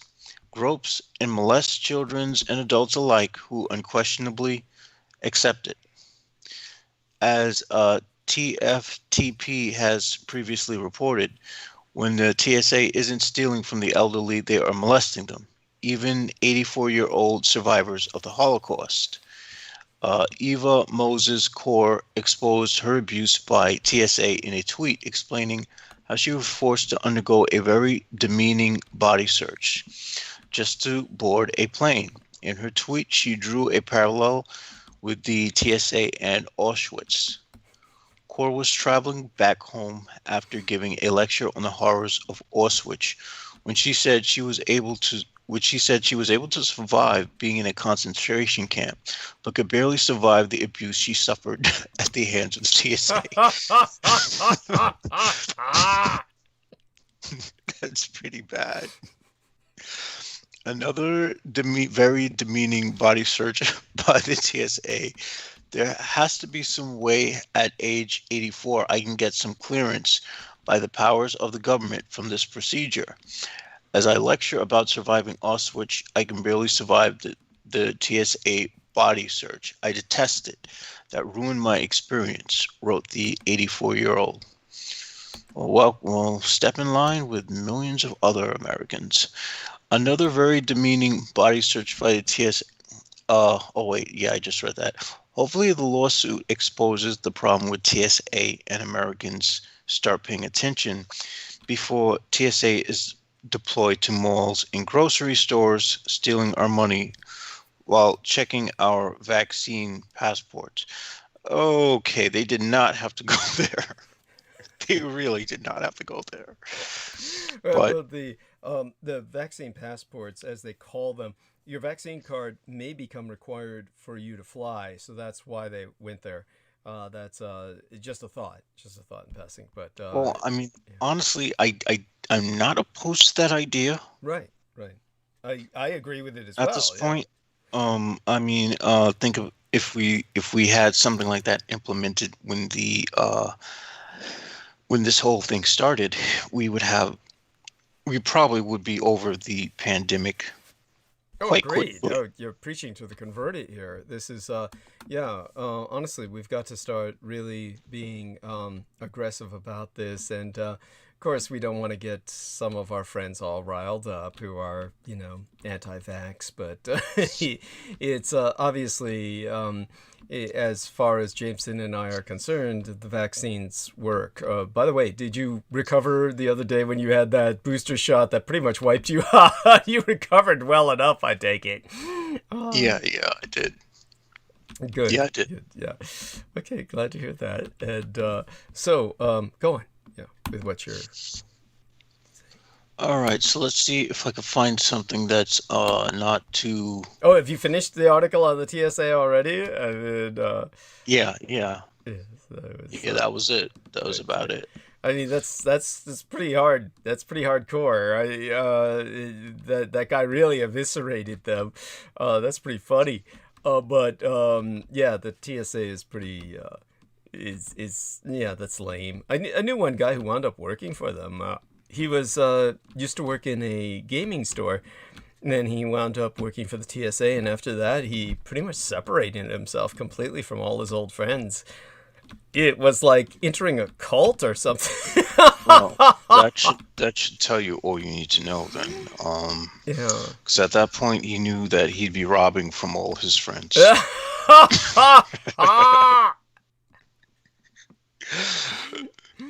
And that may be the case, or he felt somehow maybe they inculcate them kind of like the military does, with a feeling that everyone else is an outsider, is that it's us and the outsiders, that kind of shit. And who knows? But it was anyhow. So go on with what else comes to mind.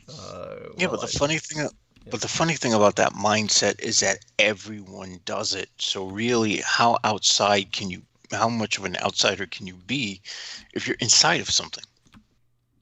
Everyone does it. We're referring to what the TSA is doing, or what? No, I'm referring to the cult-like mindset where it's us versus them. I mean, there's so many different agencies, there's so many groups, there's so many. One can go across the board to within every aspect of human culture. Uh-huh. There are always people who are, it's us versus them, man. It's us versus them. You're one of us. They're the outs. We're the outsiders, man. Everyone on the inside is an outsider, because that's what insiders do. No, I understand what you're saying. It's the since there are so many people who are outside, we're all insiders to something, and everyone else is an outsider by definition. Yes, how does that equation even work? Well, that is the whole purpose of cultism, is to build that sense of identity up where you identify with some kind of disambiguation from the rest of the world, to the point where the rest of the world becomes hostile. And that is something that the TSA kind of, I would think, embodies. It kind of embodies that, because you're basically looking at everyone who comes through as a potential terrorist threat. So you're just feeling up everybody, and and they don't appreciate it. So you feel like you're under siege, and it just it all kind of makes for an inevitable hostility with the world. And not that I'm trying to sympathize with them or provide a sympathetic picture, far from it. The people who go into that kind of business where you're going to be groping people all day long and just stopping people and slowing things down. I mean, this is, I mean, who would want to do that? It's, of course you say, oh, I got to feed a family. Oh, I've got to work. But I think as they would say, I hate this saying because it's so stupid sounding, but the proof is in the pudding, right? I mean, they haven't stopped anybody, any terrorists. So the terrorists keep getting through. How is that possible? And well, we see how it's that possible. goes to show you. I think they have an unwritten. They don't talk about it. This is why they distance themselves from their friends. I get it now. I mean, I guess they when they're sitting there and they're looking at the PowerPoint presentations, they're being taught, if you see a terrorist with a bomb in his pocket or anywhere, you let that man through. You do not scan him. You understand? That's the only thing that makes sense at this point. Yeah. Well, the insanity is they try to prove that they're equal opportunity by basically digging into everybody, as ridiculous as it is. Old ladies, children, all the rest of that. People who are just, by all logic, not going to be trying to take out a plane. That is something that has led to the insanities. Okay, this obviously is not. It has to stop. And I actually am trying to remember the TSA. They're a federal agency, but it's like they're anyhow. It's just get rid of them. Just get rid of them. Well, they were created directly after 9/11. Yeah. And Bush, of course, he had his buddy cronyism thing going on there. And the guy who has been running the TSA since that is still there, running that agency. So that tells you all you need to know about it. Madness. Yeah. I'm sorry, I'm just losing my voice thinking about it. Yeah, definitely. That's just awful. So thank you for sharing that, and take off with some other tales. You give me some more chance to do in this last tea egg here, and I'll all right. Well, all right. So I have one that covers international espionage, which is always fun. This is of 19 minutes ago. Iran blames Israel for sabotage at Natanz nuclear site. This is hot off the Associated Press. Dubai, United Arab Emirates, Iran on Monday blamed Israel for a sabotage attack on its underground Natanz nuclear facility that damaged the centrifuges it uses to enrich uranium there, warning that it would take revenge for the assault. The comments by Foreign Ministry spokesman Saeed Khatibzadeh represented the first official accusation level against Israel for the incident Sunday that cut power across the facility.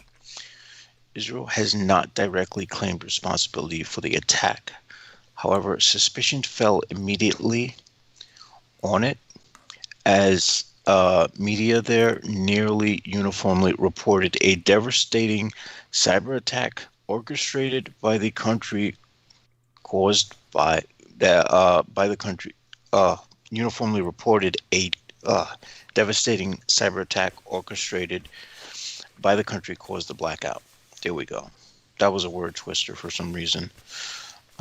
If Israel was responsible, it would further heighten tensions between the two nations already engaged in a shadow conflict across the wider Middle East. Israel Prime Minister Benjamin Netanyahu, who met Sunday with U.S. Defense Secretary Lloyd Austin has vowed to do everything in his power to stop the nuclear deal. Well, there we go. I don't even know why they even bother meeting up with this guy. I mean, he's just going to do whatever he wants anyway. So what's the point of even meeting up with him? Yes, that's true. Anyhow, do go on. Details remained few about what happened early Sunday morning at the facility. The event was initially described as a blackout caused by the electrical grid feeding its above-ground workshops and underground enrichment halls. The answer for Natanz is to take revenge against Israel. Kadibzadeh said, Israel will receive its answer through its own path. He did not elaborate. Kadibzadeh acknowledged that IR-1 centrifuges, the first-generation workhorse of Iran's uranium enrichment, has been damaged in the attack. However, he did not elaborate. State television has yet to show any images from the facility. Iranian Foreign Minister Mohammad Javad Zarif separately warned Natanz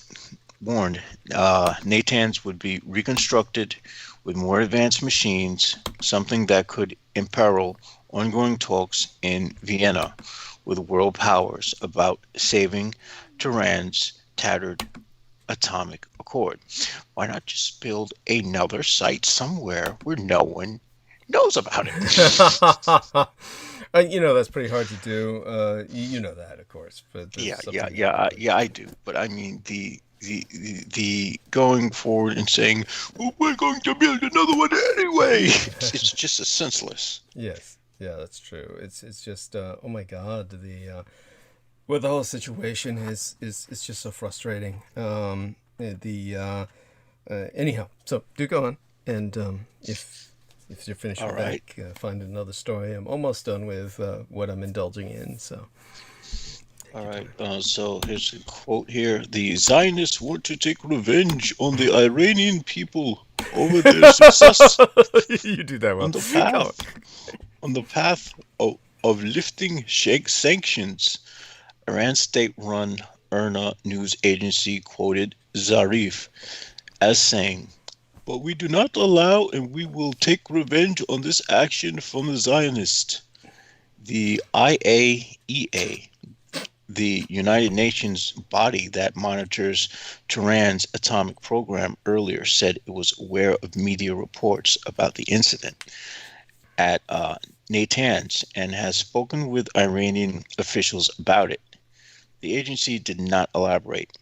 However, Natanz has been targeted by sabotage in the past. The Stuxnet computer virus, discovered in 2010, and widely believed to be a joint U.S.-Israeli creation, once disrupted and destroyed Iranian centrifuges at Natanz amid an earlier period of Western fears about Tehran's program. By the way, that is also the same Stuxnet that took down Fukushima Daiichi very shortly after that. And also by the Israelis so that they could get the Japanese to stop dealing with the Iranians. So in terms of Natanz, isn't that like an anagram of Satan? Like Satan spelled backwards or something? Well, kind of. No. Yeah, just having some fun with that. But go on. Well, actually, now that you bring that up, there are two. There is. I think Satan is also called Satanas. Yeah. And I do know that there's another entity that is unconnected with Satan called Sanasatus. Yeah. Or Sanatas, Mm-hmm. which is a entity which is supposed to be found in the Transcleopathic Void, which I'm assuming is the equivalent of saying the Wicked Tree anyway, because if you're that far out there, then yeah, I mean, once you pass the Transcephalotic and Transcleopathic Void, I'm guessing you're already essentially at the Wicked Tree anyway. So there's no point of even going deeper there. Thank you. Yes. So excellent. And thank you for that little tangent. And with that, yes. See if there's anything else. Let me just push this back so I can get this over here. I'm going to go mute for a second while I shuffle around. I'll be back in a moment. All right. Well, yeah, they stretched that article out a little more, but, I'm going to just veer in and see what else is going on here. Iran atomic sites targeted by diplomacy, sabotage. Yes, we just read that. Muslims navigate restrictions in the second pandemic, Ramadan.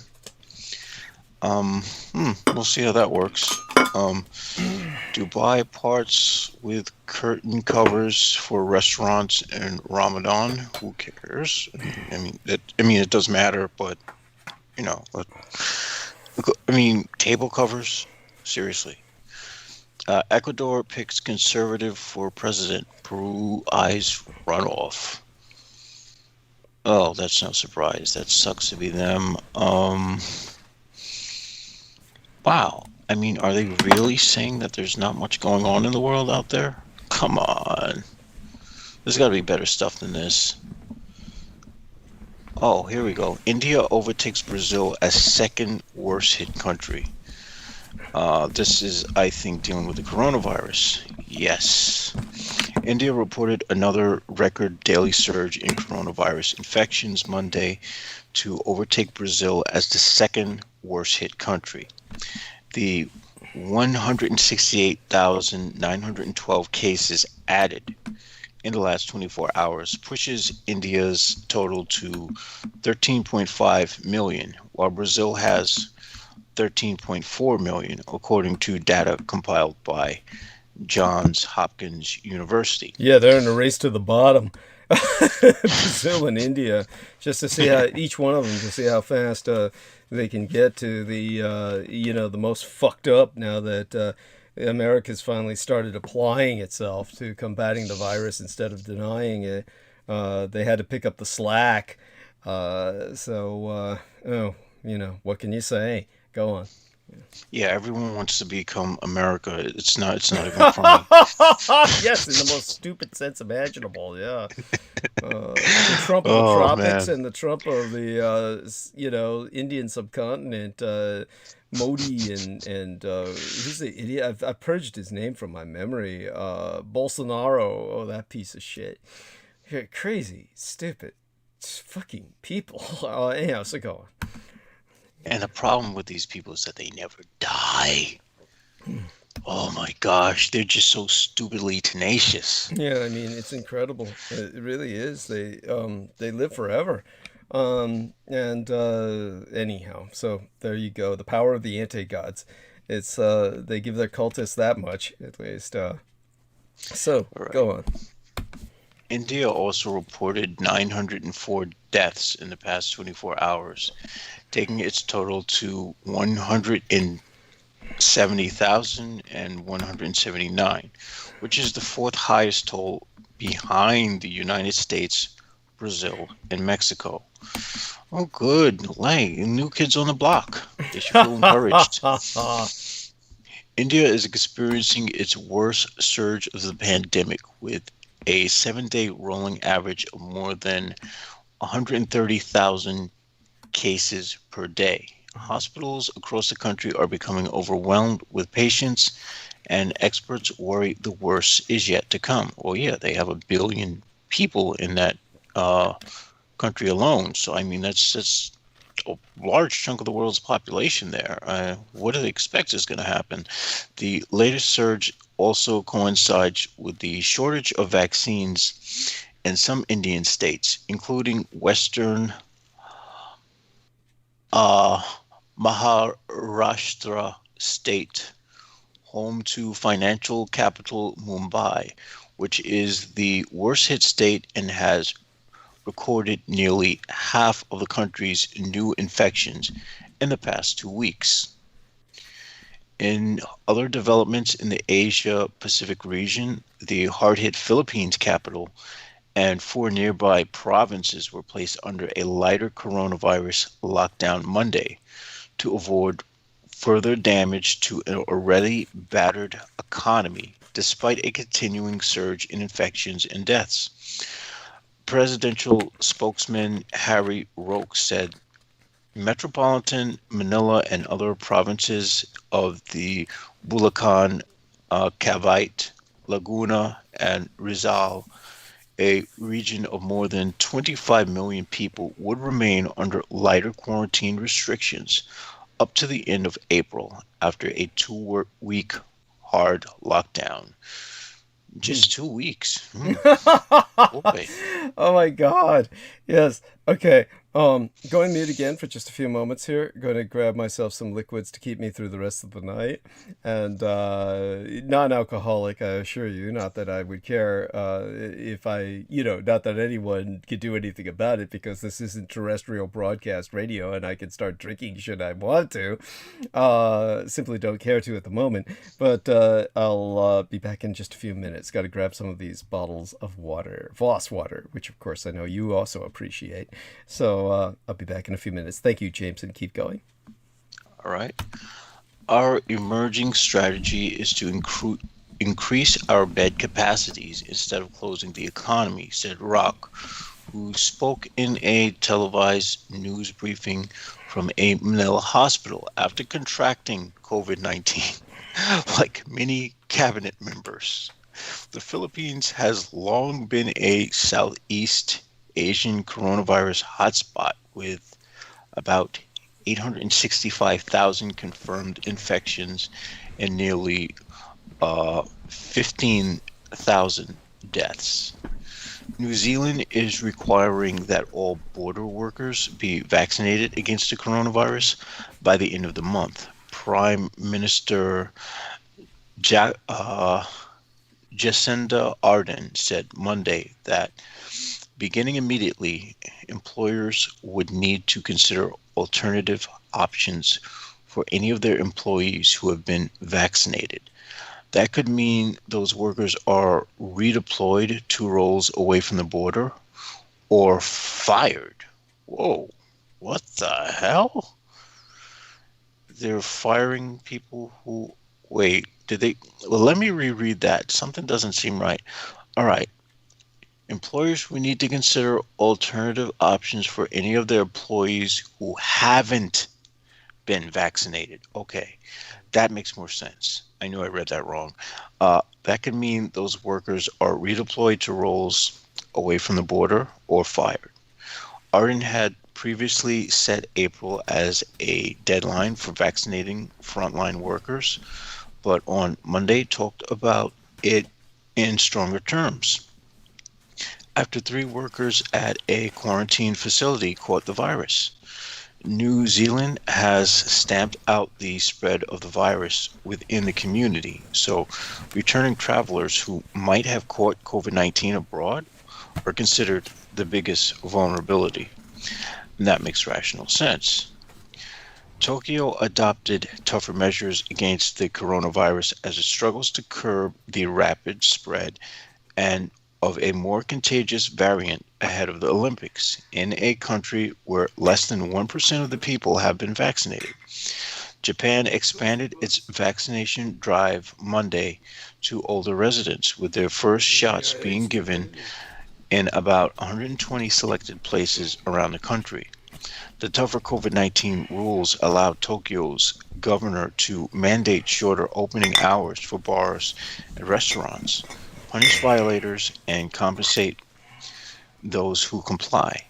Tokyo Governor Yuriko Koike urged residents to be cautious while vaccinations are in the early stage. Now, Bhutan's COVID-19 vaccination drive was fast from the start.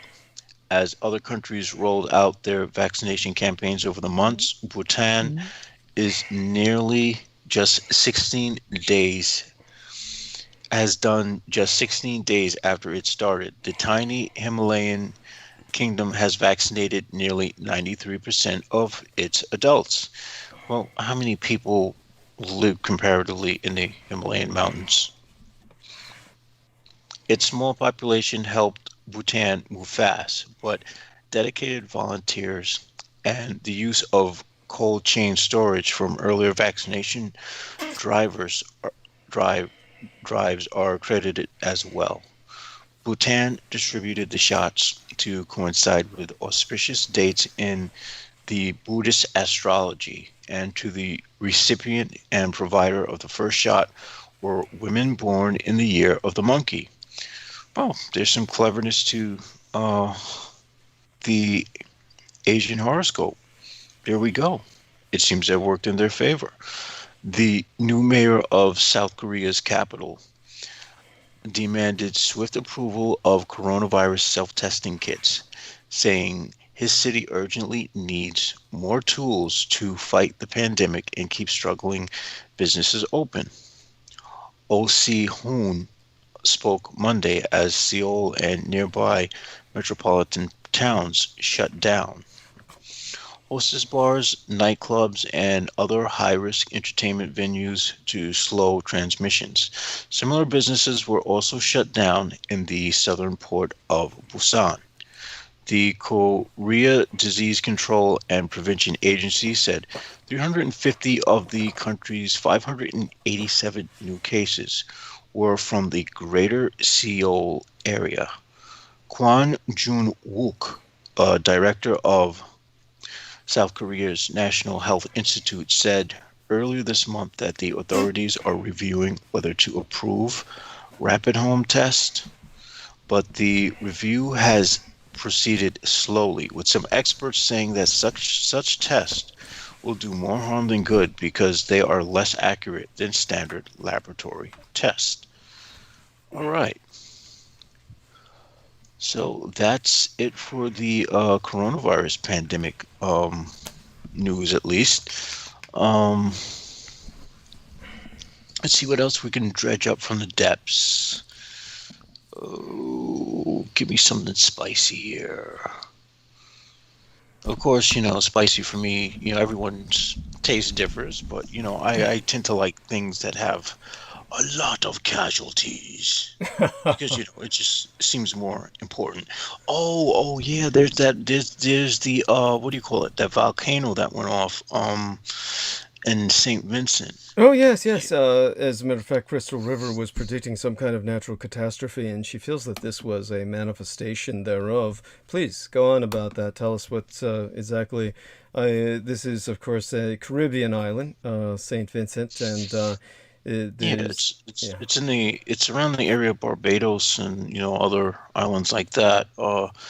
People who ignored an initial warning to evacuate the area closest to a volcano on the eastern Caribbean island of St. Vincent raced to get clear Saturday, a day after it erupted with an explosion that shook the grounds, spewed ash skyward, and blanketed the islands in a fine layer of volcanic rock.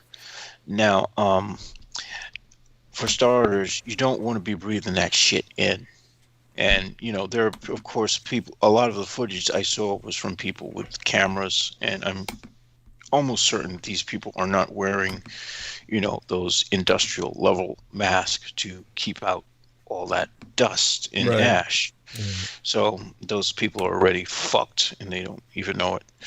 The eruption Friday of La Soufrière, its first large one since 1979, transformed the island's lush towns and villages into gloomy gray versions of themselves. Wow. A strong sulfur smell was unavoidable Saturday, and ash covered everything, creeping into homes, cars, and noses, and obscuring sunshine that makes the island so popular with tourists. Chalise Rogers, who lives in the village of Baibu, which is in the air. Oh, God. I said that right? Oh, I'm sure you did. I'm sorry. It's just, just for some reason, the sound of that tickled me. So go on. Which is in the area of St. Vincent's that's considered safe. She said she could hear continuous rumbling. It's exhilarating and scary at the same time, she said. Exhilarating. Jesus Christ. Go on. Yeah, I mean, I'd warn, don't have an orgasm over that yet. I mean, Yeah. I'm sure their medical bills are going to be quite high. It's the first time I'm witnessing a volcano eruption. Scientists warn that the explosions could continue for days or even weeks, and that the worst could be yet to come. Yeah, and considering that we're already in a global warming catastrophe, that's just going to add more fun to it all. The Big Bang is not necessarily the biggest bang this volcano will give. Richard Robertson, a geologist with the University of the West Indies Seismic Research Center, said during a news conference. About 16,000 people have had to flee their ash-covered communities with as many belongings as they could stuff into a suitcase and backpacks. However, there have been no reports of anyone being killed or injured by the initial blast or those that followed. Before it blew, the government ordered people to evacuate the most high-risk area around the 4,003-foot volcano after scientists warned that magma was close to the surface. Ralph Gonsalves, the prime minister of the 32 islands that make up the country of St. Vincent and the Grenadines, said on local station NBC Radio that people should remain calm, be patient, and keep trying to protect themselves from the coronavirus. Good luck with that. I'm sorry, that's awful.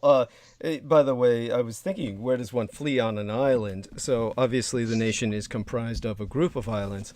So I guess in a worst case scenario, people will be vacating to other islands within the country. This is obviously a very tense situation, and I am glad, of course, that we remembered to bring this up, or Jameson did, and it certainly is credited to Crystal River for kind of, essentially saying something would happen, and, it did, and I'll give her that, and wrap it up, and I'll go back into monologue. I do want people to understand that we'll take it from here to a kind of some intensity, some level of intensity. This is going to be a kind of sensitive subject for me because we're talking about some very, just think of what I just suffered from, a physical attack. I'm going to try and tell people not to... to basically deal with these physical attacks when you see them, or any kind of attacks, verbal attacks, etc. We live in a fairly abusive world, and I might as well get started on it by, some historical kind of lead in, like I usually do. But I want my man Jameson to stay on with me because I'm going to touch on a topic that he actually introduced me to. I wasn't even paying attention to Matt Gaetz. And then he kind of introduced me to what was going on with this individual. And, Peter Moon is our resident Republican. And he unfortunately watches a lot of Fox News, and was giving me the Fox News lowdown, or their version of reality. So I'll kind of take to deconstructing that approach to Matt Gaetz and the Matt Gaetz phenomena. I might as well get started. So hang on with me, Jameson, and wrap up what what can we derive from the situation in the in the islands, and just tell us what you think is going to happen here. I guess it's just one of these things where we hope for the best. Obviously, nobody likes to see a tropical paradise turn gray, but you probably this is another one of those humanitarian disasters. It's hit on the GDAC scale, so it's going to have its share of issues. Mm-hmm. There's certainly at least long-term health issues for the for many of the people who actually live on the island unless they relocate. But at the same time, there are other islands where there's heavy volcanic activity, like Hawaii and Iceland, and we don't see long-term lung damage, probably because the volcanoes are burning up so high into the atmosphere. It's different, but it's I don't know. I don't know. I do know that they predicted incredible amounts of lung damage if there were Yellowstone would blow. I know that they went into that in excruciating detail in a few documentaries that I saw. And so, obviously, yes, like Jameson says, you don't want to be in an area where there's a lot of ash, where you're just simply inhaling it all the time. But I think the reason that Yellowstone was considered so catastrophic was that because there would be a lot of collateral damage to so many other things. If Yellowstone blew, like really blew, then we really don't know how to contend with the issues like this. We've never seen it happen in recorded human history. And when it does happen, they have made the claim, and these are scientists, have made the claim that certain volcanic eruptions in the past almost wiped out the human species. So this is it's almost unbelievable. There are some. Damn. Yeah, I'm sorry. I mean, I have to say, you are some resilient bastards. Yeah. Oh, humanity. Humans. Yes. Yeah. Damn. Yeah. Yes. Yes. Like cockroaches. Yes. They. I've honestly got to start giving humans a lot more credit and taking this threat way more seriously. Well. At any rate, yes, to move on towards, let's go towards some dramatization of the human condition to lead us into the Gates situation. Better known than some claim, William Shakespeare comes to mind. Now, William Shakespeare, unknown to many people, is conducive to conspiracy theories because many have abounded about him, and conspiracy theories provide easy answers, but rarely much insight. It's a growing state of mind that needs a firm rebuttal. As I was talking to Peter Moon about conspiracy theories becoming the norm, Godzilla, well, King Kong versus Godzilla, the film, it was an ode to conspiracy theorists. You have basically the human plot that they were able to integrate into the film was just based off a kind of conspiracy theory mindset that is, as far as I'm concerned, pathological and unhealthy and doesn't really help anybody, but this is what they're churning out to what they believe the public wants. This is what they think the public wants. This is what they're feeding the public, and the public responds by thinking that if the media is feeding me this must be what I want. It's, as we said, why do you watch what's on TV? Because it's there. Why do you watch what's in cinema? Because it's there. This is what people are being fed. Because conspiracies are profoundly satisfying. They solve every problem, explain everything difficult, and give form and shape to things that are otherwise untidily complicated. They provide the easy answer. Why did something bad happen? Because bad people conspired against the good, who would otherwise have conquered. Usually the theory reverses an incontrovertible, but to the conspiracy theorist, inconvenient fact. Now, several plots a day arrive in my email. Favorite at the time both my parents still lived and breathed were those that explained how Tony Blair in England organized the London bombings. Sui bono? Why, Blair, of course!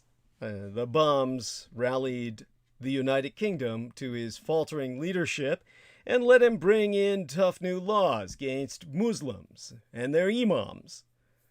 No, I won't bother unpicking that particular madness.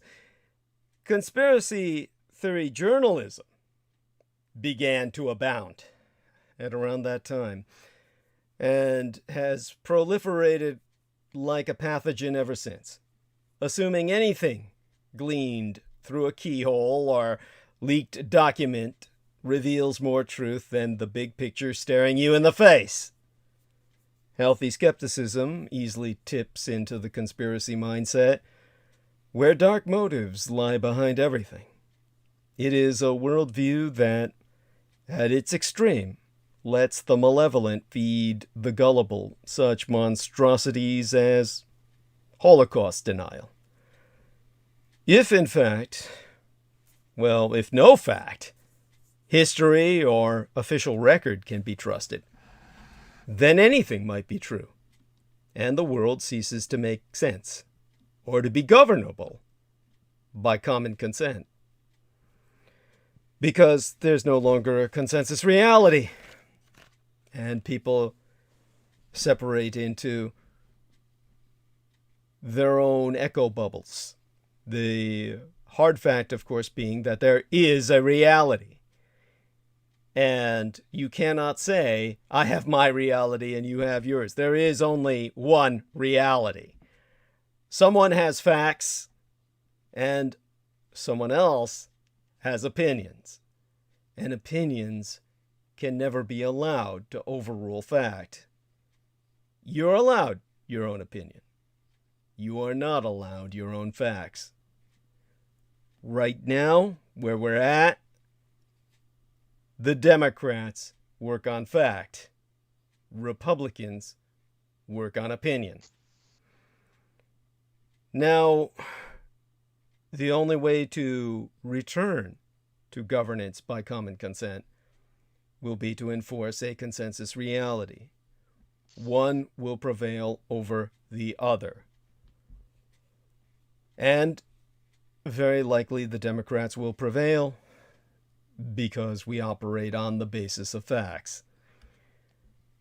As for the Republicans and their fantasies, it's a growing state of mind that, once a take is told, spreads easily from small things to big beliefs.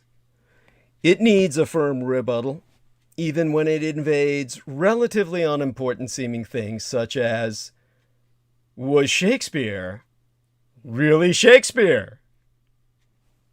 As it happens, half the cabinet of the United Kingdom took on holiday, in the time while my parents still lived and breathed, the Da Vinci Code, an excruciatingly bad book that owes its popularity to the idea that the Roman Catholic Church has indulged in a gigantic conspiracy since the days of St. Peter, and that Opus Dei, the group of the laity, in other words, Christians of a populist bent, a popular movement of Christians that want to retain the more traditional aspects of Catholicism, will murder to keep this dark secret safe. And as tourists flock to the books, not the holy book of the Bibles, but the Da Vinci Code's holy places, they actually have Da Vinci Code tours. They certainly did for a decade after the time that book was published.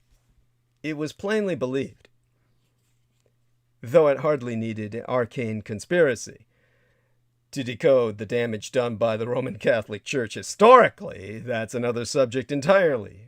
We could make arguments about them being one of the most resilient and self-imposing criminal organizations in the history of mankind. At the same time, like all truly historic organizations, they are so pivotal in the development of civilization as we have come to understand it, that they cannot be denied their importance and their relevance and the need to have them around for the next 1,000 years. Another kind of literary conspiracy, almost as popular, turns on its head the life works of a great writer or artist by discovering secrets, usually about sex, sometimes about politics, as with Walter Sickert was the Ripper. It is usually ripped by amateur sleuths following private obsessions. Of all writers, William Shakespeare has been subjected to the treatment most oft.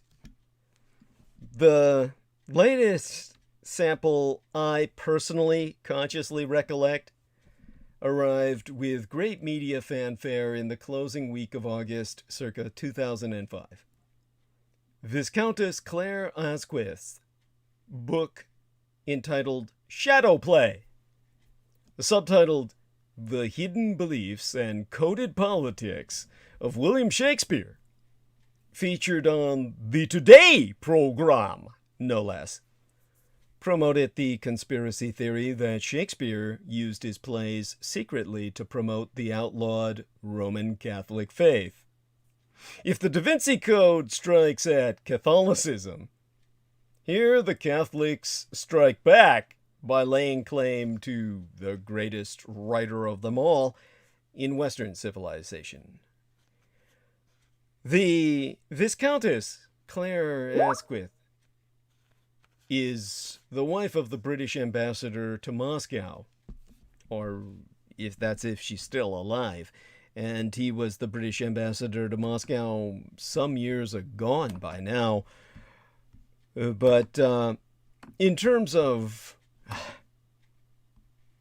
Asquith herself, she got the idea, on which she writ, from observing how subversive messages could be transmitted from the stage over the heads of unwitting Soviet censors. So she detects code words and riddles in imagery that she interprets as symbols for Catholicism. The sun itself, anything with 5 in it, Christ's 5 wounds, and all references to constancy and love. Turtle doves and red roses are secret references to the true faith. This is a game played with Shakespeare texts over and over, finding allegories to prove almost any preconceived theory.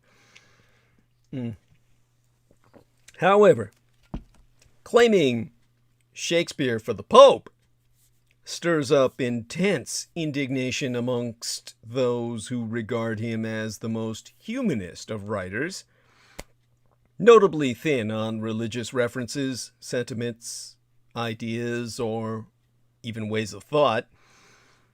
Shakespearean scholars just sigh and consign the book of which I speak to the great pantheon of revelations about the real Shakespeare.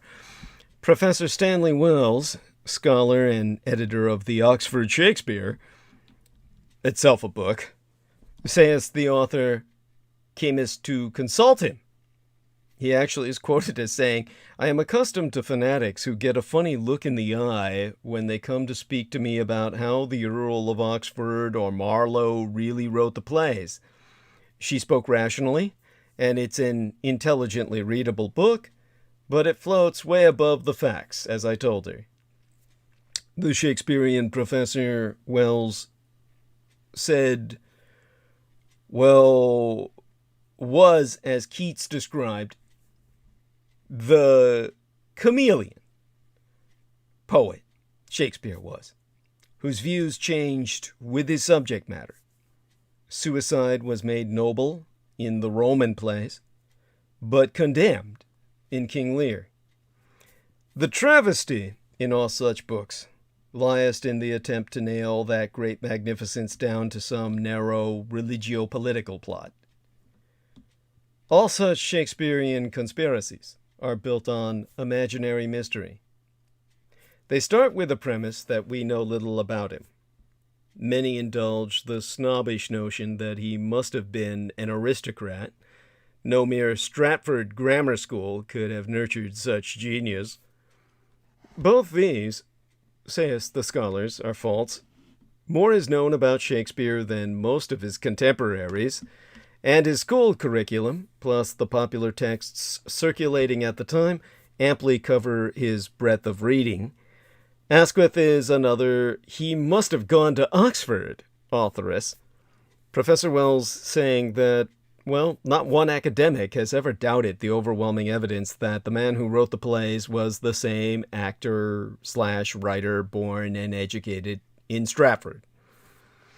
Another Shakespearean scholar has, well, from my conscious memory, I haven't been looking into the subject in a decade or two, but one who took a majestic swing at all such stuff at the time with wit and a heavy boot was Brian Vickers in the Times Literary Supplementary, who demolished a clutch of what was then the latest Bacon, Marlowe, Earl of Oxford wrote Shakespeare books,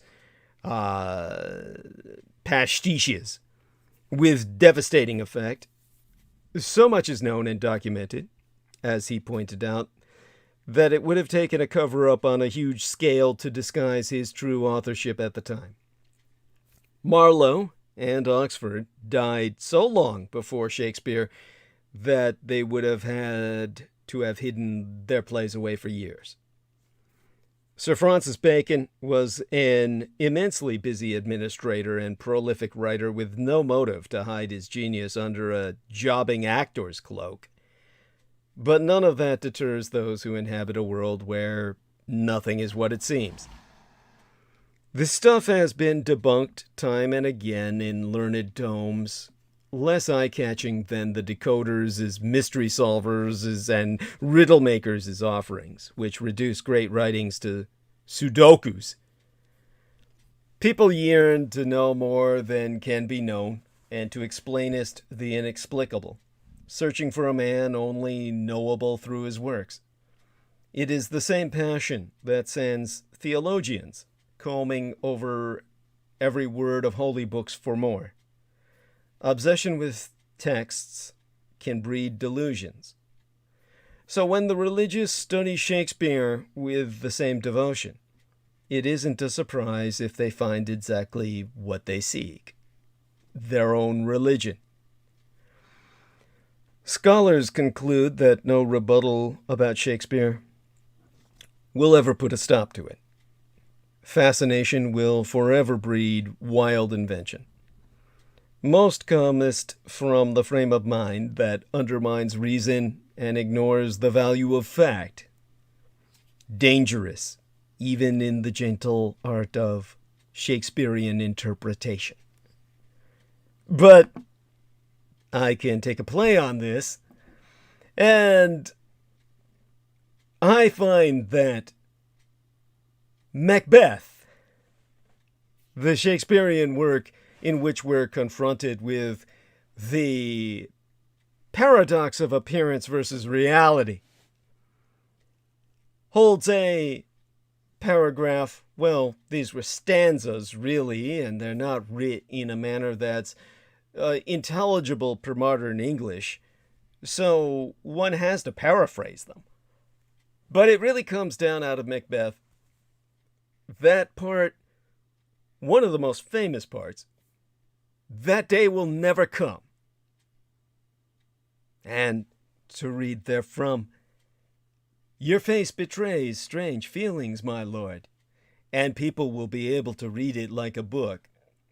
In order to deceive them, you must appear the way they expect you to look. Greet the king with a welcoming expression in your eyes, your hands, and your words. You should look like an innocent flower, but be like the snake that hides underneath the flower. The king is coming, and he's got to be taken care of. Let me handle tonight's preparations, because tonight will change every night and day for the rest of our lives. Well, when I read that, all I could think of was Matt Gaetz. He sure isn't acting like an innocent man, which is what Fox News is insisting he be. According to the Florida Republican Matt Gaetz himself, he is entirely innocent of allegations involving sex trafficking and prostitution, including involving a minor, that the Justice Department is currently investigating. And so, in an opinion editorial, an op-ed column published in the conservative Washington Examiner on Monday, opening last work week, Gates wrote, "First, I have never, ever paid for sex. And second, I, as an adult man, have not slept with a 17-year-old. Now, words are one thing, actions quite another. And Gates's actions in the final days of the Trump misadministration suggest a man who was worried about possible legal exposure. Matt Gaetz tried to secure a blanket preemptive pardon for himself and his congressional allies in the dying embers of Donald Trump's time in the White House. Two people familiar with the matter so told CNN, which, people who know they have done nothing wrong are not usually in the business of seeking a preemptive pardon from the President of the United States on his way out the door. Right? Right. Now, the New York Times, which first reported the story, notes that it's unclear whether Gates knew about the DOJ or the Department of Justice investigation at the time that he asked for that pardon. And, according to the Times, he never informed the White House, which never seriously considered his request, that he was under federal investigation. That could, of course, be because Gates did not know he was under investigation. Regardless, a Gates spokesperson told the Times, well, let me quote them, "Entry-level political operatives have conflated a pardon call from Representative Gates, where he called for President Trump to pardon everyone from Trump to his administration to Joe Exotic, with these false and increasingly bizarre partisan allegations against him. Those comments have been on the record for some time, and President Trump even retweeted the congressman, who tweeted them out himself." So, Gates' official explanation is that because he asked for Trump to pardon lots of people, someone, or several someones, conflated that broad ask with Gates personally asking for a pardon for himself and his allies in Congress? That feels, well, implausible. Also, it's worth noting that days before the news broke that Gates had reportedly sought a pardon months agone, he told Fox News' Tucker Carlson this: "I'm not seeking a pardon. I've not done anything improper or wrong." I suppose that Gates could say that he wasn't lying when he told Carlson that much on March 30th, because he wasn't actively seeking a pardon then, because he had reportedly already sought a pardon and been rejected by Trump. Plus, Trump isn't president anymore, so he can't pardon people. And President Joe Biden seems, unlikely to pardon Gates. Gates also noted in the Carlson interview that they were promising that Joe Biden would pardon me, which seems to provide additional backup to the idea that he had been seeking a pardon for himself. Look, even under the most friendly reading of the reported pardon request by Gates, he was seeking to protect himself legally because he feared that his high-profile defense of Trump could make him a target well after Trump left office. Under a slightly less friendly interpretation of this situation, Gates either knew or suspected himself and or some of the people he hung out with in Florida had drawn the attention of the Justice Department, and he wanted to preemptively protect himself before he lost the chance to do so when Trump left office. Why might Gates seek pardons for his congressional allies as well as himself? Well, there's a lot we still don't know, but the alleged tactic calls to mind something familiar to any parent. It's just like when you're a kid and you have a bad report card that your parent needs to sign. So if you stick it in between a bunch of innocuous papers and just have them sign the whole bunch in hopes they don't pay special attention to the report card, well, I, dear listeners, would never pull such a trick. Of course, I say that tongue-in-cheek as a former documents destruction specialist who's stolen many a federal document. Now, Gates may well be exonerated by this Justice Department investigation. The DOJ isn't commenting, and our ability to see inside a federal investigation is extremely limited. So we simply don't know how this ends up. But what we do know is that it's not a convincing look for a totally innocent man to seek a blanket preemptive pardon from an outgoing president and then say he wasn't seeking that pardon. Now, none of that makes Gates guilty in and of itself, but it certainly creates more questions, none of which are good for him. There's little question, however, that the media itself is one of the least trusted institutions in Republican circles. Being anti-media is now part of the Russo-collaborationist Red Republican insurgent identity. In the past 2 decades, trust in traditional media has plummeted, especially among Republicans. According to polling from Gallup, since at least the late 1990s, Republicans have been less likely than Democrats, and even independents, to say they trust the media. But starting in 2015, trust among Republicans took a nosedive, falling from 32% to 10% in 2020.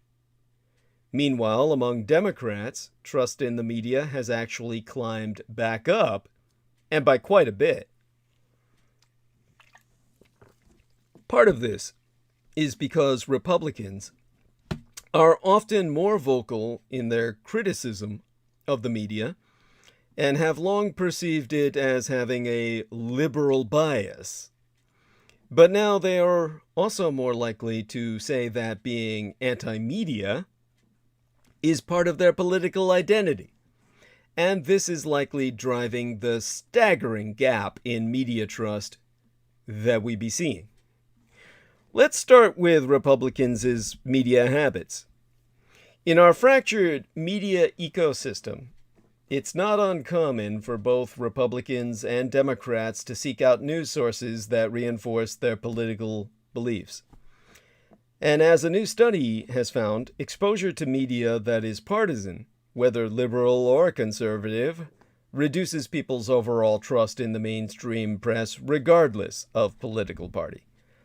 But what sets Republicans apart at this point is their steady reliance on just one source for all their news: Fox News, controlled by Murdoch Media out of Australia, where the Murdocracy, the Murdoch dynasty, decides who runs Australia and how Australia is run. Meaning that Australia is not a democracy. Bear in mind there being no freedom of speech in their constitution, but rather a mediocracy. Now, of course, that is almost etymologically conflatable with mediocrity, but as a mediocrity, they are run by the Murdoch dynasty, the Murdocracy. And as a result, the Murdochs not only run Australia, They run Red America. By the way, a shout out to Veronica Pereira, the wonderful senora, who joins us in chat. In terms of putting this into some perspective for you about Rupert Murdoch and their fox in the henhouse, in its study of the media landscape in the lead up to the 2020 presidential election cycle, the Pew Research Center found that of the 30 news sources it asked about, only Fox News was trusted by a majority of Republicans. Republicans' second most trusted source, ABC News, as in, well, it wasn't even a close second. 33% said they trusted ABC News for political and election news, compared with 65% who trusted Fox News. This finding stands in stark contrast with the views of Democrats, who said they trusted a variety of news sources. And it marks a further decline in Republicans' trust of all other news sources since Pew last conducted a similar survey in 2014. This is in part because animosity toward the other party is at an all-time high, and Republicans increasingly associate the news media itself en masse as the fourth estate with the Democratic Party.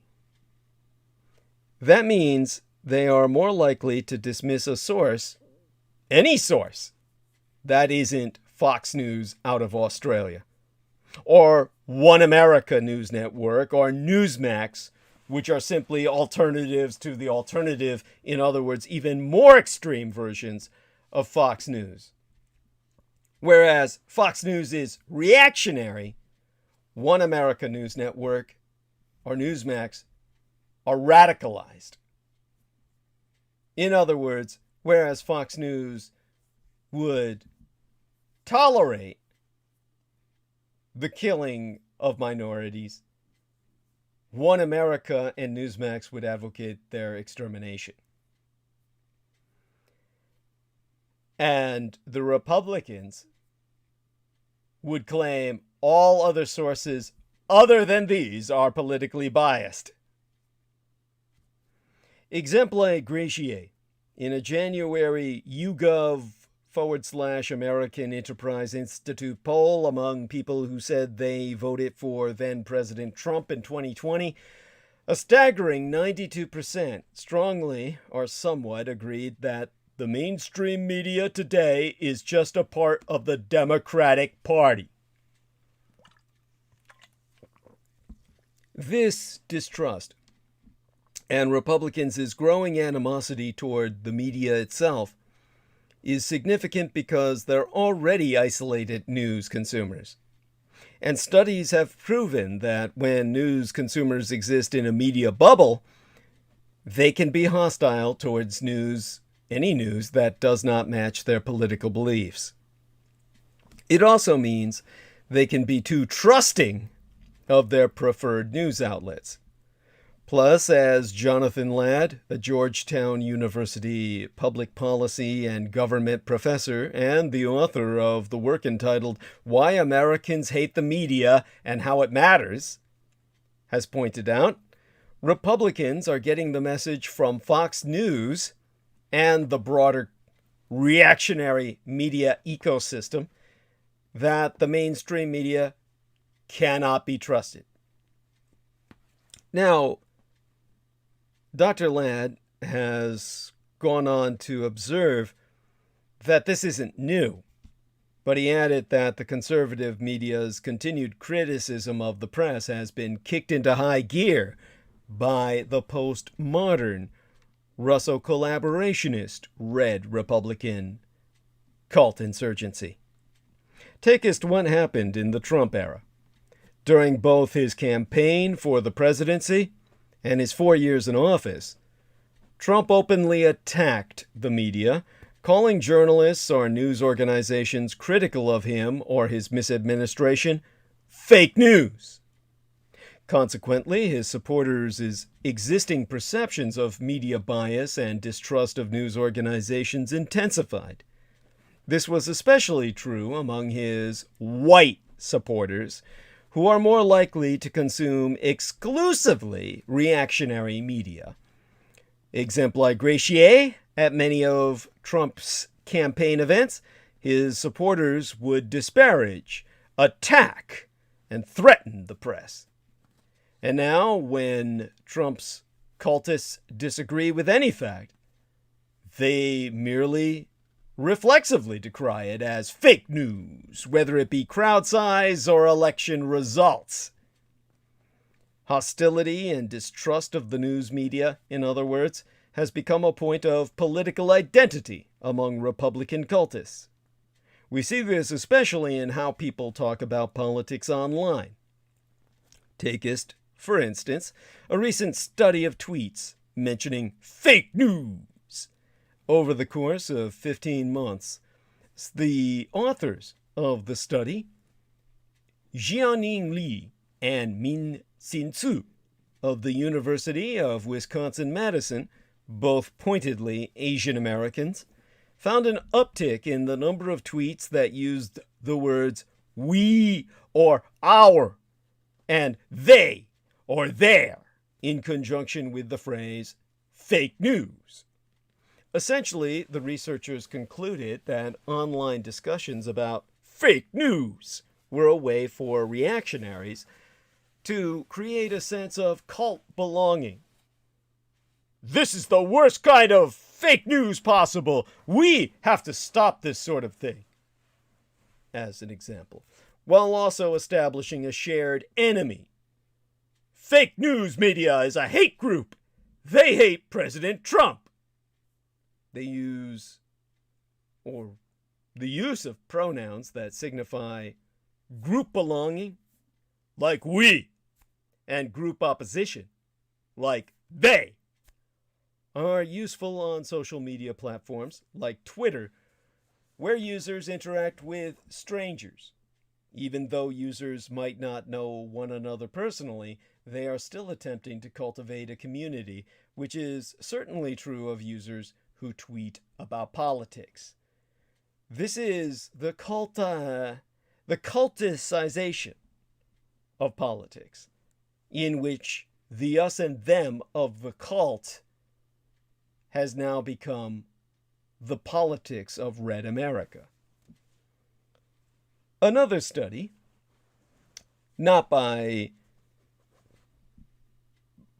an Asian American coterie, but rather an Asian American in collaboration with a European American, or a white American, that looked at trust in news media, right across the bay from myself, where I assessed them at the University of California, Berkeley, wherein the political scientists Tae-Koo Lee and Christian Hossam found that this attitude, independent of partisanship, helped predict a number of political opinions, such as support for a pathway to citizenship and affirmative action.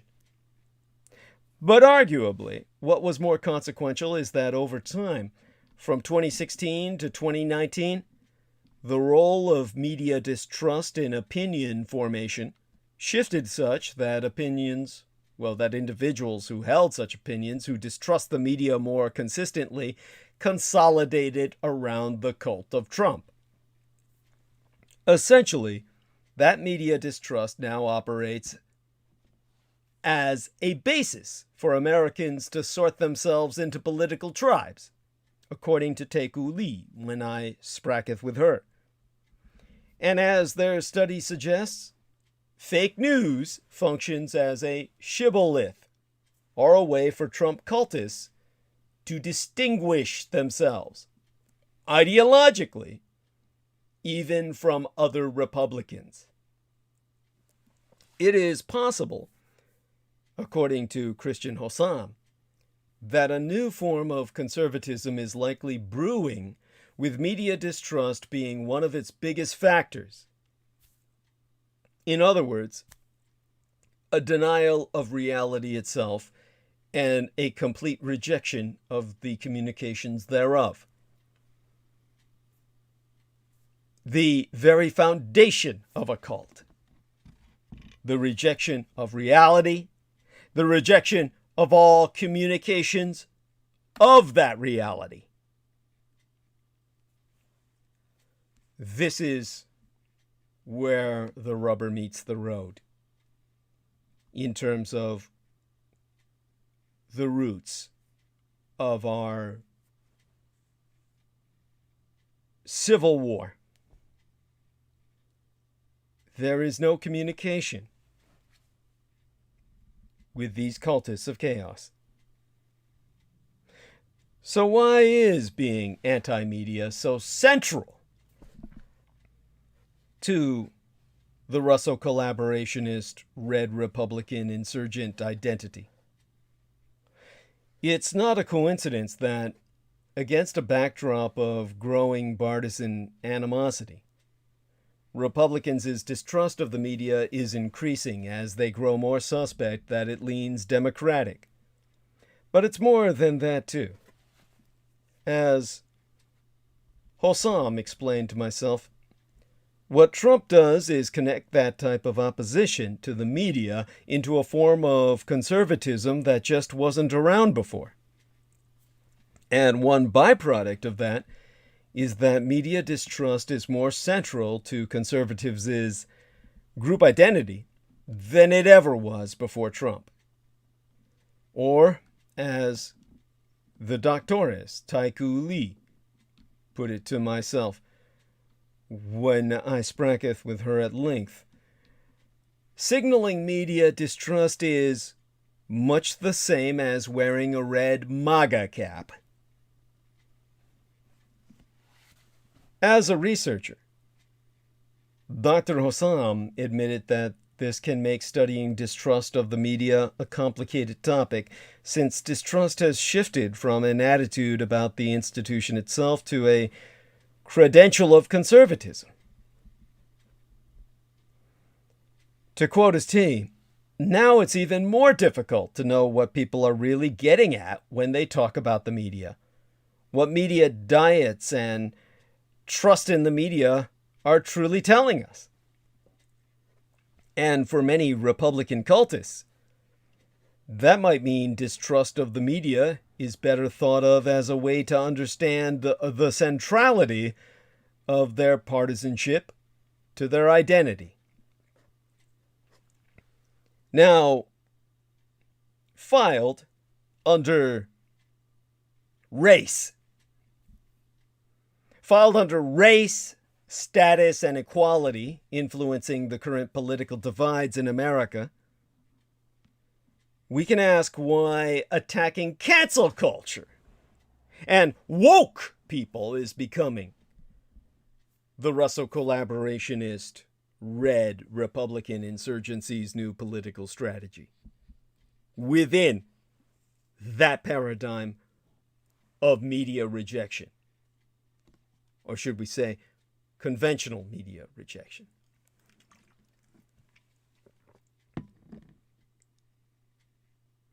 Actually, to be most precise and specific, conventional mass media rejection. Now, the term woke itself was originally a term used largely by black people in activist circles, particularly after the rise of Black Lives Matter, to signify a consciousness around racial issues in America.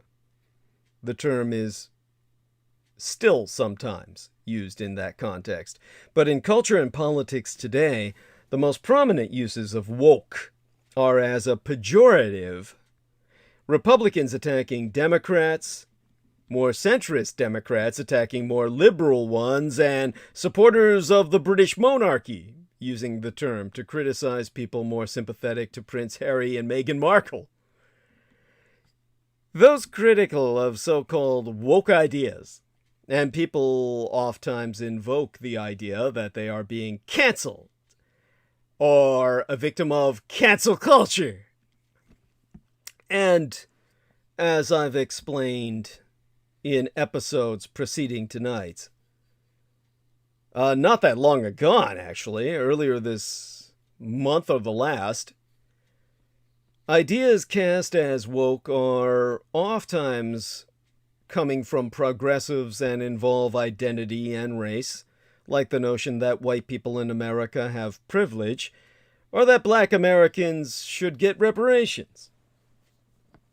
Cancel culture is broadly the idea that people advocating more liberal ideas, particularly around identity and race, have too much power and can publicly shame those who don't agree with them, sometimes leading to those who don't share these ideas being removed from their jobs or having their speaking invitations withdrawn. So, cancel! But there is no agreed upon definition of woke or a formal political organization or movement associated with it, nor is there any exact definition of what constitutes being canceled or a victim of cancel culture. However, despite their vagueness, you now see conservative activists and reactionary Republican politicians constantly abusing these terms. That's because that vagueness is a feature, not a bug. Casting a really wide range of ideas and policies as too woke, and anyone who is critical of them as being canceled by out-of-control liberals is becoming an important strategy and tool of the radicalized, reactionary, red Republican Russo-collaborationist right. In fact, this cancel culture vis-a-vis woke discourse could become the organizing idea of the post-Trump presidency Republican cult. There are at least 5 reasons why Republican cultists are likely to keep focusing on the woke and cancel culture over the next few years. First and foremost, first and perhaps most important, focusing on cancel culture and woke people is a fairly easy strategy for the Russo-collaborationist red Republican insurgency to execute because in many ways it's just a repackaging of that cult's long-standing backlash approach. For decades, red Republicans have abused somewhat vague terms, dog whistles, to tap into and foment resentment against traditionally marginalized groups like Black Americans who are pushing for more rights and freedoms. This resentment is then used to woo voters. Mostly, not exclusively white, wary of cultural, demographic, and, of course, racial change. In many ways, casting people on the left as too woke and eager to cancel their critics is just the present-day equivalent of attacks from the right against outside agitators like civil rights activists in the 1960s, the decade into which I passed through my mother's womb into this world of sorrow. The politically correct, as in liberal college students in the 1980s and 90s, and activist judges, as in the liberal judges of the aughts, the decade of the 2000s in this millennium.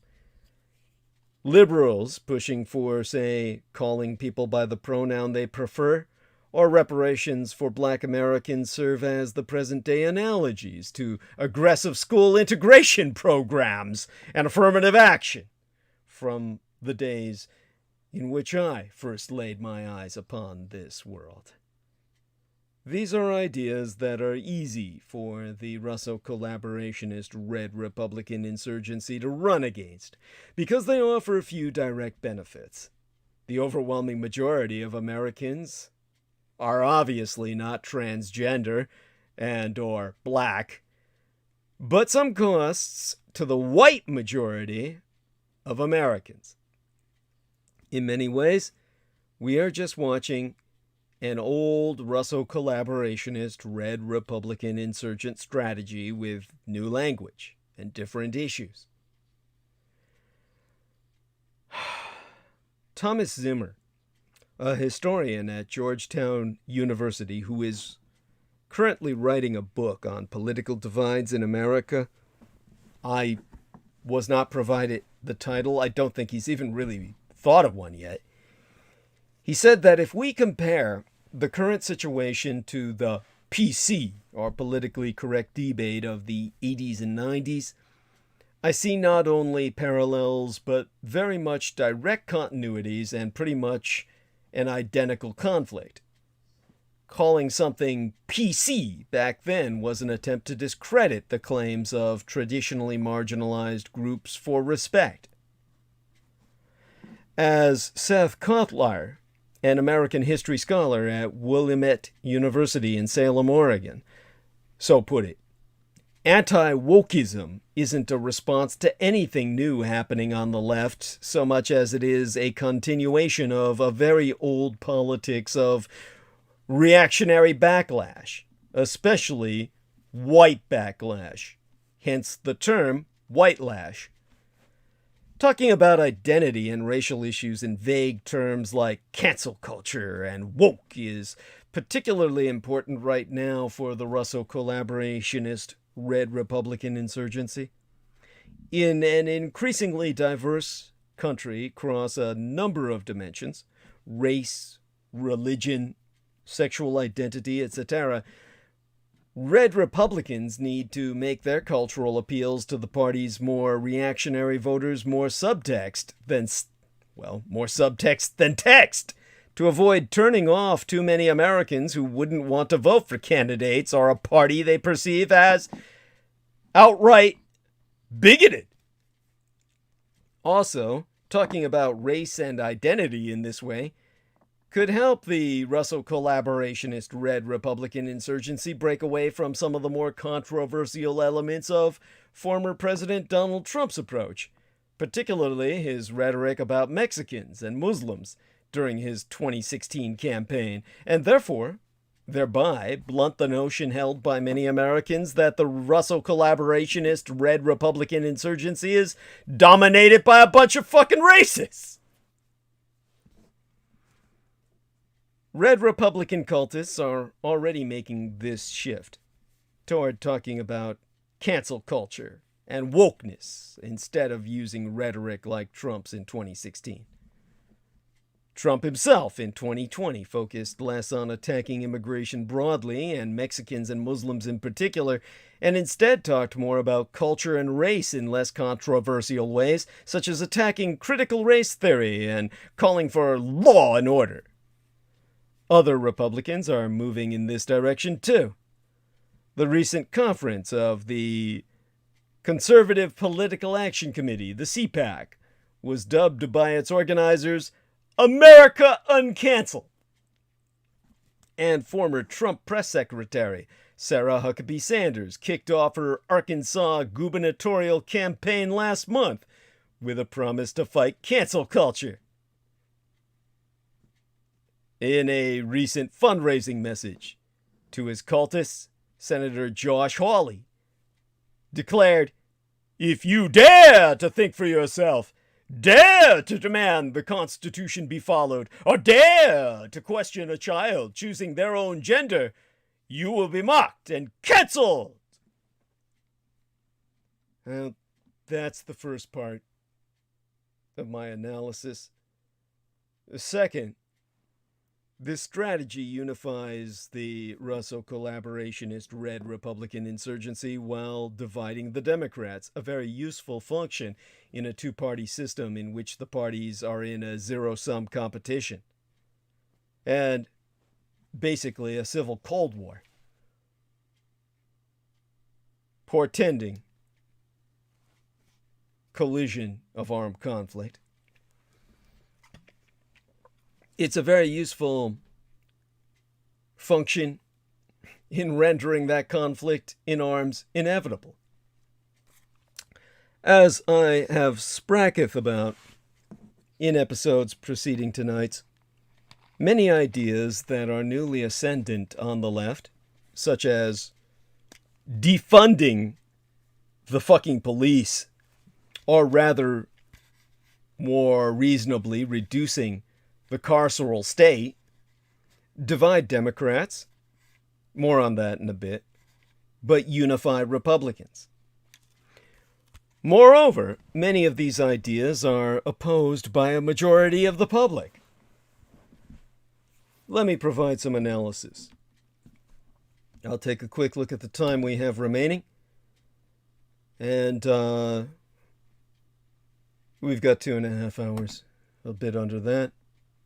Taking a look at a notification here. Okay. By the way, notifications have proven quite useful to me, surprisingly enough. And when I analyze the share of people, by party and overall, who support each position that has come into contention as of late, according to polling that I've been able to source, as a matter of fact, the majority of what I'm going to relate right now sources from the Pew Research Center, the PRRI, which is a Center for Religious Studies, the Gallup polling, and YouGov. So what I'm doing for you is I'm synthesizing 4 separate sources. And what they tell us in terms of position between Democrats, Republicans, and Americans altogether. Let's say, for instance, significant obstacles exist for women compared to men. Throw that statement out. 79% of Democrats will say yes. 26% of Republicans will say yes. That is a difference of night and day. Whereas all Americans altogether will say 55%. Meaning just a little over half will acknowledge there's more obstacles for women than compared to men. Meaning, since we don't have a murder your infant girl policy like the Chi-Coms, the communist Chinese, did for all too many generations, since we don't have a kill your child policy, we still have a little bit more women than we do men.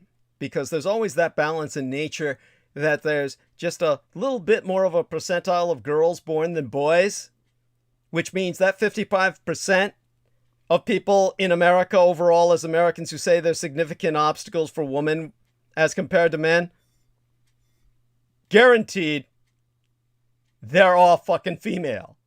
That's the totality of the American female population that said that effectively. With the totality of the male population in America saying, oh no, there's nothing holding up a cunt.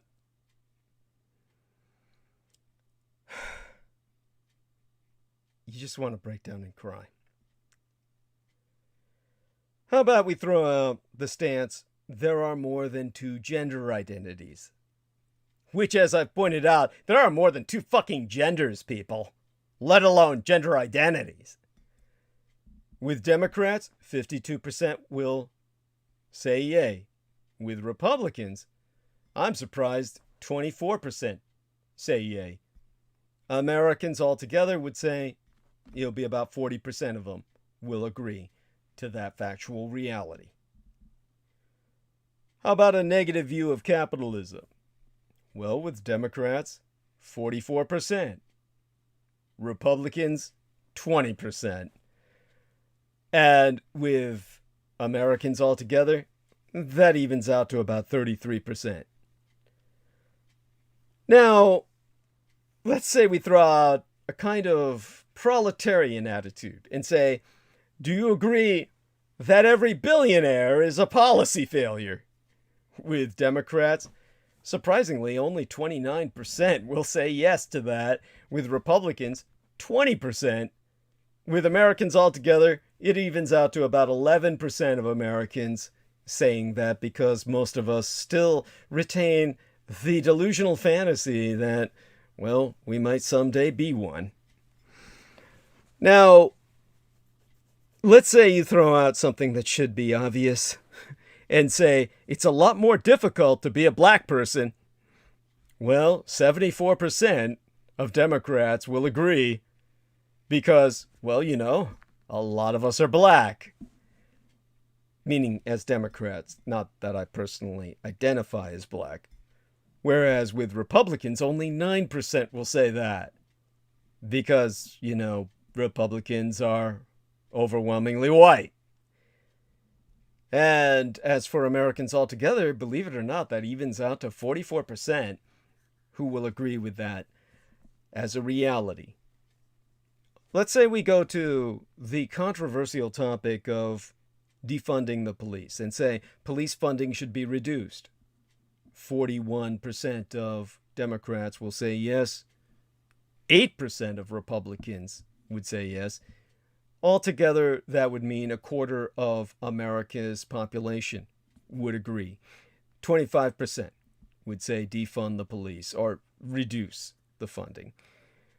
How about if we talk cash reparations for black Americans? 49% of Democrats will say yay, whereas only 5% of Republicans would say yes to that.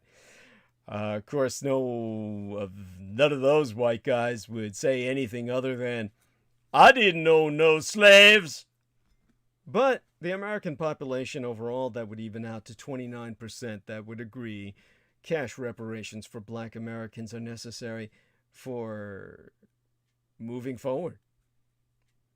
Most people would think in terms of justice. I would argue just for the sake of the economy. Let's say the final, shall we say, boogeyman here. When you confront people with the fact that white people benefit a great deal from advantages black people just don't have, 59% of Democrats will say yes. 5% of Republicans will say yes, but that's because they're thinking when you say that, you know, white people benefit a great deal from advantages black people don't have. They think you're talking about, quote unquote, intelligence on the bell curve. That's why the 5% of the Republicans say, yeah, we're smarter. Overall, Americans altogether would say yes to that, 34%. So, from multiple sources, I've been able to synthesize these results. This unity is particularly important for the red Republican insurgents right now. The Republican cult's splits are arguably overstated, but there are real divisions. That was the second point to make. Third, as to why this anti-woke posture provides something of a policy infrastructure for the Russo-collaborationist red Republican insurgency, is that aligning with the cult's existing priorities, it introduces some new ones. Republican cultists totally control the government in many states and are often focused on issues such as tax cuts that may not galvanize the cult's core activists. But a lot of Russo-collaborationist red Republican officials at the state level are now rolling out policies that flow from this woke/cancel culture fight that they've instigated. These include limits on public schools' use of the New York Times' 1619 Project that chronicles the role of slavery in American history and the teaching of critical race theory at public colleges. The criminalization of tactics used by protesters last year after George Floyd was killed in police custody. Provisions to make it easier to sue social media companies for removing people from their platforms.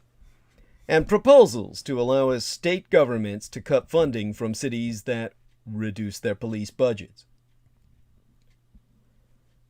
Fourth, this anti-woke posture giveth reactionary activists and Russo collaborationist red Republican officials a way to excuse extreme behavior in the past and potentially rationalize such behavior in the future.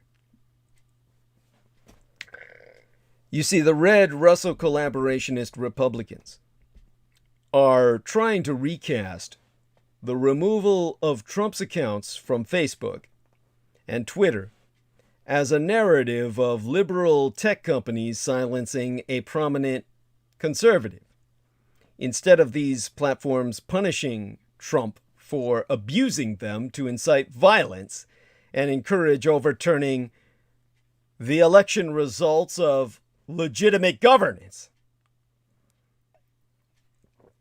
If Russo collaborationist red Republicans suppress Democratic votes or try to overturn election results in future elections, as is guaranteed to be not only entirely possible but absolutely inevitable, the cult is likely to justify that behavior in part by suggesting the Democrats are just too extreme and woke to be allowed to control the government.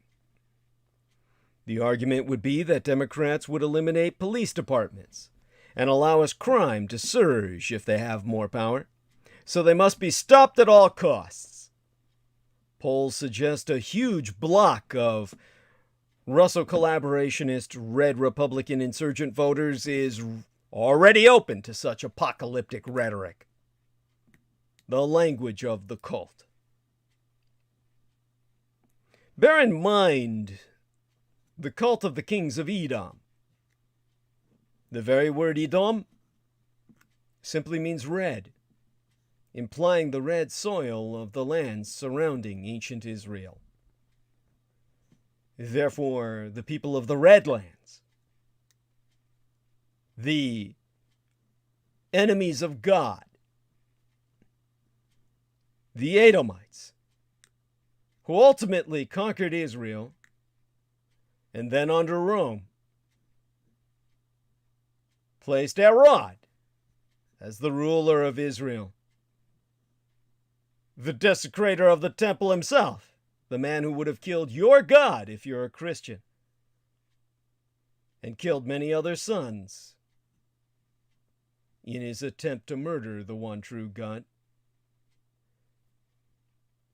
This man Herod, an Edomite, the heirs of his legacy, the Herodians of today, are the Red Republicans, who took on the color of communism in their collaboration with the revanchist, revisionist Russian Empire under Vladimir Putin.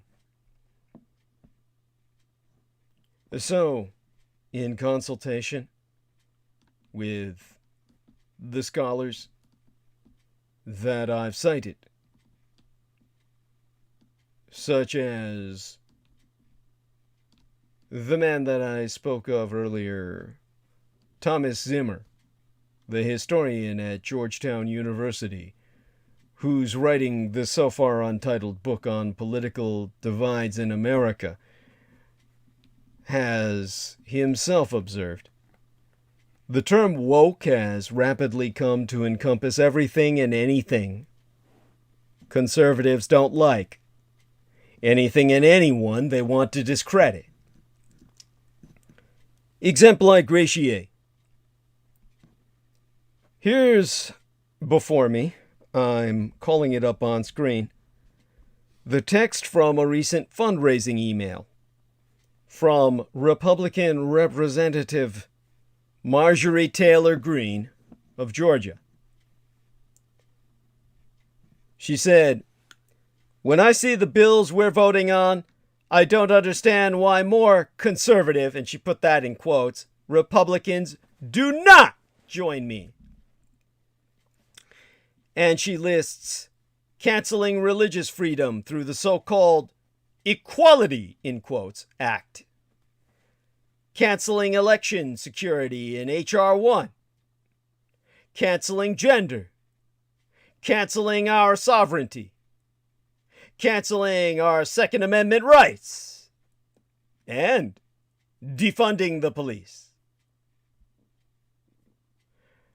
Now, most of what I've described to this point is basically how this focus on the woke and cancel culture helps unify the Russo collaborationist red Republican insurgent elites with one another and to the party's core cultists. But there's a fifth value to this approach for the Edomites. It could help the Russo collaborationist red Republican insurgency win over some swing voters, and or people who usually don't vote.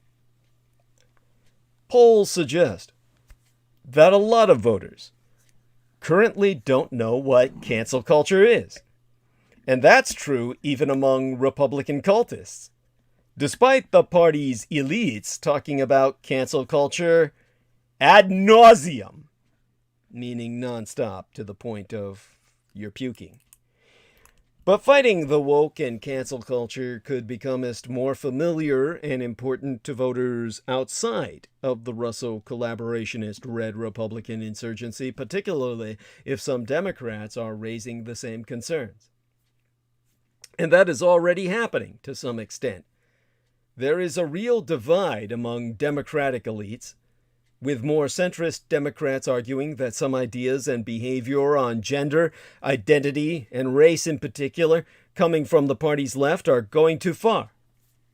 Again, this is nothing new. Some centrist Democrats joined conservatives in previous eras who were worried about the civil rights movement, busing, and identity politics. But this ideological split in the Democratic Party at the elite level could eventually trickle down to voters. Think about the so-called Reagan Democrats who started voting for the Russo collaborationist red Republican insurgent presidential candidates in the 1980s, in part because they perceived the Democratic Party of that era as too tied to black causes, or the bloc of Republicans who voted for Hillary Clinton and or President Biden because they were wary of how Trump talked about racial issues. A perception that the Democratic Party is too woke that is amplified by prominent Republican cultists and some prominent Democrats could provide us a rationale and a permission structure for those Democrats to back Russo collaborationist red Republican insurgent candidates, particularly red Republicans who don't say racist things as Trump did. This may have happened in 2020, in fact. A ton of new voters turned out to back Trump, and there was a major swing towards the Trump cult among Latinos. It's hard to pin down exactly why this happened, but some Democrats' embrace of ideas like defunding the police and socialism likely played some role, combined with conservatives casting those stands as emblematic of the broader Democratic Party, even as Biden distanced himself from them. I'm not trying to predict anything here. I'm not sure Republicans will stay on this message of attacking the woke and cancel culture. Why not? Well, Trump is still the messiah of the party, the leader of the cult, and he might not be interested in staying on this or any consistent message. He is, after all, insane. Perhaps voters will view attacking the woke and cancel culture as but the latest round of partisan fights around identity and race, which it always comes down to. Those fights aren't going well. At least they're not going that well for the Republican cult. Democrats have won more votes in recent national elections. Also, amid COVID-19 and other challenges, lots of voters, particularly those who don't pay much attention to politics, might never really catch up to the woke and cancel culture discourse. in essence, because it's simply too empty to grasp, there being nothing to it other than a buzzword. But there are a lot of reasons to think the Republican cultists would benefit from continuing on this course, so it's likely that they will. Consider the plea deals that could be coming for the Capitol riot defendants. A new report by the U.S. Capitol Police watchdog reveals there were even more security failures leading up to the January 6th Capitol riots than previously assumed. Capitol police officers had expired ammunition and ineffective shields, as found and exposed by the USCP Inspector General, the United States Capitol Police Inspector General himself.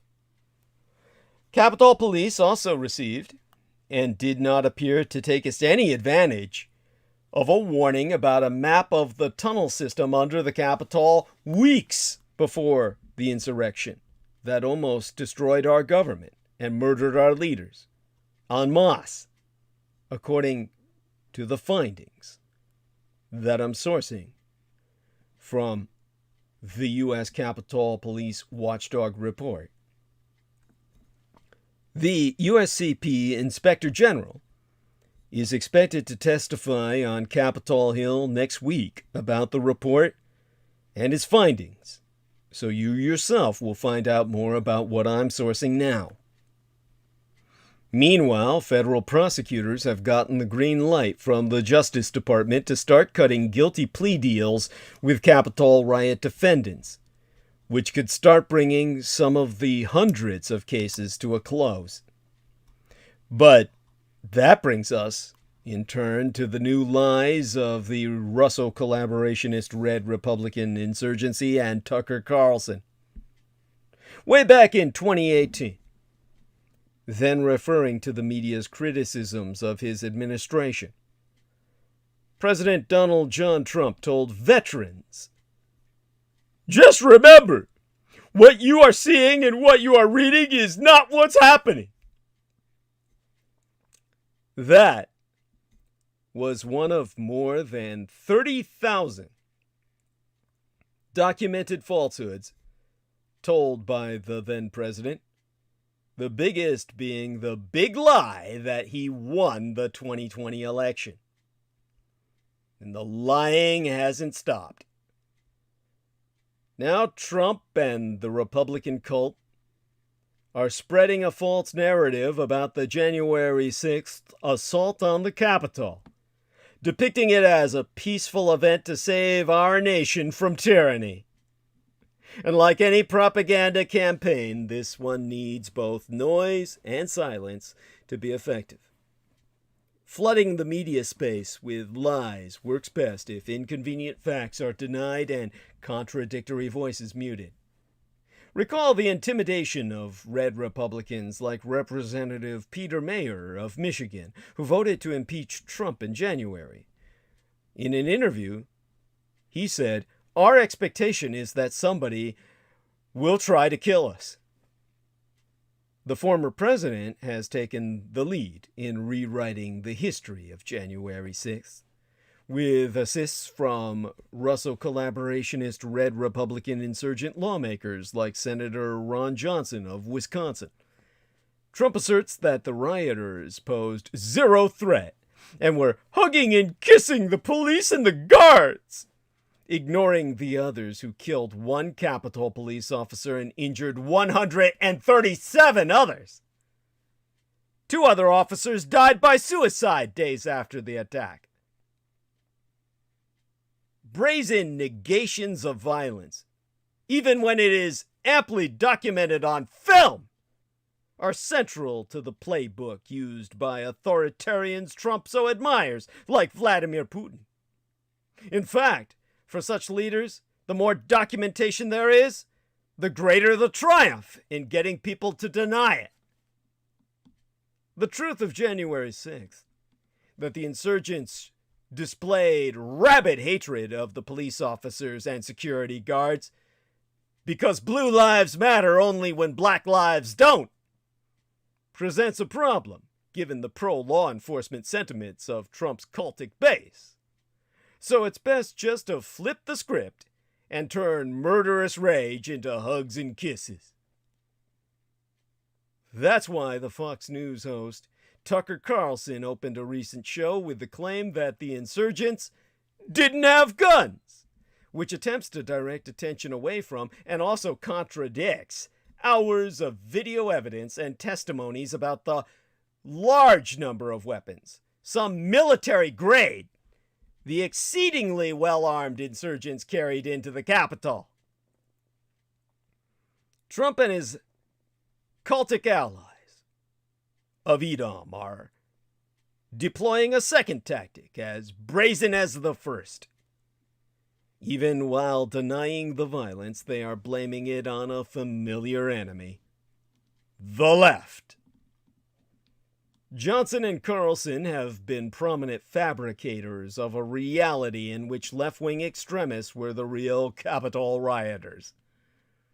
This, too, is a propaganda classic, accusing an enemy you have already invested so many hours in demonizing. It's far more efficient, and with some audiences, it works.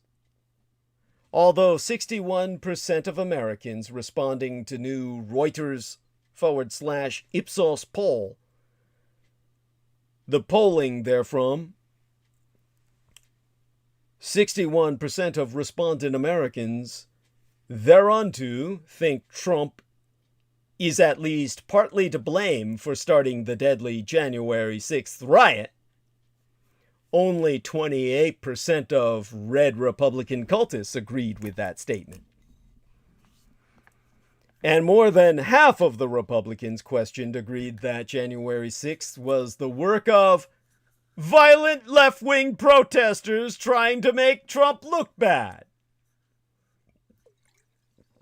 You know, your typical red Republican rapist. This young girl has obviously murdered herself in a crude attempt to frame me. Still, the Russo collaborationist red Republican insurgency is on the defensive. More evidence is coming to the light about the involvement of some Trump donors in funding the January 6th rally that preceded the assault, and about the presence of dozens of red Republican cult officials at that rally. And with 10 more Democratic lawmakers joining the lawsuit against Trump and his former lawyer, Rudy Giuliani, for conspiring with extremists, Republicans likely feel they need to accelerate the acceptance of this false narrative and make as certain those in the know remain quiet. What would happen to this fake history, for example, if former Vice President Mike Pence decided to break his silence about being chased by a mob that wanted to hang him and mass murder his family? Pence is an important reference. Well, he's an important reference point for several large constituencies of the Trump universe, from business elites to evangelical Christians. His speaking the truth would carry weight.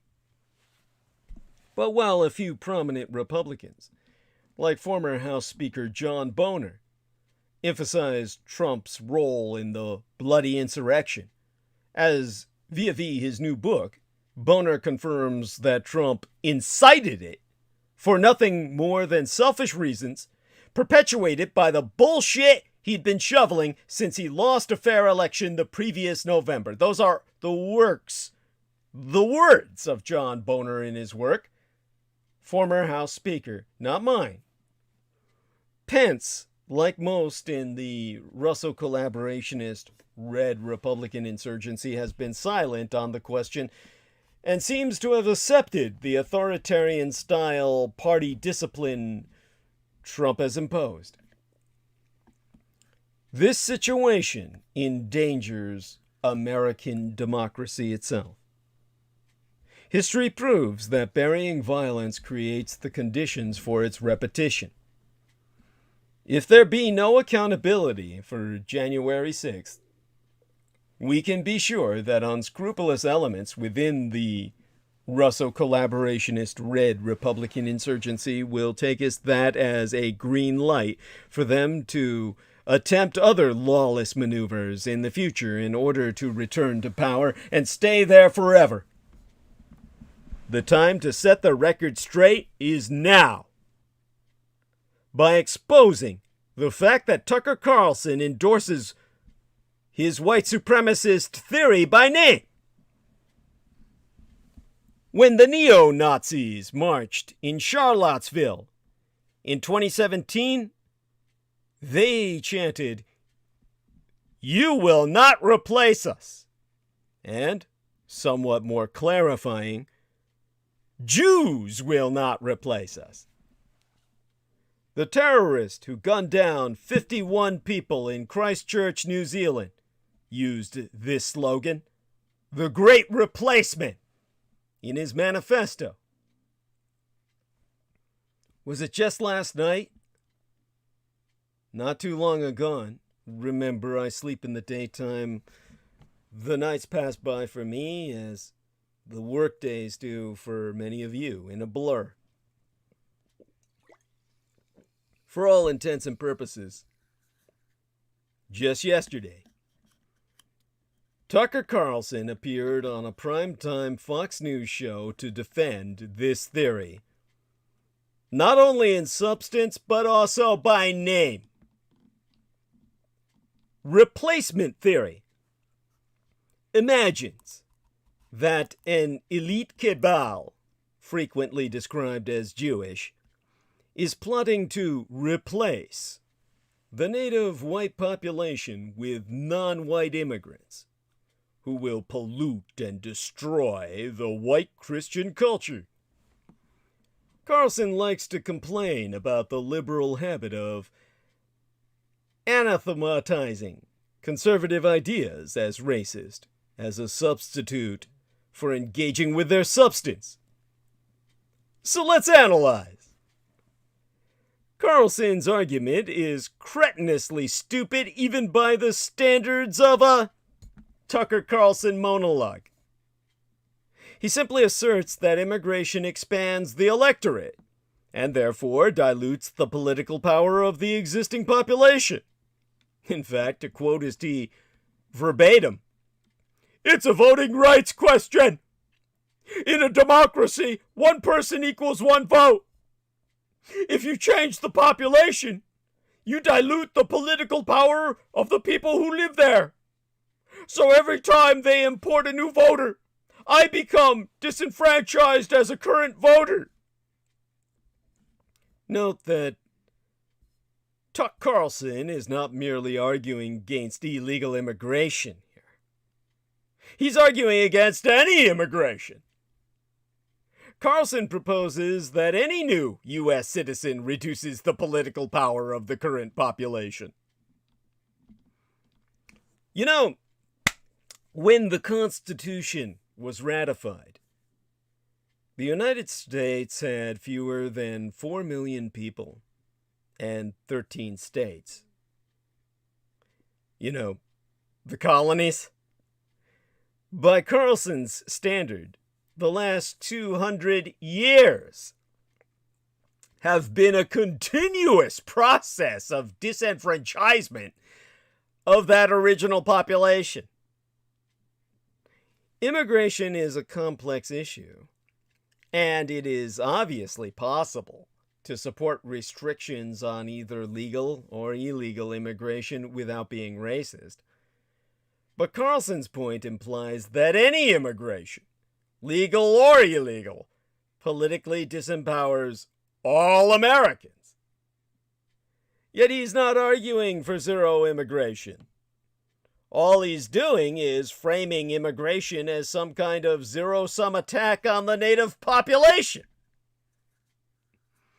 Anti-immigrant demagoguery is, of course, not new to conservative media. The most significant part of Carlson's monologue is his decision to name-check replacement theory as the description of his ideas. To quote St again, as painful as it is, to frame his words within my mouth is like eating shit. But to get on with it, he said, I know that the left and all the little gatekeepers on Twitter become literally hysterical if you use the term replacement. If you suggest that the Democratic Party is trying to replace the current electorate, the voters now casting ballots, with new people, more obedient voters from the third world. But they become hysterical because that's what's happening, actually. Let's just say it. That's true. It's actually not true. The most generous possible read of this commentary is that Carlson lacks the intelligence to understand the word replacement. I don't think the word is especially complex myself, but allow me to define it for you. When you replace someone, you remove them from their current position. Now, say that I worked for a living in any conventional sense as an analyst. I would probably be at the mercy of an employer who hired new analysts pretty often. If they fired me and gave my job to a new analyst, that would be replacement. If they just created a new job and assigned the analysts to work alongside me, that would not be replacement. Immigration is not like replacement because it does not involve deporting the current population, which in Tucker Carlson's case I actually recommend. Of course, Carlson is presumably, and here I'm being generous, intelligent enough to understand the definition of a grade school term like replacement. The reason he's using it is quite sinister. He could simply make standard issue non-racist arguments for lower levels of legal immigration, or perhaps more stringent border security. Instead, he actively wants to frame his ideas in terms that appeal to white supremacists. Not even conservatives, but white supremacists, id est extremis. One of the most profound and dangerous developments of the Trump era is that the Russo-collaborationist Red Republican cult and its affiliated media has extended the rightward boundaries of its coalition to include self-styled white supremacists, open extremists. They may not be in the mainstream of the Republican cult just yet, but they are most certainly part of it. Carlson has been appealing to them for years, with wink and nod messages that dovetail with their paranoid themes. Last night, the night before, but yesterday in effect, his embrace of white supremacy crossed an important and dangerous new threshold. So, in checking what time we have remaining,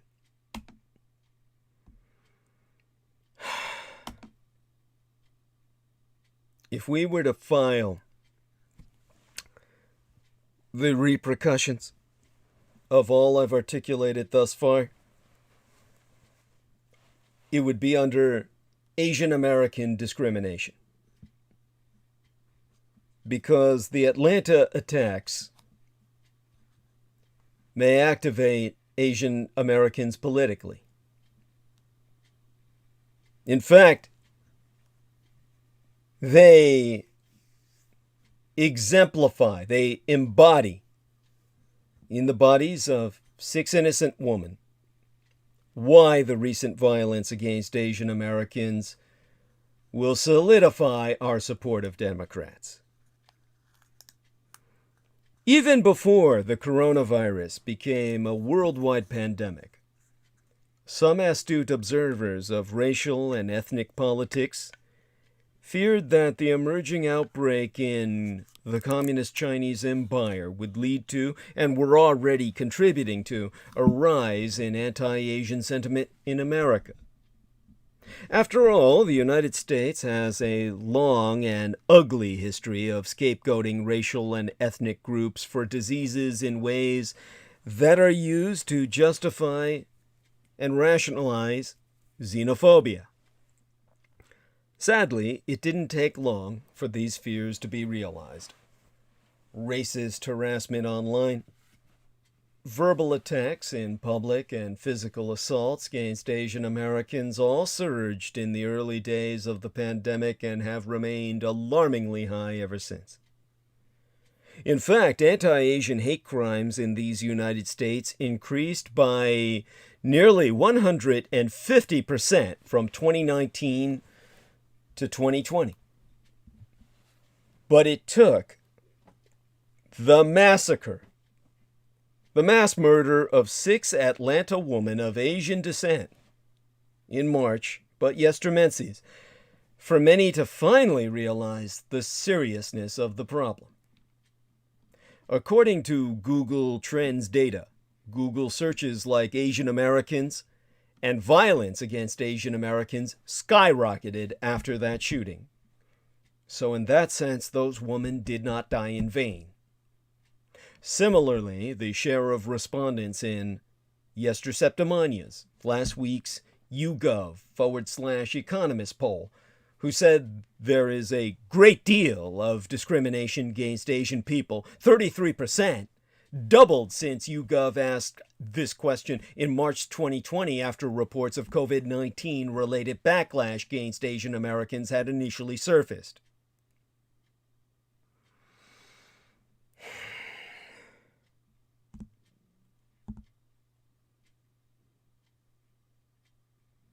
Of course, as the targets of this hatred, Asian Americans have been much more aware of the growing problem. In a June 2020 Pew Research Center poll, 58% of Asian Americans said it was more common for people to express racist or racially insensitive views about people who are Asian than it was before the coronavirus outbreak, compared to just 39% of all adults. And about half of those who surveyed in AAPI Data's, the Asian American Pacific Islander Data's 2020 Asian American Voter Survey, also said they worried very often, or somewhat often, about experiencing hate crimes, harassment, and discrimination because of COVID-19. The effect of this hatred has partisan ramifications too. Asian Americans' escalating fears of discrimination and harassment during the pandemic will likely solidify our already strong support of Democrats. That's true for a couple of reasons.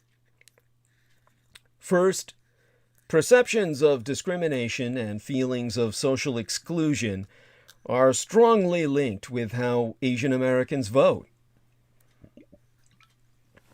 Take, for example, the relationship between Asian Americans who said they perceived discrimination and how they said they would vote in the 2020 presidential election. Over 3/4, 75% plus of Asian American and Pacific Islanders voters who thought there was a great deal or a lot of anti-Asian discrimination in the U.S. supported Joe Biden over Donald Trump in weekly Democracy Fund plus UCLA Nationscape surveys conducted from April to September, but yesteryear, 2020.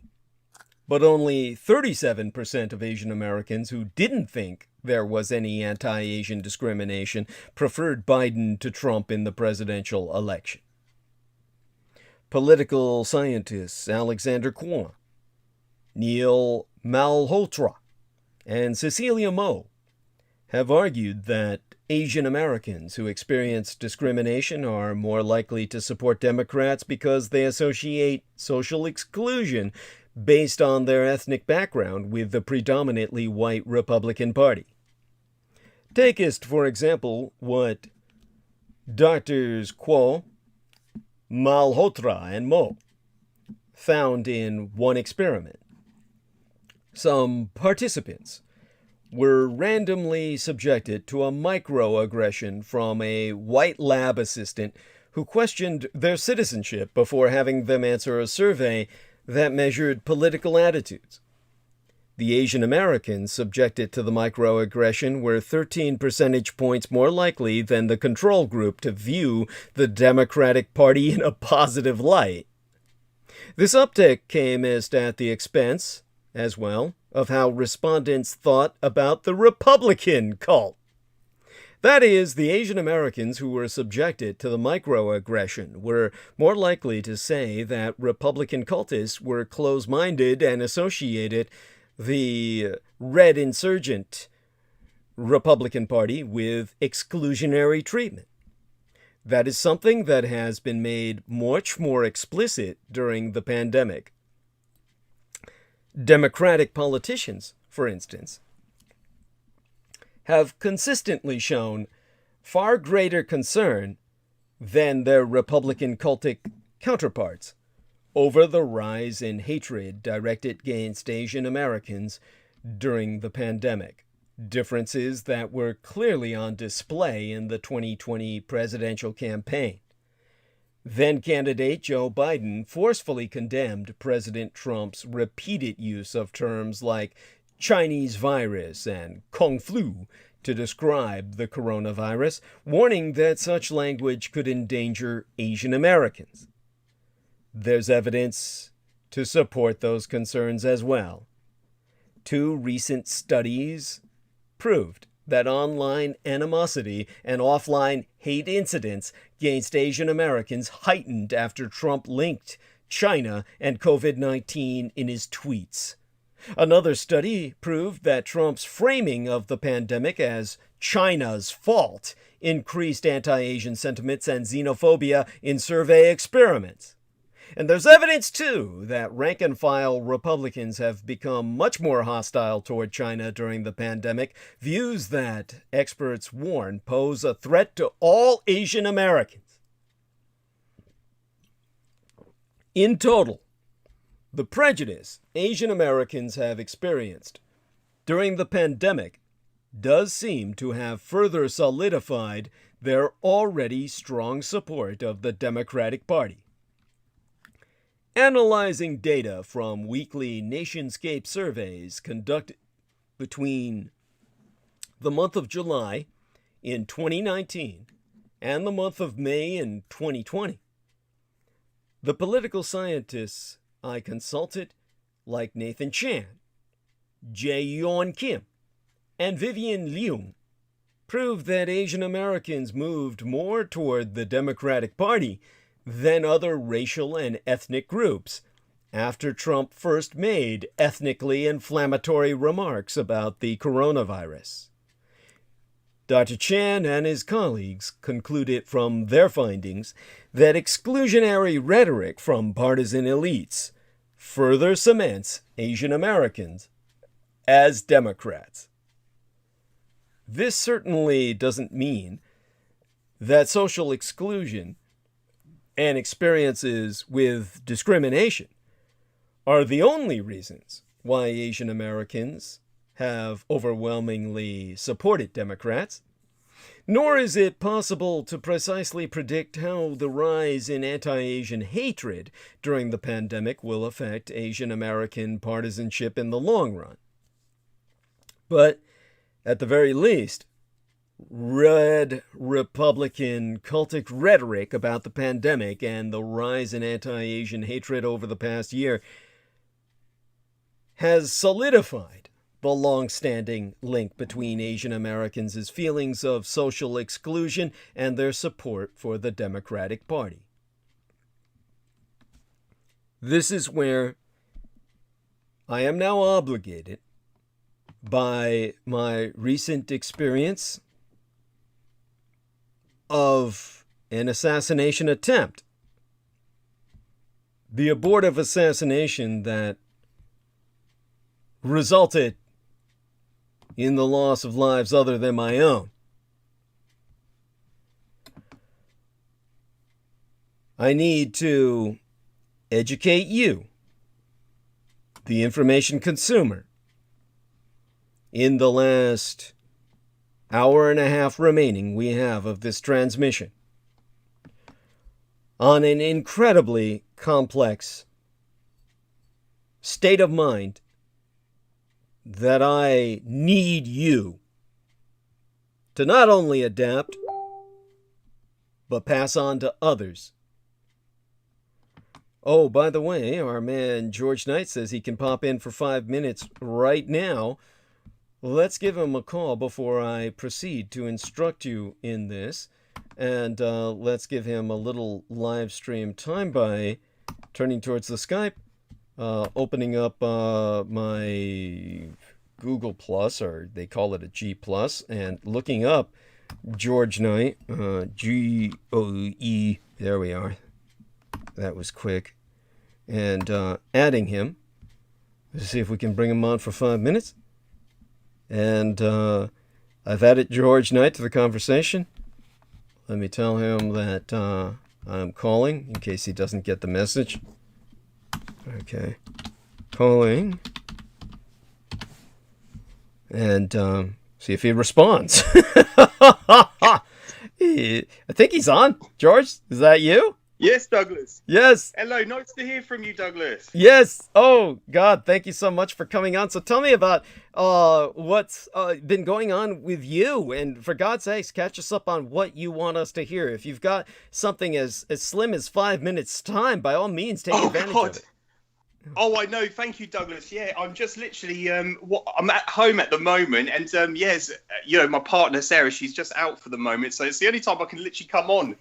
So, yeah. It's just, yeah, it's just incredible. It's just so busy. It's just overwhelming with all the schedules and everything that's going on. Yes. You know how life is. And Douglas, how are you doing after everything that's happened with you? Oh, I've just been so worried about you. Oh, God bless you. I love you dearly for that. And George is very sincere. I assure you, I'm fine. I'm fine. Honestly, after all that's happened, considering, and I'll be instructing people on how to handle this kind of situation. Honestly, I just want you to know I'm fine. I want everybody to know that. But honestly, yes. It's thanks to the support from people like yourselves that I'm all right as well. Honest to God, people like yourselves are always with me. I know that George is a naughty lad right now because his adult supervision, Sarah, doesn't like him talking to the son of Adolf Hitler. And no. He is worried quite reasonably about, the safety of the family. But you are across the Atlantic, and even though the repercussions, are always conceivable, honestly, you're fine. And so, take advantage of this. Tell us what's been up with you. I want you to know, I want to hear those wonderful posts you provided. For some reason, half a dozen of them cropped up in my notices so that I could actually permit them to show up on my timeline. And it's like they were all backed up and I never saw any notifications of them until, they finally appeared. And when they did, they appeared all at once. So they're on my timeline. I haven't had a chance to even respond to them properly or even, react to them. So I do want people to know that on my timeline, there's George Knight posts you need to look at. And do scroll down, find them, react to them. He deserves all the support he can get. Tell us what you want to bring to people's attention. Oh yeah, thank you, Douglas. And you know what I was going to say to you, you just sound so well, and you just sound good in yourself, and it's so good to hear from you. It really is. But I just want to first say that, and yeah, there's just so much to talk about. I don't know where to go back to begin with. It's just been everything's been happening. Something's been happening every single day, and things that I would like to bring forth to the listenership on your transmissions. And there's just so much, and it's been such a while since I last came on, and I just thought this is a perfect opportunity just to come on, just to say that I'm still here and I'm still around and I'm still working hard, and I'm hopefully in the future I'll be able to come on more often and for longer periods of time. That's what I'm really hoping for. And yeah, and what I've been posting on Douglas's timeline, it's just it's just part of the project and part of the production of the documentary that I'm producing, and it's to do with the 1,000-year Reich in exile. And every single day I'm getting bombarded with these occultists that keep attacking me from these UFO membership pages that I'm part of. I'm part of multiple ones now. And earlier on, this is only today, Douglas, someone posted about Stanton Friedman. And of all people, who was part of Aquino's occult to promote the alien myth. And I was relaying to him the facts and the historical narrative of when Aquino was in Vietnam. He was brought back from the conflict in Vietnam to create the alien myth in Roswell in 1969, when man started walking on the moon. He was brought back to create the alien myth, and so along with men like Stanton Friedman. And the alien myth only started to arise in the public eye only from the 1970s. And so I relayed all this to him, and this guy started personally attacking me, telling me that my partner's going to leave me for him. He was calling me a libtard and all this, only because I was bringing forth the factual information, the factual evidence, to prove that he's nothing but a charlatan and a shill. But yeah, that's just the depth, and that's the that these men go through. Yes. They will personally attack you if you expose them for what they really are. Oh my God! But it's incredible. Yeah, I mean, but certainly. So he's seen pictures of Sarah. He obviously has a crush on her, and oh my God, immediately wanted her to leave you for him. Oh my God, as if she would abandon the two children that not the three. Exactly, precisely. Oh my God! It's just absurd. Yes. Oh my God! I just said to him, "This is just ridiculous." First of all, I'm in the UK. I'm not in the United States, so there's no way he's going to touch. But he started taking screenshots and then create. What like Daniel Roller does with the memes. He created a meme. Yeah. And he put, because I've got my profile picture, my former one that says "Stay at home, protect the NHS, and save lives." Yes. He put that, and then he said, "George Knight tells you what to do," because he's telling me that it was a myth and it wasn't extraterrestrials that landed at Roswell. Oh my God. And all I was saying to him in July 1947, Roswell was part of the army. It was an army issue. I said the event that occurred was happening because the 509th Bomber Group was stationed at Roswell. And I was relaying all this to him, and that's it. It just fractures they're married to this. They haven't divorced themselves from this narrative. And so this propaganda has been going on for decades, and this is the extent that they go to try and discredit people by personally attacking you, by character assassination and attempts like this is saying that your partner's going to leave you. Well, at that point, it's degenerated into downright terrorism. Really, that is so desperate and it's so repulsive, but at the same time, it's actually funny because it's so pathetic. This individual desires what he can never have, which is the kind of company and relationship that you've developed in real life with a loved partner who has, with yourself produced family. And, that's something this incel, this involuntary celibate, can never have.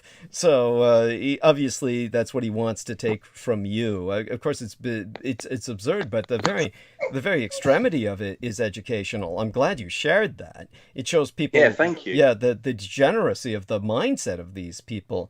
Please go on and share whatever else most immediately stands out. I mean, I know I gave you some of these like little snippets and said I would put them into context. I did to an extent at the beginning of this program, but any response you have to those, I'll add what I can to it, or anything else you want to bring to the public's attention, because honestly, with what little time you have, it's yours. Take the stage. Yeah, thank you very much, Douglas. Yeah, we will, and like you said, when we can, only when you're available, we'll speak further on those issues. And the and yeah, with I watched them. I did watch. It was the I beg your pardon. I will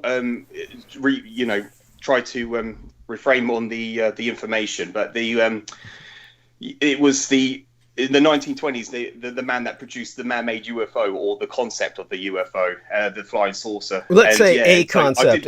There were obviously many people like Victor Schauberger and many others who... That's it. Yeah, who developed their own concepts of various vehicles. But this man was in the Netherlands, and he was actually born in Dutch Indonesia, moved to the Netherlands with his parents, and then began these concepts that he then tried to promote in America. Towards the end of the war. It was a very complicated personal story. Not all that complicated, but complicated enough where a lot of people really have a hard time following it. But the important thing to know is that he registered for a kind of what do you call it again? He was trying to trademark them. I'm sorry, copyright. The term they use is I forget the term. It escapes me, but he patented what he did in Europe, and the European patents obviously became the product of the Third Reich when they integrated the Nederlands as Landmark or Wetmark, the Westmark of or Landmark of the Third Reich. And then what happened was that was one of the many elements that contributed to their creation of unconventional aircraft that came to dominate the post-war, quote-unquote, world, the world of the Thousand-Year Reich in exile and its ongoing conflict with the United States. So this man actually contributed to that, but he was trying, by the time that he had relocated to the United States, to provide the U.S. with that technology, and they did steal it and never credited him for it, and simply used it not in the way the Germans did, but in the sense of almost just used it to create a few unconventional craft that they then basically regaled the public with, almost in like a display to try and confirm to the public that there were aliens, almost as a propaganda exercise. After which, the guy kind of vanished. Certainly the government did what they could to censor him. Then the Bloomberg documentary, this is what was so fucking funny. The Bloomberg documentary wound up interviewing the man who took this man's legacy. He was just fascinated first with buying art, and then he found that this man was also a sculptor. By the way, I don't remember the man's name offhand. Yes, which thank is you, the Douglas. tragedy here. But the individual had his art purchased by another individual, and then Bloomberg chose to really focus on that. And it would be almost as if Peter Moon, say I died or was killed in that recent attack, and Peter Moon said, well, I'm going to produce Douglas Dietrich's book anyway. And then Peter Moon later on himself wound up dying just after being interviewed by Bloomberg. And then Bloomberg takes it upon themselves to say, oh, by the way, Douglas Dietrich he basically illustrated all these pornography covers. Look at his art. And let's take a look at some of these porno illustrations Douglas Dietrich did. And then collaterally they bring up, oh, by the way, he exposed that the Japs won World War II. And that was said peripherally. This is how this Bloomberg documentary was presented. They showed this guy's sculptures, which I must say as an artist were less than mediocre. Just, the guy's producing molds, by the way. These sculpts are from molds, so it's like he's producing Aurora model kits. And so they concentrated on that, along with some other crap, and just peripherally said, oh, and by the way, this guy patented a bunch of disco copters, as he called them, basically disc-shaped rotary craft that never were, became public. Well, the Third Reich did make them public in the sense of Unterland, and the civilization this man envisioned came to its realization amongst other technological developments in Unterland as opposed to the surface world. But here on the surface world, this man's all but forgotten, and the man who was trying to uphold his legacy is now dead. And then it was only after that guy died that Bloomberg put out this little mini reel on him. So that adds to the bizarre, surrealist nature. That's the context that our man George Knight is speaking from. But what else did that bring to mind for you? Put that further in context of your researches and what you've exposed about the Sheepkrieg, the Disc War, the Reichstechnology, etc. You are running across, of course, a number of sources that are now adding context to everything that you're going Yes. to educate the public about. So go on. Oh, absolutely, Douglas. No, thank you so much. And that is that's shed a lot of light on what I'm researching. I will go into that in further what you have just articulated. The latest thing that I did post only 4 days ago on the timeline. It's to do with the Andromeda Gerat. That's the Andromeda is the name given to this machine or device, and Gerat is the German term for machine or device, the cigar UFO. Yes. And this is incredible because this is what when going back a few months ago when we were discussing with the with the Sheets Creek era, between 1951 and 1956, we were talking about the Disc War that was occurring over the United States, the ongoing conflict with the Third Reich in exile. This is something that they produced, and I have the schematics and the designs for this device, which could contain a Hannibal aircraft, the Hannibal 2 or the 3 prototype, and a Vril 2 and 7 craft. And I've got the schematics and the translation from the German into the English, and it was equipped with the four-fold and it's a tachyonator 3C anti-gravity engines, and it was equipped with 4 Sherman levitators with a 100% outer space capability. In the German, the pronunciation is the Weltall-Fach-Krieg.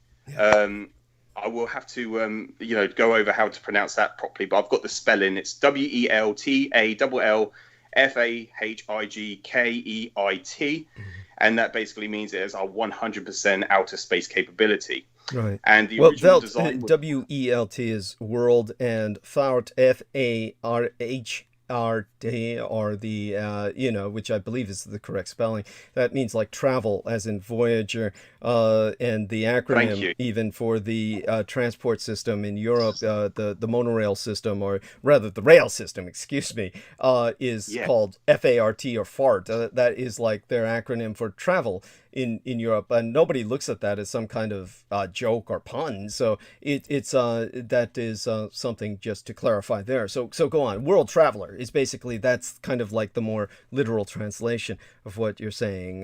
Traveler between the worlds. So go on. Yeah. Oh God, thank you so much, Douglas. Yeah, and it was even given the name Freya, which is the Nordic Aryan god of the Vikings. It was even given the name Freya. Yeah, so, goddess, that was the goddess of SS. nature. Yeah, the goddess of Goddess nature. of nature. Yeah. Absolutely, and this was under the Schutzstaffel, or the secret command documents. That this is where this document was retrieved from, and it goes into the space capability, and like you said, worldly travels. It's been pictured by many satellites over Mars and its Phobos moon satellites, its natural satellites. And I would go into briefly on the 1989 former Soviet Union. I'll read what I wrote. In March of 1989, the former Soviet Union, prior to its collapse, sent a satellite mission to Mars, orbiting one of the Martian moons called Phobos. And this was a monumental failure on a mission when the Phobos 2 space probe satellite was destroyed by the Third Reich's Andromeda device. This mission was a failure, and the Soviet Union correspondent for the mission reported back to the United States that the space probe Phobos 2 was destroyed by a UFO. And I put this as a monumental historical fact. And then I attached. Here are the baby. Feel free to give us an update on your beautiful children, by the way. Nordic Ariane Darling was born to Sarah and George Knight. And just wonderful, beautiful blonde hair and blue eyes. Oh, God, did he hang up? Oh, my God. Oh, Sarah probably walked in and is spanking him right now. So let me check into the call here to see if I can get a idea of that. Oh my God, I could have lost myself in the conversations with George Knight. He's such a gentleman. And so let's check if our man Jameson Reese is with us. Does it look like he's off the call, or can you confirm that? Just curious. That's if Jameson is awake.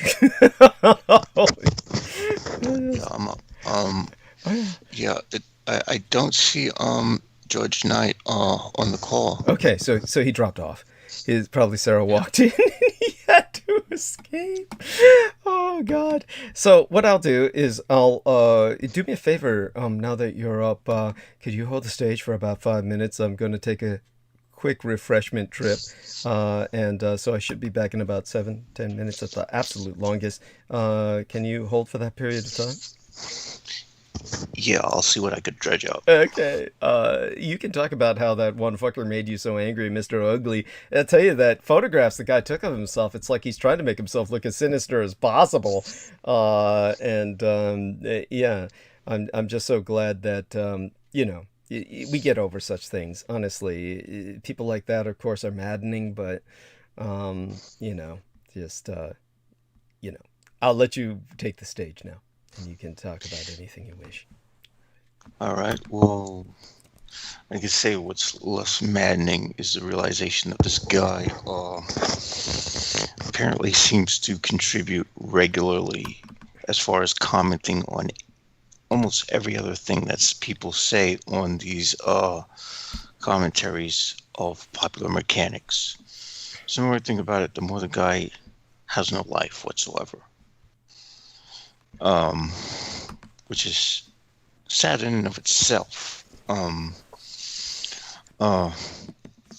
So for that one, I decided I would just let that slide, and I would just report his commentary as harassment. And I'm fairly certain, Facebook isn't going to do anything, but in the case that they do, it should probably wound him, because that's all he has. Which I am not sympathetic for at all. In fact, I really don't care to try to even relate to humans anymore. Man, I've had it. That's all I can say when it comes to what human, this kind of stuff. But that aside, let's see what else I can dredge up. An hour ago, man shot, killed during Minnesota traffic stop sparks unrest. Yep, that's something I was trying to bring up last time, but I couldn't find it. This is Brooklyn Center. I think this is Brooklyn Center, Minnesota. Crowds of mourners and protesters gathered in a Minnesota city where the family of a 20-year-old man say he was shot by police before getting back into his car and driving away, then crashing several blocks away. The family of Daunte Wright said he was later pronounced dead. No, actually, that wasn't what I was talking about last week. Holy shit. The death sparked protests in Brooklyn Center into the early hours of Monday morning, as Minneapolis was already on edge and midway through the trial of the first of 4 police officers in George Floyd's death.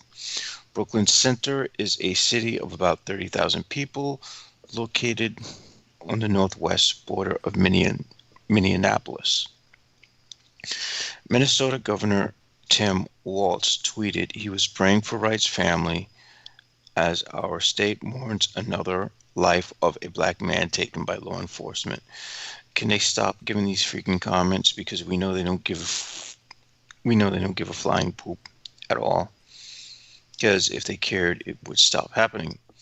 Police didn't immediately identify Wright or disclose his race, but some protesters who gathered near the scene waved flags and signs reading Black Lives Matter. Others walked peacefully with their hands held up. On the street, written in multicolored chalk, "Justice for Daunte Wright." Brooklyn Center Police said that in a statement that officers had stopped an individual shortly before 8 p.m. before 2 p.m. Sunday. After determining the driver had an outside warrant, police tried to arrest the driver. The driver re-entered the vehicle and drove away. An officer fired at the vehicle, striking the driver. Police said the vehicle traveled several blocks before striking another vehicle. Police said the Hennepin County Medical Examiner's Office will release the person's name following a preliminary autopsy and a family notification. A female passenger sustained non-life-threatening injuries during the crash. Well, okay, what are we speaking of? Just got back here. Just catching up. Oh, this is a man shot during a Minnesota traffic stop, which sparks unrest. This is an hour ago. Okay. Associated Press. Okay. Well, I definitely want to thank you for relating that. This is, of course, the challenges that we're dealing with. Now, as someone who has recently survived an abortive assassination attempt, I'm going to try and educate our listeners now to take on the mindset of going into action when they see something like what happened to me happen. And this kind of violence, of course, doesn't necessarily need to be an assassination attempt or an attempted murder. This can be, of course, virtual violence or verbal violence. So I want to instruct everyone in supporting a fellow human being, particularly co-workers experiencing bias and prejudice. All of these people fear and condemn us as social justice warriors. So let's start recruiting more social justice warriors. Let's mobilize these forces out there so that we give them what they fear. And I want to thank James and Reese for being a part of this. I want to certainly thank George Knight for appearing. Hopefully he's all right and has survived whatever scolding that he gets from Sarah for appearing on my program. But let's basically say this. When I was ultimately hospitalized, the attack that was the source of that hospitalization was one in which people did not even act as bystanders. They walked away as soon as they could, away from the danger, and perhaps that's understandable. What is not is why none of them took action.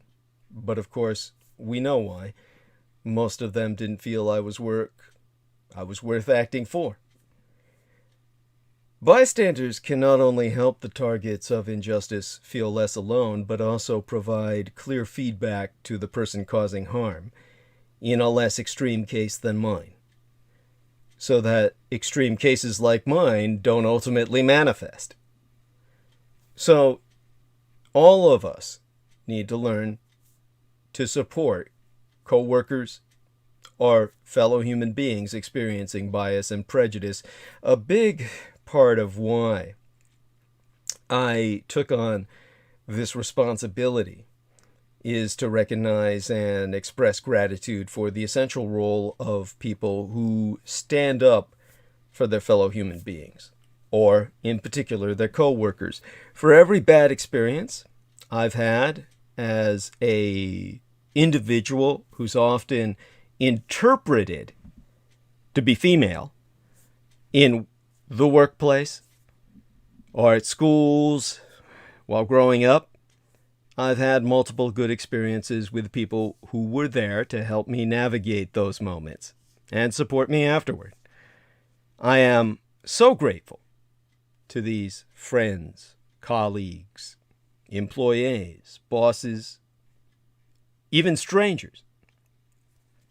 They are what I would call upstanders, and they far outnumber the people who cause harm. Upstanders fuel my optimism that we can solve the problem of injustice in any environment. Upstanders are essential to the culture of what I would call just work or just living, in the sense of justice. As I said, the original proposition was not only a Statue of Liberty on the island of Ellis, on Ellis Island in New York, but a Statue of Justice on Angel Island in San Francisco, where the Asian Pacific Islander migration usually processed into citizenship through. They were kept on Angel Island, and there was a concept of building a Statue of Justice as balance to the Statue of Liberty to represent coast to coast, ocean to ocean, sea to shining sea, liberty and justice for all. In that sense, I'm thinking of just work, just living. Not only do upstanders help the targets of workplace injustice or injustice in the realm of life feel less alone and less gaslighted, they also provide clear feedback to the person who caused harm in a way that minimizes defensiveness and maximizes the odds that the offender will make amends. Everyone feels better about their workplace or their living environment as a result. Upstanders also show other potential upstanders how to make things a little bit more fair. They demonstrate that standing up for justice can be done without as much risk as many fear. The fear that I saw when people were running away while I was being attacked. This comes down to 3 words. The words I, the words it, and the words you. Use an I statement to hold a mirror up to bias. An upstander's job is to hold up a mirror, inviting others to notice what the upstander notices. Something as simple and direct as, I think what you said sounds biased, can be surprisingly effective. Upstanders can use I statements that invite the other person to understand the situation from their perspective without attacking them. When you're offering critical feedback on any topic, but especially one as sensitive as bias, it's not effective to attack someone's personality, their morality or character, or to imply disgust. If you say, or even imply something like, "You're a sexist, racist, homophobic turdball," it may feel warranted and cathartic, but it's not likely to motivate a person to examine their thinking. Can you imagine anyone who would respond to that sincerely, "Oh, thanks so much for letting me know. Now that I understand that I am a turdball, I will change my ways"? Though many fear that confronting bias will harm their relationship with the person they're confronting, there are simple and productive approaches you can take that will improve your working relationships and your team's culture in the workplace, in particular, where most of us essentially live, or where we identify our living. This is not about giving in to someone's idea of PC orthodoxy. Effectively standing up to bias when you notice it will help you and your team work better together to achieve your goals. When one person's bias harms another person on the team, it's hard to get shit done together. Then use an it statement to stand up to prejudice. What do you say when people consciously believe that the stereotypes they are spouting off about are true? When you are confronting active prejudice, as in prejudgment, rather than unconscious bias. It's hard to respond to bias, but it's much harder to respond when people believe that someone's gender, race, religion, sexual orientation, gender identity, socioeconomic background, or any other personal attribute makes them incapable or inferior in some way. if you're like myself, you're probably less optimistic that a confrontation will result in change when it's prejudice rather than bias that you're dealing with. People simply won't apologize for their prejudiced beliefs just because you point them out. They know what they think, so why bother discussing it? Now, in terms of your desire at work to get shit done fast and fair, or anything you're trying to accomplish in life, even a vacational trip or a sporting event, it's all work in play in one way or another. You're working to get the play done. You're working to accomplish the hike you set out to complete, the trip you set out to take. Any kind of bias or prejudice will impede that, because others won't be enjoying the trip you're on. In that case, you're defeated from the start. So the reason to confront prejudice is to draw a bright line between that person's right to believe whatever they want and your right not to have that belief imposed upon you, as it would simply by being spouted in your company. Using an "it" statement is an effective way to demarcate this boundary. One type of "it" statement appeals to human decency. It is disrespectful. It is disrespectful, cruel, etc. To, for example, it is ridiculous not to hire the most qualified candidate because of their hair. Another reference, the policies or a code of conduct at your company would entail or comes to mind, for example, it is a violation of our company policy to refuse to hire a qualified candidate because of their hair. Or the third "it" expression would invoke the law itself.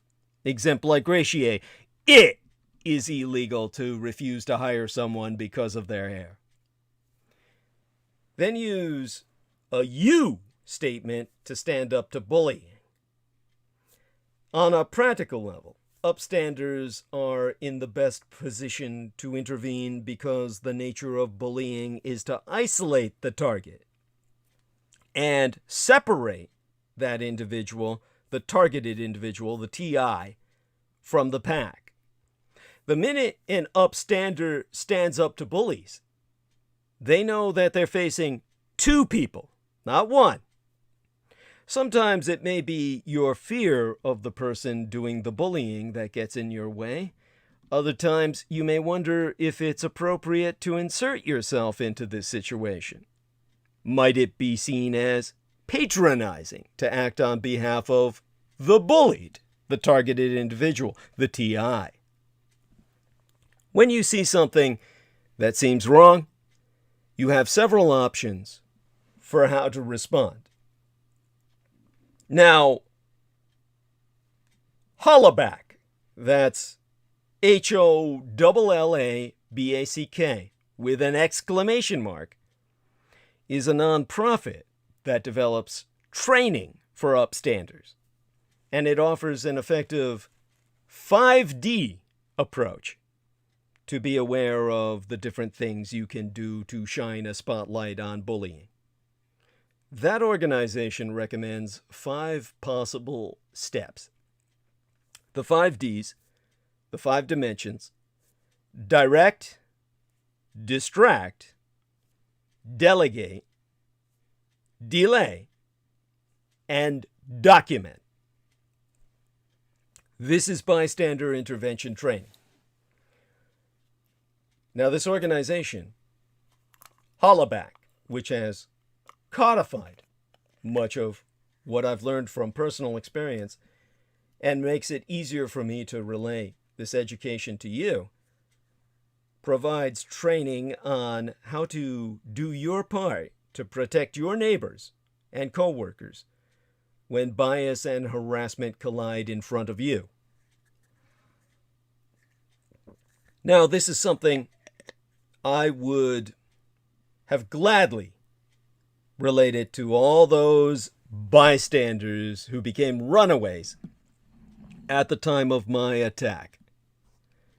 Responding as a bystander. What's worse than being targeted with harassment because of your race, sex, religion, color, gender, size, orientation, disability, age, or origin? Being targeted while surrounded by bystanders who see what is happening, but then do nothing. It doesn't have to be that way. At this moment in history, we are witnessing a spike in disrespect, harassment, and hate violence. As bystanders, we need to be especially vigilant and aware of what disrespect, harassment, and hate violence look like in order to be able to stand up and intervene at a time when people need it most. You can make a choice to actively and visibly take a stand against harassment. The 5 Ds are different methods you can use to support someone who's being harassed. Emphasize that harassment is not okay and demonstrate to people in your life that they too have the power to make our communities and workplaces safer. Now, of course, you can join the CAP, the Corporate Accomplices Program, that's organized by Hollaback to empower your organization, and join a global movement to disrupt harassment. And you can do the same by listening to me, because I can explain what Hollaback's 5 Ds are. And of course, it's a horrible name anyway, and Hollaback is this trademark name that, well, you won't forget it. But Hollaback's 5 Ds are distract, delegate, document, delay, and direct. The history thereof started in 2012, when everybody thought the Mayan calendar ended and the world would end that very year, when they partnered with the bystander program Green Dot, who pioneered the 3 Ds, as in Douglas Duane Dietrich, from whence they derived the concept of bystander intervention. To develop tools to help you intervene when you see harassment happen. In 2015, they expanded those Ds to include delay. And it took till 2017 when they expanded them to include document, based on my background as a documents destruction expert who oversaw cultural genocide. Now, I'll train others using Hollaback's 5 Ds, derived ultimately from myself. They partner with organizations around the world to adapt my proven training to local cultures, contexts, and identities. Now, they have 2 ways that a person can work with them. First, they provide the training, either by paying, well, people pay them as consultants, or through a grant that they collaboratively apply for, meaning the trainees along with them. Second, they also license their training methodology to globalization in the sense of organizations globally, with globalization as the ultimate ideal. Organization staff members need to go through a 3-day train the trainer and sign an MOU prior to providing the training locally to ensure quality. And the Train the Trainer program is not available to individual members of the public. That's why I'm providing it to you for free. You can, of course, contact them if you're working with an organization at training@ihollaback.org. That's training at symbol I, as in the letter I, as in Ida, Holla, Holla, back.org. That's if you're interested. Otherwise, you listen to me. Distract. Distraction is a subtle and creative way to intervene. The aim here is simply to derail the incident by interrupting it. The idea is to ignore the harasser and engage directly with the person who is being targeted, the TI, the targeted individual. Don't talk about or refer to the harassment. Instead, talk about something completely unrelated. You can do or try the following. Pretend to be lost. Ask for the time. Pretend you know the person being harassed. Talk to them about something random and take attention off the harasser. Or get in the way. Continue what you were doing, but get between the harasser and the targeted individual, the TI. Act as a barrier. Or, accidentally on purpose, spill your coffee, the change in your wallet, or make a commotion. Of course, read the situation first and choose your distract method accordingly. The person who is being targeted will likely catch on, and hopefully your act or statement will de-escalate the situation in and of itself. Delegate. The other D. Delegation is when you ask for assistance, for a resource, or for help from a third party. There be examples of what you can do.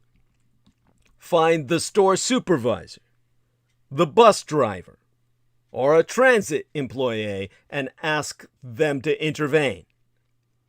If you're near a school, contact a teacher or someone at the front desk. On a college campus, contact campus security or someone at the front desk of a university building. Get your friend on board and have them use one of the methods of distraction, ergo, asking for the time, directions, or striking up a conversation unrelated to the harassment. To communicate with the person being harassed while you find someone to delegate to. Speak to someone near you who notices what's happening and might be in a better position to intervene. Work together. Call 311. The way I remember it in England, people can correct me if I'm wrong, or 911, this side of the Atlantic, if it is safe, to request help. Before contacting 911, use distract to check in with the person being targeted to make sure they want you to do this. Some people may not be comfortable or even safe with the intervention of law enforcement. For many people in communities, a history of being mistreated by law enforcement has led to fear and mistrust of police interventions. And under the current climate, there are many communities, such as undocumented individuals, who may feel less safe in the hands of the police. In certain situations, you may not be able to get to the person, in which case, depending on the situation, you will need to use your best judgment. Which brings us down to document. It can be really helpful to record an incident as it happens to someone. But there are a number of things that to keep in mind to safely and responsibly document harassment. Now, there is a tip sheet you can access online from witness.org for more details. That's witness.org. But what it comes down to, this side of the Atlantic, is filming hate in the United States. Now, filming hate can expose abuse, deter violence, substantiate reports, and serve as evidence. Be a witness. But above and beyond that, be safe. Understand that even first responders professional emergency medical technicians, and the firemen, police. All of them are trained in the fact that they need to keep themselves safe and survive, or they won't be able to help or protect anyone. If you want to be of assistance, you're not going to be of any help if you put yourself in equal danger. Your camera can protect you or put you and others at risk. Could exposing the identity of the persons being targeted, such as an immigrant or trans person, endanger them or others in their community? Ask yourself, does anyone's identity need to be protected? What can or who can I call for help? Do I have an escape route? Could someone take my camera?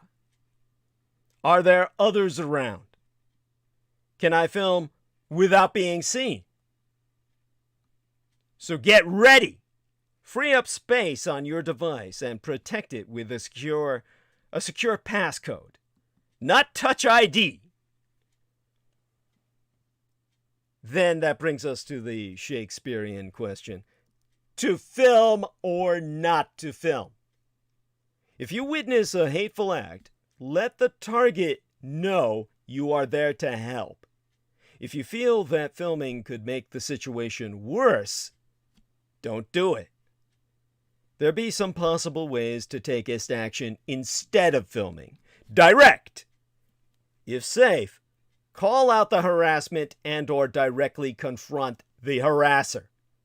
Assess the risk to yourself and others before using that tactic. Distract. Ignore the harasser and engage with the person being targeted. Delay. Speak to the target afterwards. Ask how you can support. Delegate. Request assistance from a third party.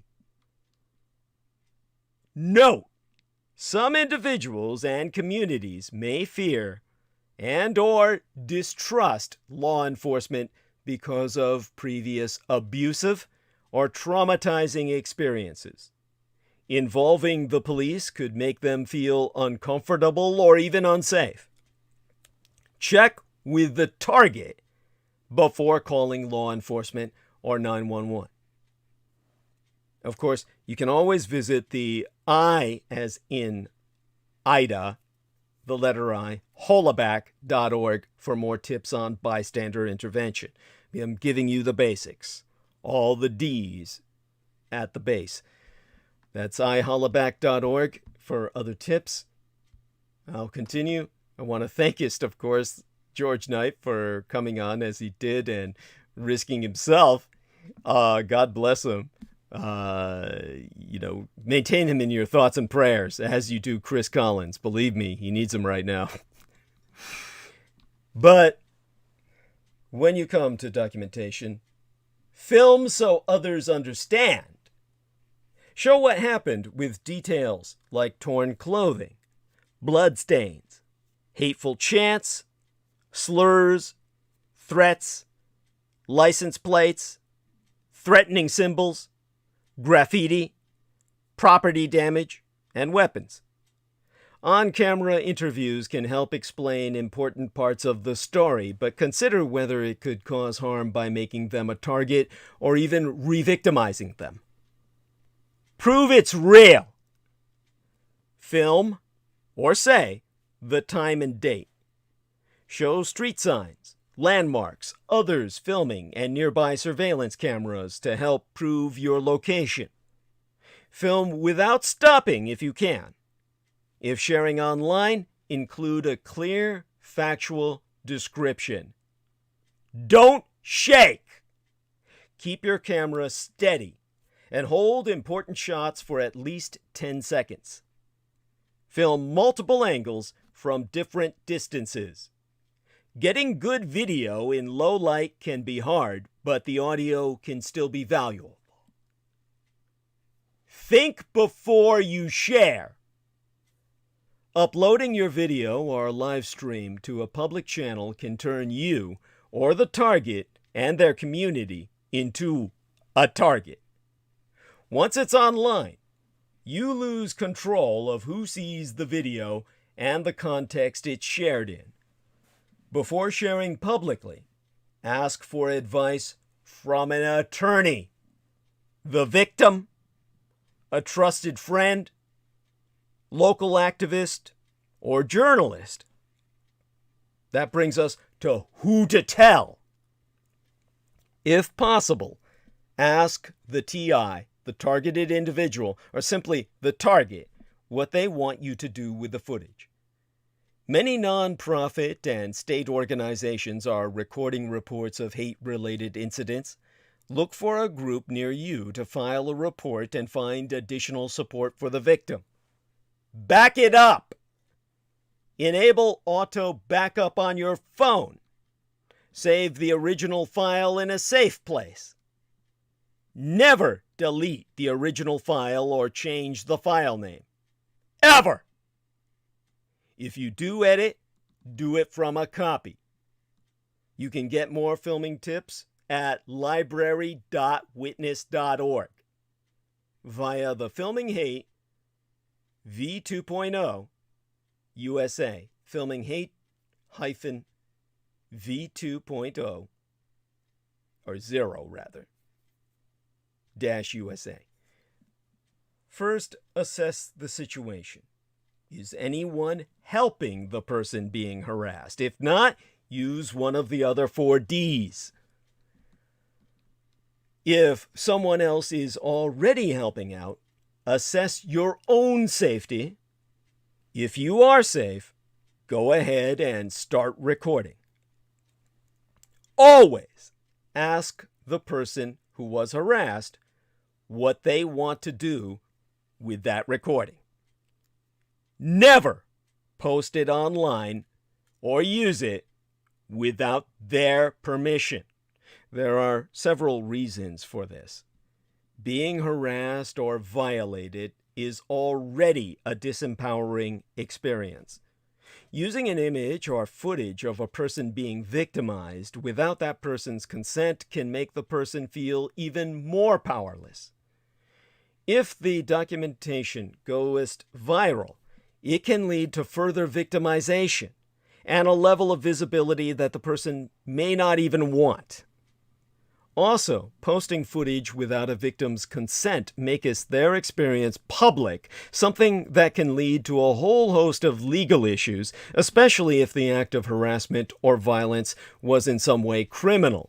They may be forced to engage with the legal system in a way that they are not comfortable with. Lastly, the experience could have been traumatic. Publicizing another person's traumatic experience without their consent is no way to be an effective and helpful bystander. Which brings us to delay. Even if you cannot act in the moment, you can make a difference for the person who has been harassed by checking in on them after the fact. Many types of harassment happen in passing or very quickly, in which case you can wait until the situation is over and speak to the person who was targeted then. There be some ways to actively use the tactic of delay. Ask them if they're okay and tell them you're sorry that happened to them. Ask them if there's any way you can support them. Offer to accompany them to their destination or sit with them for a while. Share resources with them and offer to help them make a report if they want to. If you've documented the incident, ask them. Ask them if they want you to send it to them. Which brings us to direct, where you take command. You may want to directly respond to harassment by naming what is happening or confronting the harasser. Now, this tactic can be risky. The harasser may redirect their abuse towards you and may escalate the situation. Before you decide to respond directly, assess the situation. Are you physically safe? Is the person being harassed physically safe? Does it seem unlikely that the situation will escalate? Can you tell if the person being harassed wants someone to speak up? If you can answer yes to all of those questions, you might choose a direct response. If you choose to directly intervene, some things you can say to the harasser are, "That's inappropriate, disrespectful, not okay, etc." Or simply, "Leave them alone." Or, "That's homophobic, racist." Well, insert the type of harassment within the sentence I provide, etc. The most important thing here is to keep it short and succinct. Try not to engage in dialogue, debate, or an argument, since this is how situations escalate.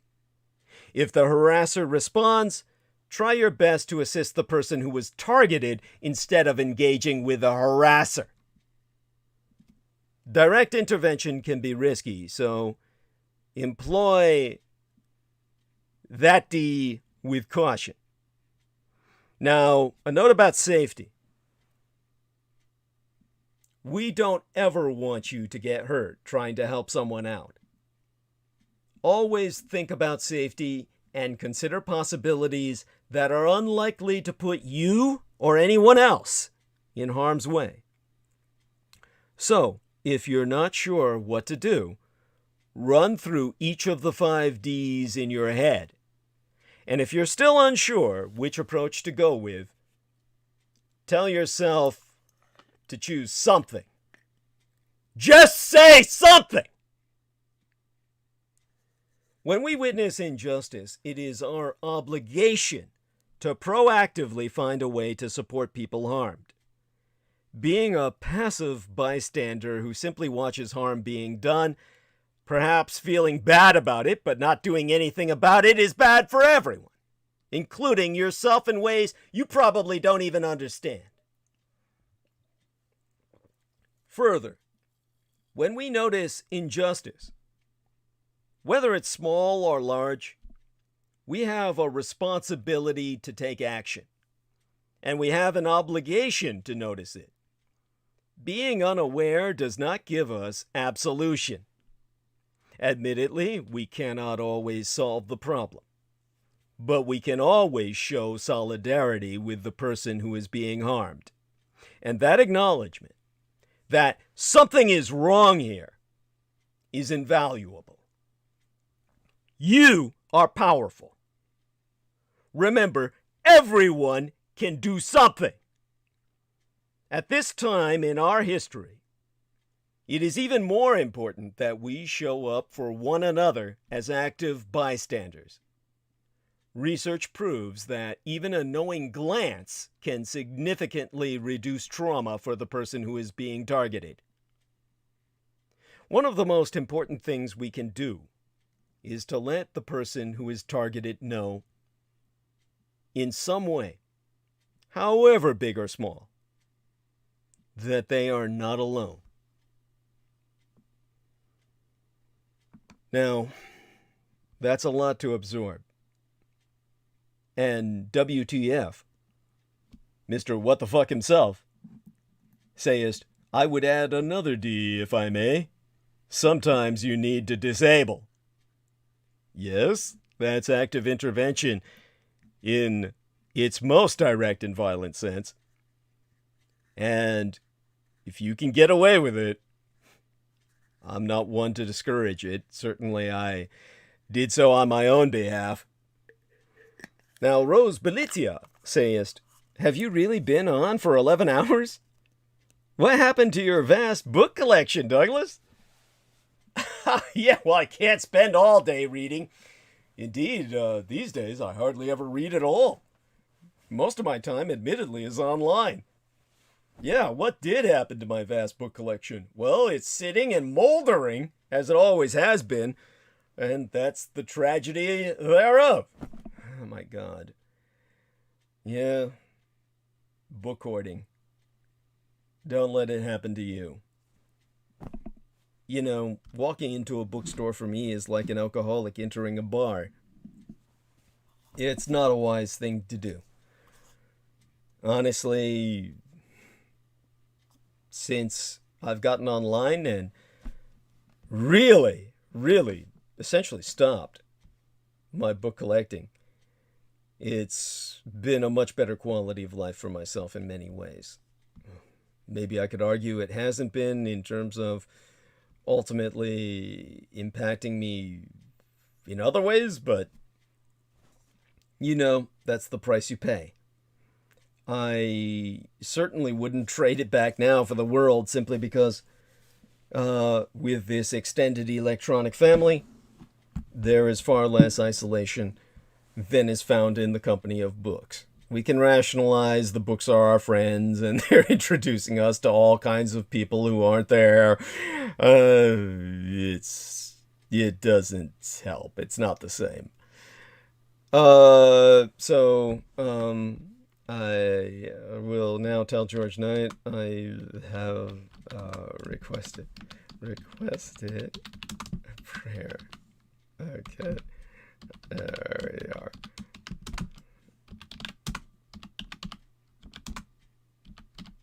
My dearest brother, there we are. Oh my God, that poor man. And yeah, there's an argument against marriage. Oh, yeah. Your wife may not want you to talk to Douglas Dietrich. And Maria Michaela Grigorich gets that from her relations. Yeah, it's a hard fact of life that, Douglas Dietrich is simply dangerous to a lot of people in that sense. And now taking a look at the stolen memes that Robert Campbell was complaining about. As George Knight said, his own meme was stolen and abused by a cultist, and that's what brings us back to who the enemy is. And George Knight has done an incredible job in collecting a lot of photographs of my old nemesis, Michael Aquino, that I never even knew existed or had forgotten had existed. He's a man who's really put himself out there. And, I'm just sorry that his wife is concerned enough about the security of the family where she just forbids him to interact with myself and spanked his ass red just now. But hey, he's lucky to have someone care about him. And that's more important than anything he does for me. And that's what we need to remember in situations like this. Now, I've kind of blown my voice out. But if anyone wants me to review the 5 Ds in the most succinct possible sense, let me see if I can bring myself to finish the last half hour of transmission that we have. 20 minutes, really, with a kind of summarization or review thereof, where we can kind of drive some of these points home. Of course, I need some water before I do even that. I might not even be able to do it tonight. But the most important thing to remember, as I said, first and foremost, keep yourself safe, but not to the point of cowardice.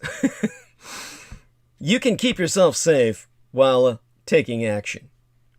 And that's what's needed more than ever in times like these. So don't submit yourself to silence, which is, in essence, collaboration with the enemy.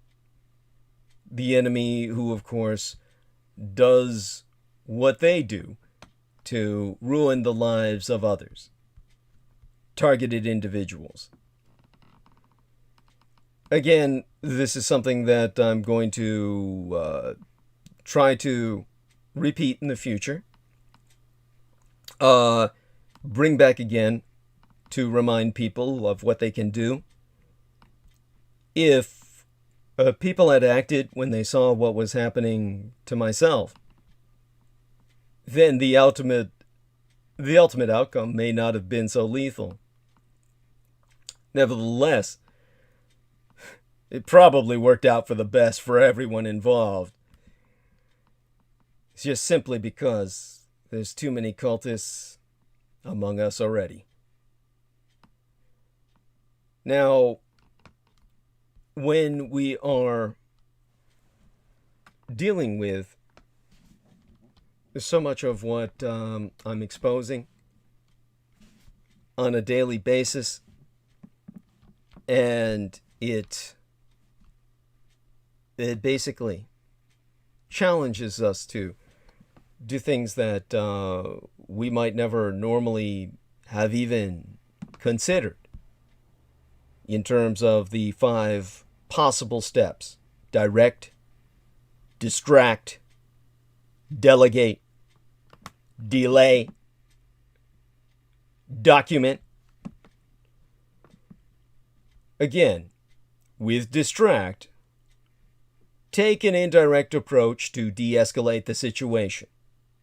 Say, "Excuse me, do you know what the next stop is?"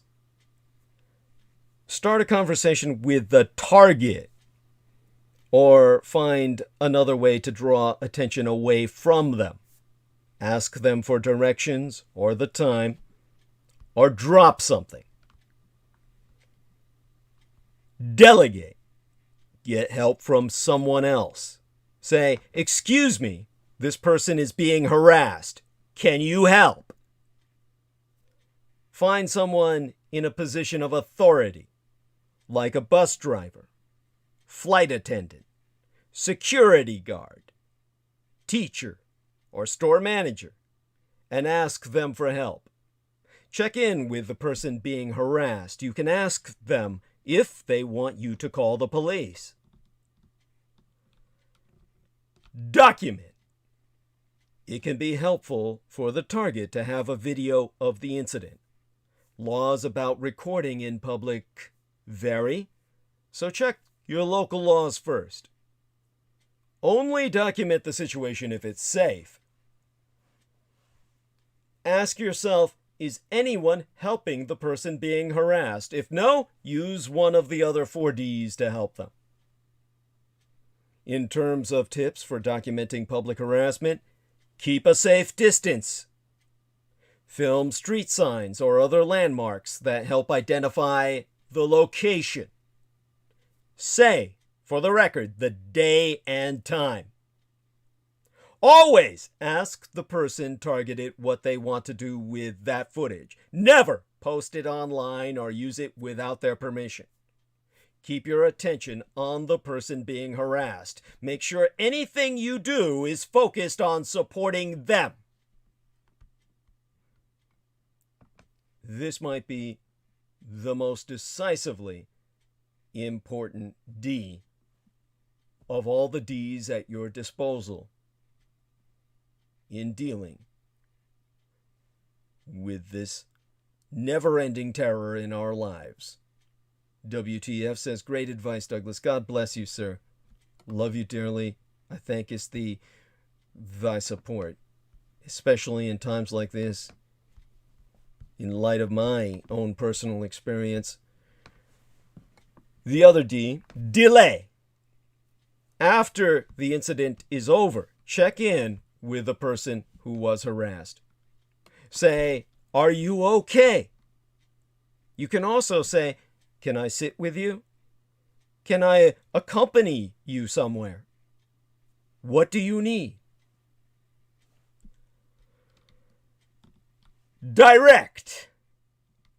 Assess your safety first. Speak up about the harassment. Be firm Be clear. Say, that's inappropriate. Say, leave them alone. You can also talk to the person being harassed about what's going on. Ask, are you okay? Should I get help? Should we get out of here? The person might even tell you, please go away. At which point, you may take it upon yourself to honor that or respect that.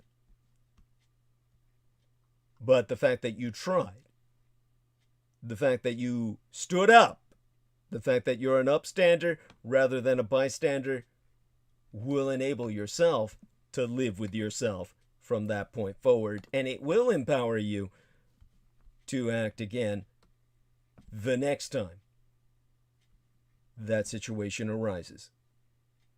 And in the kind of prison rape anti-culture we have on either side of the Atlantic, it will arise again all too soon. It's endemic.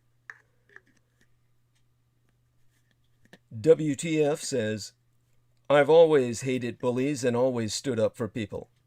And I'm not a big dude at all, but I am a Taurus. Taurus. Taurus. T-A-U-R-U-S. T-A-U-R-U-S. Yes, Taurus, the bull. The sign of my biological father, Adolf Hitler, which is no surprise. And of course, WTF says, never fuck with a bull. There we are. And bless you, sir. And Rose Belizia.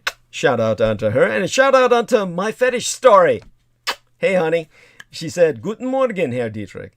And shout out to SB, who retracted her message. Please don't do that, SB. You feel free to say it. I know you're very cautious about the world, but come on. Honestly. Stand up for yourself and let your messages be seen. I'm sorry I missed it. That was the lovely SB and My Fetish Story and Rose Belizia, three lovely ladies, and WTF, a wonderful human being, along with Veronica Pereira. Good morning to you all. All right, we've got about 15 minutes left in transmission.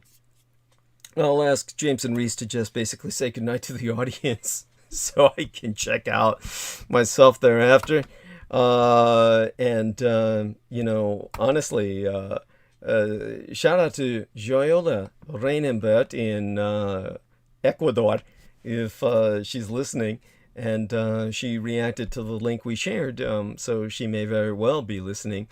Wonderful human being, has known me from the beginning. By that I mean at least since the beginning of my time on Facebook, and was able to adapt to my having to relocate to the Sora Aoi timeline after Lena Shea knocked me off my own, and with that, of course.